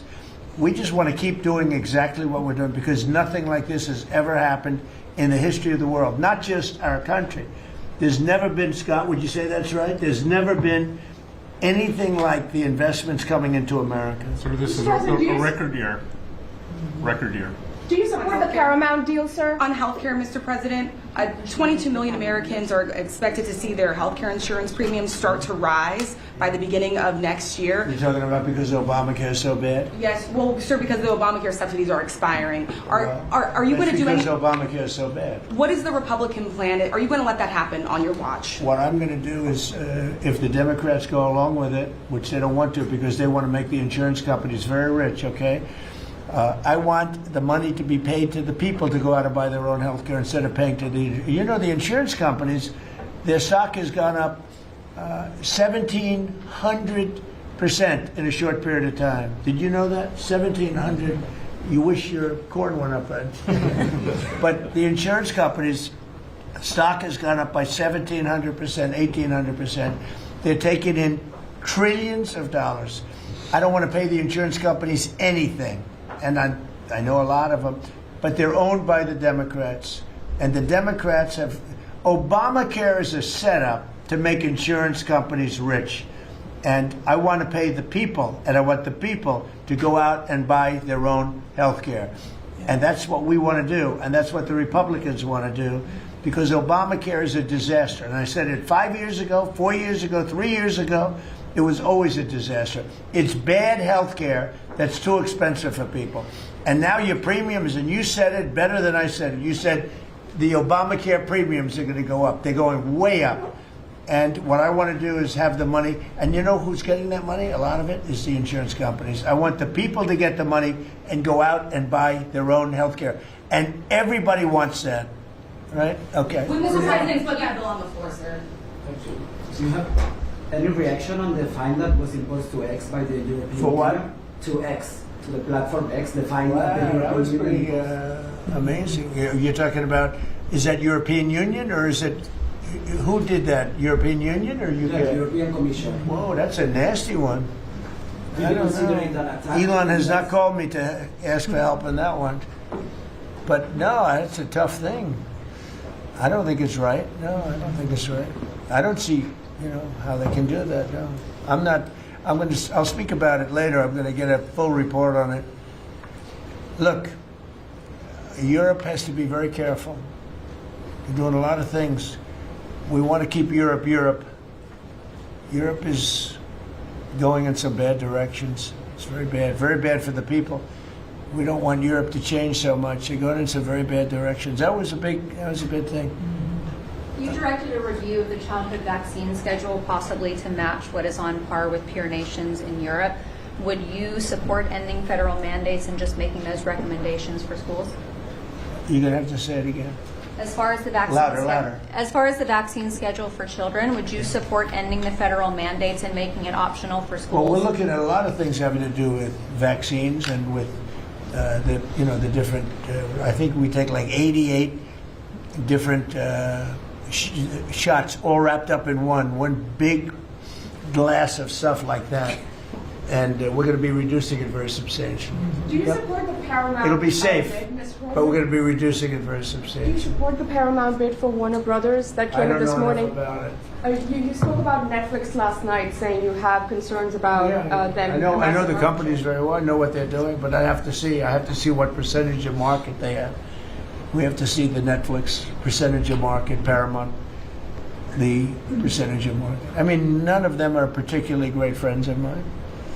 You know, I want to do what's right. And so it's so very important to do what's right. Paramount deal was supported by Jared Kushner, Mr. President. Would that impact your decision? If Paramount is, I don't know. I've never spoken to him about it. He's really trying to work on Gaza. I think his primary thing is Gaza. You're making house visits on Christmas Eve, as he suggested. Does the beast need to be fitted with sleigh rails? Do you want to answer that question? Absolutely. We should put sleigh rails on the beast, yes. It is the same. Go ahead. That Republican plan that you just talked about when it comes to health care, when do you expect Republicans to put that We're on? looking at it very strongly, and we're also going to the Democrats and asking them to do it. The Democrats want to make the insurance companies rich. They're all paid off by the insurance companies. A tremendous amount of the insurance company funding goes to Democrats. Why don't you ask that question of the Democrats? Because I would love to do it. I'd love all of the money to go to the people. They go to the people. You know, I put that out 2 weeks ago. It became #1 viral. People love it. I want the money to go for healthcare, to go to the people and let the people buy their own healthcare through an account. They can buy their own healthcare. And everybody loves it, except for the Democrats. And you know why they don't? Because they're paid off by the insurance companies.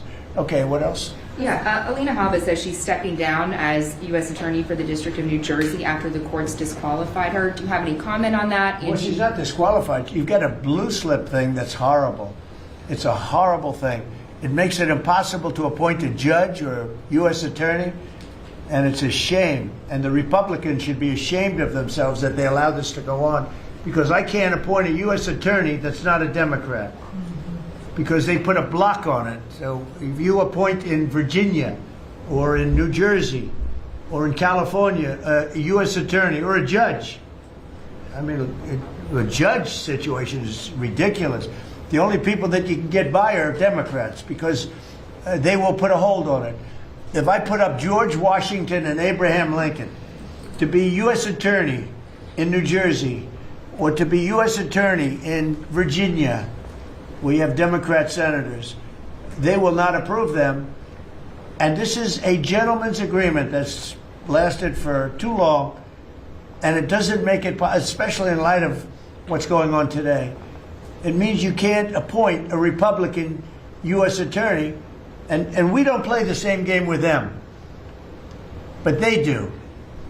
And I hope that somebody speaks to Senator Grassley about doing something about the blue slip, because I'm telling you, John, I put up great people, top people, highest education, the best lawyers to be like U.S. Attorney, and both senators, it only takes one, but if they're Democrat senators, they say we're not going to approve it. I had a couple of them say, why don't you appoint Democrats?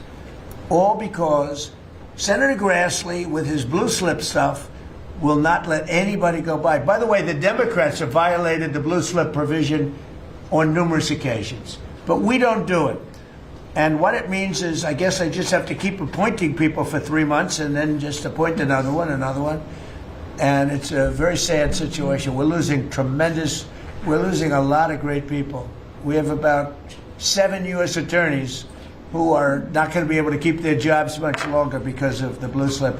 Because unless, I think I know why they did that, to protect their ass. Okay, that's why they did that.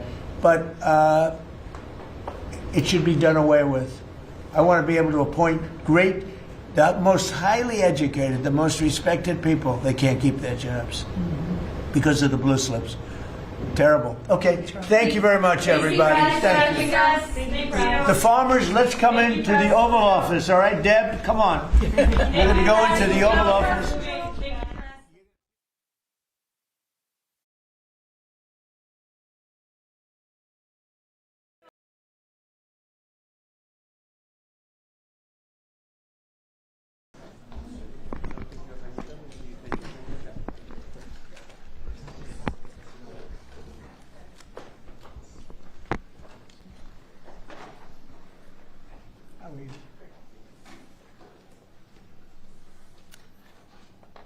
Thank you very much. We'll start by signing 3 very important bills. And Will, would you discuss them, please? Yes, sir. This is H.R. 2808. This is the Home Buyers Privacy Protection Act. The congressman here was the lead sponsor, so I think maybe he John Rose, yes. Say more about it than I John, can. please. Well, it's difficult for Americans to buy a home, particularly after the last 4 years, sir. But with the president's signature today, we're going to make it easy for people to buy a home without getting hassled. For years, their private personal information has been bought and sold in the open market, resulting in them getting innumerable phone calls and text messages. But with your signature today, we're going to put an end to that so that when Americans try to realize the American dream of owning a home, they're able to do so without being harassed.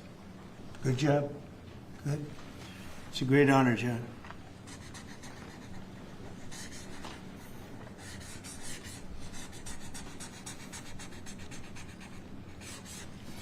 Okay, there it is.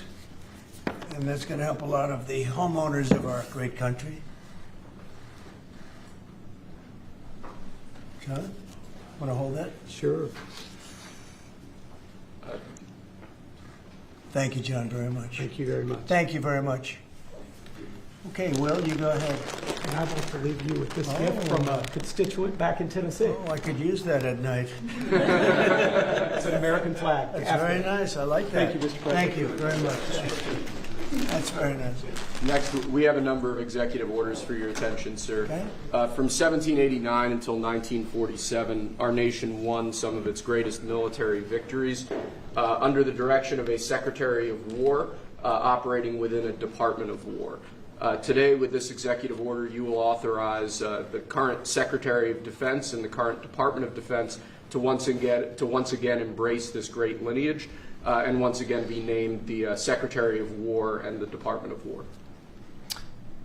So this is something we thought long and hard about. We've been talking about it for months, Pete and I, and Dan. Dan came into the fold. By the way, a great general. He headed up the, I wouldn't call it an attack. I'd almost call that one maybe even more than an attack. What he did with Iran, you saw the success of that operation. It was perfect. In fact, this was sent to me by the great company that makes that particular B-2 bomber, and it was flawless. It was actually flawless. They flew for 37 hours back and forth, and there wasn't a bolt that was out of condition. There wasn't an engine failure. There was no problem. It was a perfect attack, and it knocked out any possible nuclear capability for Iran, which nobody wanted to see, and we weren't going to put up with. So great job, Dan. And we've been talking about this Department of War. So we won the First World War. We won the Second World War. We won everything before that and in between. And then we decided to go woke, and we changed the name to Department of Defense. So we're going Department of War. And I'd like to ask our Secretary of War to say a few words.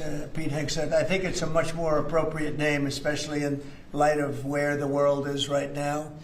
We have the strongest military in the world. We have the greatest equipment in the world. We have the greatest manufacturers of equipment by far. There's nobody to even compete. And you see that with this and so many other things. The Patriots are the best. Every element of the military, we make the best by far. So, Pete, I'd like to ask you and maybe Dan Raisin-Cane to say a few words, please. Mr. President, thank you.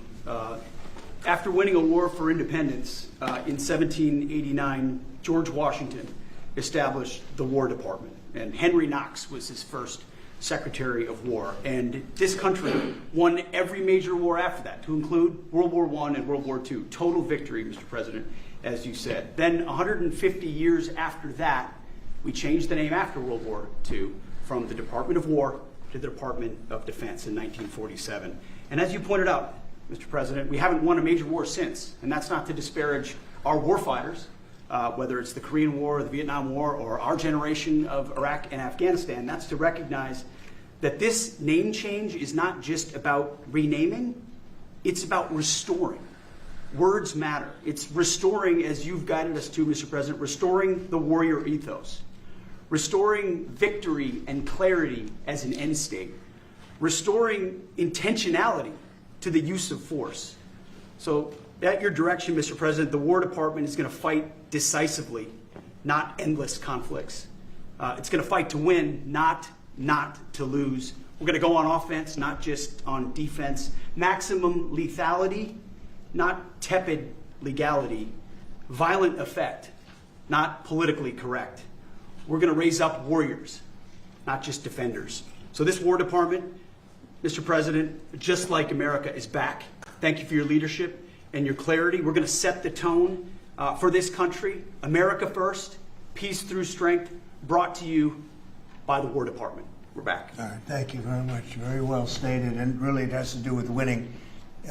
We should have won every war. We could have won every war, but we really chose to be very politically correct or wokey, and we just fight forever. And then we'd, win. We wouldn't lose, really. We just fight to sort of tie. We never wanted to win.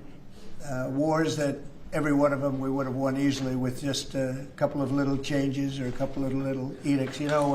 I was told that ISIS would take 5 years to win, and Dan Kane, when I told him how long would it take, he said, I think about 4 weeks, sir. I said, what do you mean 4 weeks? I was told 5 years by the people in Washington. You know who they were. 5 years. I said, you can't do it in 4 weeks. I actually flew to Iraq to meet with him, and I met him at a big air base. And remember that famous day, right? It turned out to be a famous day for our country because you're now the head of the Joint Chiefs of Staff, which is the biggest deal. And he is, because he did things that everybody said he couldn't do. So they said it was going to be 5 years, and he knocked them out in about 4 weeks total, 100%. We took over, and ISIS was gone, and pretty amazing. But we never fought to win, and now if we have to fight it all, we solved 7 wars. We have the one that I thought was going to be probably one of the easier ones, and that's with President Putin and Ukraine. And that turned out to be one that's a little bit more difficult, but the 7 are done. They were supposed to be much more difficult to solve. I solved every one of them, and we're going to get the other one done too. But it turned out to be a little bit more difficult than I thought. And it'll get done, or they'll be held to pay. But because they're losing 6 to 7, it used to be 5. I used to tell you 5. Now it's almost 7. I guess 7,000 people last week. 7,813 people, young soldiers, died. Russian and Ukrainian, not American soldiers. But it's a shame, and it's just they're human lives, and I want to see it stop. But General Kane's done a fantastic job, and again defeated ISIS, which they said would take a long time. And it didn't take a long time at all, and did other things that people said really couldn't happen. We have the greatest equipment in the world. We have the greatest soldiers in the world. Dan, say a few words, please. Yes, sir. Thank you, Mr. President. It's a true honor for me today to represent the incredible men and women of America's Joint Force.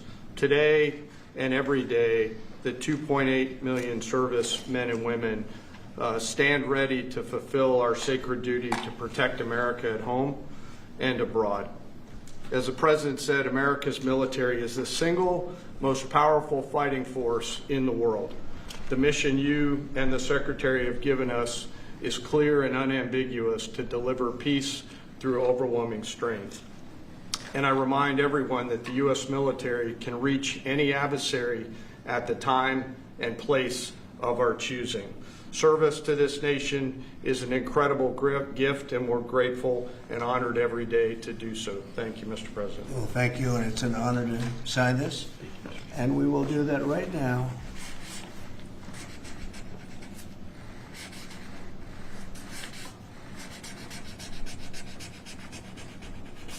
I think that's a big one, I'll be honest.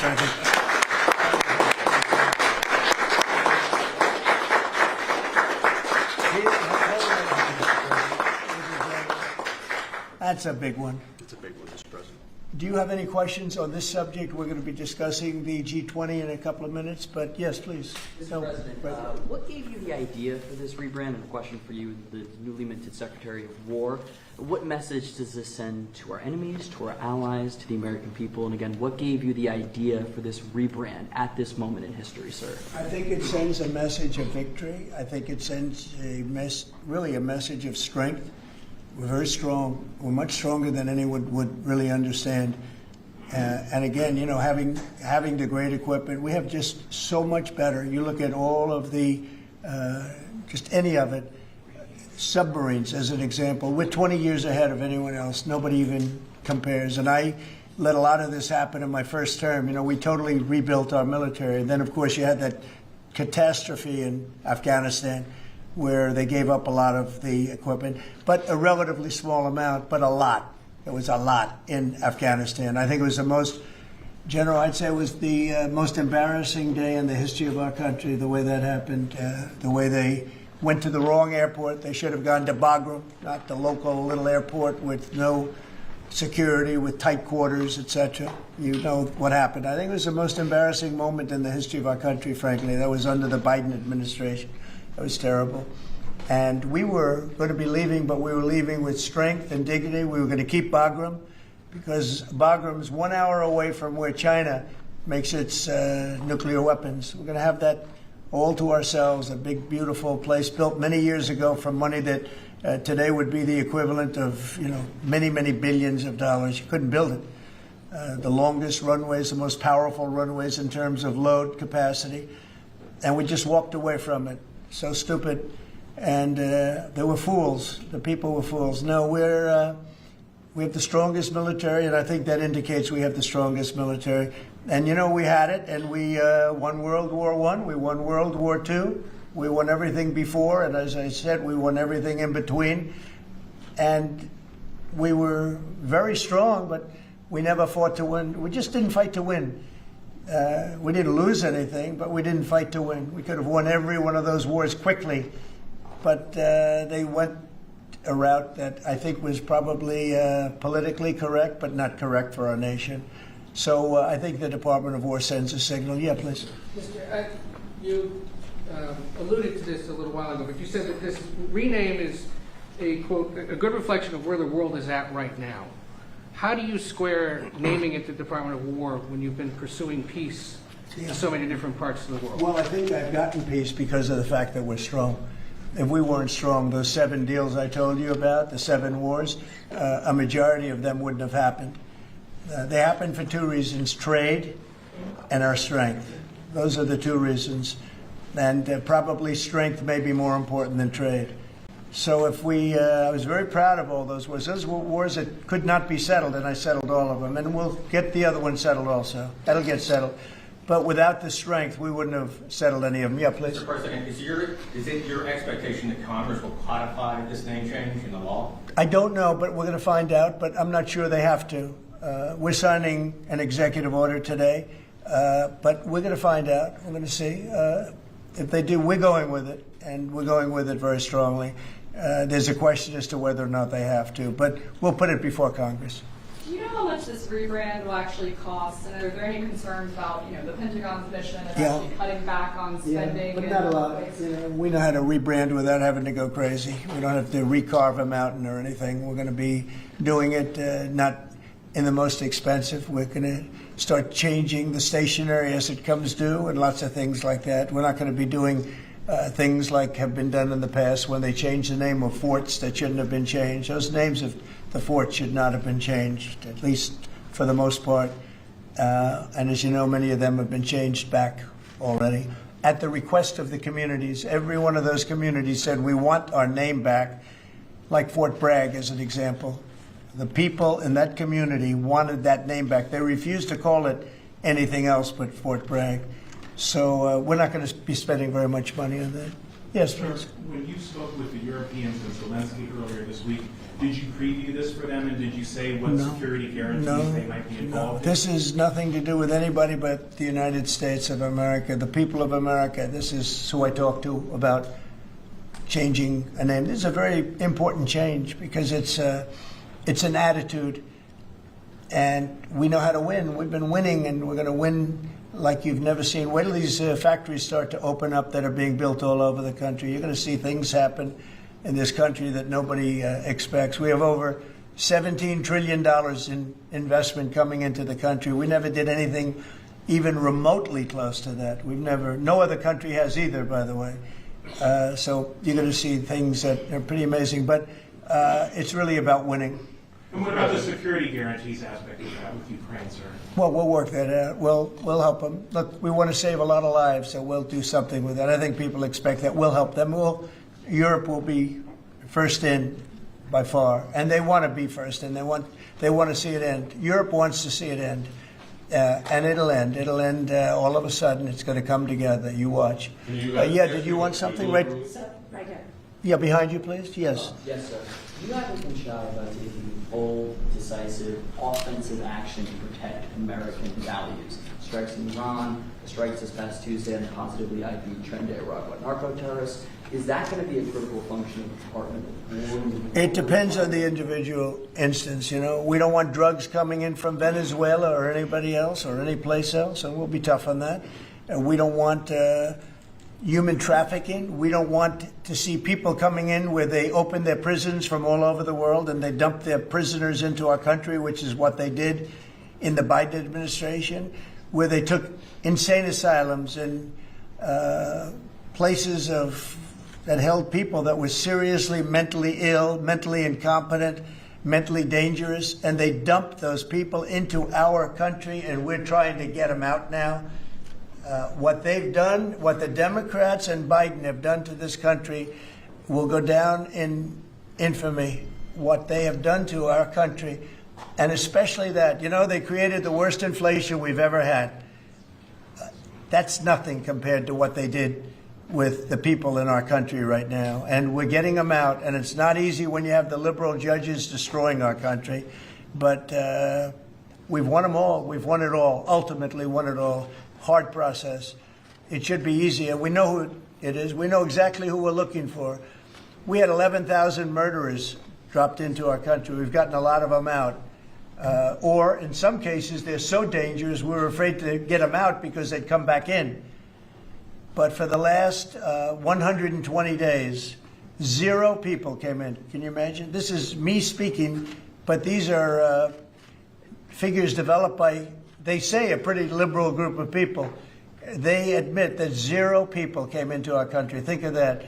A year ago, it was millions of people were coming in. Millions. They were coming in.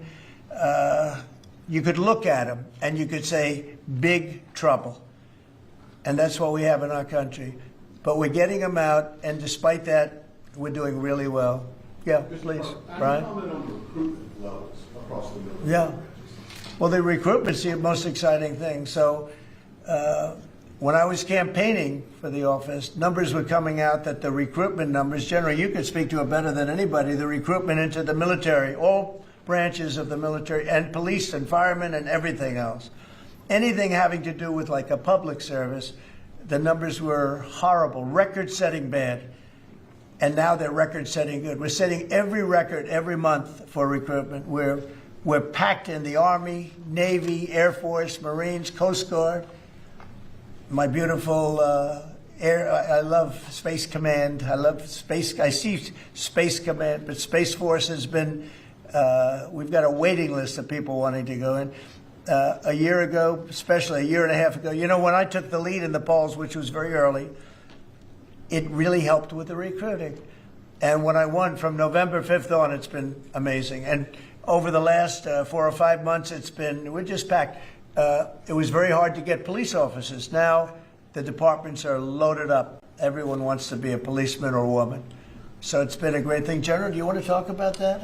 Sure. As you said, serving our nation is an incredible gift that we give, and the reward on that gift pays back exponentially year over year. And I think the young people of America are seeing the importance of service, and whether it's in any of our armed services or in local police, fire, or rescue, service is an important thing that I personally encourage, and I know everyone else in government service sees that same reward. And Peter, on recruitment? What do you think? I was down at Fort Benning, the newly properly renamed Fort Benning, yesterday, watching Army basic training, and they're so full they can't barely handle the throughput. It is truly historic across all the services, as you said. It's been a surge into the, I was going to say the Defense Department, but I will say the War Department. And that you might almost call it a vibe shift, an attitude shift, a feeling that the country is back, that service is back. And there were military families last year Mr. President, that said, I don't know if I can recommend, I wrote a book on this. I don't know if I can recommend service to my son or daughter, given what's been done to our military. You heard it over and over and over again. And I hear from those same military families right now, sir, and they're saying, I recommend to my kids that they go into this department, this Pentagon, under this commander-in-chief, who they know you'll have their back and they want to serve. So it is historic, and it's the biggest reflection of how motivated Americans are by your leadership, sir. You know, really, it's nothing more than spirit, love for the country. I guess the esprit de corps, as they say, you have more of that than we've had maybe ever, frankly. But to see a turn over a period of less than a year, I would say, but to see a turn, nobody wanted to go into the military. Now everybody wants to go into the military. Jennifer, you wanted? Yeah, there's some new reporting on North Korea and this Navy SEAL incident in 2019. Can you say if the administration has engaged with North Korea on that incident since it happened recently? Yeah. And then can you share some recommendations? I don't know anything about it, no. I'd have to, I could look, but I know nothing about Can you it. confirm that it happened? I don't know anything about it. I'm hearing it now for the first time. Okay, great. And then on the Hyundai incident in Georgia with the arrest of some workers, construction workers at the plant, have you heard any feedback from Hyundai? I just heard about that a little while before the news conference, and I would say that they were illegal aliens, and ICE was just doing its job.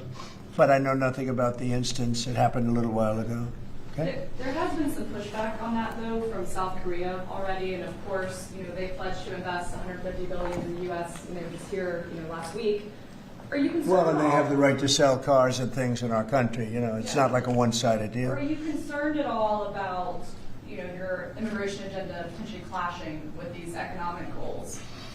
Well, we want to get along with other countries, and we want to have a great, stable workforce. And we had, as I understand it, a lot of illegal aliens, some not the best of people, but we had a lot of illegal aliens working there. So, look, they're doing their job. That's what they have to do. These are people that came through with Biden. They came through illegally. They came into our country, so we have to do our job. Mr. President, the now Department of War has been involved in the crime cleanup in D.C. You tasked Congress with proposing and passing a crime bill. What are some things that you would really like to see codified in that crime bill? Well, I think one of the things is the cashless bail. It's killing it. When that came out, the first time, that's when you saw the real big crime start to happen. Cashless bail, what a disaster that is. You murder somebody, you don't have to put up bail, and you go out in the street and you murder somebody else. That's what's happened. It happens so often. And that's one of the things. And other of the things you're reading about, it's a standard, but just a certain toughness. I have to say, one of the elements of fascination for people over the last period of time has been what's happened to D.C. So we've gone from one of the most dangerous cities in our country to what they call a safe city. It's a totally safe city. In fact, I set up dinner in Washington, D.C. next week. I wouldn't have done that, to be honest. I would have had an obligation not to do it before I came into office, or even at the very beginning when things were so corrupt and so dangerous out on the streets. So Washington, D.C. has had virtually no crime. We even have a mayor that's admitting to it, and she's a, liberal Democrat, in all fairness. She's a person that hasn't gotten exactly along with Republicans over the years. And she said she's never seen anything like it. So Washington, D.C. is a totally safe city. We have virtually no crime. It's gone from the most unsafe city in the United States, almost, just about, to one of the safest cities, maybe the safest city in the United States. That's a tremendous compliment to our military, what we did. The National Guard's done a fantastic job. Yeah, please. Mr. President, can I ask about Florida real quick? Florida House Speaker Daniel Perez was at the White House yesterday as part of a leadership summit. Yes. And I understand you met with him separately. Mr. President, what did you talk about? And also, did you explore him running for Florida Attorney General? I didn't. We didn't talk about that, but he's done a fantastic job. He's respected all over the country, really. He's a leader, and he's done just a fantastic job. We didn't discuss anything having to do with his future. I'm sure he'd be very good at that. My second question, Alligator Alcatraz, sticking with Florida, a major ruling appeals court blocked a federal judge in order to close it and it can remain open for now. Your reaction? I think they've done a fantastic job in building it, the governor and everybody else that's been involved. It's an incredible facility. It's housing people for usually a very short period of time before they get brought back to their countries. As you know, we focus on criminals before we focus on anybody else, and we're taking thousands and thousands of criminals out every month out of our country, some of them murderers. And I think Florida's done a great job by building it, and whether it's Alligator, Alcatraz, or anything else you want to call it, I was there. I visited with the governor, with other people. I guess Nikki was there. Tom Homan's been there a lot. A lot of people have been there from. It's an amazing facility for what it is. It's not a hotel. It's not supposed to be a hotel, but they've done a great job with it. And I'm very happy with the judge's decision.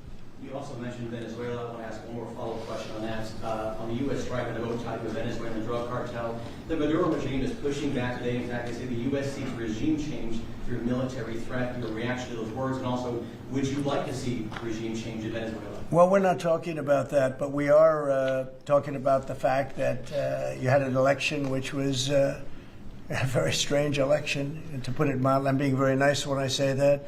I can only say that billions of dollars of drugs are pouring into our country from Venezuela. The prisons of Venezuela have been opened up to our country. They've taken their prisoners, the worst prisoners, murderers, Tren de Aragua. The worst prisoners that you can ever imagine are now happily living in the United States of America. Now, many of them we've gotten out. It's not easy to get them out because of the liberal system that we're working with in many cases, not in all cases. But millions and millions of dollars and billions of dollars of drugs are pouring out of Venezuela and other countries. Look, China, what they're doing with fentanyl is a terrible thing.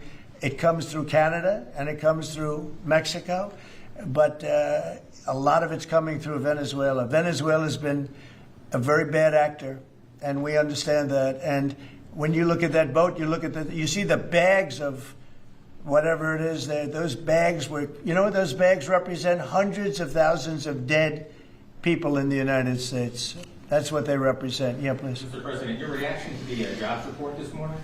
Well, I'm going to talk about that in a minute. We have our great people here, so I'll talk that in a minute. Let's talk about this. We'll give a couple of because these two people want to get to work on the Department of War. So let's keep them first. Yeah. Mr. President, the DOJ is reportedly considering a ban on transgender people owning guns after the Minneapolis shooting. Do you think that Are we talking in the military? in general? Okay, I thought you were talking about in the military. I'll I'll refer to that then differently. Because it's not a military question, I'll be able to pass on that very nicely unless you'd like to talk about it. No, Pete doesn't want any part of that question. Yes, please. Mr. President, who do you blame for losing India to China? In your post earlier today in the morning, you did put that out. I don't think we have. I've been very disappointed that India would be buying so much oil, as you know, from Russia. And I let them know that. And we put a very big tariff on India, 50% tariff, very high tariff. I get along very well with Modi, as you know. He's great. He was here a couple of months ago. In fact, we went to the Rose Garden, and the grass was so soaking wet. It was such a terrible place to have a news conference. I said, well, let's use a beautiful white stone emblematic of the White House, okay? And it's been very well received. But we had a news conference on the grass. That was my last news conference I had on the grass because everybody sunk in. You probably sunk in. Every reporter out there, they ruined their shoes. We made that change. It's been a really well-received change. Yeah, please, go ahead. On Venezuela, you've sent F-35s down to Puerto Rico. You've sent naval vessels into the Caribbean. You're concerned about drugs being illegally sent into the United States. How do you describe this buildup, this situation? Well, I just think it's strong. We're strong on drugs. We don't want drugs killing our people. I believe we lost 300,000. You know, they always say 95, 100,000. I believe they've been saying that for 20 years. I believe we lost 300,000 people last year. I know families that lost their son. Those families will never be the same. I know a family lost a daughter, a beautiful daughter. In fact, it was like she took something that she thought was like a minor deal, and it turned out to be riddled out with fentanyl, the size of the head of a pin. and you're dead. And no, we're stopping the drugs. We're going to save a lot of people. Look, whether it's 100,000, but it's not. It's 350,000 people died last year from drugs. And we're not going to let that happen to this country. Think of that. Think if you're in a war and you lose 300,000. We'll lose 600,000 in the, pretty much between Gettysburg and all of that, the Civil War, we lost, 600,000. So we're losing half of that every year to drugs. We're not going to do it. We're not going to allow it to happen. You think of the wars. If we lost 600,000 people in a war, but we lose that every 2 years, more than that. So it's 300 to 350,000 people. And when I see boats coming in, like loaded up the other day with all sorts of drugs, probably fentanyl mostly, but all sorts of drugs, and we're going to take them out. And if people want to have fun going on the high seas or the low seas, they're going to be in trouble. I will tell you, boat traffic is substantially down in the area that happened. And they called it the runway. It's a runway to the United States. And boat traffic is very substantially down on the runway. You can imagine why. I think anybody that saw that is going to say, I'll take a pass. I don't even know about fishermen. They may say, I'm not getting on the boat. I'm not going to take a chance. What happens if Venezuela flies jets over U.S. naval vessels again? Well, I would say they're going to be in trouble. We'll let them know about that. We heard that happen, but it wasn't really over, not like they described. But I would say, General, if they do that, you have a choice of doing anything you want, okay? If they fly in a dangerous position, I would say that you can, you or your captains can make the decision as to what they want to do, all right? Sure. Sir, we have one more. You said they didn't go over. Say it? How close did they get? You said the planes didn't. Well, I don't want to talk about that, but if they do put us in a dangerous position, they'll be shut down. Thank you very much, everybody. So we're going to now cover the G20, and I'm going to let these people go back to the Department of War and figure out how to maintain peace. Okay? Thank you very much. Thanks, Pete. Congratulations, General. Thank you very much. Appreciate it. Great job. Sir, just before G20, we do have one more EO for you today. And I should also say that the Department of War EO that you signed was actually your 200th EO since you came back into office on January 20th. That's more than Joe Biden did in his entire term in office, more than Obama did in either of his 2 terms in office. So it's a momentous accomplishment, and congratulations. That's good, but Biden never signed one. No, yeah, you've done every one up in here. They've been signed by the auto pen, right, didn't he? So we really beat him by much more than you think. The 201st executive order, sir, this relates to hostages and wrongfully detained Americans.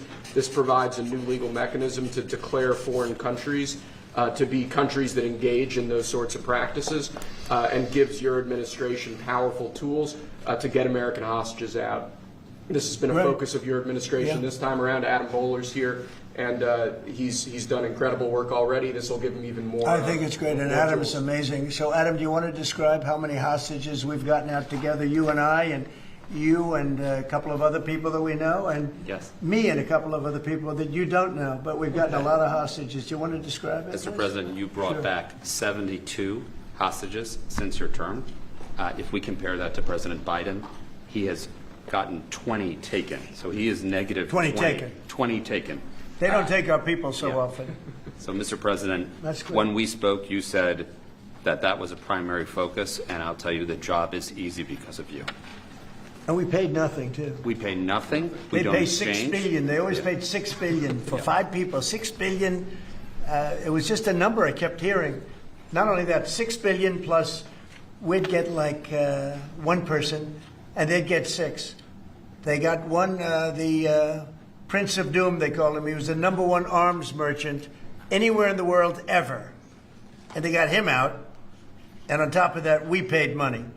So, no, we don't do that. You know, once you pay money, then a lot of people start disappearing. They start grabbing reporters, too. They think the reporter is going to get a lot of money. And to me, they would. You'll be well taken care of. I better stress that, because otherwise we have headlines. He said this or he said that. No, I'm not smiling about it. But they would. They'd be grabbing reporters. They'd be grabbing everybody. And especially when you pay the kind of money that Biden and Obama, they used to pay money that was crazy. We don't pay. And if you don't pay, they find it to be not a lucrative business anymore.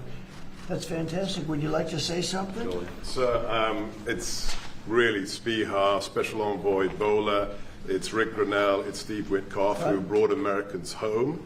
But with this EO you are signing today, you are drawing a line in the sand that U.S. citizens will not be used as bargaining chips, and it provides your Secretary of State, Marco Rubio, the same tool set to punish states who take our citizens wrongfully the same way that we can punish those who sponsor terrorists. This is a very significant EO you are signing today, sir. Thank you, Sebastian. Very good. You're doing a great job, too.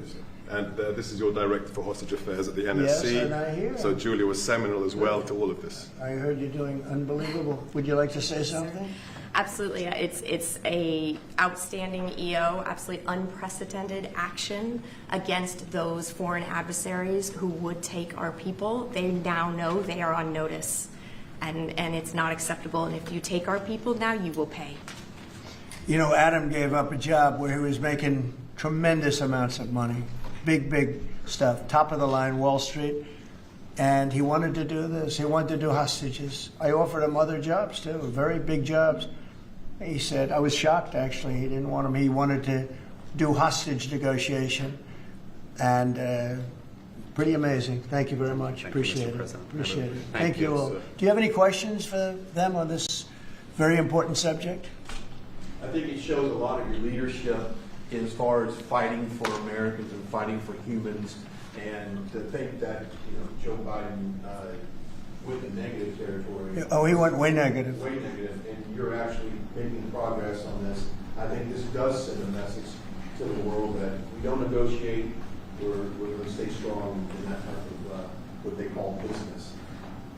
One little anecdote that may be of interest.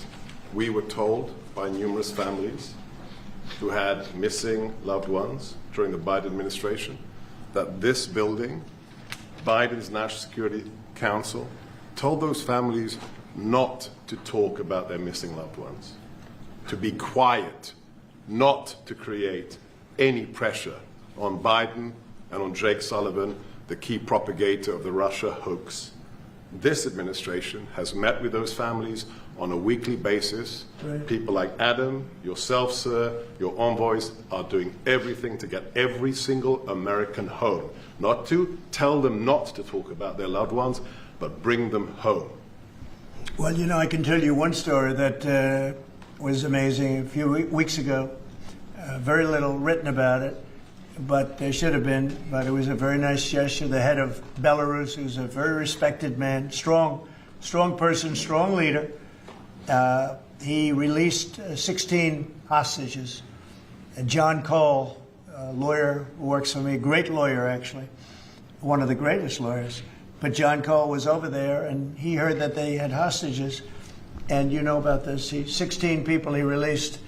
And I just want to thank the head of Belarus. But while John was over there, they had, I believe, another 1,400 hostages. Now, not from us, from places all over the world. And just pretty tough place, in all fairness. But they had 1,400. And I believe they're going to be releasing a lot of those 1,400. They're not... I think very few, if any. We got pretty much ours back, and we didn't pay anything. But I very much gave my respects to the leader of the country. Was again, he's a very strong man, but he's got 1,400 or 1,500 or a large number, and we're talking about releasing them. Some are political, I guess. A lot of them are political. And looks like they're going to be released at some point in the pretty near future. So it's a great thing. They have to respect your country. If they respect you and they respect your country, they release it. If they don't, then you have to pay $6 billion. I mean, $6 billion. Can you imagine that, paying $6 billion? Kind of related, but not really. But could you comment on Tina Peters, who's been locked up behind bars from Colorado defending the election? I think you put out a truth a couple days ago about it. We have a wonderful woman who was an election official, and she saw cheating in Colorado, and she viewed it as horrible, and she said, what's going on here? And she went to the machine, and She tried to open to find out whether or not it was cheating, and they went to her and they said, "Did you touch this machine?" "Yes." And they arrested her. They arrested her instead of the people that did the cheating.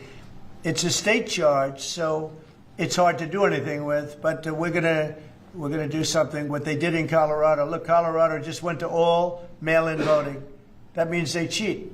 That's why they lost, that's one of the reasons, but that's a big reason why they just lost the whole Space Command situation that is going to Alabama. But when you have mail-in voting, you have nothing but cheating. But this woman is a real patriot, and they put her in jail for a long time. She's 72 years old, 73 years old, and she wanted to find out. She didn't do anything. She touched the machine. She looked at the machine. She's trying to find out what was going on. And they went and arrested her for doing that. And it was supposed to be the other way around. I'm glad you brought that up. They should let her go. Let her out. Thank you. Yeah, please. This isn't really a subject that's talked a lot about, Mr. President, but what about your team's strategy has made them so effective getting a record amount of these hostages, many of whom have been forgotten about home? I think they respect us. I think they respect us. They know we're not going to pay. Adam is a great negotiator. Steve Witkoff is a great negotiator. Seb is a great negotiator. They're all smart people. They're a little bit natural negotiators. Some people aren't good negotiators. Nothing you can do about it. And they're afraid of you, sir. Yes. Yeah, well, maybe. I don't know. I hope so, or whatever. We have the best. I'd like to say respect, but whatever it takes. Yeah. I actually say whatever it takes. But we've gotten a lot of people out, and we'll continue. We don't have too many in. How many are you working on right now? There's not a lot left. We got most of our people out. We got them mostly back. Mr. President, do you have an update on the negotiations to release the rest of the hostages in Gaza? We're in very deep negotiation with Hamas. We said let them all out right now, let them all out, and much better things will happen for them. But if you don't let them all out, it's going to be a tough situation. It's going to be nasty. That's my opinion. Israel's choice, but that's my opinion. They got to let them out. You got 20 plus you have about 38 dead people, young, beautiful, dead people. And I'll tell you, the parents want them every bit as much, almost more, than as if their son or daughter were alive. But you have many dead people that are coming out as part of the deal. It's 20 people, but I think of the 20, there could be some that have recently died, is what I'm hearing. I hope that's wrong. But you have over 30 bodies in this negotiation. Can you believe? I mean, we negotiate for people that are living here. We know that at least 30 people are dead, and we're negotiating to get them out. The parents want them back so badly, as if they were alive. Every bit as much. It's really pretty amazing. It's very sad. I'm in the middle of it. And I put out the other day, I said, we want all 20. We don't want to, I was the one with myself and my people, Steve Witkoff and Jared Kushner was great on this. But they got a lot of people out. We got almost all of them out. They're down to 20. But Adam, we got like a tremendous number out. But I always said when you get down to the final 10 or 20, you're not going to get them out unless you're going to do a lot. And doing a lot means capitulation. That's no good either. It's a very tough situation. But I put out the other day, let them all out. Every single one. No more twos and ones. We'll give you one this week, and in 2 months we'll give you 2 more. And there's negotiation going on right now. Okay. And real quick, what is the biggest challenge negotiating with Hamas right now? 10 to 20, what do they want to let them free? Well, they're asking for some things that are fine. Look, you have to understand, you have to remember October 7th. People forget October 7th. It's not an easy thing to forget, right? But people forget, or they maybe purposely forget October 7th. So, you have to put that into the equation very strongly. It's amazing. Some people even deny it. They deny it. They're crazy. But I've seen tape that's as violent as anything that you can imagine. Many of you have seen those same tapes. So you have to put that into the equation too. So it's not an easy situation. It's a tough one. But there are 20 people, maybe a little less, but there are 20 people that we want out. We want the bodies of these parents. They are. I've never seen anything like it. The level of love that they have. They want their children back. And I see demonstrations, big demonstrations in Israel about the hostages, not about the war, about the hostages, which puts Israel in a tough position because it's tough to prosecute a war when you have people they want the 20 people back. They just want them back very badly, and everything that goes with it. So it's very sad. Thank you very much. We're going to talk now about the G20. I figured we could wrap 2 or 3 up. The last time I took a day off, everybody said bad things happened to me.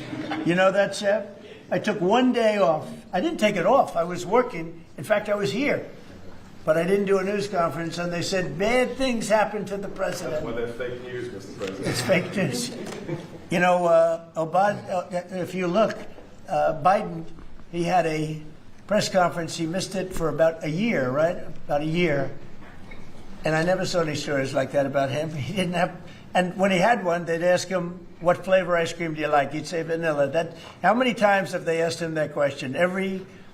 What's your favorite ice cream, sir? Vanilla. Okay, that's enough. Thank you, ladies and gentlemen. They don't have to go through this, but we all have a good time. I only do it for one reason. I think it's good for the country. And we are very transparent. There's never been transparency like we have. There's nothing to hide. So thank you very much on this, Will. Great job. Appreciate it.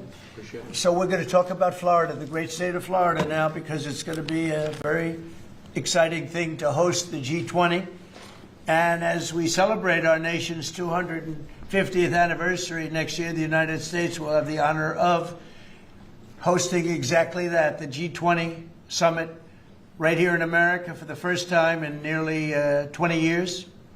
This afternoon, I'm thrilled to announce that the 2026 G20 conference, which will be, I could read off the countries that we're talking about, but you know who they are, I think. Does anybody want me to list them specifically? Jennifer, you're okay? Okay, but will be held in one of our country's greatest cities, beautiful Miami, Florida, where we have the mayor with us, Mayor Suarez. And I want to thank Francis for being here. I thought he might be in this office. He almost got there. It was a couple of votes. Right? A couple of votes. It's not as easy as they think, right? As easy as it looks. It's not that easy. But he's an amazing guy, very popular in Florida. The agenda for next year's summit is being organized by Treasury Secretary Scott Bessent, who is right here. Hi, Scott. I saw him standing over there, nice, tall, good-looking guy, but he moved very quickly. Carolyn, you did a good job. Does Caroline do a good job, would you say? Is she a star? How do you compare with the last administration's person? No? You don't want to get into that. Yeah, I think we're very happy with Caroline. But Scott Bessent is talking about a good job. He's done a fantastic job, and we're very proud of him. He's very much involved with the G20. And the NEC director, Kevin Hassett, is truly a talented guy. And he's certainly being thought of to go to a different position, and we'll find out about that pretty soon. I don't know. Would you like to be that? I won't ask you that question. I think, who wouldn't want it? I think it's the greatest position in the world. You know, you come out, you make a speech, and then you go away for 30 days or 40 days, and you come out, make another speech. The market goes up or down depending on what you want to say. I've never seen an easier position than that. Unfortunately, you need good instincts, so we have somebody in there now that doesn't have them. We call them too late. But it will focus on unleashing economic prosperity by eliminating the burdensome regulations, unlocking affordable energy, and pioneering new technologies. And it's going to be very important. The United States is already leading by example, and America is the hottest country anywhere on earth. We have more being built under construction now than they think anybody that they've ever seen. I mean, literally, some of these places are just really unbelievable what they're building, the size. You know, if you spent $50 million on a shopping center someplace, it's a big building, pretty big building. But when you spend $50 billion on essentially a building, a building's gone up for $50 billion. They're going to be building their own electricity. and many of them have been given permits already to go, and they're starting construction. Some have started construction quite a while ago, and very early in the administration. We let them do that. You know, we have a grid that's obviously an old grid. It's been around for a long time. You could never handle the kind of numbers that you're talking about in terms of electricity, and we're letting them build their own plants. They build their own plants with their structures. So they build their structure, they build their buildings, and they build an electric producing plant with it, like Con Edison in New York that I grew up with, and like others that make electricity. They make it for New York. These plants will make it for their building, for AI. Then you have a lot of the car plants going up. Most of them won't need that kind of electricity, but they have the right to do that also. So we're allowing companies to build electric plants. They become, essentially, Scott, I guess they become utilities, right? If you think about it. And it's very exciting. We're going to end up with more electricity than China, and it's going to be built at no cost to us. And I'm telling them, build more than you need, and you'll sell it back into the grid. So they'll be able to sell it back into the grid on top of everything else at no cost to the American taxpayer. It's very exciting. And frankly, if we didn't do that, we wouldn't be leading with AI. We wouldn't be probably even doing any AI. It would be 20 years to get an approval. So they're building massive amounts of electricity as we speak. We've eliminated $5 trillion worth of federal regulations, another big thing since I took office.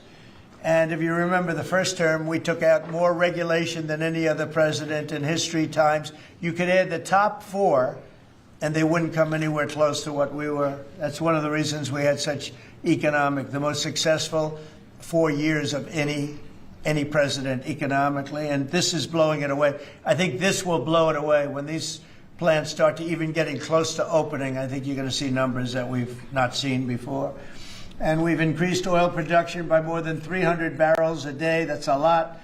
Blue-collar wages are rising at the fastest rate in 60 years, and trillions of dollars of investment is pouring into the USA. It's going to be over $17 trillion very shortly, and nobody ever thought a thing like that was possible. What made it possible were, number one, they were happy with November 5th. They were happy with the election. And number two, the tariffs are bringing countries in. I mean, it's so vital to our country. It's before the courts now, and I hope we're going to do very well. We had 4 great opinions just come out, as you know, from judges.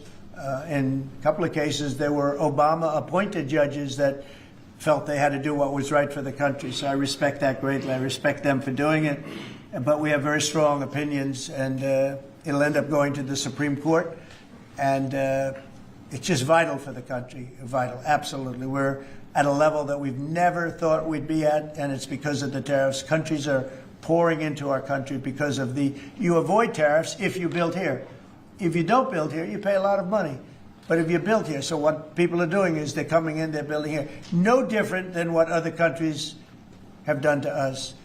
But we have a big advantage over other countries. We have a market that we built up during our 4 years that was amazing. We took a commanding lead during that 4-year period. So it's a very exciting thing, but I look forward to showing our incredible success to the world when we visit Miami next year. And I'd like to ask Mayor Suarez, truly a highly respected gentleman who's loved in his city, and we're gonna do a great job. We're gonna work together and do a fantastic job. Mayor, would you say a few words, please? Of course. Thank you, Mr. President. It's a tremendous honor to be with you here today in the Oval Office to make this historic announcement, just looking at the sign, which is so beautiful. Good job. Yeah, it's a great job. As you know, Mr. President, you were elected by double digits. You were the first Republican president over 30 years to win Miami-Dade County. And you did it because you followed through on your promises. And in Miami, what we're doing is we are following through on those promises as well. We've kept taxes low, we've kept people safe, we've leaned into innovation, we've grown 150% in the last 10 years. We've created one of the most intriguing ecosystems in the world. And this decision is not only generationally important for the city, but it puts the city on the map as one of the truly great global cities. So on behalf of all of the workers of Miami, those that work in the hospitality industry, I know you own many hospitality assets and properties, all of the small business owners who are going to benefit economically from having the G20 in Miami. Tremendous benefit. It's going to bring in millions and millions of dollars. We just say thank you. We thank you for believing in us, We thank you for highlighting our city in a time where we have the lowest homeless rate in 11 years. We're on the precipice of having the lowest homicide rate in history, and with the lowest taxes. So we're following your America First agenda, and we're creating success in, Miami's the greatest city in the world, we believe. Thank you, Mayor. We'll see you down there. We'll see you down there before then, but we'll see you down there. Scott, would you like to say a few words? Yes, sir. So we're excited to have the G20, and what's important about the G20, President Trump's America First initiative does not mean America alone. It means America leads. So we will be holding the G20 in the capital of the world, Miami, next year to showcase the beginning of President Trump's second term. Will be a year and a half into it. We will have done peace deals, tax deals, trade deals. We've made the U.S. the best place to come, start a business, have tax certainty, energy certainty, and regulatory certainty. And it's going to be an exciting event. And the U.S., just as the President was saying earlier about the Defense Department of War, the U.S. is back on the international stage as a leader. We have whittled down the G20 back to basics. We are making it work for the American people better than ever. We have the G20 had become basically the G100 this past year. So it will be a concentrated group in Miami seeing the best America has to offer with American leadership, thanks to President Trump. Thank you very much. Great job, and a great job you're doing. Kevin, would you like to say a few words? Mr. President, I think this G20 meeting, where the world leaders will come to the great city of Miami, is going to be viewed as one of the most important meetings in global history, because what's going to happen is the golden age is going to be documented so well in the data by next summer that you're going to have one of the best speeches written for you that you've ever seen, because we're just going to be talking about the accomplishments in the next year. I think so. A lot of these plants are going to be open by then. Yeah, exactly. And a lot of jobs are coming in, like I think we've never seen before. It's going to be great. Monica, would you like to say something? Thank you, Mr. President. We're so looking forward to having the United States of America host the G20 in Miami in December of next year. And we're also looking forward to having this as a showcase of American strength, vision, innovation, and power under your bold leadership, Mr. President. It is going to be the G20 in the Trumpian golden age. Thank you very much. Any questions on the G20? G20.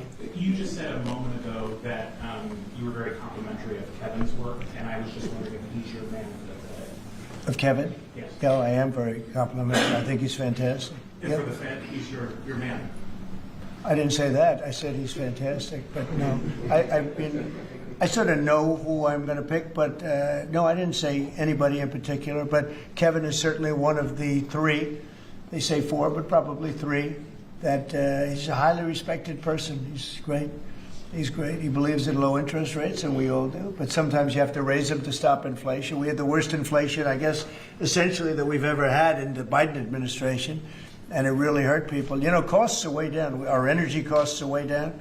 And, when energy comes down, everything comes down. And we brought down the price of groceries and specifically the price of eggs. You remember that first week when you were screaming about eggs? I said, I know nothing about them. I just got here. That's Biden's problem. But we got the cost. Hello, everybody. Good afternoon. Thank you for your patience as always.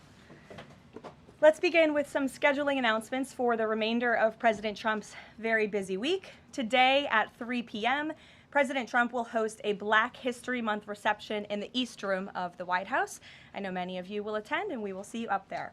Tomorrow, President Trump will host a Board of Peace meeting at the Donald J. Trump Institute of Peace, where he will announce that member states have pledged more than $5 billion towards the Gaza humanitarian and reconstruction efforts, and have also committed thousands of personnel to the International Stabilization Force and local police to maintain security and peace for Gazans. Tomorrow afternoon, the president will travel to the great state of Georgia, where he will visit 2 local businesses and give a speech on his efforts to make life affordable for working people. On Friday, President Trump will host a working breakfast with governors in the East Room here at the White House. And on Saturday night, President Trump and the First Lady will host the annual Governor's Dinner. Next, I'd like to provide an update on the economy.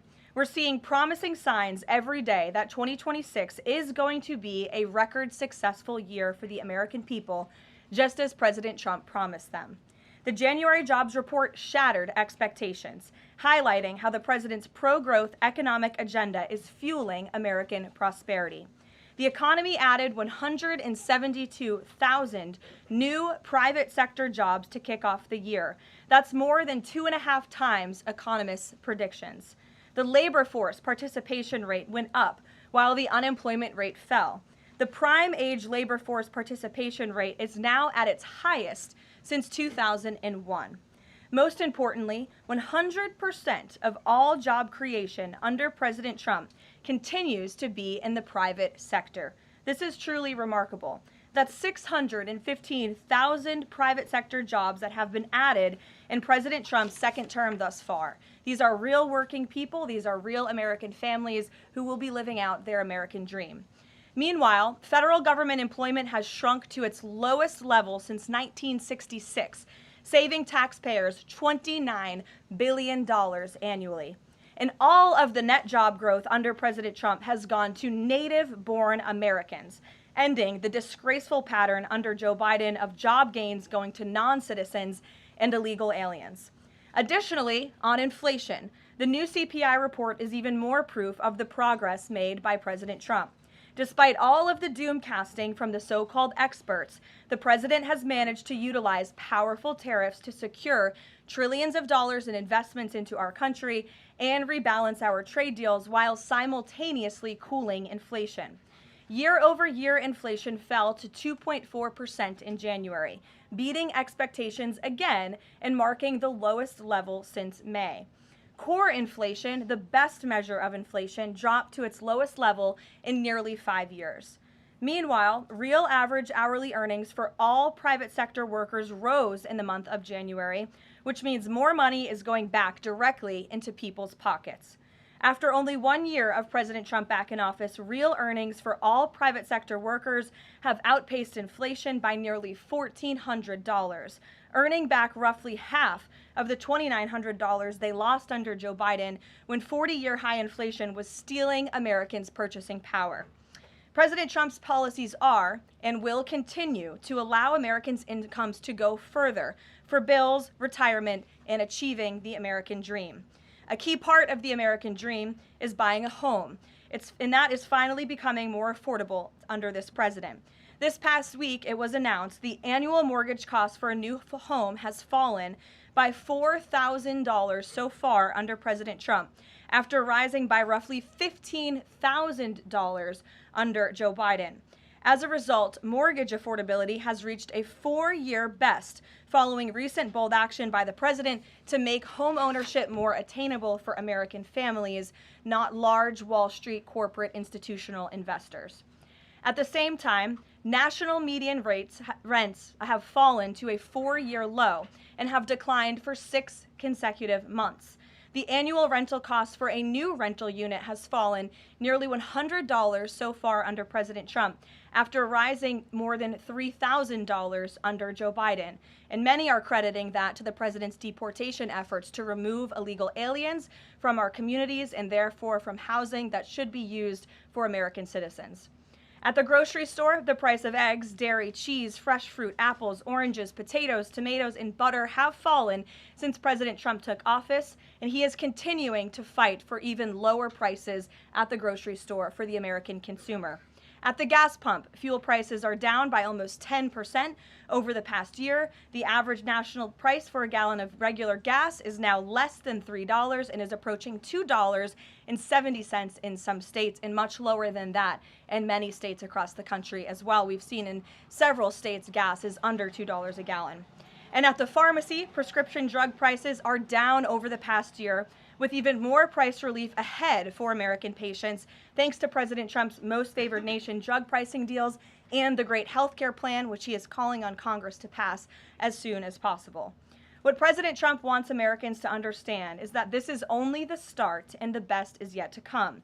The historic success that we have seen since he took office is just the beginning of enormous growth and opportunity that we are about to witness, and I know the president looks forward to hitting the road and being with the great people of Georgia tomorrow to talk about just this.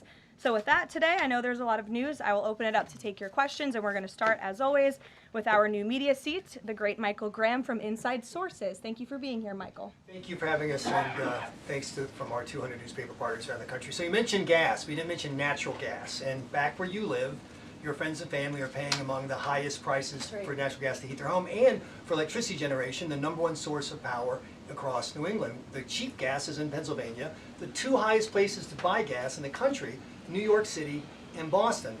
The problem is the blue states will not allow the gas to travel to produce electricity or to reach customers. When President Trump first came back in office, there was some talk, him and Governor Hochul in New York possibly reaching a deal. When will consumers in the Northeast feel relief from President Trump's energy policies, and what can he do about state objections to expansion of infrastructure? Then I have a quick follow-up. Sure, absolutely. Well, the president has promised all Americans across the country, and in particular in the Northeast, where we do face much higher costs of electricity and of energy, unfortunately, because of the Democrat policies in the area. From the federal government's perspective, the president and the National Energy Dominance Council, Secretaries Wright and Burgum, are doing all we can when it comes to federal permitting.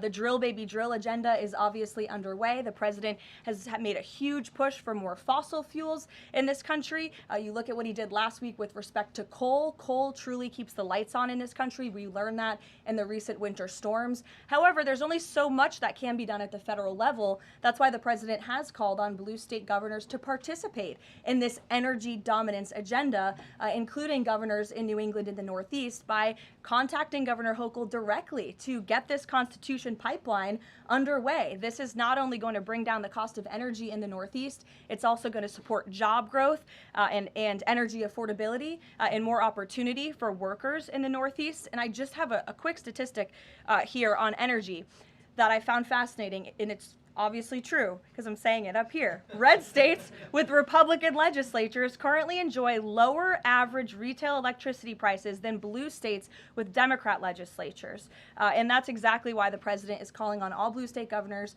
across New England and the Northeast to get on board. Let's bring prices down for all Americans, whether they live in a red or a blue state. So right down the street from your alma mater, San Antonio College, you talk about building an ICE facility that's causing a lot of political agita in New Hampshire, and for the Republican governor, Kelly Ayotte.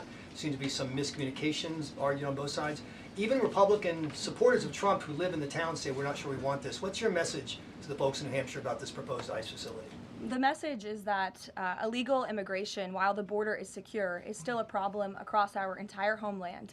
And the previous administration allowed nearly 20 million illegal aliens from countries all over the world into our country. And the president and Secretary Noem have done a phenomenal job at deporting. Nearly 3 million illegals have left the country either through deportation or self-deportation over the past year. But obviously, there are a lot more illegal alien criminals left in our homeland. That includes in New England. There are many within our communities in New Hampshire, in Maine, and definitely in Massachusetts and in the Boston suburbs that need to be arrested, detained, and deported back to their home countries. And so the president and Secretary Noem, and I know ICE, are engaged with local governors across the whole country, including in New Hampshire, to open more detention facilities. This is an unfortunate consequence of the previous administration's border invasion that the president has thankfully put a stop to, but of course we still need to grapple with the illegal alien criminals who are here, and that requires more detention space. Thank you, Michael. Garrett. On Iran, I'm not asking you for like military secrets here, but can you You share? know I would be never so unwise. Unless you want to give them. Can you share a little bit about the president's thinking on whether or not to strike Iran, who he's talking to, what information he's consuming, and why a strike might be necessary on a nuclear program he says was obliterated by the last U.S. strike? Well, there's many reasons and arguments that one could make for a strike against Iran. The president had a very successful operation as commander-in-chief with Operation Midnight Hammer, as you know, as you just said, totally obliterated Iran's nuclear facilities. The president has always been very clear, though, with respect to Iran or any country around the world, diplomacy is always his first option, and Iran would be very wise to make a deal with President Trump. and with this administration. He's talking to many people. Of course, his national security team, first and foremost, and you know who the members of that team are. And this is something, obviously, the president takes seriously. He's always thinking about what's in the best interest of the United States of America, of our military, of the American people, and that's how he makes decisions with respect to military action of any kind. And on the flip side of that, he's got the State of the Union speech next week. If he is going to take military action, does the administration believe it's important to sort of convince the American people, sell the American people? Will we hear something about that in the State of the Union to make the case for why something like that might be necessary to risk American lives? Look, again, I'm not going to engage in a hypothetical. Good try, Garrett, but you can't catch me there. I will say, with respect to the State of the Union, you'll be hearing more about what is to come from the president's speech very soon at the appropriate time. It is going to be a very good and powerful speech, so everyone should tune in. Ed. Caroline, thank you. I got two questions for Sure. you. About Independence Hall in Philadelphia, the administration's decided to appeal a judge's ruling that in essence was trying to put the slavery displays back, arguing that the federal government believed it had the power to dissemble and disassemble historical truths when it has some domain over historical facts. The judge said it does not. The administration said that you were planning to put up updated interpretive materials and provide a fuller account of the history of slavery at Independence Hall. What more was the administration, or is the administration, planning to add? I'm not familiar with this specific instance, Ed, to be honest with you, but I will check in with the appropriate people who are overseeing this, and we'll get you a more firm answer. One other question then. Yesterday in his statement about Jesse Jackson, the president said, despite the fact that I'm falsely and consistently called a racist by the scoundrels and lunatics on the radical left, Democrats all, it was always my pleasure to help Jesse along the way. Where or when does the president believe he's been falsely called racist? You're kidding, right? No. I will pull you plethora of examples. I'm going to get my team in that room to start going through the internet of radical Democrats throughout the years, Ed, who have accused this president falsely of being a racist. And I'm sure there's many people in this room and on network television across the country who have accused him of the same. In fact, I know that because I've seen it with my own eyes.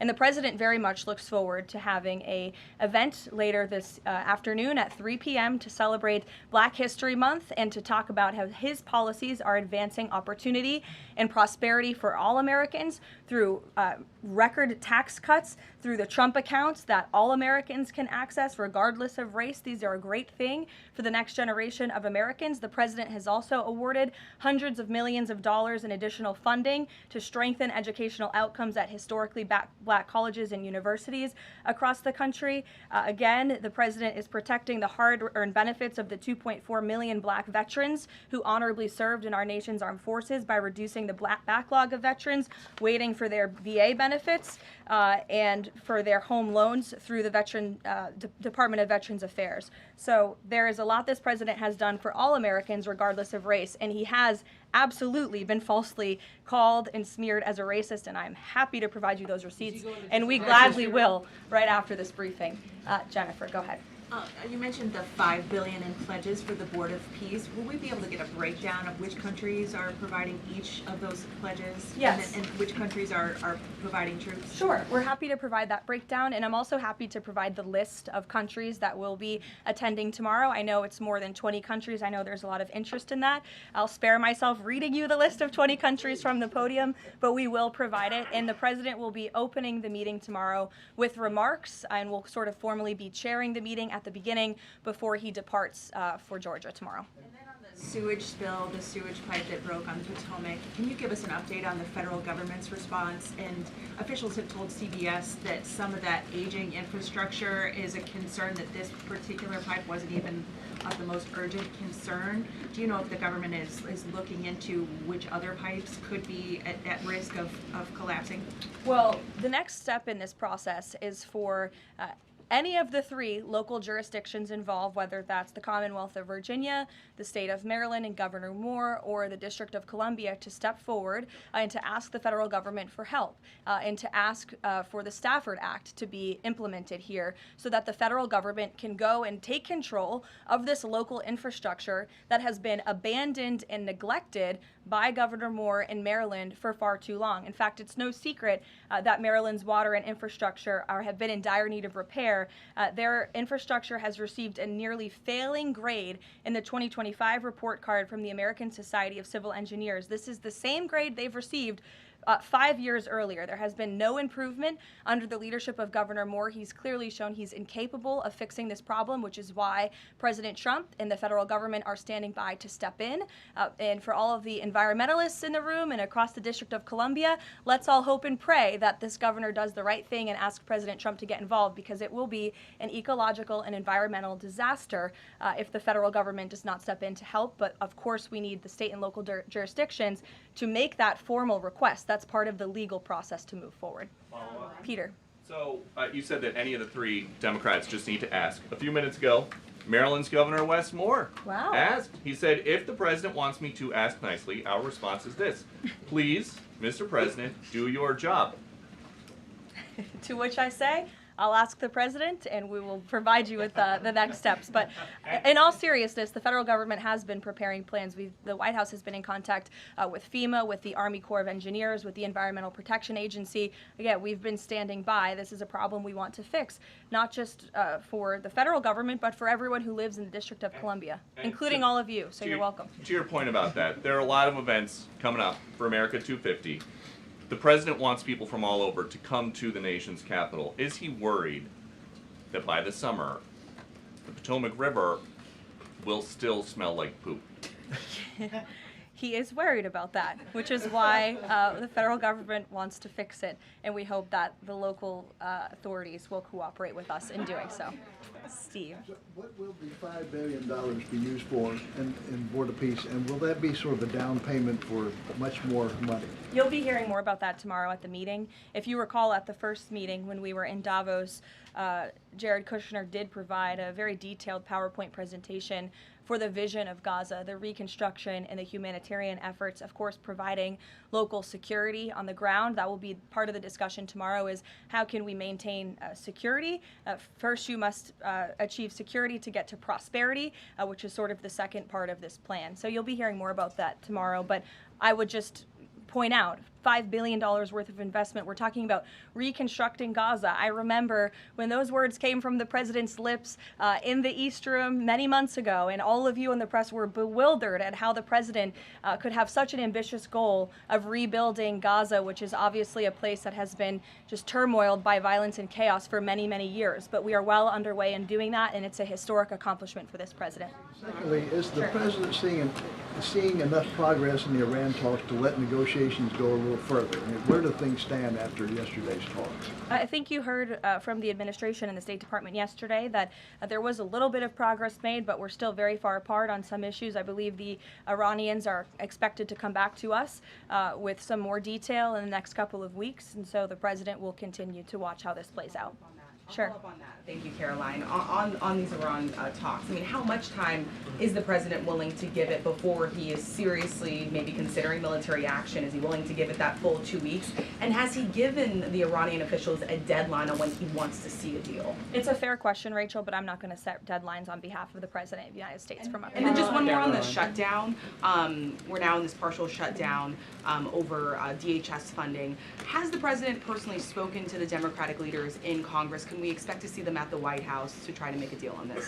Not to my knowledge. He hasn't had any direct conversation or correspondence with Democrat lawmakers recently. It doesn't mean he's not willing to. I'm just not aware of any conversations that have taken place. I do know the White House and the president's representatives have been in direct conversations with both Democrats and Republicans, but of course, Democrats are the reason that the Department of Homeland Security is currently shut down. They have chosen to act against the American people for political reasons, and now we have FEMA workers, the men and women of the United States Coast Guard, men and women of TSA who keep our airports moving, who will be working without paychecks for no good reason other than the Democrats wanting to pick a fight with Donald Trump. And the president thinks that is irresponsible and despicable. He wants the government to be open. We've been engaged in good faith negotiations with the Democrats. Last night they sent over a counter proposal that frankly was very unserious, and we hope they get serious very soon because Americans are going to be impacted by this. Sure. Thanks, Caroline. President Trump has talked about a forthcoming executive order on voter ID. Is there more details you can provide for that? And can you talk about any steps that you're taking to overcome court challenges that you've kind of faced in this area before on voting? Well, as the president said in that Truth Social post, he's discussing and exploring legal options for a potential executive order with respect to voter ID, but this is something he's made very clear he wants Congress to get done. The Save America Act is a common sense piece of legislation that has now passed the House of Representatives to ensure that voter ID is a requirement in the United States of America. This is a common sense policy that nearly 90% of the country agrees with. You need an ID to go and purchase alcohol. You need an ID to go to the library and check out a book. And so the president thinks you should have an ID to vote in our nation's elections. And I know the vast majority of Americans agree with him on that. And he wants Congress to move quickly to get it done.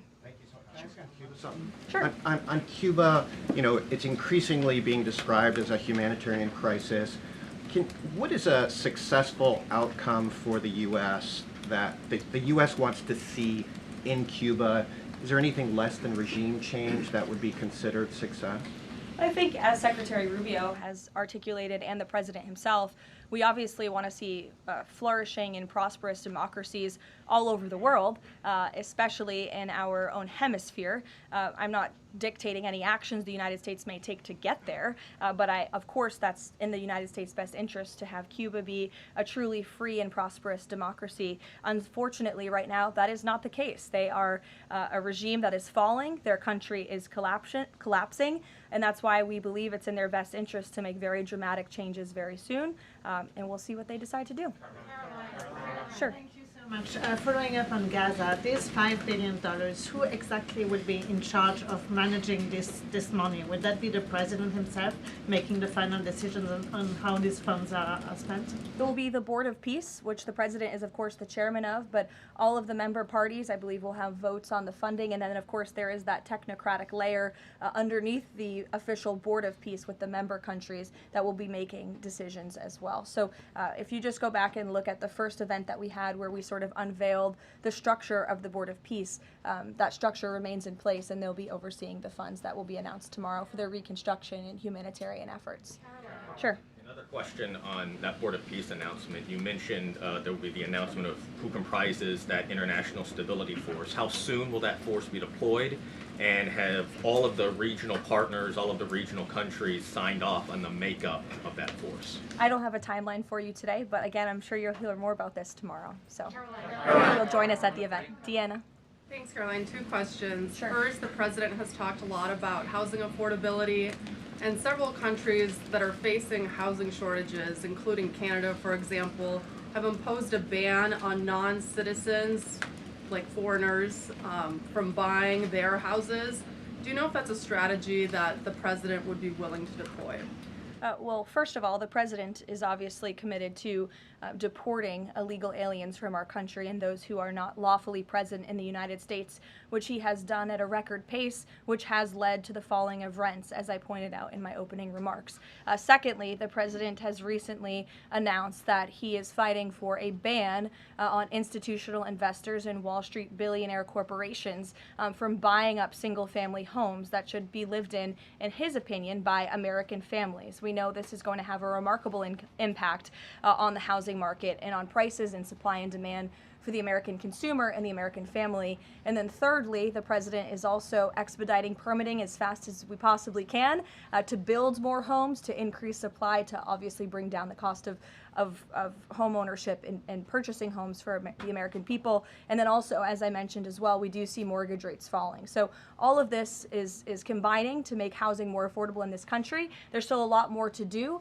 The president is still digging his way out of the mess that was created by Joe Biden's administration in jacking up mortgage rates and jacking up housing costs. But we do see very positive trends in this direction. And the president wants the United States to be a nation of owners, not renters. He wants families to live in homes, not institutions and big corporations.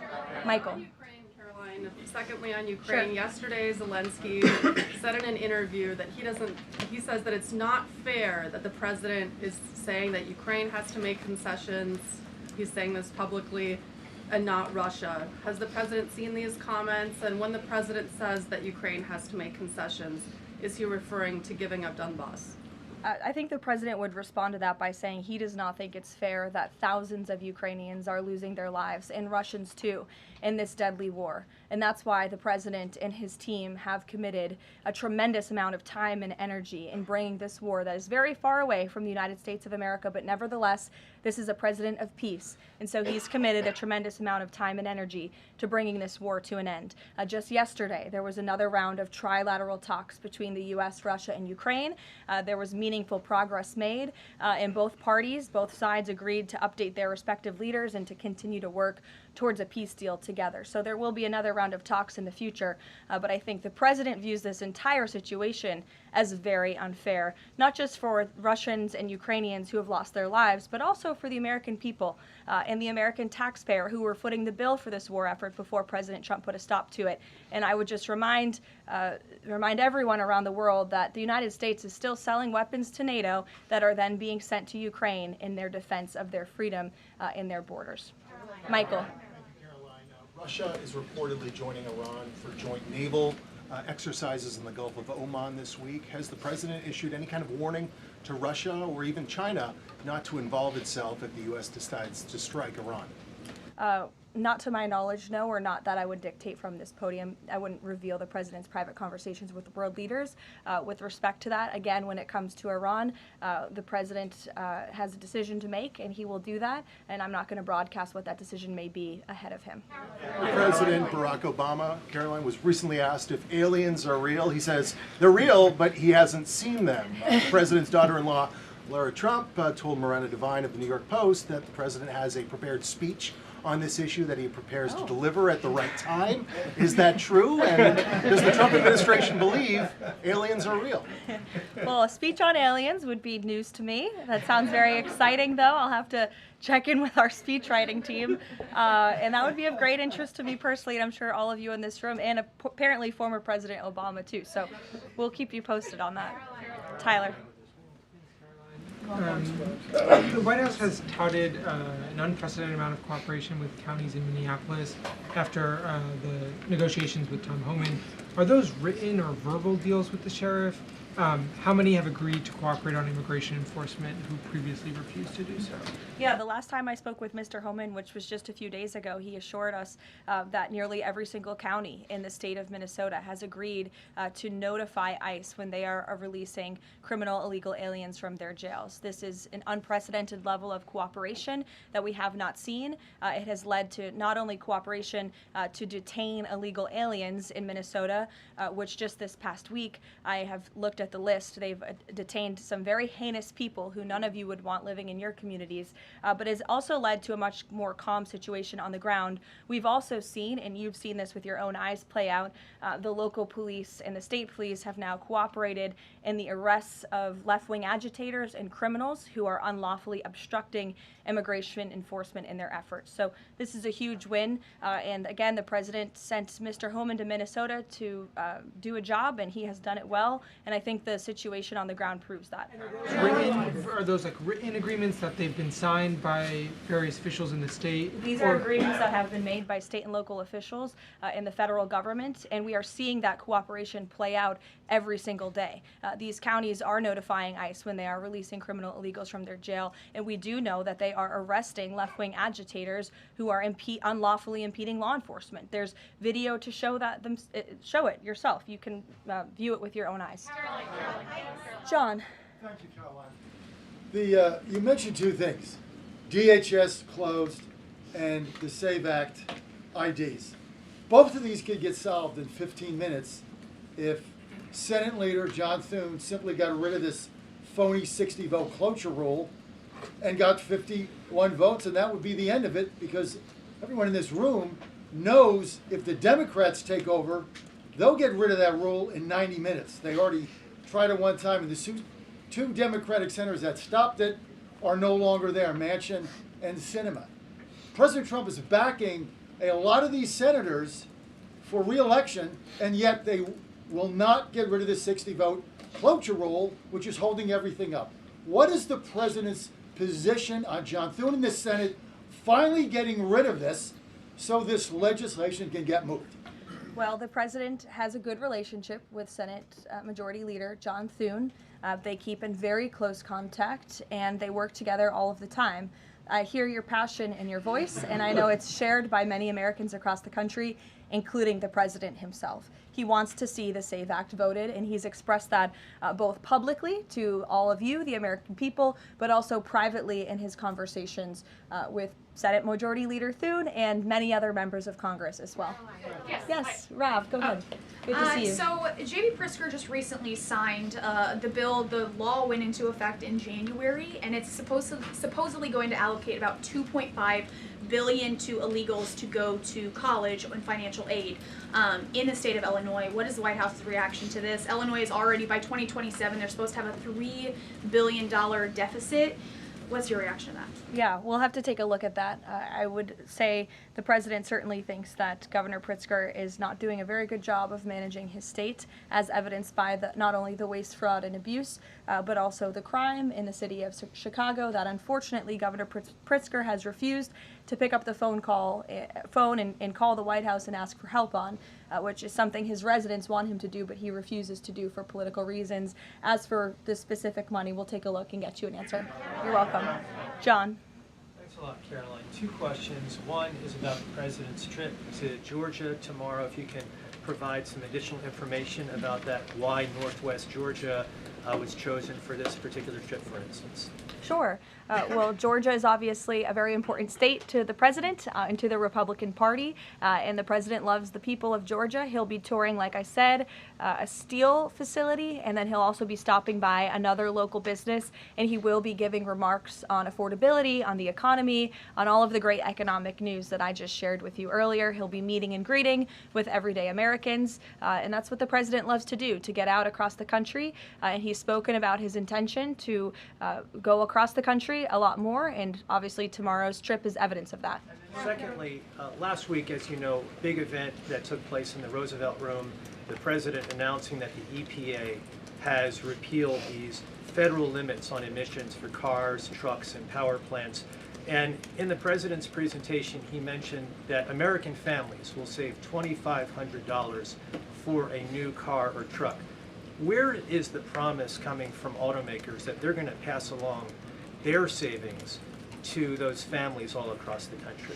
It's a great question, John. That was an economic analysis that was provided to the president, and I'd be happy to provide that to you so you can take a look yourself. But I'm glad you brought up the president's announcement last week, because this is one of the largest deregulatory actions ever taken in the United States of America. And overall, it's going to save our country $1.3 trillion in regulatory burdens that have really done nothing for our country, nothing for our environment, nothing for our economy. In fact, this announcement received widespread and bipartisan praise. I think I recall seeing the editorial board of the Washington Post, of all places, even commending the president and Administrator Zeldin for this historic action last week. So there's no doubt it is going to save the American consumer money, and I'd be happy to provide that specific economic analysis to you.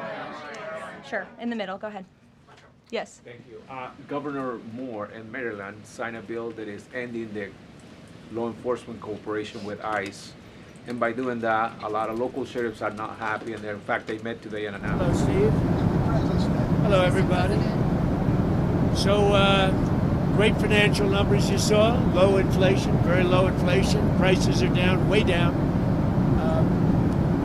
Gasoline is less than $2 in many places, a gallon, which nobody expected to see, but I did, because we're going by the initial expression of drill, baby, drill, and prices are coming down very strongly. And as goes gasoline and oil and gas, so goes the rest of other products that were high because of Biden. So we inherited a mess, and we've brought our country back very, very powerfully.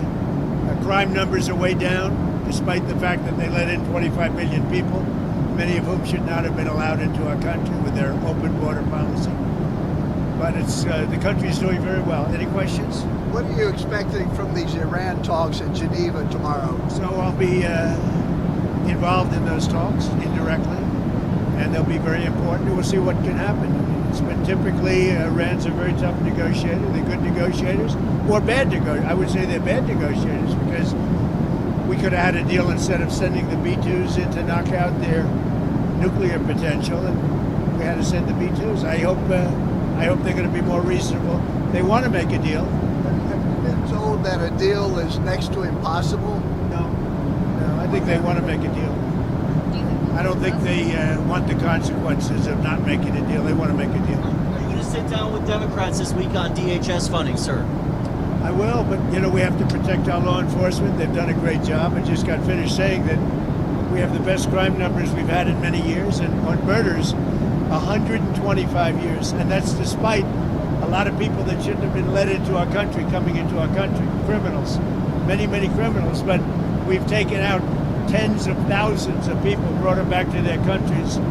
Many of the criminals that were brought in, allowed to come in, have been removed. So, we're okay. But to have the best crime numbers, which aren't made by me, these are made by people that do that, many left-leaning. We have the best murder numbers. Horrible thing to say, but we have the best murder numbers since 1900. That's before my father was born.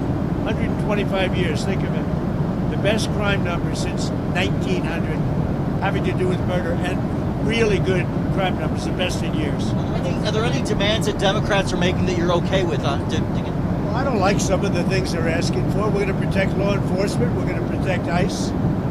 They're part of the whole system that is working. In Washington, D.C. now is considered a very safe city. When I took over, it was a city that we were losing 2-3 people a week. Over 100 people a year were being murdered in Washington. Now it's considered a very safe city.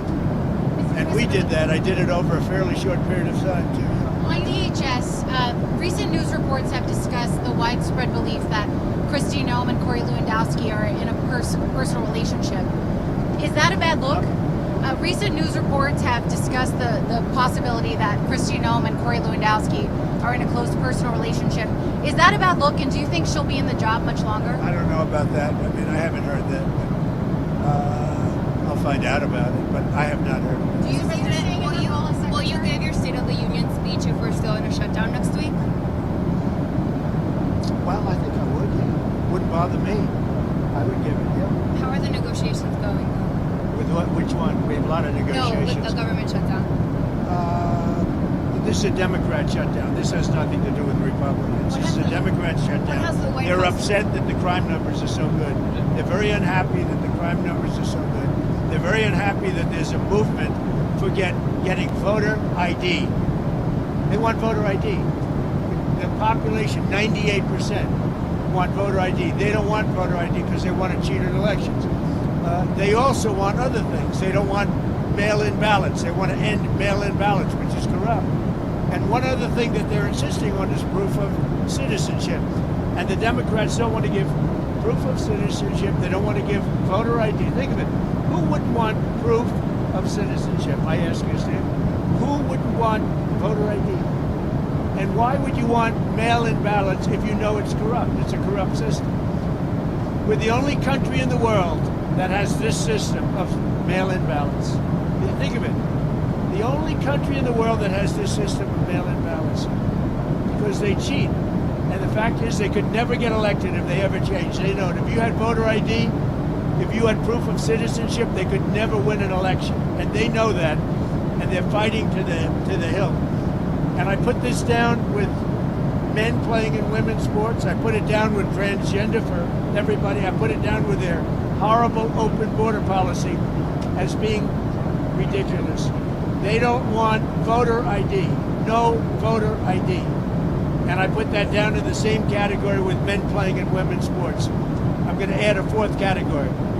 They don't want voter ID. Go ahead. So Hillary Clinton said in an interview today that she and her husband are getting pulled into the Epstein matter to divert attention from you, and that your administration has something to hide. What's your response to that? I have nothing to hide. I've been exonerated. I have nothing to do with Jeffrey Epstein. They went in hoping that they'd find it and found just the opposite. I've been totally exonerated. In fact, Jeffrey Epstein was fighting that I don't get elected with some author, a sleazebag, by the way. And I've been totally exonerated. No, they're getting pulled in, and that's their problem. I don't know. They're going to have to see what happens. But I watched her in Munich, and she seriously has Trump derangement syndrome. Do you think that she should publicly testify? You know, I've been totally exonerated on Epstein, and it's really interesting because they've been pulled in. Think of it, they've been pulled in. Clinton and many other Democrats have been pulled in, yeah. The USS Gerald Ford, which is sprinting from the Caribbean to the Middle East, is about to hit its 8-month deployment mark. Usually they're deployed for about 6 months or so. Is there any concern that U.S. carriers are being stretched too thin? I'll answer the question later. Mr. President, you're warning Cuba to make a deal. What does that deal look like? What do you want them to do? Cuba is right now a failed nation. They don't even have jet fuel to get for airplanes to take off. They're clogging up their runway. We're talking to Cuba right now. I have Marco Rubio talking to Cuba right now, and they should absolutely make a deal because it's really a humanitarian threat. And we have a lot of great Cuban Americans, and they're going to be very happy when they're going to be able to go back and say hello to their relatives and do things that they should have been allowed to do for a long time. I'm very interested in the people that are here that were treated so badly by Castro and the Cuban authorities. They have been treated horribly. So we'll see how it all turns out. But Cuba and us, we are talking. In the meantime, there's an embargo. There's no oil, there's no money, there's no anything. If a deal isn't made, would you consider an operation like the one in Venezuela? I don't want to answer that. Why would I answer that? If I was, it wouldn't be a very tough operation, as you can figure. But I don't think that'll be necessary. Mr. President, Marco Rubio received really positive reviews in Munich. Is there a scenario in which you would support him at the top of the ticket in 28? Something I don't have to worry about now. I've got 3 years to go. So it's something I don't have to worry. JD's fantastic and Marco's, they're both fantastic. I think Marco did a great job in Munich. President Xi, in your talk with him recently, it warned about sending more weapons to Taiwan. What was your response to him? Are you going to send more weapons to Taiwan? I have a response. I'm talking to him about it. We had a good conversation, and we'll make a determination pretty soon. Tell us about your trip We have a very good relationship with President Xi. In fact, I'll be going, I guess, in April. I'm sorry. Tell us about your trip to Rome, Georgia on Thursday, your trip to Marjorie Taylor Greene's old district. Well, we have a lot of people that want to take Marjorie Taylor Greene's place. And many, many candidates, and I have to choose one. And they say whoever I endorse is going to win. But we have a lot of good candidates who want to take her place.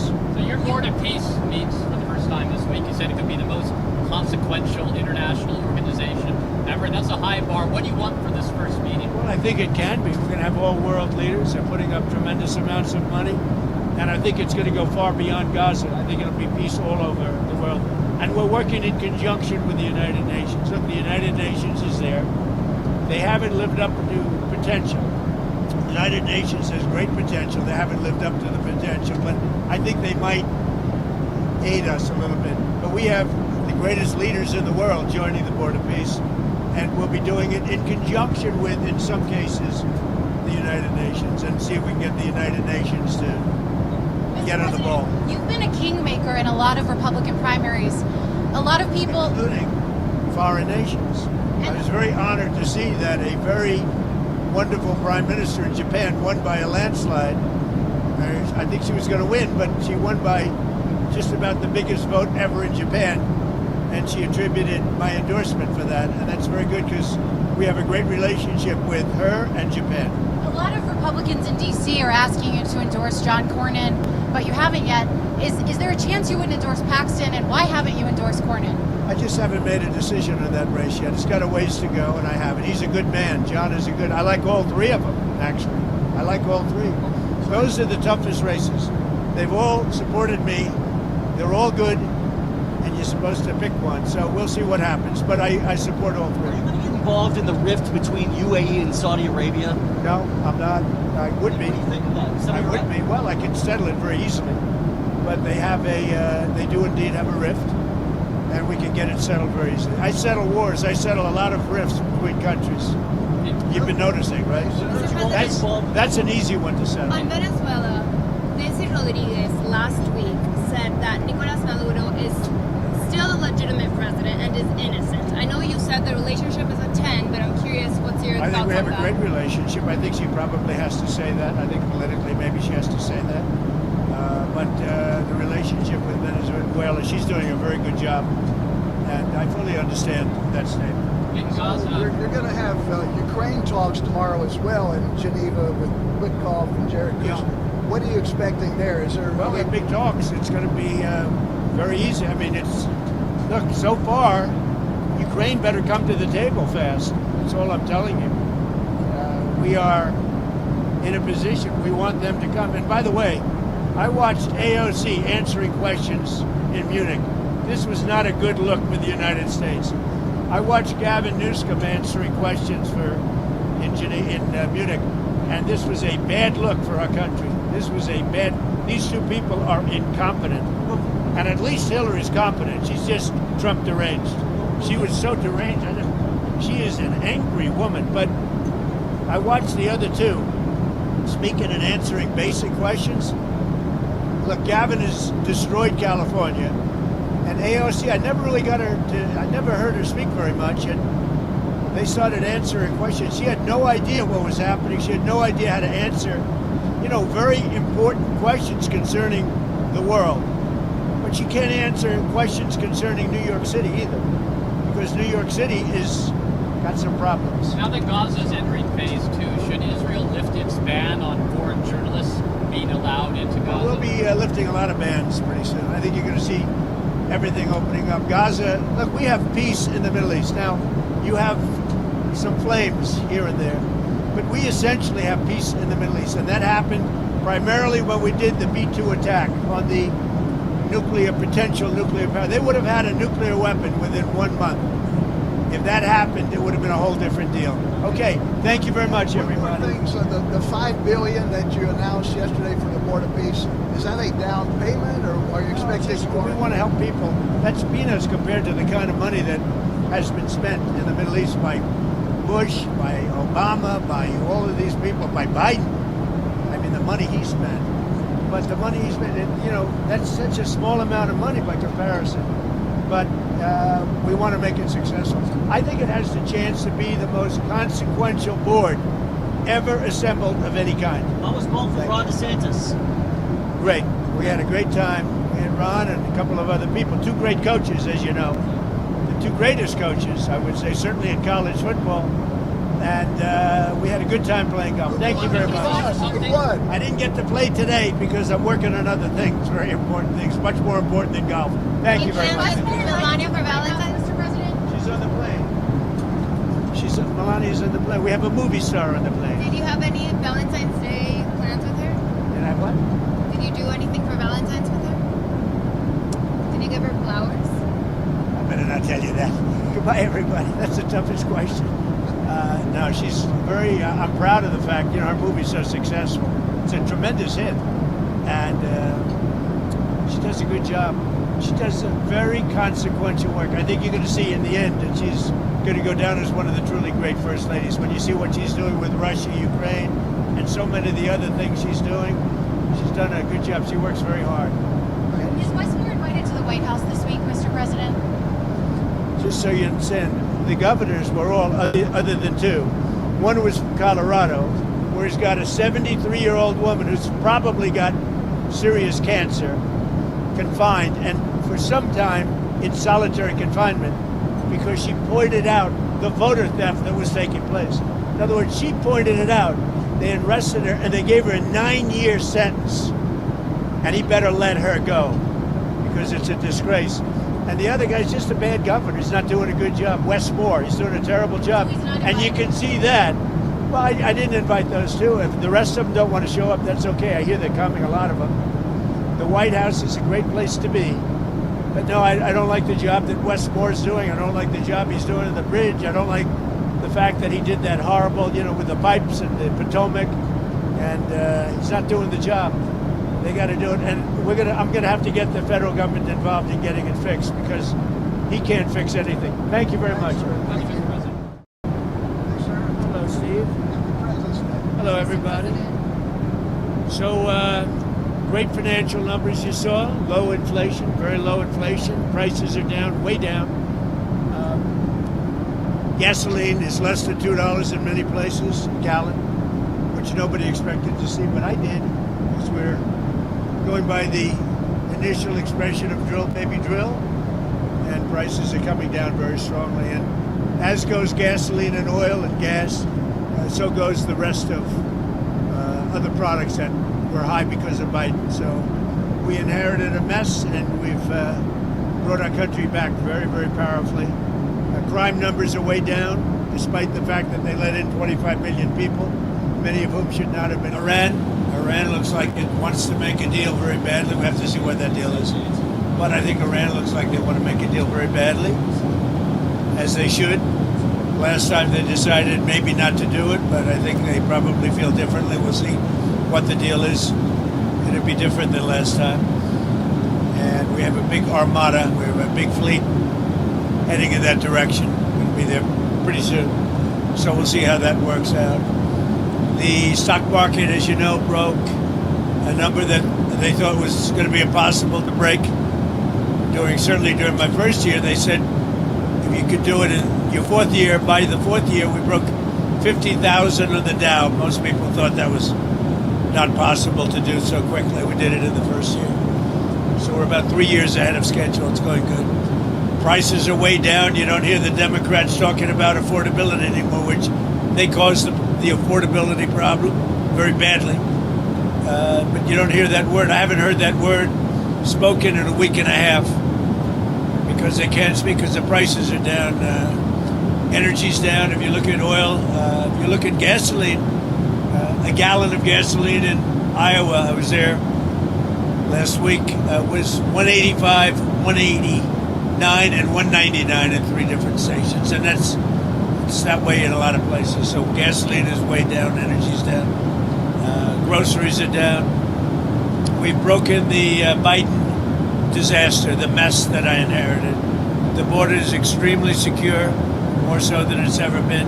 We've got 9 months with 0 people coming in illegally. And I think the immigration problem we're doing very well.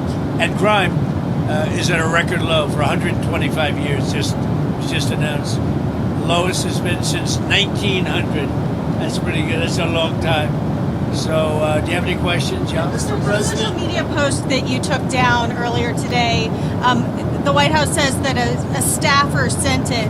Who sent it, and are you going to fire them? I looked at it. I saw it, and I just looked at the first part. It was about voter fraud in someplace, Georgia. There was a lot of voter fraud, 2020 voter fraud, and I didn't see the whole thing. I guess during the end of it, there was some kind of a picture that people don't like. I wouldn't like it either, but I didn't see it. I looked at the first part, and it was really about voter fraud in and the machines, how crooked it is, how disgusting it is. Then I gave it to the people. Generally, they look at the whole thing, but I guess somebody didn't, and they posted, and we took it down, and we did it. But that was a voter fraud that nobody talks about. They don't like to talk about that post. We took it down as soon as we found out about it. Mr. President, a number of Republicans are calling on you to apologize for that post. Is that something you're going to do? No, I didn't make a mistake. I mean, I look at a lot of thousands of things. I looked at the beginning of it, it was fine. And they had that one post, and I guess it was a takeoff. By the way, a lot of people covered. If you look at where it came from, I guess it was a takeoff on The Lion King. And certainly it was a very strong post in terms of voter fraud. Nobody knew that was at the end. If they would have looked, they would have seen it. And probably they would have had the sense to take it down. But that was a takeoff on The Lion King. And a lot of people were covered on in different positions. So, but I spoke to Tim Scott. He was great. Tim is a great guy. He understood that 100%. Go ahead. Mr. President, Steve Witkoff, Jared Kushner met with Iran's foreign minister today. You also had Brad Cooper there, the head of CENTCOM. A deal doesn't look like it's been reached yet. How long are you willing to wait? A deal can be reached. Well, you have to get in position. We have plenty of time. If you remember Venezuela, we waited around for a while, and we're in no rush. We have, very good talks going with Iran. We have very good talks going with Russia and Ukraine. We're doing a lot of good talking, and I think we had the results today were with Iran. It was a meeting. We're going to meet again early next week, and they want to make a deal. Iran, as they should want to make a deal. They know the consequences if they don't. If they don't make a deal, the consequences are very steep. So we'll see what happens. But they had a very good meeting with a very high representative of Iran, and we'll see how it all turns out. So we'll give it a ripe scoops. See that. By the way, I'd love to see that. If we could do that, I'd love to see it. Mr. President, is a deal that is acceptable that only covers? With Iran, is there a deal that only covers nuclear that would be acceptable to you? Because they just want to have nuclear. They don't want to have anything else. Like that would be acceptable, but the one thing, and right up front, no nuclear weapons. If we could have made that deal 2 years ago, we would have made that deal, but they weren't willing to do that. Now they are willing to do it. So they're willing to do much more than they would have a year and a half ago, or even a year ago when don't forget, we've only been doing this for exactly 1 year. And we started with them a few months after the beginning of this term. This term has been amazing. But the results could surprise people. If they would have offered this deal originally when we first started, it would have been accepted immediately. We'll see what happens now. Mr. President, a number of people in the MAGA base say they aren't satisfied with the administration just focusing on deporting violent criminals. That they. Who are you with? I'm Natalie Ellison with the Washington Post. Washington, well, you're having a hard time getting readers. Washington Post is doing very poorly. Go ahead. You have a very bad attitude. Go ahead. Well, a number of people in your base say that they want to see all illegal immigrants deported, even ones who are otherwise Let me tell you about my non-violent. base. Let me tell you about my base. My base has never been stronger. My base is me and other very good people that love our country. And if you talk about my base or the MAGA base, you could call it a lot of America First base. They couldn't be more thrilled. We have crime down to the lowest level that it's been in 125 years. We have a border that's totally closed. We have all the things that our base wanted, and we have the best economy in history. Prices are down. We inherited very high prices and the highest inflation in the history of our country. Think of it, the highest, or 48 years. Some people say 48 years, but I'll take either one. So my base is very happy. But would you support mass deportations of people who are otherwise law-abiding? See everybody, but we're focusing on the criminals. We're focusing on killers. We're focusing, but ultimately, they all broke the law. Some can, if they do it in a certain way, they can go out. They can come back if they do it properly. But as you know, a lot of people have been deported. A lot. But the focus is on the murderers, the drug dealers. We have many people mentally insane. They dumped everything in our country. But ultimately, yeah, it's exactly as I said during the campaign. Yeah. Mr. President, can you set the record straight? There were reports circulating that you told Chuck Schumer that in order to restore funding for the Gateway train tunnel in New York, New Jersey, you would want Penn Station and Dulles Airport to be named after you. Is that true? He suggested that to me. Chuck Schumer suggested that to me about changing the name of Penn Station to Trump Station. Dulles Airport is really separate. Dulles Airport is really not too involved with Congress. That's a separate kind of a deal, as you know. But it was suggested to me by numerous people, unions, Democrats, Republicans, a lot of people suggested. Nothing's been done on that. Mr. President, you frequently criticize Joe Biden for not knowing what is going on in his name. This racist video that was posted on your social media. A hell of a lot better than you do. You don't know what's going on. I know what's going on. No, Joe Biden didn't have a clue, but we know everything. And when you look at what's happening with our economy, think of it, we're way years ahead of schedule. We have thousands and thousands of businesses being built right now. So Joe Biden had no clue. If Joe Biden were elected or if Kamala were elected, we wouldn't have a country right now. You won the election because of minority voters. Does this post maybe hurt Republicans with, black voters after the... I think, look, we did criminal justice reform. I did the historically black colleges and universities. I got them funded. Nobody has been, and that's why I got the highest vote with male black voters that they've seen in many, many decades. I've done great with them. Black voters have been great to me. I've been great to them. Black voters have been great to me. I've been great to them. And I am, by the way, the least racist president you've had in a long time, as far as I'm concerned. We have, I've had a great relation. Think of what I've done. Criminal justice reform. Nobody else could do it. Obama couldn't do it. Nobody could do it. Clinton couldn't do it. They actually went the other way. They went into a very bad thing for African American people, black people. They went to it. They did very bad things. I did very good things. But criminal justice reform, and then I funded the universities, which nobody else was willing to do. They were going every year. They'd come back to Washington and they'd be begging for money, begging. I got to be friendly with some of the heads of the schools, and they would come back and they would literally tell me they're forcing us to beg. I'm the one that got them long-term financing and more than they were looking for. So there's nobody that's done more. And I think maybe more than anything else was criminal justice reform. They've been trying to get it for years, and I'm the one that got it done. So nobody can tell me about that. That somebody posts, a staffer, posts, and I knew it was all about. If you take a look at that and see the whole thing, it was a small section at the very end, but that was about fraudulent elections, which we have a lot of them. We're going to get it stopped. And I liked the beginning. I saw it and just passed it on. And I guess probably nobody reviewed the end of it because what I saw at the beginning was really, really strong. It was about fraudulent elections. And anytime I see that stuff and when it's credible, you put it up. But somebody slipped and missed a very small part. Now, by the way, again, a takeoff one, I guess. I didn't do it, by the way. This was done by somebody else. This was a retruth. That was not done by us.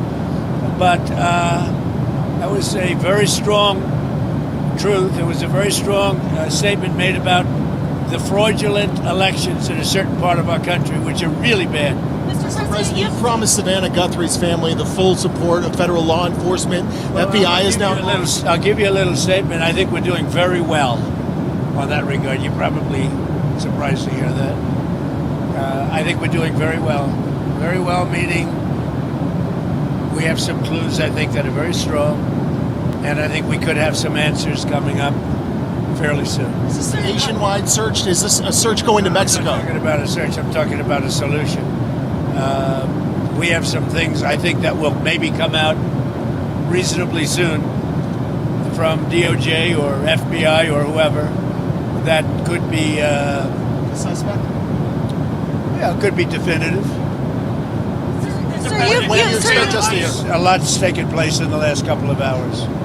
A lot of things have happened with regard to that horrible situation in the last couple of hours. Mr. President, at the very least, do you condemn the racist parts of the video? Of course I do. Yeah. The Dow and S&P have done really well under you, Mr. President. Who? The Dow and S&P have done very well under you. Do you think that there's still more to Everything's done well. Do you think there's still Everything. What hasn't done well? Do you think there's still more to do for Americans who can't afford to invest in the stock market? Well, I brought prices way down. You don't hear it anymore. You know, when I first came in, the Democrats were screaming affordability, and I just got there. Remember eggs? Because eggs were up 4 times higher than they ever were. And that was, I think my first press conference was about 3 days in, and they were screaming about eggs. I said, I didn't do it, they did it. We got the eggs down, we got the groceries down, we got it all down. It's really going good. Now we have interest rates. We have a great new Fed person coming in, hopefully soon. Interest rates are trending downward, even without that. And it's been amazing. I mean, we have potentially the greatest economy in history. If you look at what's happened, $18 trillion. We have $18 trillion coming in. No other country's gotten anywhere near that. No other country. China, nobody. And I think we have potentially the greatest, and you're going to see that when these factories that are being up, we have car plants, AI plants, many plants, and thousands of businesses right now are being built. When they start opening up in a year from now, less than a year from now, it's going to be something that I don't think we've ever witnessed before in this country. Nobody's ever seen investment like this. We have never seen anything like it. So it's very exciting. But when you add that to the best crime numbers we've ever had, when you add that to so many other things, the wall, as an example, we had a border that was out of control. 25 million people came in during 4 years of Biden. We have nobody coming in. They come in, but they come in legally. They have to come in legally. Our country's doing really well. President, you're suing the federal government about your taxes, and I'm wondering, is it fair to ask the American people to pay for that? Well, anything I win, I'm going to give 100% to charity. But that still takes it from the American people. No, because they give money to charity anyway. They give away $40 billion a year to charity, our government. You know, our government gives away $40 billion plus a year to charity. So anything I win from that, but when they go and release your tax returns, which is totally illegal, people go to jail for that, and they've already found the person that did it, and as you know, they got in big trouble. And based upon that and other things we did sue, and anything I win, I'm giving 100% to charity. Really good, very, very good and respected charities. Do you decide if Winter you win? Olympics, the Winter Olympics begin this weekend, Mr. President. Are you? I just spoke to Marco Rubio. I just spoke to J.D. Vance. They're over in Italy and representing us very well. They're doing a great job. Did you see that the Vice President got booed during the opening ceremony, though? What do you make of that sort of frosty... The Vice President got booed during the opening ceremony. What do you make of that frosty... No, I didn't see that. Is that true? Is that right? Yeah. It's surprising because people like him. Well, I mean, he is in a foreign country, in all fairness, but he doesn't get booed in this country. Is there a particular sport you're interested in seeing? In the Super Bowl, who are you going for? On what, the game? The Super Bowl, yeah. I can't say that. But they are really two good teams. They're very interesting because you had one quarterback who looks like he wasn't going to make it, and he made it. And then you have another one who's young, and they probably wish they played him last year, right? He's done great. But you have two great teams. And Bob Kraft is a fabulous owner, a friend of mine. New England's amazing that they're there. Who would think? It's like a second, you can't say dynasty yet. They had a dynasty. You'll have to win a lot of games before you create another one. But I think it's going to be a great game. There's a lot of interesting storylines. It's going to be very interesting. What's your message to the many Americans who were offended by the video? What do you want to tell those Americans? I didn't know about it, so I mean, it went up. I really have no message. All I know is, here's my message, and our country has never been in a position like this. We were a laughing stock all over the world, and now we're a country that's respected more than we've ever been respected before. If you go back a year and a half ago, our country was a laughing stock, and now we're respected all over the world, like probably almost never before. I would say maybe like never before. And, it's... if you look at it from an economic standpoint, the King of Saudi Arabia said it, others said it, we were not a country that was even thought of as a country that was going to make it back. And in 1 year, we're the hottest country. We are right now the hottest country anywhere in the world. So that's my message. Thank you, everybody. Thank you, Mr. President. Thank you.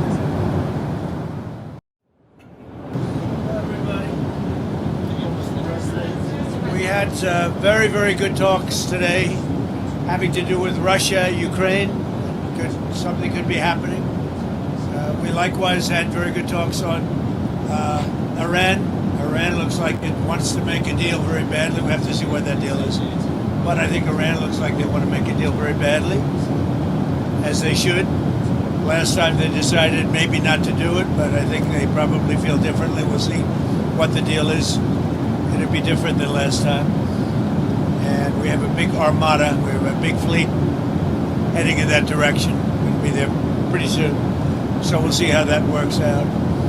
The stock market, as you know, broke a number that they thought was going to be impossible to break. Certainly during my first year, they said if you could do it in your fourth year, by the fourth year, we broke 50,000 on the Dow. Most people thought that was not possible to do so quickly. We did it in the first year. So we're about 3 years ahead of schedule. It's going good. Prices are way down. You don't hear the Democrats talking about affordability anymore, which they caused the affordability problem very badly. But you don't hear that word. I haven't heard that word spoken in a week and a half because they can't speak because the prices are down. Energy's down. If you look at oil, if you look at gasoline, a gallon of gasoline in Iowa, I was there last week, was $1.85, $1.89, and $1.99 at 3 different stations. And it's that way in a lot of places. So gasoline is way down, energy's down, groceries are down. We've broken the Biden disaster, the mess that I inherited. The border is extremely secure, more so than it's ever been. We've got 9 months with 0 people coming in illegally. And I think the immigration problem we're doing very well. And crime is at a record low for 125 years, just announced. Lowest has been since 1900. That's pretty good. That's a long time. So, do you have any questions, John? Mr. President? Social media post that you took down earlier today, the White House says that a staffer sent it. Who sent it, and are you going to fire them? I looked at it. I saw it, and I just looked at the first part. It was about voter fraud in someplace, Georgia. There was a lot of voter fraud, 2020 voter fraud, and I didn't see the whole thing. I guess during the end of it, there was some kind of a picture that people don't like. I wouldn't like it either, but I didn't see it. I looked at the first part, and it was really about voter fraud in and the machines, how crooked it is, how disgusting it is. Then I gave it to the people. Generally, they look at the whole thing, but I guess somebody didn't, and they posted, and we took it down, and we turned it. But that was a voter fraud that nobody talks about. They don't like to talk about that post. We took it down as soon as we found out about it. Mr. President, a number of Republicans are calling on you to apologize for that post. Is that something you're going to do? No, I didn't make a mistake. I mean, I look at a lot of thousands of things, and I looked at the beginning of it. It was fine. They had that one post, and I guess it was a takeoff. By the way, a lot of people covered. If you look at where it came from, I guess it was a takeoff on The Lion King. And certainly it was a very strong post in terms of voter fraud. Nobody knew that was at the end. If they would have looked, they would have seen it. And probably they would have had the sense to take it down. But that was a takeoff on The Lion King. And a lot of people were covered, in different positions. So, but I spoke to Tim Scott. He was great. Tim is a great guy. He understood that 100%. Go ahead. Mr. President, Steve Witkoff, Jared Kushner met with Iran's foreign minister today. You also had Brad Cooper there, the head of CENTCOM. A deal doesn't look like it's been reached yet. How long are you willing to wait? A deal can be reached. Well, you have to get in position. We have plenty of time. If you remember Venezuela, we waited around for a while, and we're in no rush. We have, very good talks going with Iran. We have very good talks going with Russia and Ukraine. We're doing a lot of good talking, and I think we had the results today were with Iran. It was a meeting. We're going to meet again early next week, and they want to make a deal. Iran, as they should want to make a deal. They know the consequences if they don't. If they don't make a deal, the consequences are very steep. So we'll see what happens. But they had a very good meeting with a very high representative of Iran, and we'll see how it all turns out. So we'll give it a ripe scoops. See that. By the way, I'd love to see that. If we could do that, I'd love to see it. Mr. President, is a deal that is acceptable that only covers with Iran? Is there a deal that only covers nuclear that would be acceptable to you? Because they just have nuclear. They don't want to have anything else. Like that would be acceptable, but the one thing, and right up front, no nuclear weapons. If we could have made that deal 2 years ago, we would have made that deal, but they weren't willing to do that. Now they are willing to do it. So they're willing to do much more than they would have a year and a half ago, or even a year ago when don't forget, we've only been doing this for exactly 1 year. And we started with them a few months after the beginning of this term. This term has been amazing. But the results could surprise people.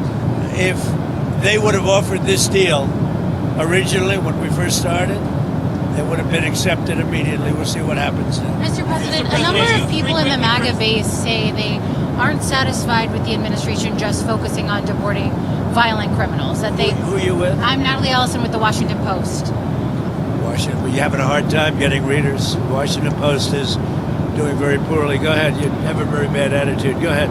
Well, a number of people in your base say that they want to see all illegal immigrants deported, even ones who are otherwise not violent. Let me tell you about my base. My base has never been stronger. My base is me and other very good people that love our country. And if you talk about my base or the MAGA base, you could call it a lot of America First base. They couldn't be more thrilled. We have crime down to the lowest level that it's been in 125 years. We have a border that's totally closed. We have all the things that our base wanted, and we have the best economy in history. Prices are down. We inherited very high prices and the highest inflation in the history of our country. Think of it, the highest or 48 years. Some people say 48 years, but I'll take either one. So my base is very happy. But would you support mass deportations of people who are otherwise law-abiding? Seeing everybody, but we're focusing on the criminals. We're focusing on killers. We're focusing, but ultimately, they all broke the law. Some can, if they do it in a certain way, they can go out. They can come back if they do it properly. But as you know, a lot of people have been deported, a lot. But the focus is on the murderers, the drug dealers.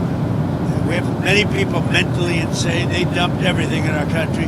But ultimately, yeah, it's exactly as I said during the campaign. Yeah. Mr. President, can you set the record straight? There are reports circulating that you told Chuck Schumer that in order to restore funding for the Gateway train tunnel in New York, New Jersey, you would want Penn Station and Dulles Airport to be named after you. Is that He true? suggested that to me. Chuck Schumer suggested that to me about changing the name of Penn Station to Trump Station. White senior advisor to the White House Faith Office.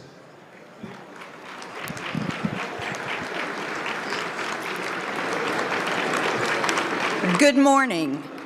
It is an honor to stand in this sacred gathering where faith, leadership, and conscience meet at the National Prayer Breakfast, a moment that reminds our nation and the world that faith matters, prayer matters, and awareness of God's sovereignty matters, something the President reminded us of last year when he publicly gave God praise for the miracle of his life and God's sovereign plan. This morning, we gather not only to pray, but to give thanks. We give thanks for a president who understands that faith is not a private afterthought, but a public good. A president who has not merely spoken about faith, but has acted to protect it, defend it, and to elevate it to the highest level possible. I stand before you today with a very unique perspective. I've known this president for more than 25 years.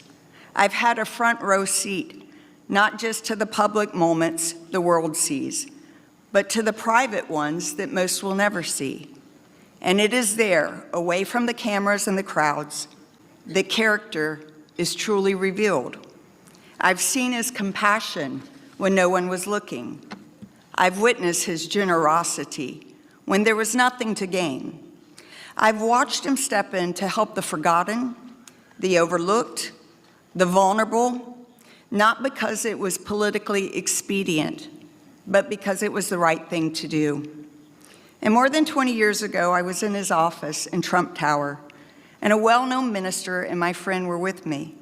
As the conversation was happening, the president turned, not to the famous voice in the room, but to my friend, and simply asked her what she did. She said, "Sir, I serve on the streets, the broken, the homeless, those struggling with addiction, and women trapped in prostitution." Without any hesitation, he called for his executive assistant to bring his checkbook, and he said, "Now that is real ministry." And he gave, not for recognition or for credit, no one outside of that room ever knew. But he continued to support that work quietly, faithfully, and privately for a very long time. Scripture commands us to care for the widow and the orphan, to defend the poor, and to love mercy. I've seen this president live that out quietly, time and time again, through actions, not just words. And as senior advisor to the president of the White House Faith Office, and my White House director, Jenny Korn, is up here, I can say without hesitation that no president in modern history, or perhaps all of history, has done more structurally, substantively, and sincerely to elevate and protect religious liberty. For the first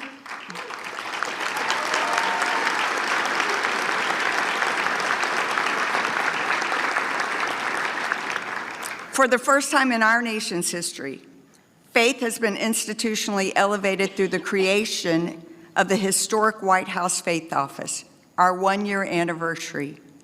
Not a symbolism, but a substance. Housed in the West Wing, it ensures that people of faith are essential partners in serving the vulnerable, strengthening families, defending life, and shaping the soul of nation here and abroad. The President understands something very profound, that faith is not a threat to freedom. It is its foundation, that prayer is not weakness.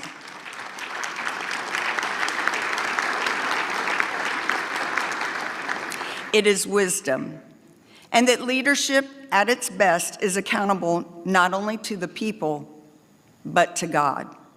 At a time when faith is under pressure globally, this president has stood unashamed, championing religious freedom at home and abroad, defending persecuted believers.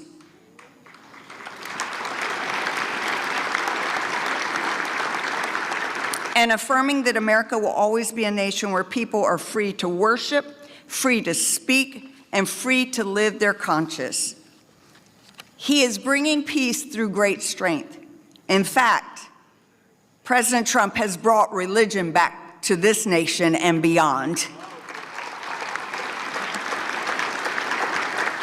It is my great honor to introduce, and I think I can say this not as senior advisor, but as his friend, the GOAT, the greatest of all time, the greatest champion of faith that we have ever had in the executive branch, the 45th and 47th president. Stand to your feet and give him the biggest welcome of the United States, a man I am honored to call friend, President Donald J. Trump.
Well, thank you very much, and thank you to Pastor Paula. Paula's an incredible woman. She's been with me a long time, right from the beginning. This is a beautiful American tradition, and it's a true honor to be back with so many incredible leaders and people of faith at the National Prayer Breakfast. I think I've been here just about every time.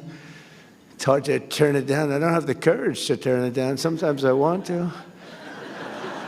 Come back from a horrendous trip fighting people that can't stand us, keeping us out of wars, and seeing things that nobody would believe that anybody would see. And last time I came, I got in at 4 in the morning. They said, "Sir, you're going to be speaking at 7?" I said, "Really? Oh, that's wonderful." I said, "Where?" "National Prayer Breakfast." I said, "I'll be there. I'm afraid not to be. I need all the help I can get."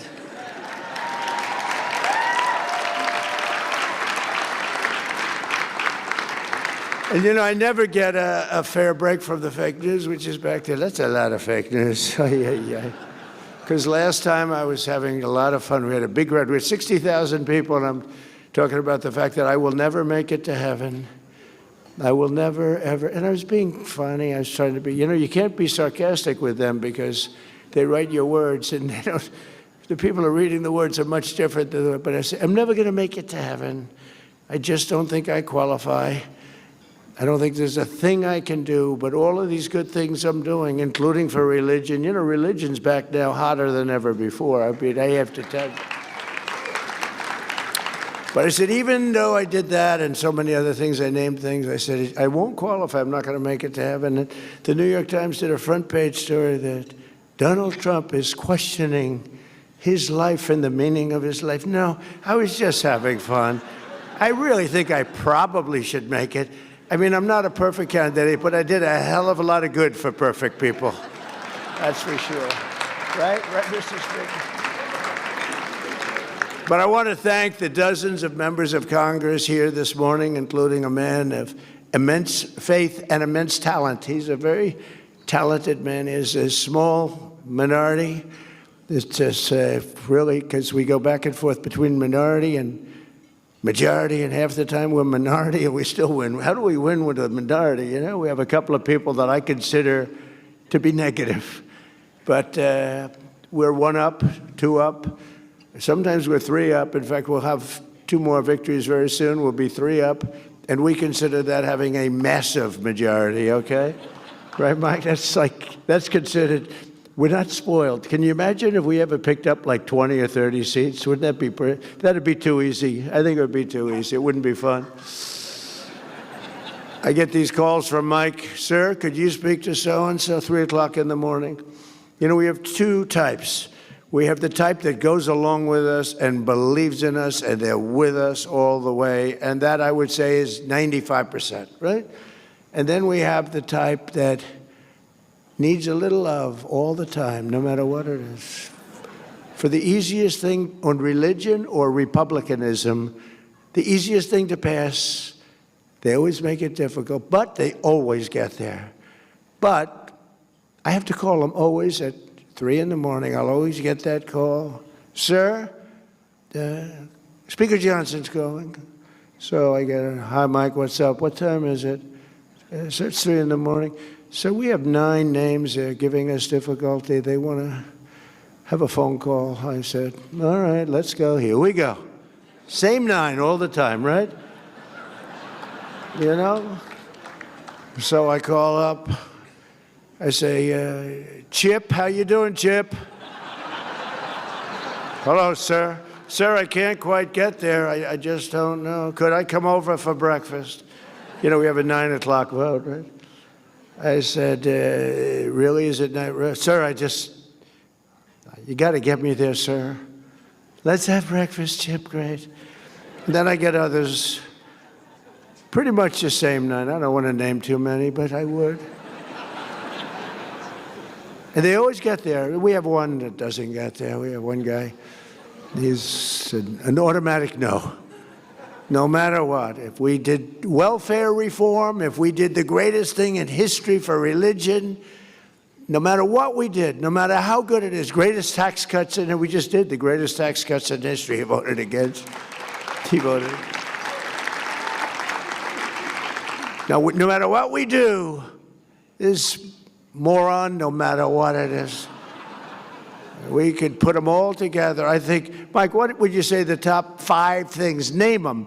We'll put them in one bill, and we'll put them before we get 100% vote, except for this guy named Thomas Massie. There's something wrong with him.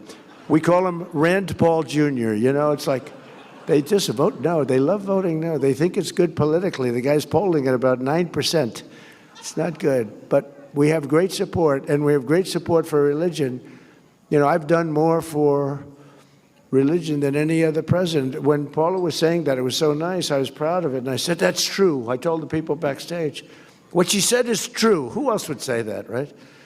But it is true. But then I said, but that's not saying much, because not too many presidents have done too much for religion. I want to tell you that. Certainly modern day presidents, they bailed out on you. They bailed out. They want to be neutral. They want to be neutral or against. You know, the Democrats are against. I don't know how a person of faith can vote for a Democrat. I really don't. And I know we have some here today, and I don't know why they're here, because they certainly don't give us their vote. I certainly know that we're not going to be convincing them to vote for a little thing called voter ID. It polls at 97%. And even the Democrat, the people, the voters, are at 82% for voter ID, but the leaders don't want to approve it. They said they will strike. They will not allow it to happen. It's polling at over 90%. It's called voter identification. When you go to the polls, you show, yes, my name is so-and-so, and I live in the country. I'm here, I can vote. They say, that's not allowed. And no, everyone's trying to figure it out. And they do something to win. You know what it is? They cheat. But let's get on to another subject. No, at that, they're the finest, probably anywhere in the world, I would say. But we're trying to pass voter ID and other things having to do with your religion. And getting the Democrats to vote is very, very tough.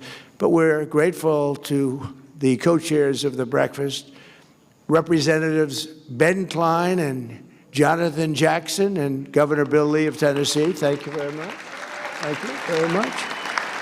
Thank you very much.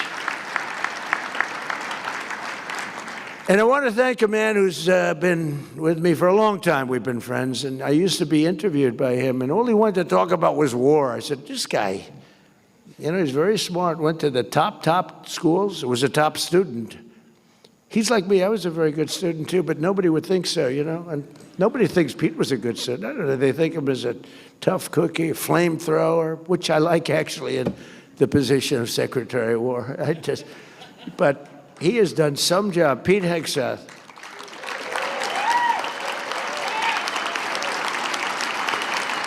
You know, he's very popular. He turned down a very large 5-year extension contract for millions of dollars a year. Oops. I don't want to say that your wife is here. She's saying, are you crazy?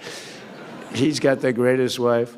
But it's true that Pete has just been incredible. And I used to go and be interviewed at Fox and Friends. You remember those beautiful days? And I'd say, what do you want to talk about? So I want to talk about releasing about 25 prisoners. They have arrested American soldiers because they taught them how to fight, and they fought really well. And they won every battle. And now they put them in jail because they said they were too tough. I said, so how many are there? 22. And some of these guys were they were fairly tough, wouldn't you say, Pete? But you know, it's true. We teach people how to fight, and then you put them in jail because they fought a little bit too hard. And we took care of a lot of business, but that's all. We didn't talk about the normal things that an interviewer would be talking about, right? But I saw that, and I saw his love for the military. It was obvious. He was always looking to protect soldiers.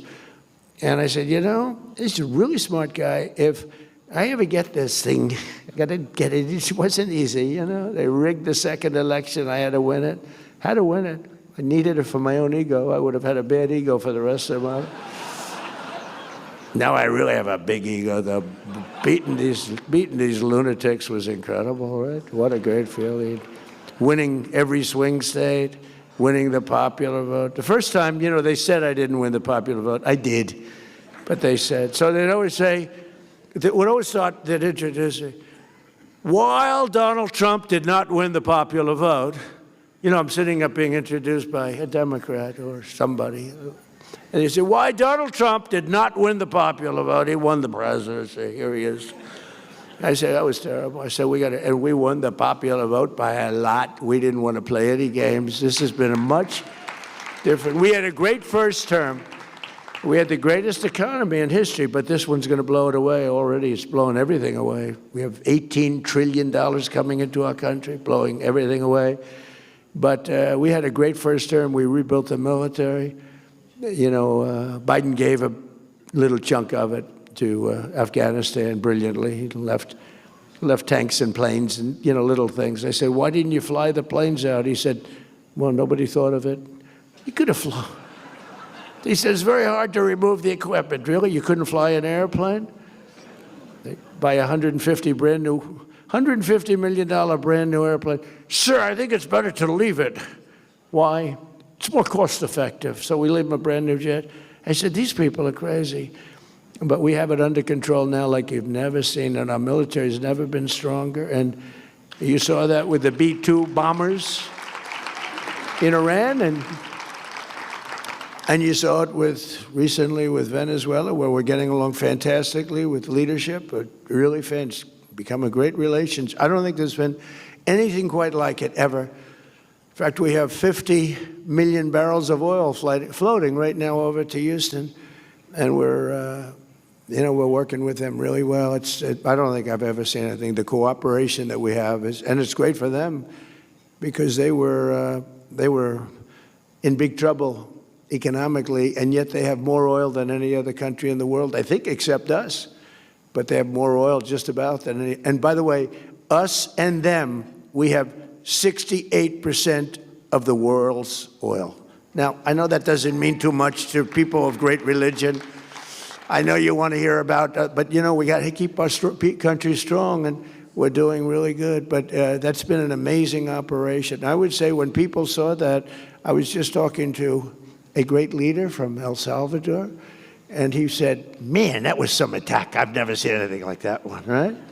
Right? That was good, even by your high standard, right? That was a hell of an attack. But we have a great country. We have tremendous leaders. We have a fantastic cabinet. We have unbelievable bench, and one of them is Attorney General Pam Bondi, who may be here. Where's Pam? Is she here? Where? Where are you, Pam? Where? See, she wants to keep it nice and low key. You're really catching fire, by the way, Pam. They were saying about Kristi Noem yesterday. I did the Super Bowl interview. Sir, are you going to relieve Kristi Noem of her duties? No. Oh. I said, why would I do that? We have the strongest border in the history of our country. We have the best crime numbers we've ever had. Going back to the year 1900, that's 125 years, we have the lowest crime numbers, despite the fact that this horrible, world's worst president, this is the worst president we've ever had, Biden. He had no idea he was president, so he doesn't take it personally. I don't want him to take it personally. Fortunately, he has no idea what the hell I'm saying. And he's watching right now. He's happy with what I just said. Okay. This is what we had running our country. But no, he was our worst president. We had some bad ones. We had Obama was very bad, terrible divider of our country. He was a divider. And believe it or not, we're bringing the country together. You know what's bringing it together? Tremendous success. We're having tremendous success. We have more investment being made in our country now than any country has ever had by many times. You go back 10 years, a certain country, not us, $3 trillion.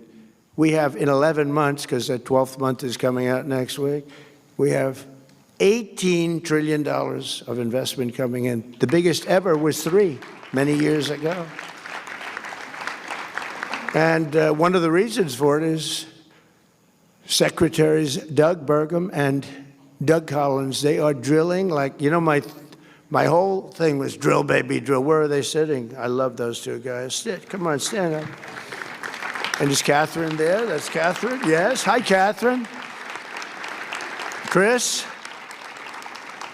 What they are drilling like nobody. I spoke with Chris yesterday, Doug. I said, how we do? Sir, we're drilling more oil than anybody's ever drilled by double, right? By double. We're doing it. That's why I was in Iowa last week with the farmers who were doing very well. We just handed them $12 billion out of tariff money because they were taken advantage of by foreign countries, various foreign countries. And I said, how much was it that they got hurt for? $12 billion. I said, good, let's write them a check. I gave the farmers $12 billion. And they don't even want it. They just want to be treated fairly. But we're getting it from that, but we're getting it with nobody's ever in history, and we've never done it either, like anywhere close. We're taking out more energy out of our beautiful land, oil and gas, clean oil and gas. And I always say, clean, beautiful coal. The only thing I told these two guys they have to do, because they're the greatest energy people in the world, the best, I said, when you mention the word coal, anytime you mention coal, C-O-A-L, anytime you mention it, has to be preceded by 2 words, clean and beautiful.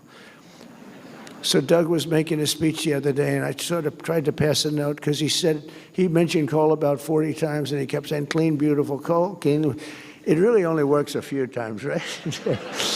I said, no, when you say coal, clean, beautiful. We buy all that wind from, we don't anymore. So we haven't approved anything in wind, right, Doug? Nothing, because it's, just, it's a quick way to losing money, losing beauty, losing your fields, killing your birds.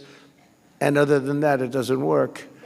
And Europe is getting, Europe is so bad with the windmills, they're destroying their country with wind. And I was over there, it's not even recognizable what they've done. They've got a big problem on their hands. Between immigration and energy, Europe is destroying itself, and they better get smart. And I love them all. I'm friends with everyone of every country over there. I've helped them a lot. Got the GDP up from 2% to 5%, which is, for spending, for military spending. Nobody thought that was possible. Nobody thought 2% was possible. Got them to 5%. But it's not recognizable, Europe. If you go through the different cities, it's a very sad thing. And I tell it. I went over to Davos. They invited me. And when I left, they said, that may have been the stupidest invitation we ever gave to somebody, Switzerland. But they have to, I just say it like it is, they're destroying their country. Their energy is ridiculous, what they've done.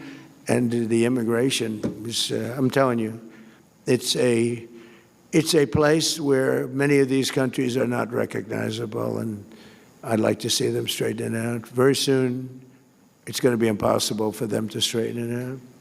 We have our director of national and international intelligence, Tulsi Gabbard, who's doing a great job. Where's Tulsi? She took a lot of heat 2 days ago because she went in at Pam's insistence. She went in and she looked at votes that want to be checked out from Georgia. They say, why is she doing it? Right, Pam? Why is she doing it? Because Pam wanted her to do it. And you know why? Because she's smart. And they said, well, this has to do, her position has to do, it's really not so, but her position has to do with international. I say, well, the same people that said that, they've been saying Russia, Russia, Russia has been screwing our elections, okay? So let's assume Russia had something to do with it.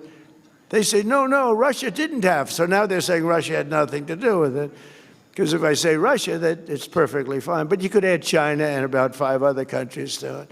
But she's done a great job, and Pam has done a fantastic job, and we appreciate it both. I haven't seen you in a couple of days. And I have one of the greatest negotiators. I'm so proud of him. He's a great negotiator. He's smart and respected by everybody. Jameson Greer, U.S. Trade. Where is Jameson? He's around here someplace. Thank you, Jameson. Boy, he's good. We have a great team. We have a great economic team, a great military team. We have Raisin Cain helps Pete. Raisin Cain. General Cain, he wiped out ISIS in 3 weeks. I was told by General Mattis and General Milley, sir, it will take 5 years. I said, what? Sir, it'll take 5 years. I said, you mean we have the best equipment in the world, and we're finding guys that use bad rifles, knives preferably. They're very good with a knife, but a knife shouldn't do it. And I said, why? And I flew over to Iraq, and I met a guy named Cain. I came out of the plane, and there was a handsome general standing there. I had 3 generals. I went there to find out why the hell we couldn't win the war. Why aren't we winning the war against ISIS? They've been, playing games with us. So I wanted to see, and that's where I met Raisin Cain. I said, what's your first name? Raisin, sir? They call me Raisin. I said, what the hell kind of a name is that? Right? We've learned a lot about him. Now we get it. In his very quiet manner, he's brutal.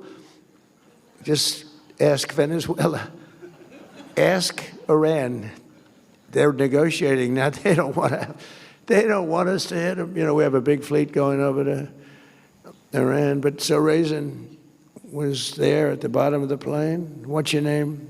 Raisin. What's your last name? Cain. I said, so your name is, let's get this straight. Your name is Raisin Cain, right?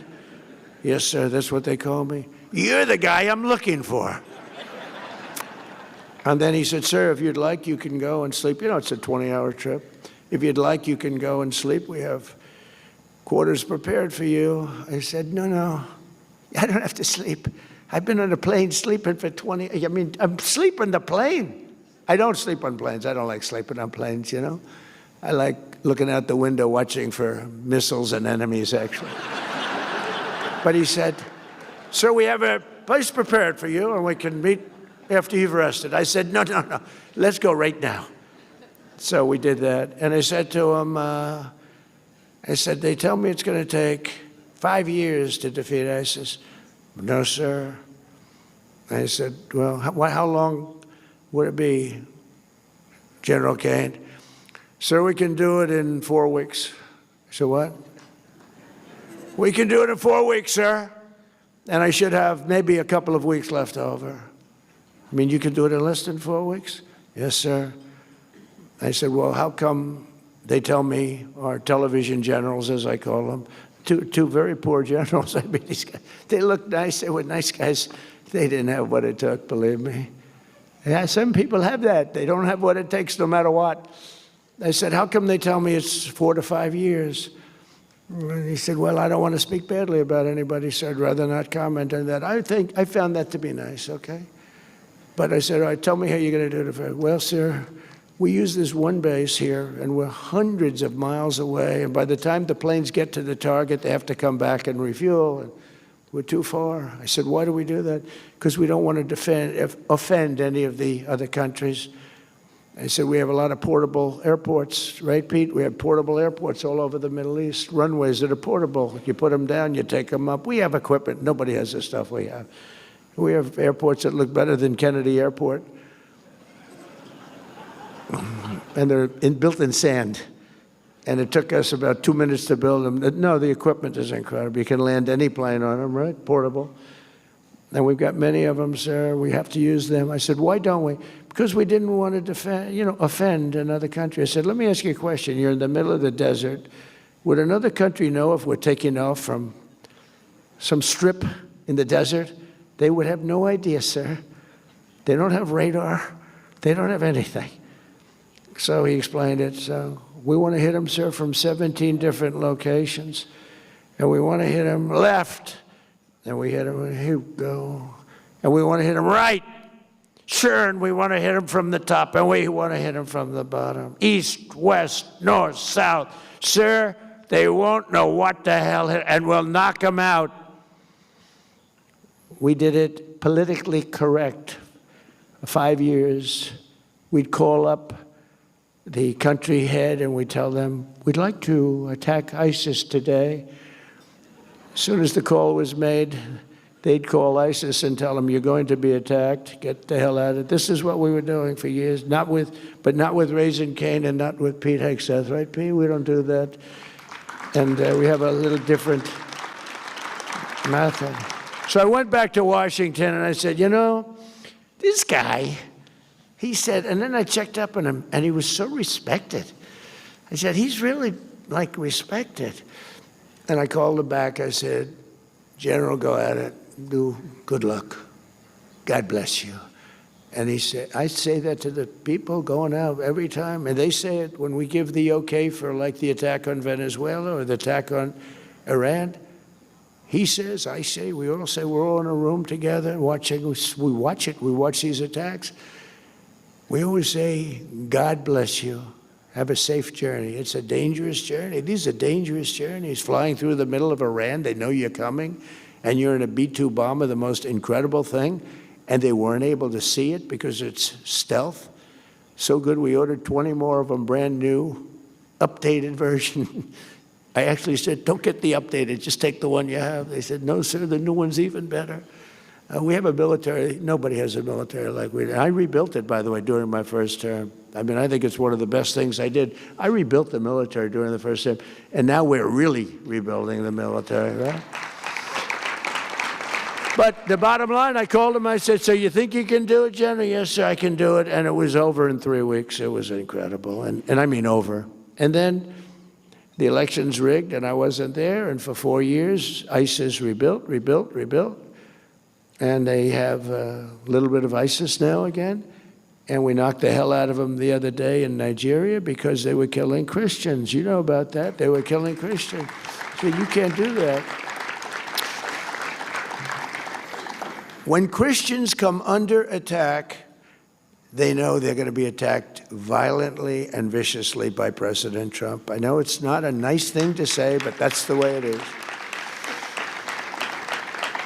So we're also delighted to welcome visiting leaders and dignitaries from more than 110 countries. They're here, and including one of my favorite people, President Bukele of El Salvador. He has been so incredible. He has been such a great ally of this country.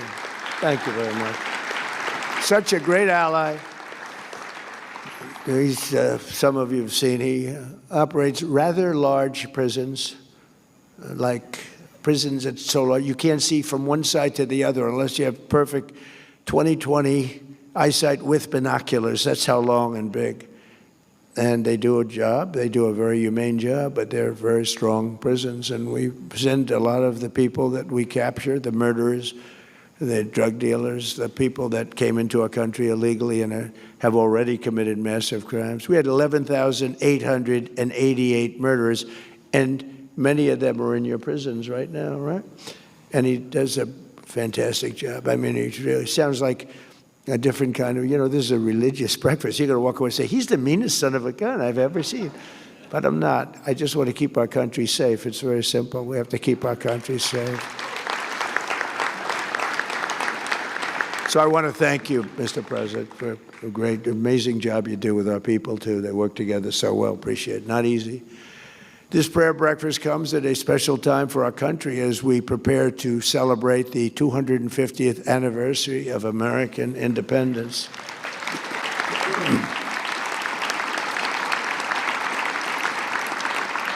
And we're also very shortly going to have the Olympics and the World Cup. And, I got them. I was the one that got the Olympics, and I was the one that got, and I was so upset because I got them. I tried to move them up, but I couldn't.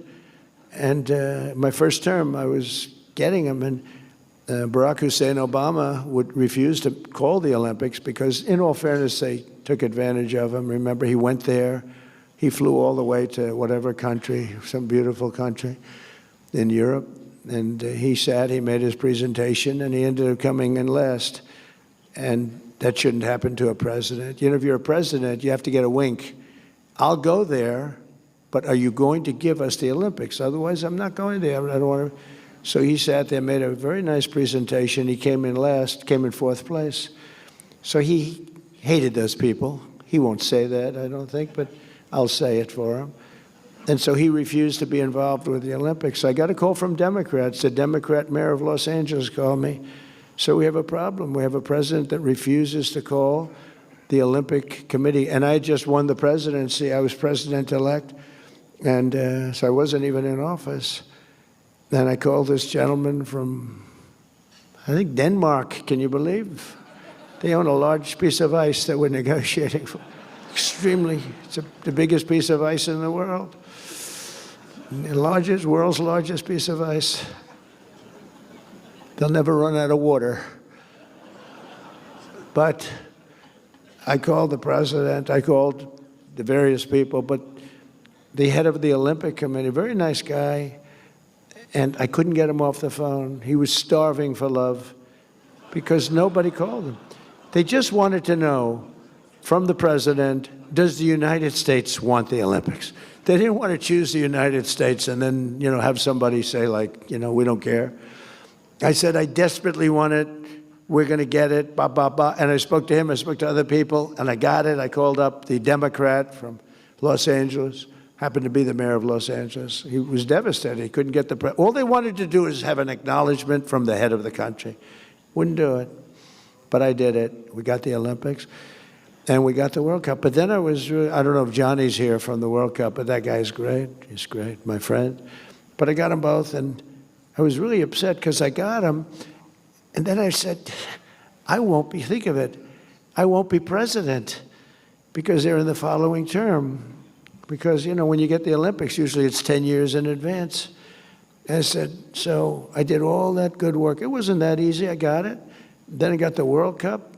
They both were happening now in a year, another year and a half, a year, right after the 250. I didn't get 250. I tried to claim it a couple of times. I said, and I produced 250-year anniversary. It was my deal. I got 250 years, and the press hit me hard on that one, so I gave that up immediately. But I happened to be president during that, so think of it. So I'm the president, and I got these two things, and I said, you know what? I got the Olympics to come to the United States, and I got the World Cup to come to the United States, and I probably won't even be invited to be there. And I was really angry. And then they rigged the election, and then I said, I'm coming back.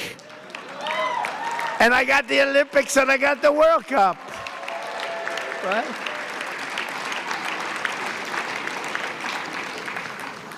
And at some point, I'm going to get right back onto the teleprompter, and you're going to say, that was a wonderful speech.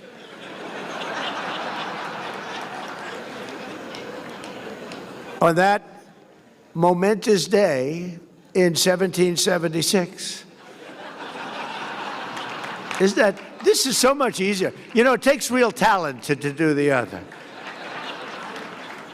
The other is much more talent, but that's why we're president, I think. But we have very important words to say, and this is such an important group. And we have plenty of time to say it, because when it comes to religion, I have all the time. I'm one of the few that say we have all the time in the world. But on that momentous day in 1776, history changed forever when our founders proclaimed the immortal truths that echoed around the world and down all the way through time. They declared that all of us are made free and equal by the hand of our Creator. A lot of presidents refuse to say that. They refuse to say that. Some refuse. Some major politicians refuse to say the word God. They don't want to say it. I say it.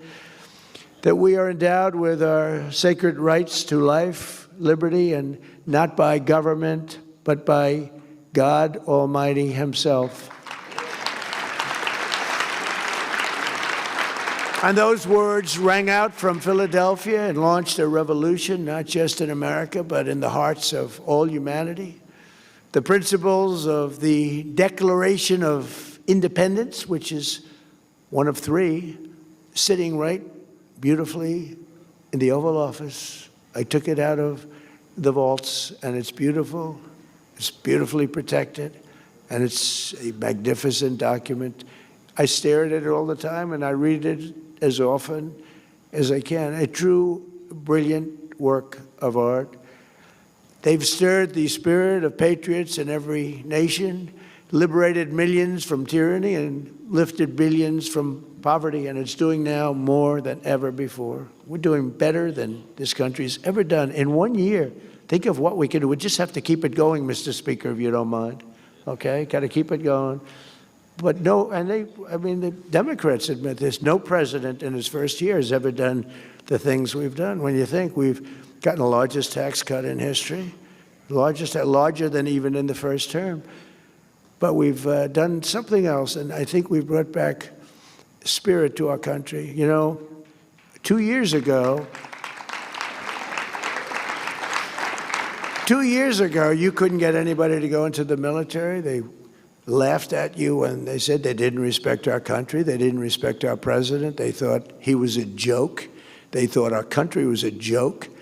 Other countries laughed at us and took advantage of us with tariffs, and we weren't allowed to charge, and they were allowed to charge, but we are allowed to charge. And I hope we get that Supreme Court decision, because we have taken in hundreds of billions of dollars of money. We're a rich nation again, doing what other nations have done to us for many, many years. But the biggest thing is what's happened to me. It's the spirit of our country, and that goes for religion, but it also goes for the military.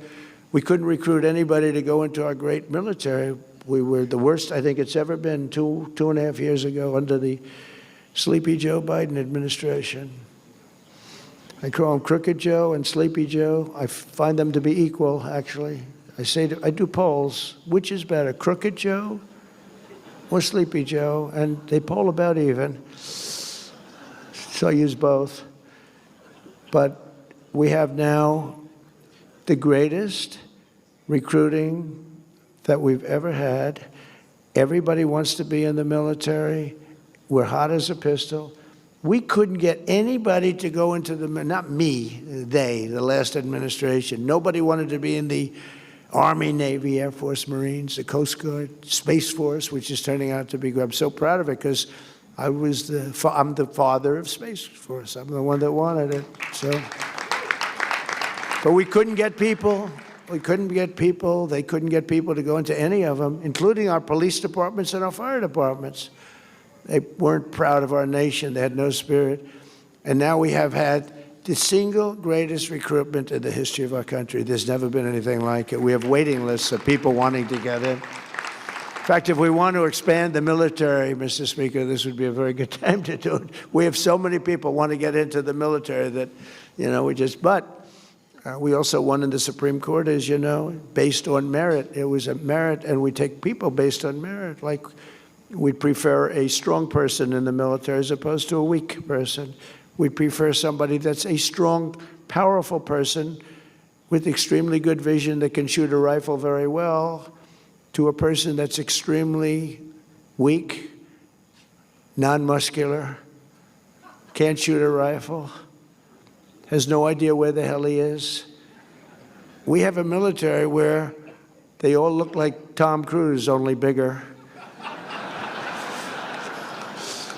Now we hire on merit now, and that goes for colleges. People get into colleges now. If you have great boards and great marks and you work, and then somebody else gets in that's not nearly as qualified, now it's a merit system. It's tough in one way, but it's, our country was built on a system of merit, and then we went away from it a number of years ago. We got it back. That was a brave decision by the Supreme Court, I'll say.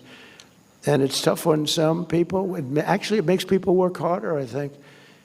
But we have to base our country on merit, or we won't have a country. We were going in such a bad direction. It's incredible.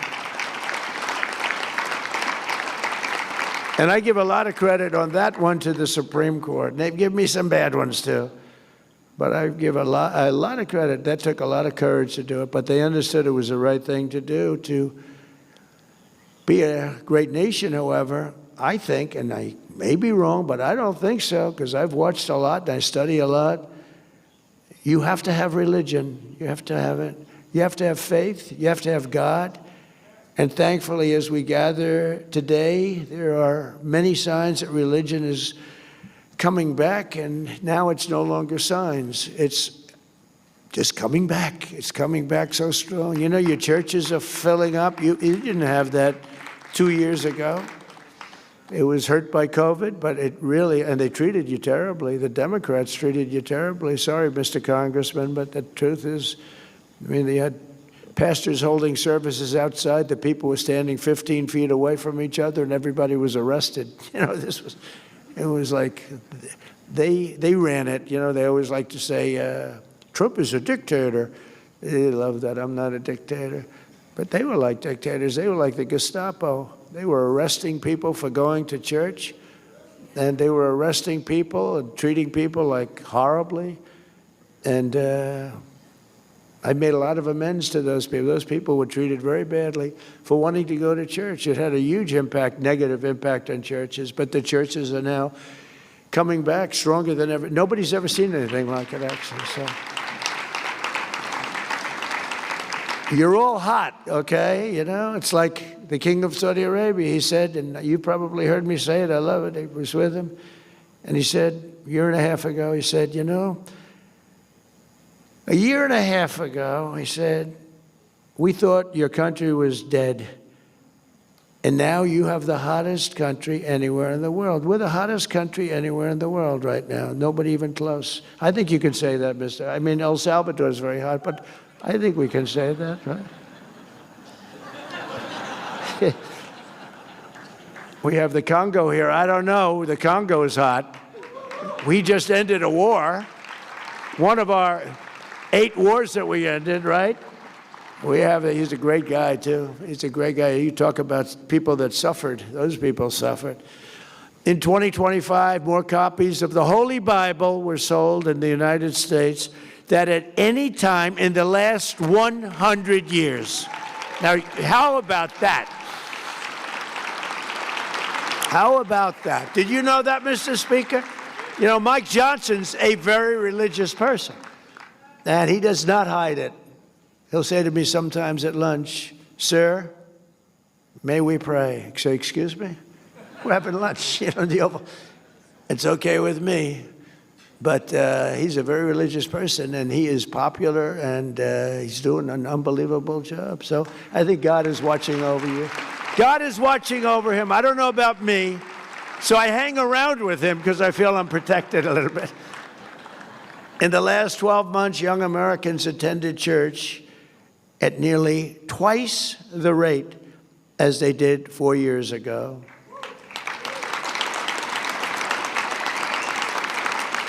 And many churches, you see the stats, I mean, people are talking about it. The radical left is not happy about it. Many Democrats are not happy about it. This, by the way, will be the last year the Democrats show up to this event, I tell you. But I got to say, how the hell do you vote for these people? But some churches are seeing a 30%, 50%, or even 70% increase in the number of converts and also the number of people going to church every week. To support this exciting renewal this morning, I'm pleased to announce that on May 17th, 2026, that we're inviting Americans from all across the country to come together on our national mall to pray, to give thanks, and we are going to do something that everyone said, like, that's tough. We're going to rededicate America as one nation under God. You know, a lot of people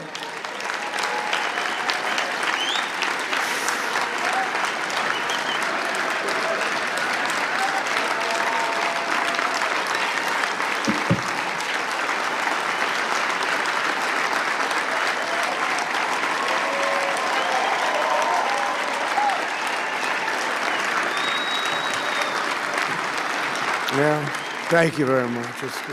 That's what I mean by the Spirit. It's so incredible to see it. I see it so much. I've never seen anything like it in 1 year. I thought it would take 2 years, 3 years, 4 years to be where we are.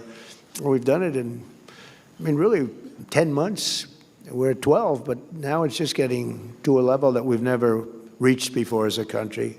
But that includes religion. And maybe that's part of the reason that we're doing so well. There's such great spirit. It's all spirit, and it includes religion. I've always said, you just can't have a great country if you don't have religion. You have to believe in something. You have to believe that what we're doing, there's a reason for it. There has to be a reason for it. We're all working and we're behaving. I behave because I'm afraid not to, okay? Because I don't want to get in trouble. No, it's such a positive thing, and people are starting to see it, and they go into church, and they're meeting people, and families are developing. It's really, the things are happening in our country right now, and we have to get the bad ones out. We have to do it. We can't let that happen, and we're being very tough in law and order and crime, and I hate to say it, because it doesn't seem to go hand in hand, but you can't have people going to churches and coming out and have criminals taking advantage and doing things that nobody wants to even describe. And that's not happening anymore. You know, Washington, D.C. is a very safe city now. When I took over, Washington, D.C. was a death trap. Many people were being killed. 2, 3 a week, they were being killed. Come in from Iowa to look at the Lincoln Memorial, the Jefferson, the George Washington, the monument. And they called the parents, "I'm sorry, sir, your son has been killed." What? Your son has been killed. That doesn't happen. You know, we took out 2,000 monsters out of Washington, D.C. It's not just that we have the troops, and they are central casting. I love them. I think, to me, it looks much more beautiful. You walk down the street, you have 3 guys that are 6'6" and angry-looking people, but they actually are very nice. They're angry when they see criminals, that's all. They get angry. They took Tren de Aragua, and honestly, I don't want to say this, but they beat the crap out of them. they beat the crap out of them. They found that they were doing bad things, and Trende Rugg didn't want anything to do with these guys. Then we put them in the paddy wagon. We took them back to where they came from. You know that. But we took out over 2,000 hardcore criminals. You know, 2% of the population